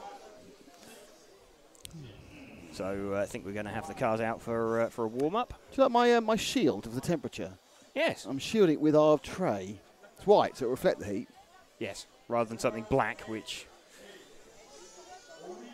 absorbs it. As I'm obsessed, I'm going to see what the weather's doing tomorrow. Okay. Let me guess. It'll be sunny. But will it be as sunny as before? I'd prefer not, It's possibly. supposed to be 3 degrees cooler, but it keeps changing every 10 minutes.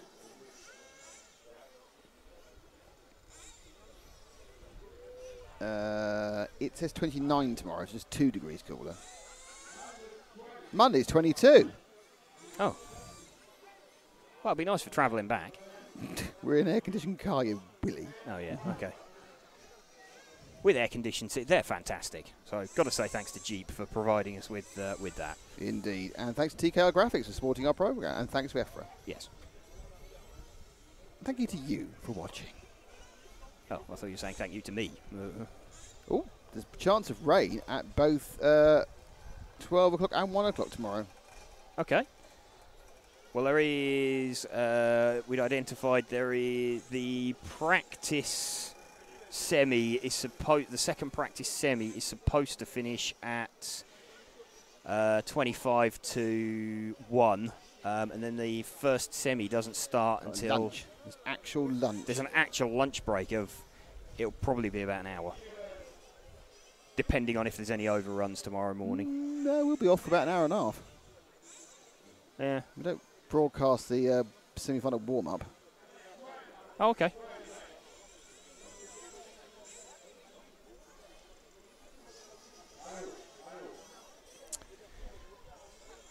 So these finals today, the only 15-minute finals of the meeting. Tomorrow we're all 20s, right up to the quarters. Then the practice semis are 10 minutes. The actual semis are 20. The oldies final, or the 40-plus final, that's half hour. 15-minute last chance saloon, half-hour junior final, and a 45-minute main final. In fact, I mean, a half-hour junior final 5 minutes before the start of the main, due to finish 5 minutes before the start of the main. I don't think that's the greatest thing that's ever going to happen, I must admit. But there we no, I mean, if you've got any quick juniors that have made the main... No, they normally don't make it. They normally get... it's juniors not in the main, isn't it? Is it? Okay. Right, so cars are in the pit lane. I can see all the cars there, so they're going to be set off for their warm-up. Bit of a different format for those of you that are fresh to watching this now. This isn't qualifying, this is actual racing. So and we have no idea how it's going to happen yet because we haven't seen it yet. No. So all of the cars sort of filtering out. Can see the start positions. The club have helpfully provided little car stands for everybody out on their. Is there a countdown of any their sort? grid position? There isn't a countdown. No, there isn't a countdown for the warm-up of how long there is to run. So what will happen is in a little while, everybody's going to get called back into pit lane. Whether they want to or not. Yes. Everybody will get called into pit lane, then their pit man will take them out to their starting position. So pit man takes a car and a refueling device. I would imagine, again, it'll be bottles. I can't imagine anybody wanted to use a fuel gun out there on the start line. Certainly, I don't know about position for off-road, certainly an on-road. If you spill any fuel on the track whilst you're topping up, then your driver gets a penalty. Really? Yes. Good. So if you sully the racing line with fuel, well, not the racing line, even the track in total. So, yeah, that's... Got an itchy leg. Have you? Okay. Actually, listen to me, because this is all you, isn't it? Well, you can interject. So oh, thank you very, look now. Thank you very much. So we have a finals listing.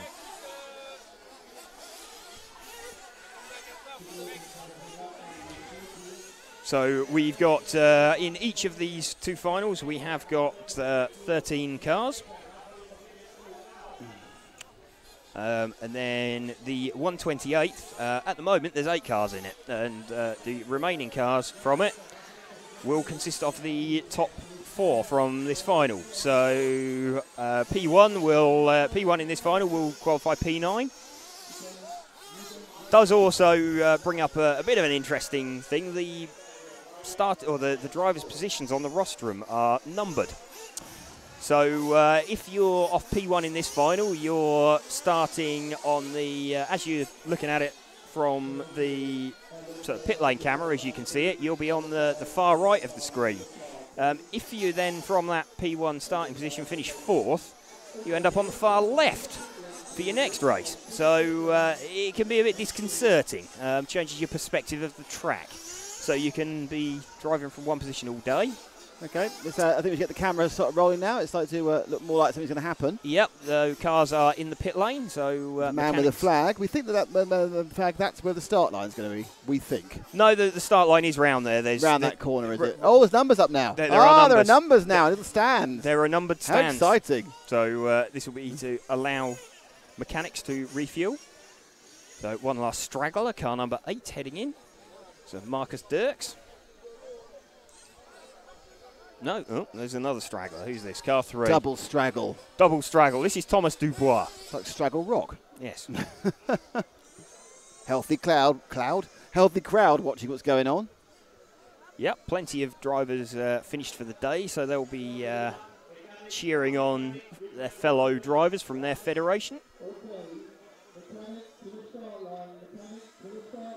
So mechanics being called to the start line now. So you will see a bunch of cars forming up on the start line. Now, actually, the leaders are going to be sort of heading away from us. I don't think we're going to see car. Yeah, we're not going to see sort of car 1 and probably car 2 at the start of this. That's great. We'll see when they pop round the corner. Yeah, this is the shortest straight. Yeah, that's the back. That's the back of the field. So car 1 and car 2 are going to be... yeah. Oh, no, we are going to see them because they're right up there. No, you can see car 1. You can't see car 2. That's when you haven't got a start-finish straight. You have a start-finish 90-degree curve. Curve, yes. So that's where they're starting from. So there is a big spread from front to back. There is. Always useful, though. It is into a hairpin. So what could possibly go wrong? All our cameras have got shots of it. There's a camera 2's got a shot of it. So all our cameras watching. So in a moment, the mechanics will get the signal. Timing? Oh, yes. That's a good point. Here we go.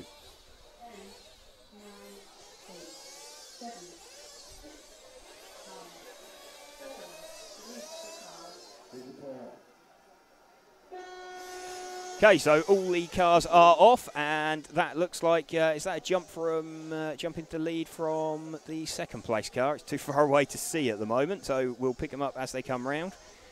Certainly the top four got away fairly cleanly, but not sure which one of them actually led there. It's changed again anyway. It's changed, yeah. So, no, car 1 is leading from 3, actually. So, it's 1 from 3 from 2. No, it's now 1 from 2 from 3 from 5.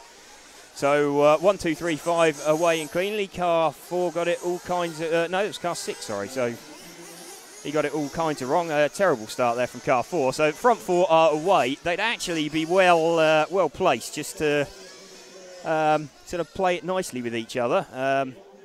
One of the cars ignoring that. So, we've got out in the lead, I believe that's car number 1, the all-white car.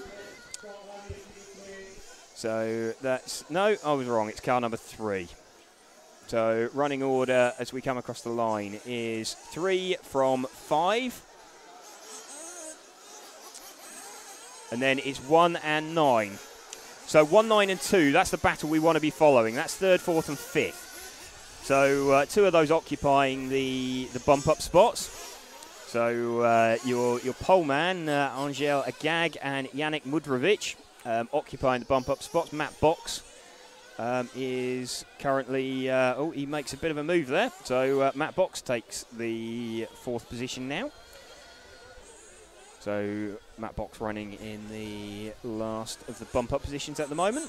So these are the battle that we want to watch really, the 3rd, 4th and 5th place car. So we're following P4, Matt Box, at the moment. So see if these guys can make a break for it. So pretty horrible feeling to be finishing 5th, to be honest. So Matt Box leading or running in 4th place with the white and blue coloured car with the yellow wheels on there. He is running. Still running 4th. Oh, he's just popped it on its roof. So that is he going to be overtaken? He has been overtaken. So new P4 car is car number 1. That is Angel Agag. So he's the white and pink car. Blue and pink car with the white wheels on his car. So car number 1 we are following, and someone's just tumbled over again. Don't believe that is the. That's not one of the top 4. So it's 3 from 5 from 9 from 1. 3 and 5 have made a bit of a break, as has car 9 and 1. Okay, so front 2 are well away. They're gone by miles. So they look fairly comfortable. They do well to just keep it circulating. Doesn't matter if someone takes a bit of time out of them. They've got the opportunity to be a bit safe around traffic. So what we are watching is at the moment is your P4 car, I believe. So let's just confirm that. It's already starting to get dusty. Yeah, we're watching the P4 car at the moment. That is Angel Agag. There's not really any battles going on in the top 4. We've got Matt Box trying to close down Angel Agag. Matt Box being closely followed by Felix Herens. So Agag still holding down 4th place here. See if he can close in on 3rd. Gap's fairly stable. Coming up to just gone past 4 minutes into the final. Still running with Angel Agag, one of the Belgian drivers. So 3, Thomas Dubois from Gary Gregory from 5, Yannick Mudrovic from 9, and Angel Agag still holding down that 4th place, which is the critical position. So 3 from 5 from 9 from 1.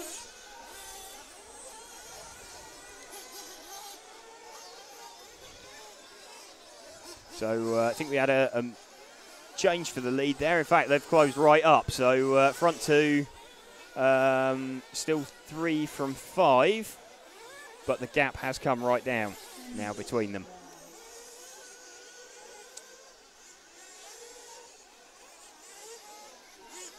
So let's just sort of watching them over the back of the circuit, see whereabouts they are.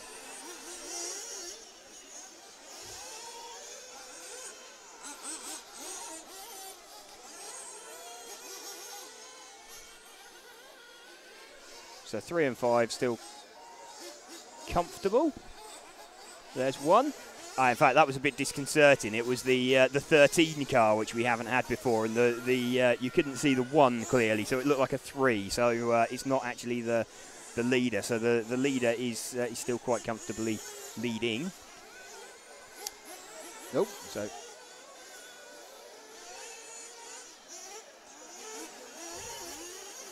So yeah, leader and second place are just coming past us now.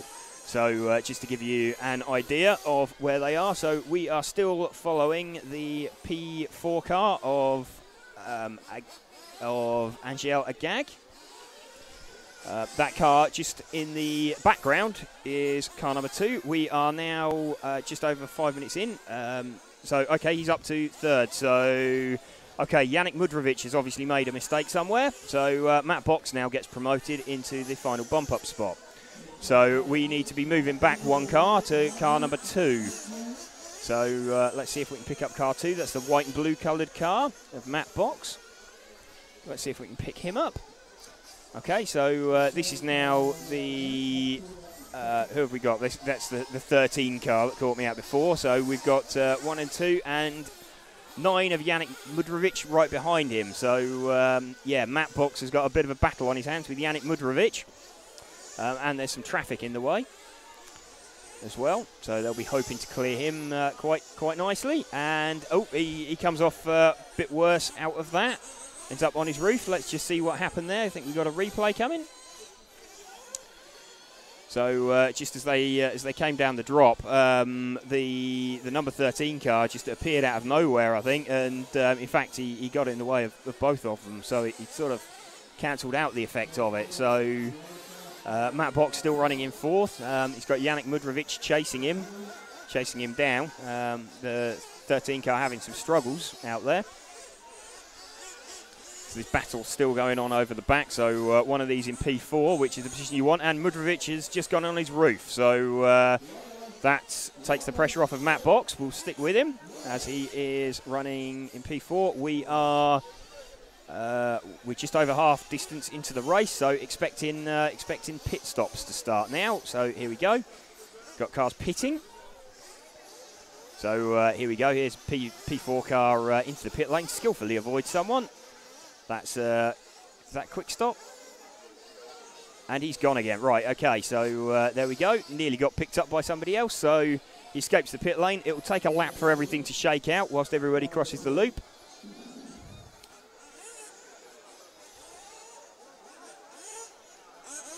Just waiting for everything. We've still got Thomas Dubois leading from Gary Gregory, Angel Agag, and Matt Box, I believe.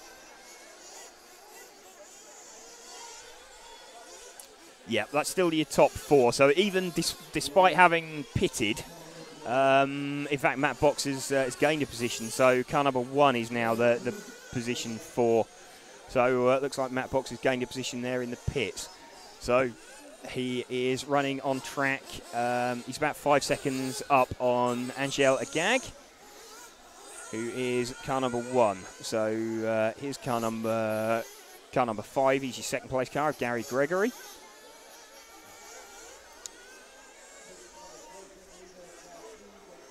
So just trying to pick up car number 1. So here comes car number 1 now, underneath us. It's the pink-fronted, blue rear car with the red wing and the white wheels. So we're now following the 4th place car, although Matt Box is now dropped back to P4 again. So mistake there from Matt somewhere out there. He's sort of 3 seconds back from this car we're following. So should be somewhere in shot behind it. He's got blue and white car with yellow wheels on it. I think that's him just dropping down the step now. So P2 or the number 2 car, he's just rolled it as he comes through the Jeep turn round the berm. This is the P4 car that we are following of Matt Box. So car number 2, P4.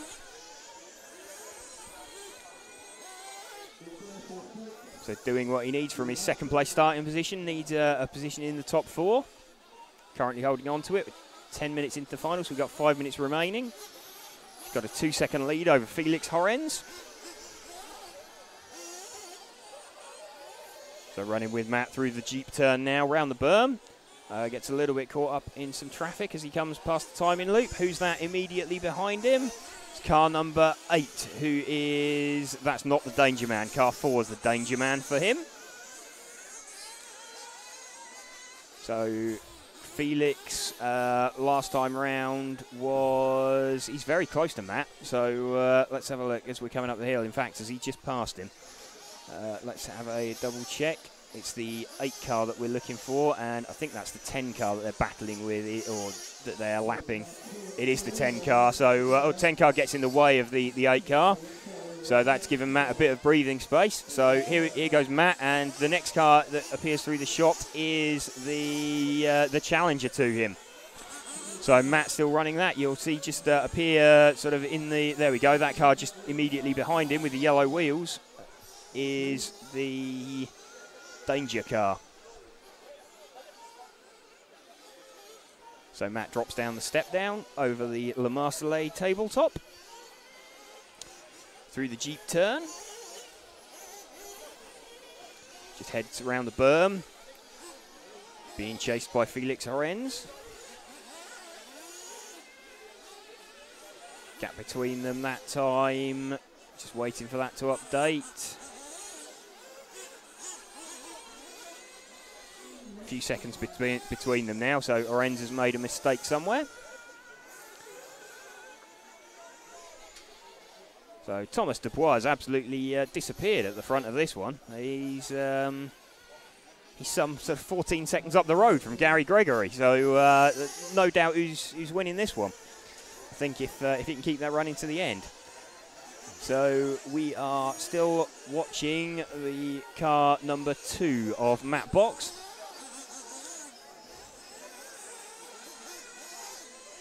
The car immediately behind him is the danger car now. That's the P5 car, the all-orange car of Yannick Mudrovic. So if he appears in shot with Matt, then he's the danger car that we're looking out for. So that puts some traffic between him, the number 13 car, I think that is. So, Matt's over. So let's see if that changes. It does. Okay, so the orange car now is P4 with Matt just behind him. And car 4 also in it. So here we go. So, right, we are now watching the all-orange car. That is Felix Horens. He is the P4. Gary Gregory, what's happened to him? How's he dropped down the field? Yannick Mudrovic is up to P3, so Gary Gregory's had some kind of an issue because he was comfortably in second place. So didn't see what went on there exactly. But yeah, Matt Box still holds P4 from Felix Horens. So just having a look, that was a long lap from Matt Box that time round. So have we got an issue for Gary Gregory? He's dropping like a stone down the field, so I think that might be a retirement for him, unfortunately. So although Matt Box looked to have dropped out of the top 4, that's promoted him back into it. So Matt Box, sort of 2 seconds in front of Felix Horens. So let's see if we can pick up Matt's white and blue car with yellow wheels again. It's the number 2 car. Have we got him? Yep, okay, we're on Matt's car now. And I believe that car just sort of tailing him in the back of shot is no, you can't quite see him in the back of shot. The lead's big enough. So that was Matt's danger man. So danger receding slightly.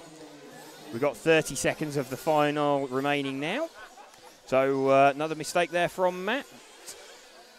Goes off down EFRA straight, so a little mistake as he came over the TKR double. He's under the timing block. This could be the last lap. He might just make it through for an extra one. Got 15 seconds left. To be honest, you might not... well, if you make the extra lap, it's nailed on, because I don't think Pursuer will do. So, no, he's not going to make it. So this will be all that Matt Box needs, so he just needs to cross the line. So he locks down P4, which is what he needed. So top 4 will be Thomas Dubois, Angel Agag, Yannick Mudrovic and Matt Box. So they are your bump-up positions for the final. So let's clear the race positions and publish the results. Won't have everybody finished, but the top 4 is locked in. So there we go. We have got the 15-minute results. So Thomas Dubois, car number 3, takes the win there. Nearly lapped the field. So he was very, very close to lapping the field, about a second off. So very impressive drive there. Angel Agag from P1 starting position finishes 2nd. Yannick Mudrovic finishes 3rd. And Matt Box from his P2 position takes the final bump-up spot. So he had that by 7 seconds from Felix Horenz in the end. So relatively comfortable. So let's just get the last of those. We had Gary Gregory, obviously had a bit of a failure with about 3 minutes to go. And we had then Carlos Nogueras Quintas finished the race. And Philippe Triplat, so who also had a failure. So there we go. That is the that's your results for the 1-256A. Let's get that off the screen. And now it says B. Okay. It does say It's B. down to me. It's down to you. You going to be cutting any pictures, or are you doing anything else? No, I can cut in pictures. Well, this should be amusing. See how that works. This could be interesting. This is a real role reversal now. Well, he's broken the whole thing. Oh, I've broken the whole thing. How'd you do that? I don't know. Not quite sure how I did that. Put lens cap on, it's fine. So.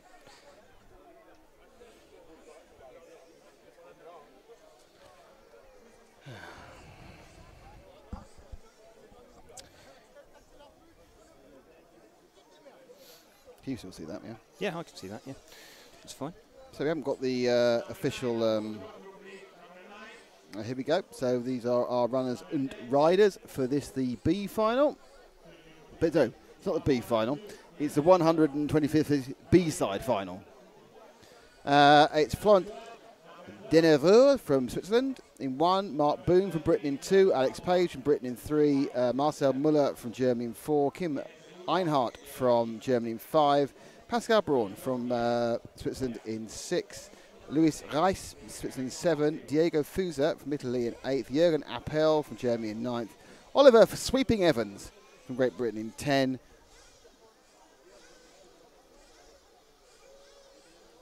I now have to try and find this.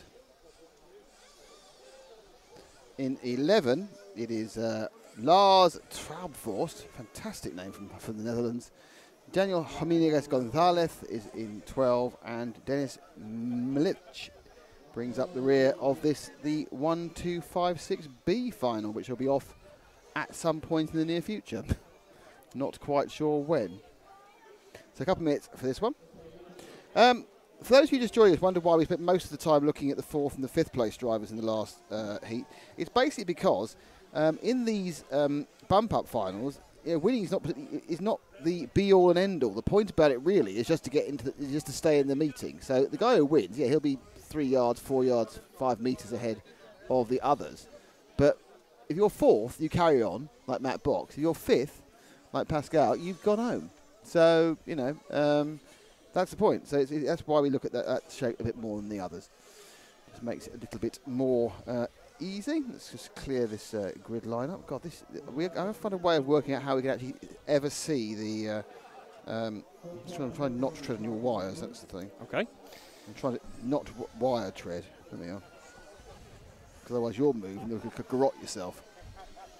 Yeah. And whilst I wouldn't feel that bad about it, it'd be more of an issue because you've got to do a lot of talking tomorrow. Okay, so... And I have heard that... Are there any females in this final coming up? Yes, Kim Einhardt's in this one. I don't know if you can see her on the rostrum. That's there, isn't it? I know pointy doesn't work. It should be, well, it should be by number, shouldn't it? So you should be. I don't know if that's one or that's one. Okay, good. Car 5 is a lady driver. There's your answer. There you go. As cars all spin round, they got how long they got? They got. This is a kind of a nebulous warm-up period, isn't it? It is. They don't yes. tell you how long it is. Yes. It's as long as the race director feels like, I think. Been a long dry day. I need my lips south. Bet you're looking forward to that mega flurry, aren't you? Absolutely. Just hoping I'm not going to let you down. Like it was like a one-off in Reims, and they're actually normal ones are no better than the. You promised you promised Harry and me a mega McFlurry, so. I know. I'm hoping I can keep that promise. Harry particularly looks like he needs a mega McFlurry. Mainly rubs over his leg. Jeez. It's like a radiator, his arm. Yeah, this is not good. He's got enough brain problems. He couldn't plug 3 things in this morning. So some cars having a crash before we started. I do like the fact the guy doing the look. Give us the guy on there. He's got a beer. The guy doing the checkered flag is holding a beer. What more can you ask? I'm doing checkered flag, but I'm having a beer as well.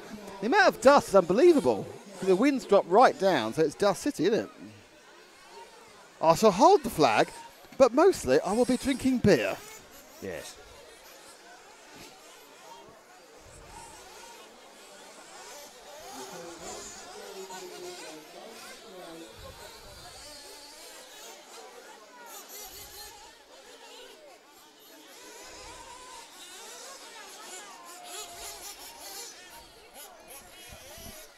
And they all come in. Final slurp of fuel, but these 15-minute heats are pretty simple. It's a simple one-stop. Tomorrow's races are all 20 minutes, so it gets a bit more kind of up in the air whether it's one stop or two stop. It was believe me. I do like the fact that one marshal's got a cage and the rest are like, well, whatever happens, happens. Perhaps they can only afford one cage.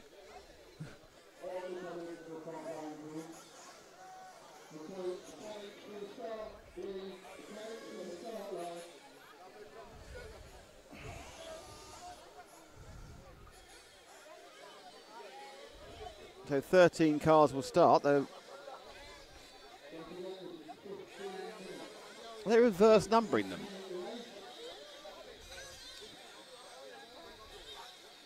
$13 is nearest I don't us. think the rostrum's not done by number order. It's just the first person up gets the choice. So first person up gets first choice.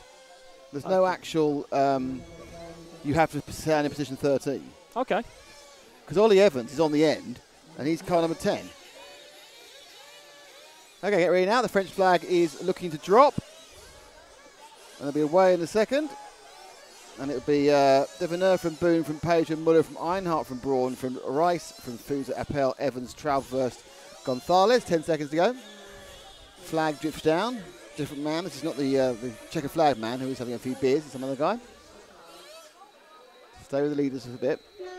And we're away, and it's not a particularly good start from our lead. He kind of fishtailed off the line, but it's far worse everyone behind him. So drop back to the gaggle behind the green leader, which is the second place man of Mark Boone, mainly. Though he's now coming across the zigzag and trying to bridge the gap to Florian Denevo. So Denevo leads. Boone is in second. In third place, it's 3. They got an order of Alex Page. And Boone's upside down, so he's not leading now. So carry on with Boone, Peter again. He's in 4th, and he's got the 7 car he's just raped quite aggressively. And we'll watch that one again in a second. They carry on going round. The leader is upside down. Let's see that little dance of the 7 veils again. So Boone was upset and then kind of just stuck on the 7 of Louis Rice from Switzerland. 1, 2, 3, 4 cars joined the party, and that was great, yeah. So we are filming. Let's move. There's a 3 break. It has a problem as well. So 3 and 5 are together. So that's where we are. With the 3 and the 5 who are in 2nd and 3rd at the moment, fighting it out.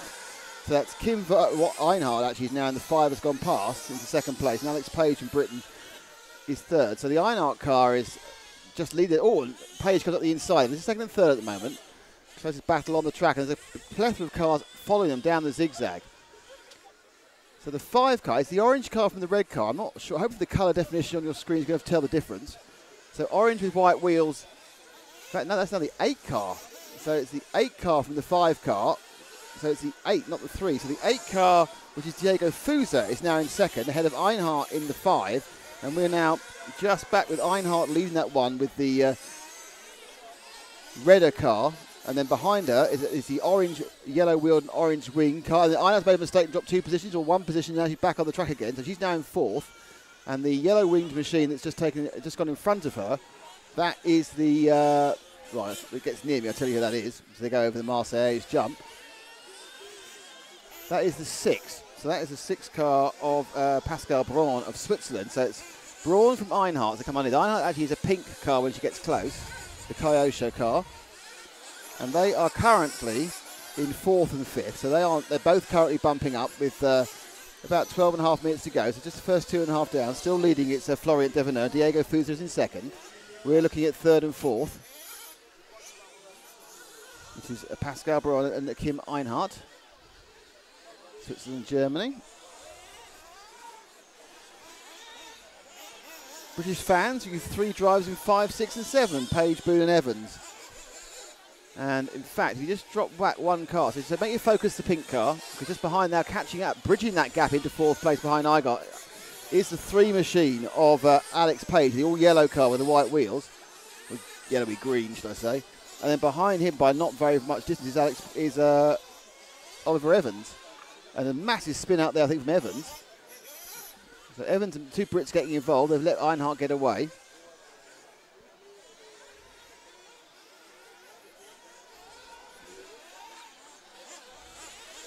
As we stay with the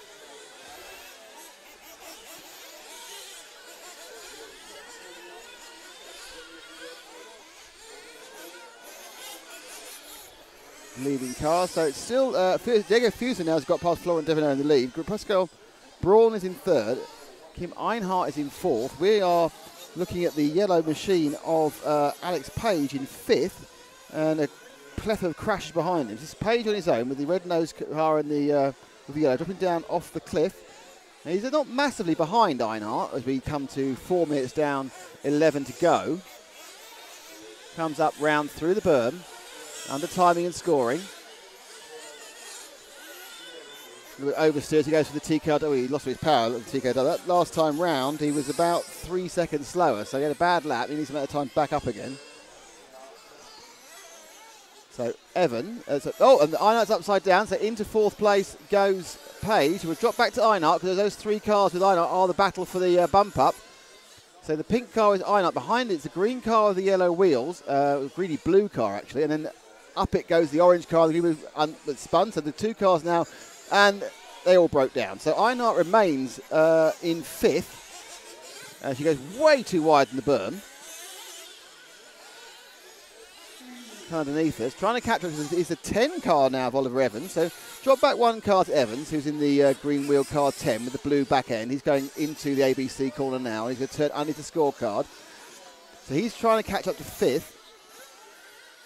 5 minutes down. This is the 1, 2, 5, 6B final. Next up is 128A, 128A.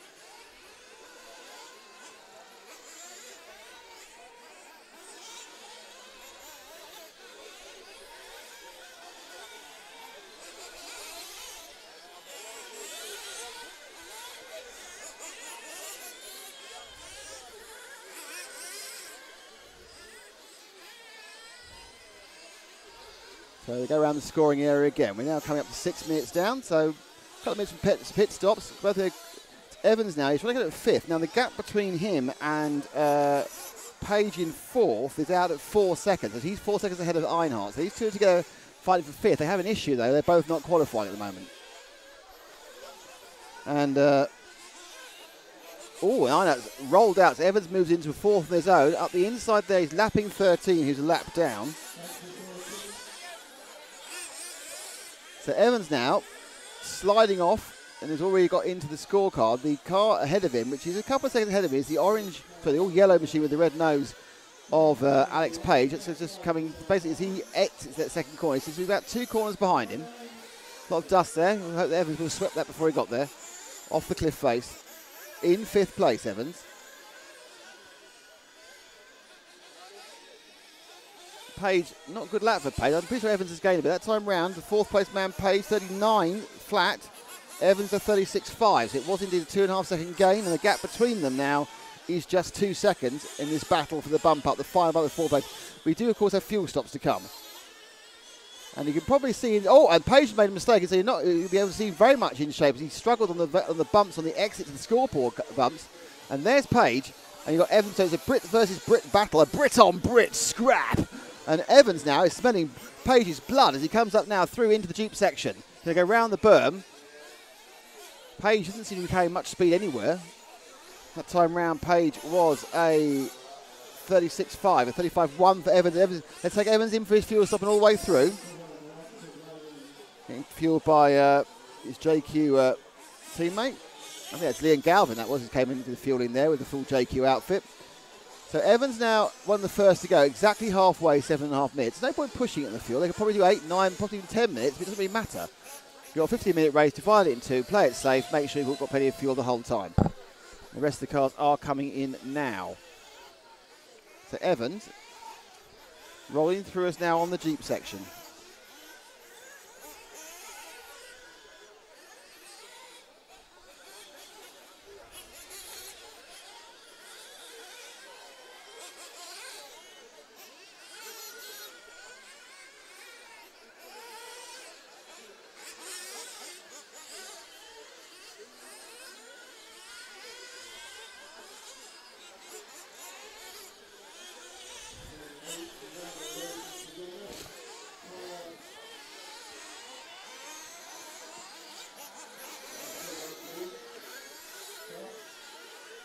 No, now with about 8 minutes to go, more people are stopping. Evans come underneath us. Now, he appears to have got Alex Page in the pit stop cycle and has in fact moved 3rd. So he's got a number of people in the pit. So Evans had a great lap getting past people who weren't actually on the track. So Evans now moves, as he comes out there, is in 3rd. It's Pascal Braun now, just behind, and a slow lap from Alex Page, must be his fuel stop lap. So when Evans comes near us, I think you need to drop back. Yeah, drop one car. So drop to the yellow car, which is just coming round into the Jeep section now. Because I think that's Page, who's now in 4th, but he's behind him is the 6th machine of Pascal Braun. So those two are the guys who are fighting for 4th and 5th. Page has got past Braun in that last lap. And so that is your battle for the final bump up. As they ponderously try to get back over the scorecard. With, oh dear, oh look, he's just rolled it and lost it entirely there. So the battle has disappeared, and Page has a long, long run. So 5 minutes to go. Alex Page in 4th, Evans in 3rd, Diego Fiorza in 2nd, and Florent Devernerd in the lead. And as you can see, the lead is about, it's 10 seconds from 1st to 3rd. Now, oh, and now this is going to be a change. It's going to be a change. Oh, they're right together now. So always slugged in there. So mistake there from Page, and suddenly Pascal Braun was all over him, and they're now right together again. Page just holds the lead to go over the first part of the scorecard, but jumps. He fly far too far there. Oh, and he's all upside down and round the wrong way and tuned into bits. So now let's pick up the car with the yellow wing just ahead now, dropping off the cliff face and up over the Marseillaise tabletop. And the cars are falling like flies. But it's the number 6 now of Pascal Braun, who picks up the lead.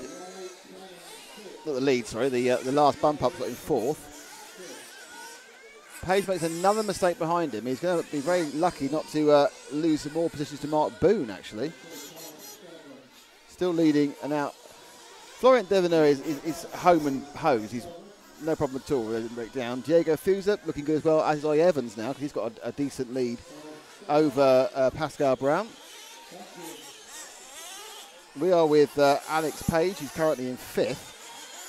He's got a lot of attention from behind, and isn't actually, has he got past again, the 6th car? Where is the 6th car? So 3 from 2.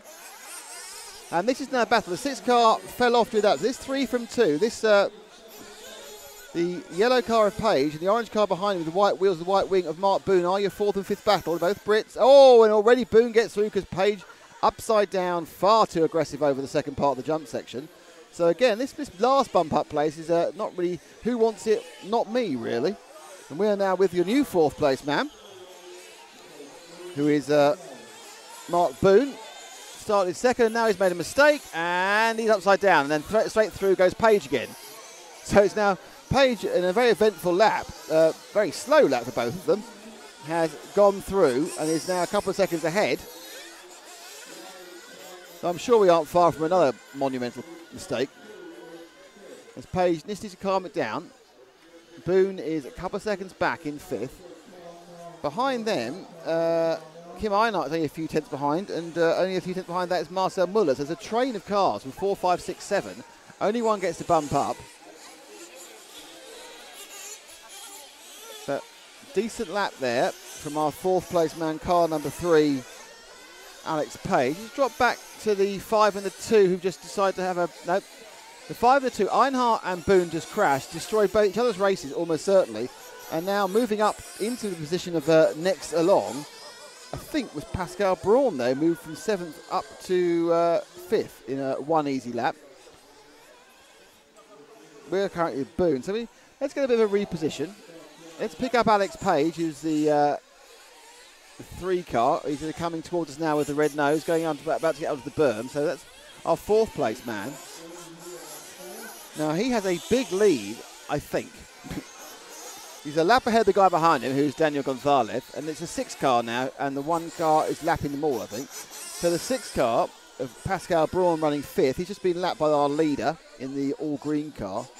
Drop back to the beginning of the scoreboard jumps. So the car behind the green car, that is, well, the 2 cars behind the green car, both flying off the circuit. They are your 5th place cars. They're trying not to get to the leader, who's already lapped them, but you can see right up his... Oh, the leader's gone over, causing problems with somebody else. So the car that came through there is that 4 machine. Not seen much of him. Lovely, very bright colour scheme, blue, yellow and orange. And that 4 car of Marcel Muller of Germany has picked up 5th place. So the Marcel Muller, the white-wheeled car there, about to turn round onto the scoreboard, well, hump and then jump. And he lands badly. You want to land short on that corner, that's obvious. The exit from the very low double on the second half of the scoreboard now is really horrible.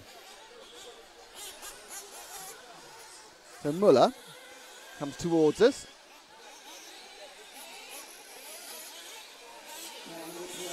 He's actually, oh, there's Page and Muller are right together in the battle for 4th place, and we come down to about 27 seconds. This is the last lap, I think. So Page and Muller, there's Page in the yellow car, Muller right behind him, and they are absolutely tied, and I think they might get one more. Oh, is that Page over? Page has lost it, so that probably means that, well, there's about 4 cars foddling about in the middle there. I have no idea who's where. The orange car... with the, 4. So it's coming off over the Marseilles now. There's 2 cars over the Marseilles turning round into the Jeep turn. I think they might be fighting for 4th. The 9 car is a lap down. It's not him. So it's probably the 4 car who's got it on the last lap. Yep, Marcel Muller there took it on the last lap, the bump up, when Alex Page made 1 too many mistakes over the jump. And the end result is that Florent Devereux has won this by 4 seconds from Diego Fusa. In 3rd place, be Oliver Evans when he finishes. He's not quite done yet. He has now. And there are your results of this one. Florent Devereux wins this one. Diego Fusa is 2nd. Oliver Evans 3rd. Marcel Muller picks up 4th in the last lap. Mark Boone is 5th. Pascal Braun is 6th. Alex Page is 7th. And Kim Einhardt is down in 8th. And I wonder if I load the second half. It's probably forgotten them.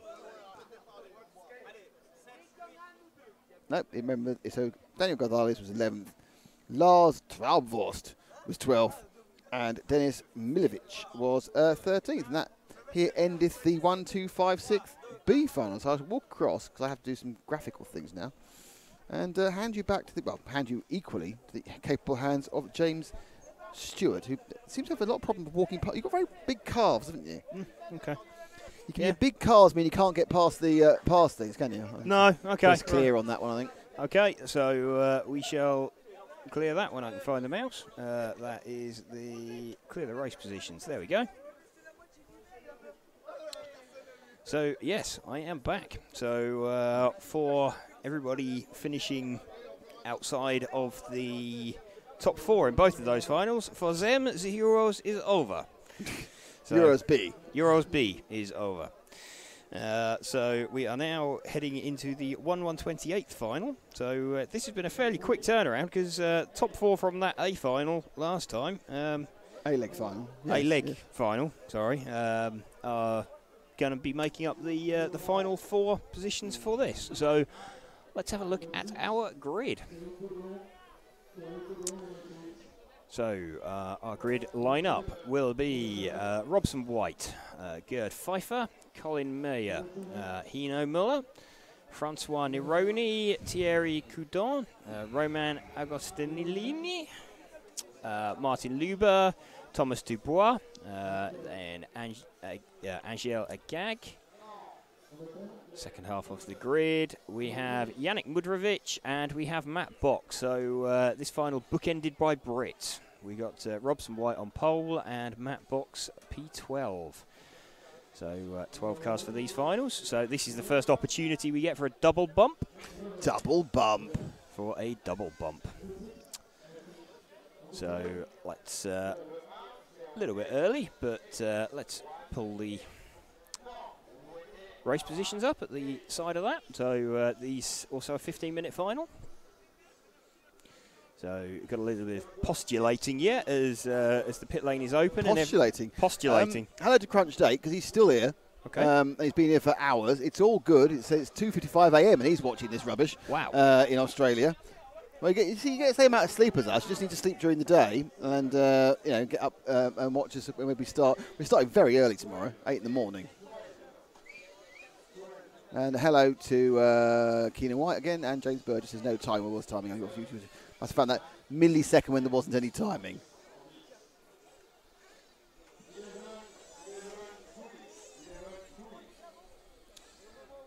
So just waiting for the 1/128th A final. Let everybody, waiting for the pit lane to open so everybody can filter out of the pits.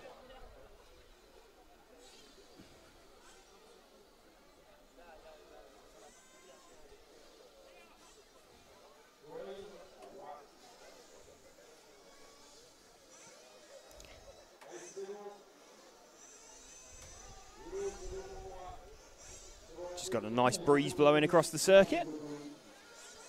Can maybe see the flags in the back of the shot just moving. Making things a little bit more relaxed for us. I like a relaxed. A relaxed breeze. Hello, it's my relaxed breeze. Sounds like a bad radio station, doesn't it? Yes, and now on Relaxed Breeze. Coming up next on Relaxed More Breeze. Neil Diamond. I'm forever in blue jeans, And now on Relaxed Breeze, it's relax time with John Denver. What have I started? A whole new radio station by the sound of it. Clearly.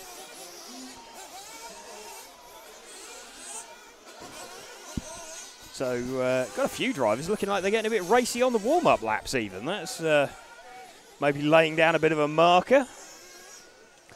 Keenan White, just curious, what are the qualifications you raised in Euro B? Well, there are not so much qualifications as disqualifications.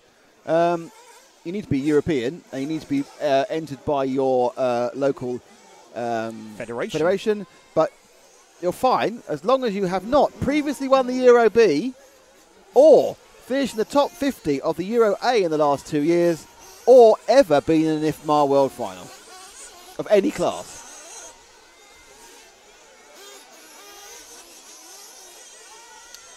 So, as we were discussing earlier, we're currently aware of 2 drivers that applies to, or all three of those counts apply to. Those being David Ronnefaulk and Lee Martin. Hi to Magnus Berglund, how are you? It's got muggy again, isn't it? It has, yes. It's been muggy the whole weekend really. Even when it was raining, it was still muggy. Ah, more paperwork. We have more paperwork. That is the that is our finals. That is the makeup of our finals with everybody. With the bump ups. Ooh. No. That's always quite useful. It is. I'd say they're very good here at race control with bringing us information straight away, aren't they? Keenan White, great. I can race this race, and the guys with me just need to sign with the BRCA. I think actually probably you could do that at this race. If the BRCA would accept your membership and you're on a club and you got in, then that's absolutely fine. Okay, so looks like the pit lane is, everybody's being called back to the pit lane. So we're just getting all the cars in, and the mechanics will be instructed to take them out to their positions shortly. Crunch Date is saying that the Crunchy 8, sorry, is coming. Crunchy 8 is saying the ruts are coming into play, like I said they would. Ha ha ha! Bermuda's a British colony. Very good point. I forgot we had any of those left. Well, absolutely. As a colonial, be you from Gibraltar or the Falkland Islands or Bermuda, you can absolutely join the BRCA and you can absolutely take part in the Euros. Could we have a national there? We can't get people to Scotland. They're not going to get in a plane. There might. No disrespect to You Scotland, but here's there might the be a bit shovel, more of get an. digging. There may be a bit more of an incentive to travel to Bermuda, possibly. More triangles, that's for sure. Well, yes. More triangles and ting. Right. Ding, ding, ding, ding, ding. Yeah. Okay. Yeah. Sorry, that was terrible.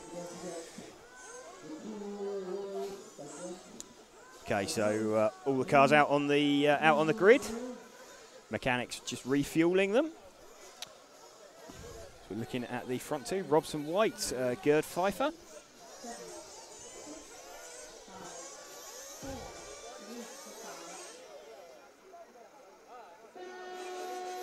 So cars off. So looks like Robson White's got a decent start there. In fact, front four I think have all got away fairly well. So bit of a spin there from Robson White, and Gerd Pfeiffer just ploughed straight into him. So that's not gone quite so well. So let's see who's come out of that one best. I think that might be car number 3. Let's just double check as we come past. Yeah, okay, so car 3 gets away in the lead of that one. So we've got 3 from 9, from 4 from 6. So there's a fantastic start there from the car 9, Thomas Dubois. So that was an awesome start. In fact, has Robson White come across the start line? Robson White did not. What I didn't quite see what happened to him. He got off the line perfectly well, and then he's 15 seconds back. Yeah, he's dropped right down the field. So maybe in that little half spin, couldn't quite see what's going on. So just waiting now for the sort of leaders to appear. So it's 3 from 9, from 7 from 2. So Gerd Pfeiffer in the 2 car is the car we want to be looking at as the P4 car. So let's see if we can pick him up.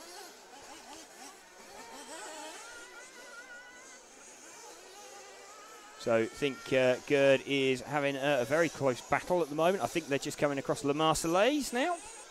So they're just coming through the Jeep turn. So Gerd, the leader of those two, yes he is. So great battle going on there between 2 and 4. So Gerd Pfeiffer and Heino Müller. So Swiss and a German. There's about 3/10 between them that lap.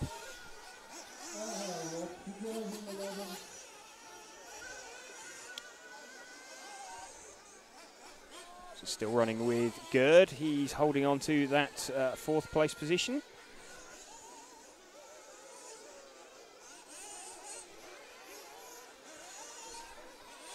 There's 9 from 3, from 7 from 2. So there's 9, 3, 7. So here's 2. That's the orange fronted black reared car, the red engine head. And in fact, 2, 6 and 4 are all battling, and there's There's less than a second between 4th, 5th and 6th. So we're watching this battle for 4th, 5th and 6th going on. Leader of those, Gerd Pfeiffer, the German.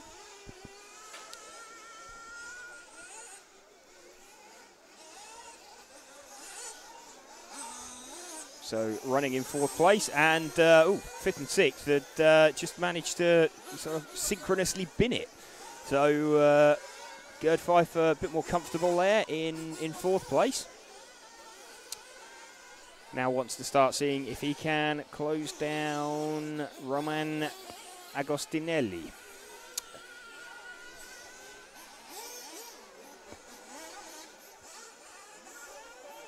So Gerd running a bit of a lonely run now this has turned into for him. Going to see if Heino Müller can start coming back at him.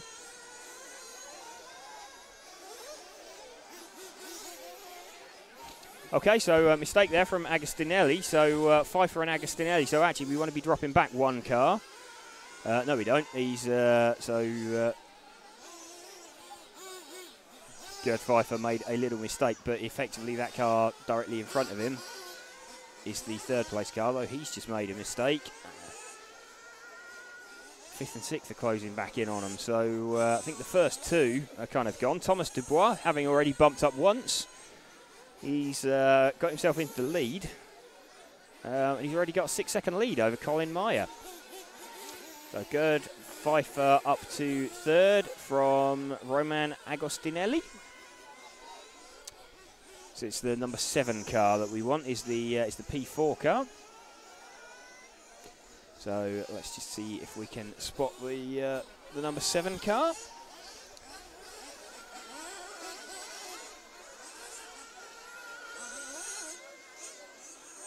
Okay, someone's on his roof. Was that the 7? I think it might have been. It was the 7 car. Okay, so 7, 6 and 2 are all together. So Pfeiffer,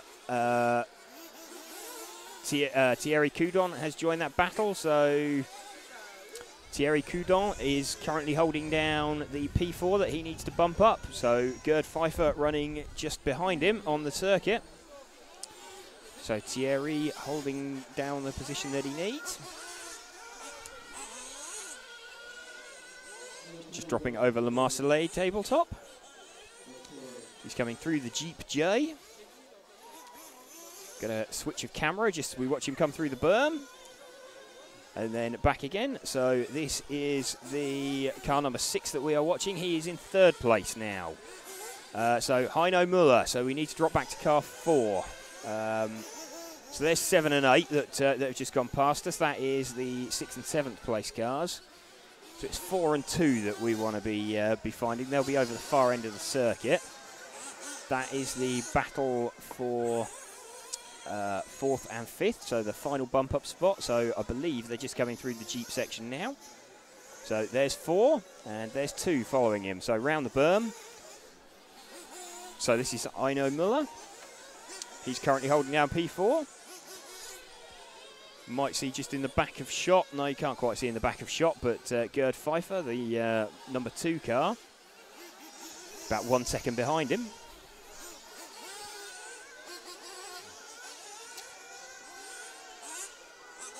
So this is the battle really that we want to be watching. So the P4 car, see if anybody gets near him, overtakes him. The top 4 critical positions to be in at the moment. If you don't finish in the top 4, then that's it. Your weekend is over. Still watching 4 and 2. Got some home supporters here waving French flags at some of the drivers. I'm sure that's not off-putting it at all when you're on the rostrum.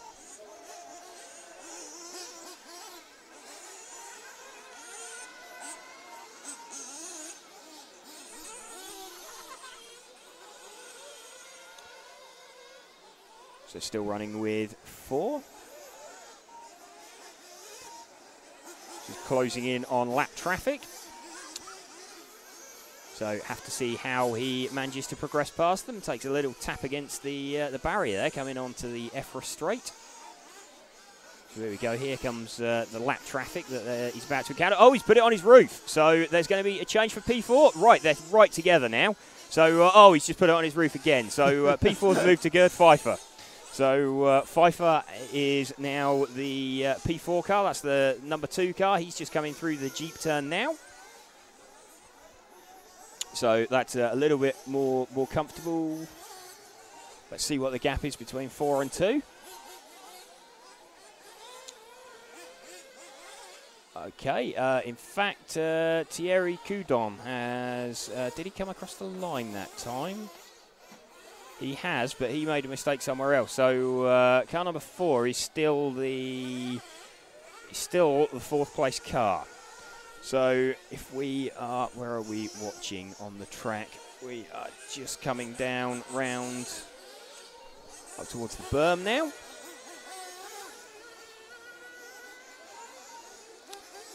So we are watching 2, 3. That is lap traffic, 12. So that's now 2nd and 3rd. So we're sort of 8.5 minutes into the race. So we've had drivers already starting to pit. In fact, they've finished their pits now. So this should all shake itself out in a moment. Thomas Dubois leading this one very comfortably. His fastest lap, best part of half a second faster than anybody else's that I can see. So Thomas Dubois from Gerd Pfeiffer, Colin Mayer and Romain Agostinelli at the moment. So car 7 is occupying P4. So here we go. Here's the P7 car, the yellow-fronted orange rear car. So he's just got that wrong, coming over the TKR double. So didn't see who that was that went past him. I think that might have been lap traffic.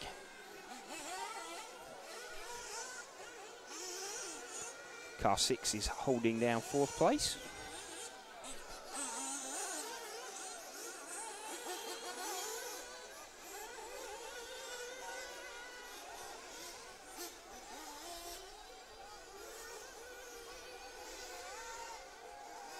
So here we go. There's car 6. So he is now the 4th place car, I believe. No, he's now up into 3rd. Right, so it's 7 and 4 will be the battle, but there's 5 seconds between them. So car 7, who we are watching at the moment, Romain Agostinelli. He's got a 5-second lead. So we'll be looking to bring that home. We've got 5 minutes remaining. So it's just a matter of, simple matter of making no mistakes.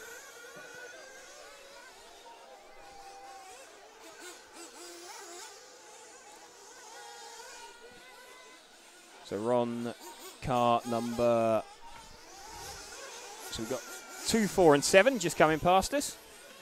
So 2, 4 and 7 is Gerd Pfeiffer, Heino Müller and Romain Agostinelli. So they're right back together again. So Pfeiffer's obviously made some sort of mistake somewhere. So it's the number 2 car. He's the sort of black and orange car. So he's 1 car in front of that, I believe. He is. So that is your P4 car currently. Behind him is the 7 car, who can take it from him. So 0.4 of a second between them that time round. So this is starting to tighten up now. Now all the pit stops have shaken themselves out. So Gerd Pfeiffer looking to continue. Thomas Dubois, meanwhile, is he's checked out at the front. 10-second lead. Double bump up as well. It will be a double bump up. Always happens somewhere, and at the first opportunity we've seen the double bump up. So we've still got this close battle going on between Pfeiffer and Agostinelli for the final bump up position. There was 0.2 of a second between them that time round, so they're nothing to separate them. They're heading up towards some traffic. So Pfeiffer still holding this one. The orange and black car with the yellow wheels. They're both around that traffic as they come through the Jeep turn. Oh, and Pfeiffer's made a mistake. So Agostinelli's in front of him now. So Agostinelli is car number 7. He's the yellow-fronted orange rear car with the clear rear wing, white wheels. He's just heading down the EFRA straight. Heading around under the timing board. So this is the P4 car. We're now following. So, yep, that's it. That we're following the P4 car. We've got 2.5 minutes remaining. Which is coming around through the Jeep J. Have to wait for this lap to complete to see exactly what the gaps are. But Roman holding on to this one from Gerd Pfeiffer. So can Pfeiffer make a bit of a comeback? So no, Pfeiffer's just put it on his roof again. I've just seen out the corner of my eye. So that has pretty well nailed down Agostinelli's 4th place if he can keep the car moving. So we've got 1 minute 45 remaining. This is traffic that they're around.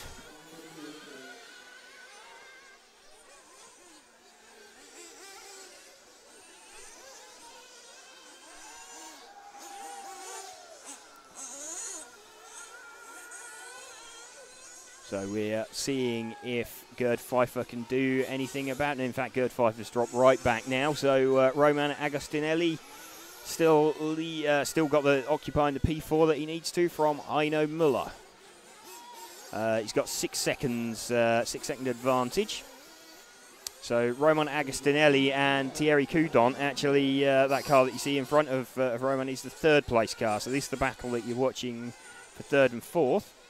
Doesn't really matter who gets what position. It makes up a couple of yards on the grid.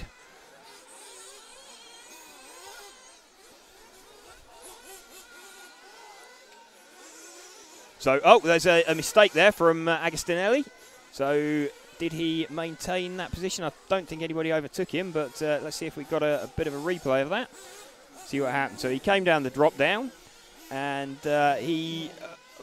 well, I don't quite know what happened there. I think he landed a bit on the throttle, pulled a wheelie, realised the nose was going up and braked. Dropped the nose, but I think he's held on to his 4th place that he needs to. He's got a 10-second lead now over Heino Müller, so that is fairly secure because there's less than 10 seconds to go. So I think they just need to bring it home now, really. In fact, will he make it through for the extra lap? He won't, no. So here we go for Heino Müller. Not Heino Müller, sorry, Roman Agostinelli. So he has locked down P4. So top 4 will be Thomas Dubois, Colin Meyer, Thierry Coudon, and Roman Agostinelli. So it's a double bump up for Thomas Dubois. So let's get the live results for us. So, in fact, not everybody finished there, but that will be the overall positions. Just waiting for Colin Meyer to register his last lap. But it's Thomas Dubois takes the win from Colin Meyer. Some sort of 15 seconds down the road, so best part of half a lap. Thierry Coudon in 3rd place and Roman Agostinelli in 4th. So there we go. That is our top positions for the finals. Unfortunate first person to be going home is Heino Müller. We've got Gerd Pfeiffer, Martin Luber, Francois Nironi. Then we've got some of our bump-up people. Yannick Mudrovic, Angel Agag, Matt Box, and Robson White. Only did 1.5 minutes of that, so obviously had some kind of issue. So let's get the second half of those races on the screen. Yeah, 1 lap there from Robson White, so some kind of problem. So let's clear that. So we hand over to Nick now for the 128B. Yeah, I think I'm always following you. You're always following. I never get to go a bit further. So step over. I'm stepping over. We're creating a lot of movement we're creating a lot of movement up here in the tower.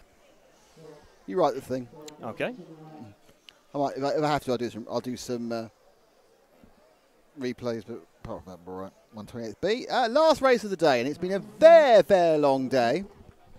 A day which has seen one of us almost burnt to a crisp on one arm, a trucker arm forever. I've seen one of us realise the pain that he's having to write the qualifying report. I've had quite a nice day, actually. Did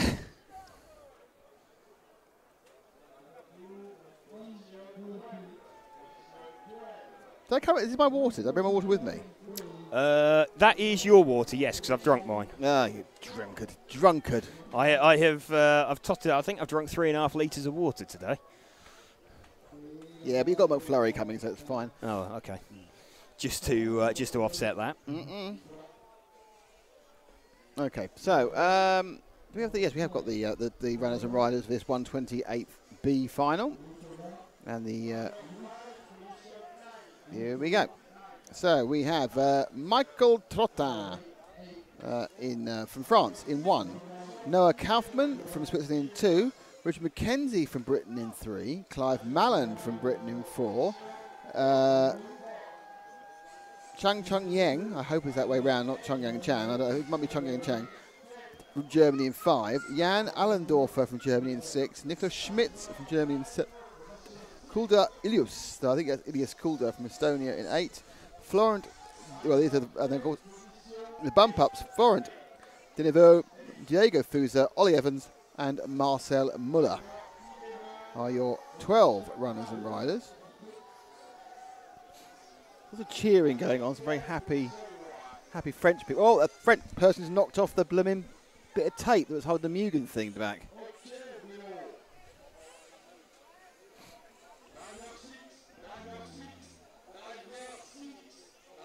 Nightmare of a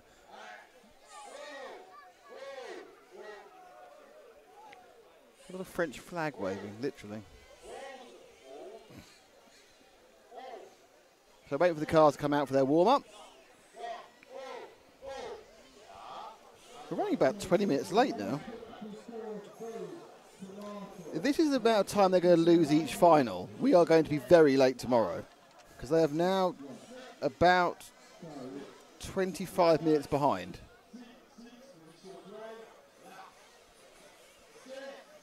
They have really not programmed enough time in for this at all.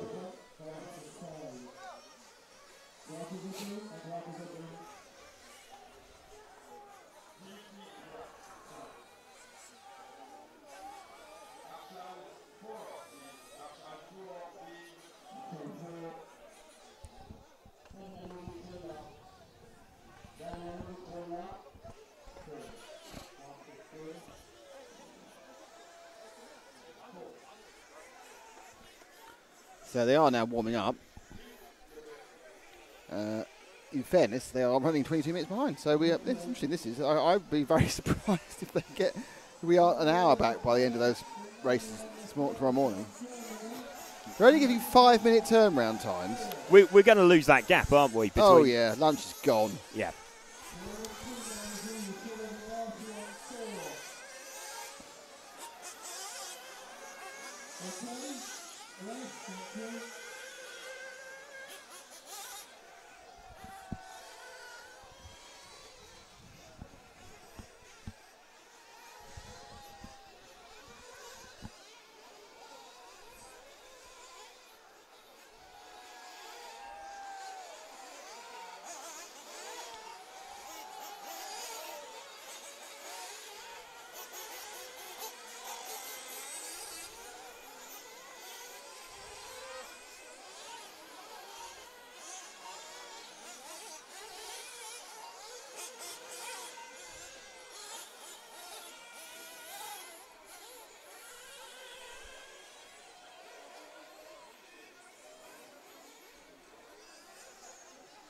So they run around. We'll clear that one, don't that. So we'll clear the grid lineup, and we'll be showing you the live positions.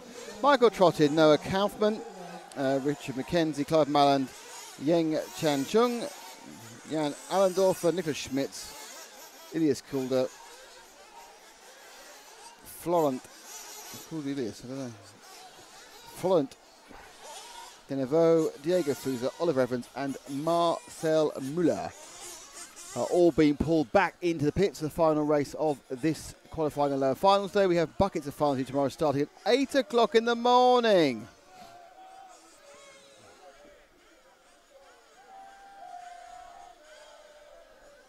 It's ridiculous, 8 o'clock in the morning.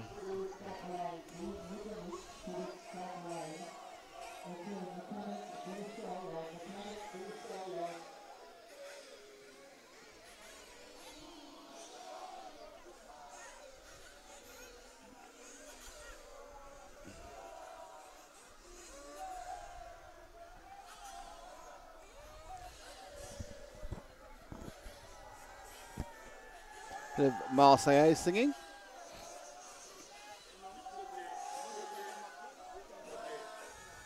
The Swiss flag as well. It's got very jingoistic at this part of the day because lots of people haven't got anything to do. They've prepared their car for tomorrow and they're now literally just going, oh, I've got nothing to do.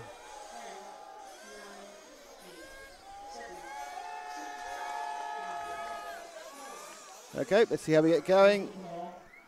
Will Michael Trottin make a good start? Well, not brilliant because there's two of them together. I think actually the second place man, Noah Kaufman, got the inside of him, but we won't tell as they get a bit nearer to us. It's a long, long wait to see who's where. And the answer to that question is that it is indeed car number 2 who's taken the lead, but I can't see it's one behind him. So car 2 leads. And we're now in second place. It's car 4 from 3, no, 4 from 5 from 3. And then 0, 1 and 6. A man wandering out his phone, which is slightly irritating. So away they go. We're about to go over the scoreboard, and this is where the track's really awful, as you can see, as it comes down that drop from the scoreboard at the start of the zigzag section. Looks like we're 4th place, which is the could be 3rd place actually. Don't know. Yep, 3rd place. So our leader is going to be, as they come round, car 4. Car 2 is second. We're, I think, with car 5 and car 0. So we're with 3rd and 4th. And so it's leading is Clive Mallan. Second is Noah Kaufman. Yang Chung Chung is 3rd. Diego Fuz is 4th. And Michael Trottin is 5th. And they're all squeezing up. 1, 2, 3, 4 are now getting quite. I think the leader went over and 3rd place fell off. So they're kind of a spearing off of cars. So the top 2 are away. And there's now a procession of cars. And it's this red machine we're with, just going over Le Marseillaise in 3rd at the moment. And he comes down and he goes onto the Jeep section. That is car number 5 from 1. So that is, oh, that's good news. Ooh. That is 5 is Yang Chung, 1 is Michael Trottin, and then behind them is the 5th place man. So you can see there's 3, 4 and 5 right together. 1 and 2, no, 2's made a mistake, so 2, 3, 4 and 5 are together. So the green car at the front of the picture is 2. The car we have now just dropping down, that's your 4th place man. The bluey car, that I think is the 1 of Trottin. He moves to 3rd, so we'll just drop back to the red and orange 5 car of Chan. And then behind him it's the 3 of Richard Mackenzie and the 4 of Clive Mallan. So you've got the 2 Brits are now chasing at 5th and 6th. And the 4 cars sweep round the corner. Fusa leading, Kaufman 2nd. We're kind of in the Trottin there in 3rd and 4th place. At 3rd and 4th, they hit each other 3rd and 4th, but they have swapped as well. So the 5 of Chan now moves just ahead of the 1 of Trottin in 3rd and 4th. Then behind them, drop back behind those, is the next car, which is the green and red 3 machine. And that is the car of Richard Mackenzie, who will just be car of Mallan. Mackenzie there is trying to bridge the gap as he goes and turns now and drives up and over the first part of the scoreboard, hops second part. With 4 minutes down, 11 to go.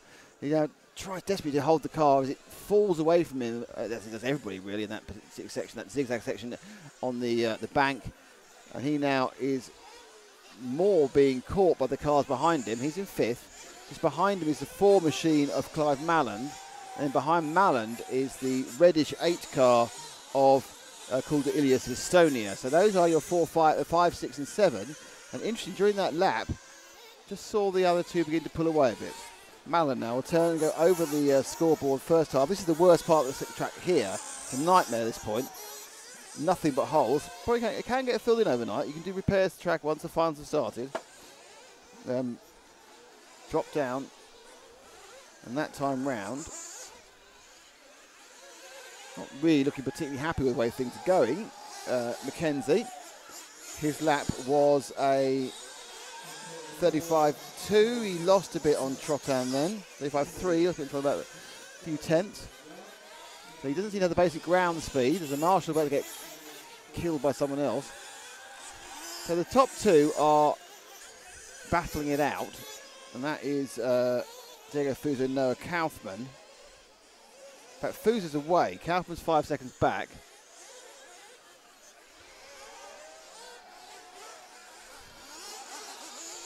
No, first second.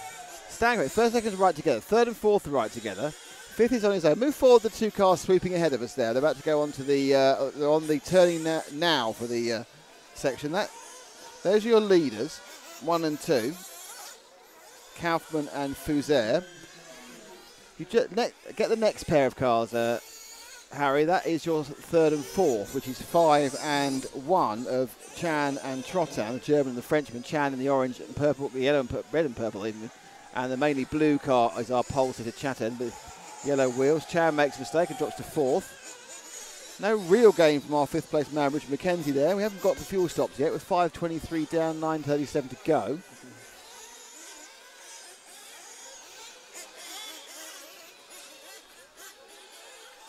The whole section they're on now, the zigzag section, is becoming more and more lethal.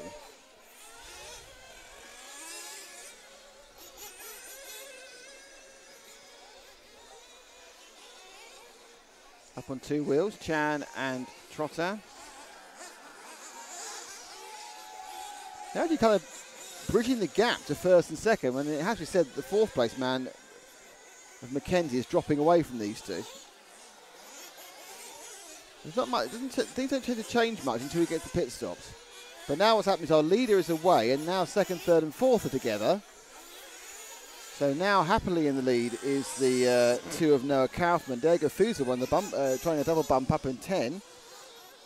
Is just dropping back. Then Chan, so a mistake's been made by the fourth man. Oh, another mistake by Trotter. Got away with that one though.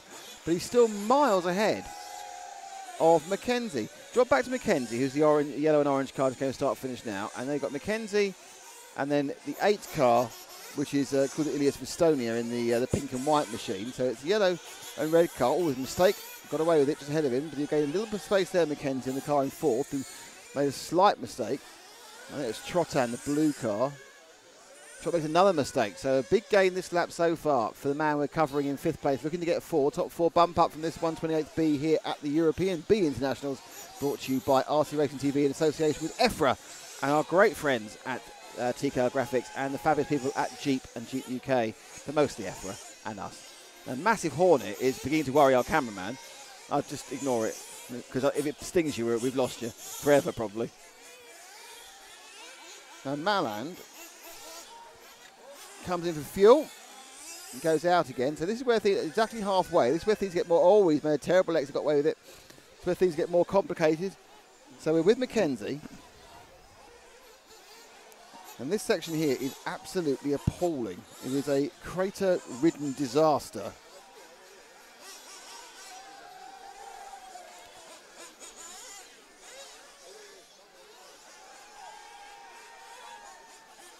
But the question really is, he was in 5th. He'll drop down. I think he won the earlier start, and that crash with 6 hasn't helped.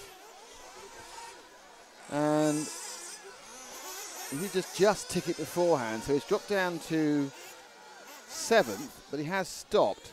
And we've got Chan in the lead, Fuser in 2nd, and Kaufman third. These are running through. Let's try a bit of a reposition. Let's pick up our lead at number 5. He's about to come under start-finish now. This is Chan, the German. Now he is not very far ahead of the 4 car of Clive Malland. It must be lapped, I can only assume. No, Malland is in 2nd now in the 4 car, but goes for fuel, so that's why he was in 2nd. So Malland won the last of fuel on 8 minutes. Now Kaufman, the number of cars will go past him. No, theoretically he should come back out again about 6th, but not completely out of it. Our leader sweeps now to finish a lap.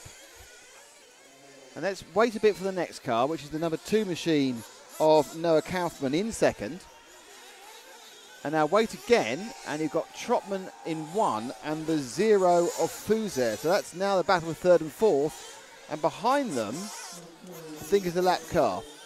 So I think those 3, yeah, it's a lap car of Marcel Muller. So unfortunately, it's not a battle. That is those 2 cars are now upside. One's upside down. That is going to be a problem. So we've got the upside down car. And There's a few cars having problems this lap, which I think could change the complexion. So the leader is still Chan. Second place is probably still Kaufman.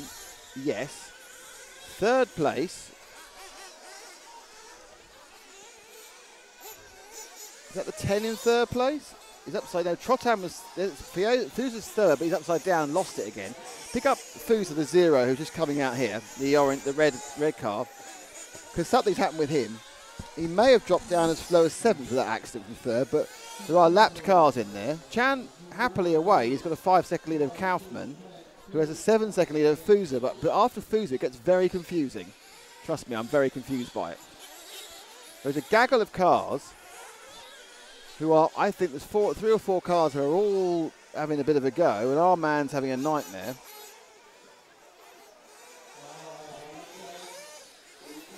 The 8 and 9 go across, and that is it. So, right, he's way out of it. Push forward 2 cars again to Mackenzie, who's just about to go. The orange car, the yellow car just about to go onto the jump now. As the dust picks up, and that is Malland, who's now in 5th. So he's back out the bump ups again. He's been all over it, but he's back out the bump ups again now in 5th, Clive Malland. Trying to catch up our earlier leader, our double bump up of Florent Denevaux, who's in the 9 car, and last time round was 1.4 seconds ahead of him.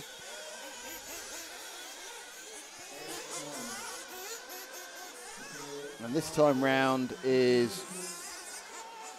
2.8 seconds ahead of Malland. It's hardly a safe lead though, and 4 cars are crash ahead of him. There's so much dust at that section. The track destroys itself. Someone else is upside down, so Malland just carries on. I think if you keep 4 wheels down, you're probably going to find yourself doing pretty well. 3.5 minutes to go. Man was in 5th at the start of this last lap. I have absolutely no idea where he is now. The 9 car has been round, as is the 8 and the 4 and the 5 and the 3. And it's Kaufman in 2, from Devereaux in 9, from Kuda Ilias in 8. Malland's now up into 4th, and the big loser there was Chan, who made a massive mistake and dropped down to 5th place. So he lost 5 seconds there to Chan in the 5 car. But there's a whole heap of machines going up and down the zigzag section. Across the knife edge, really, and it's hard to work out where anyone is. Now, as they come round, there's 1, 2, 3, 4, 5, 6, 7 cars, but some of them are lapped. And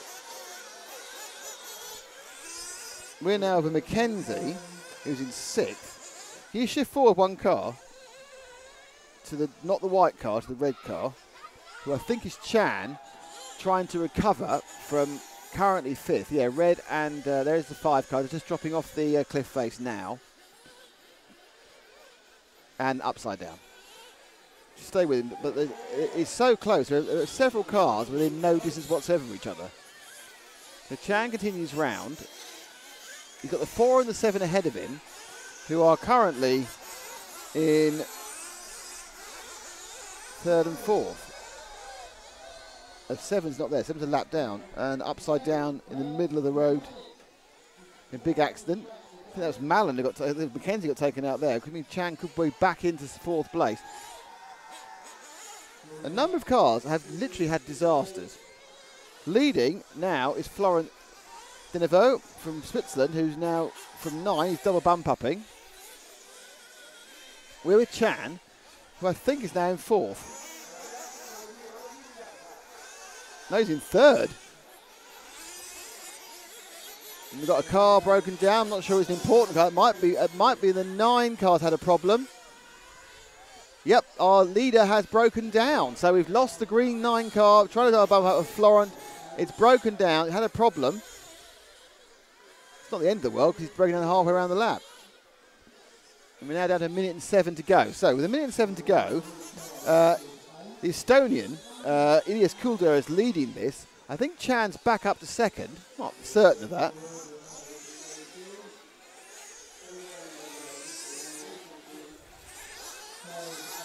In fact, Jan Aldendorfer is in 2nd. Mackenzie and Malland in 3 and 4 are battling for. So you need the yellow car just coming off the exit of the double jump there. The 2 yellow cars has crashed. Now that, I think, is Mackenzie. And I think that it's a long way away. And they've changed this 172,000 times. But I believe that's going to be the three of Mackenzie who's currently bumping up. There's still 20 seconds to go. The checker flag man a little bit previous.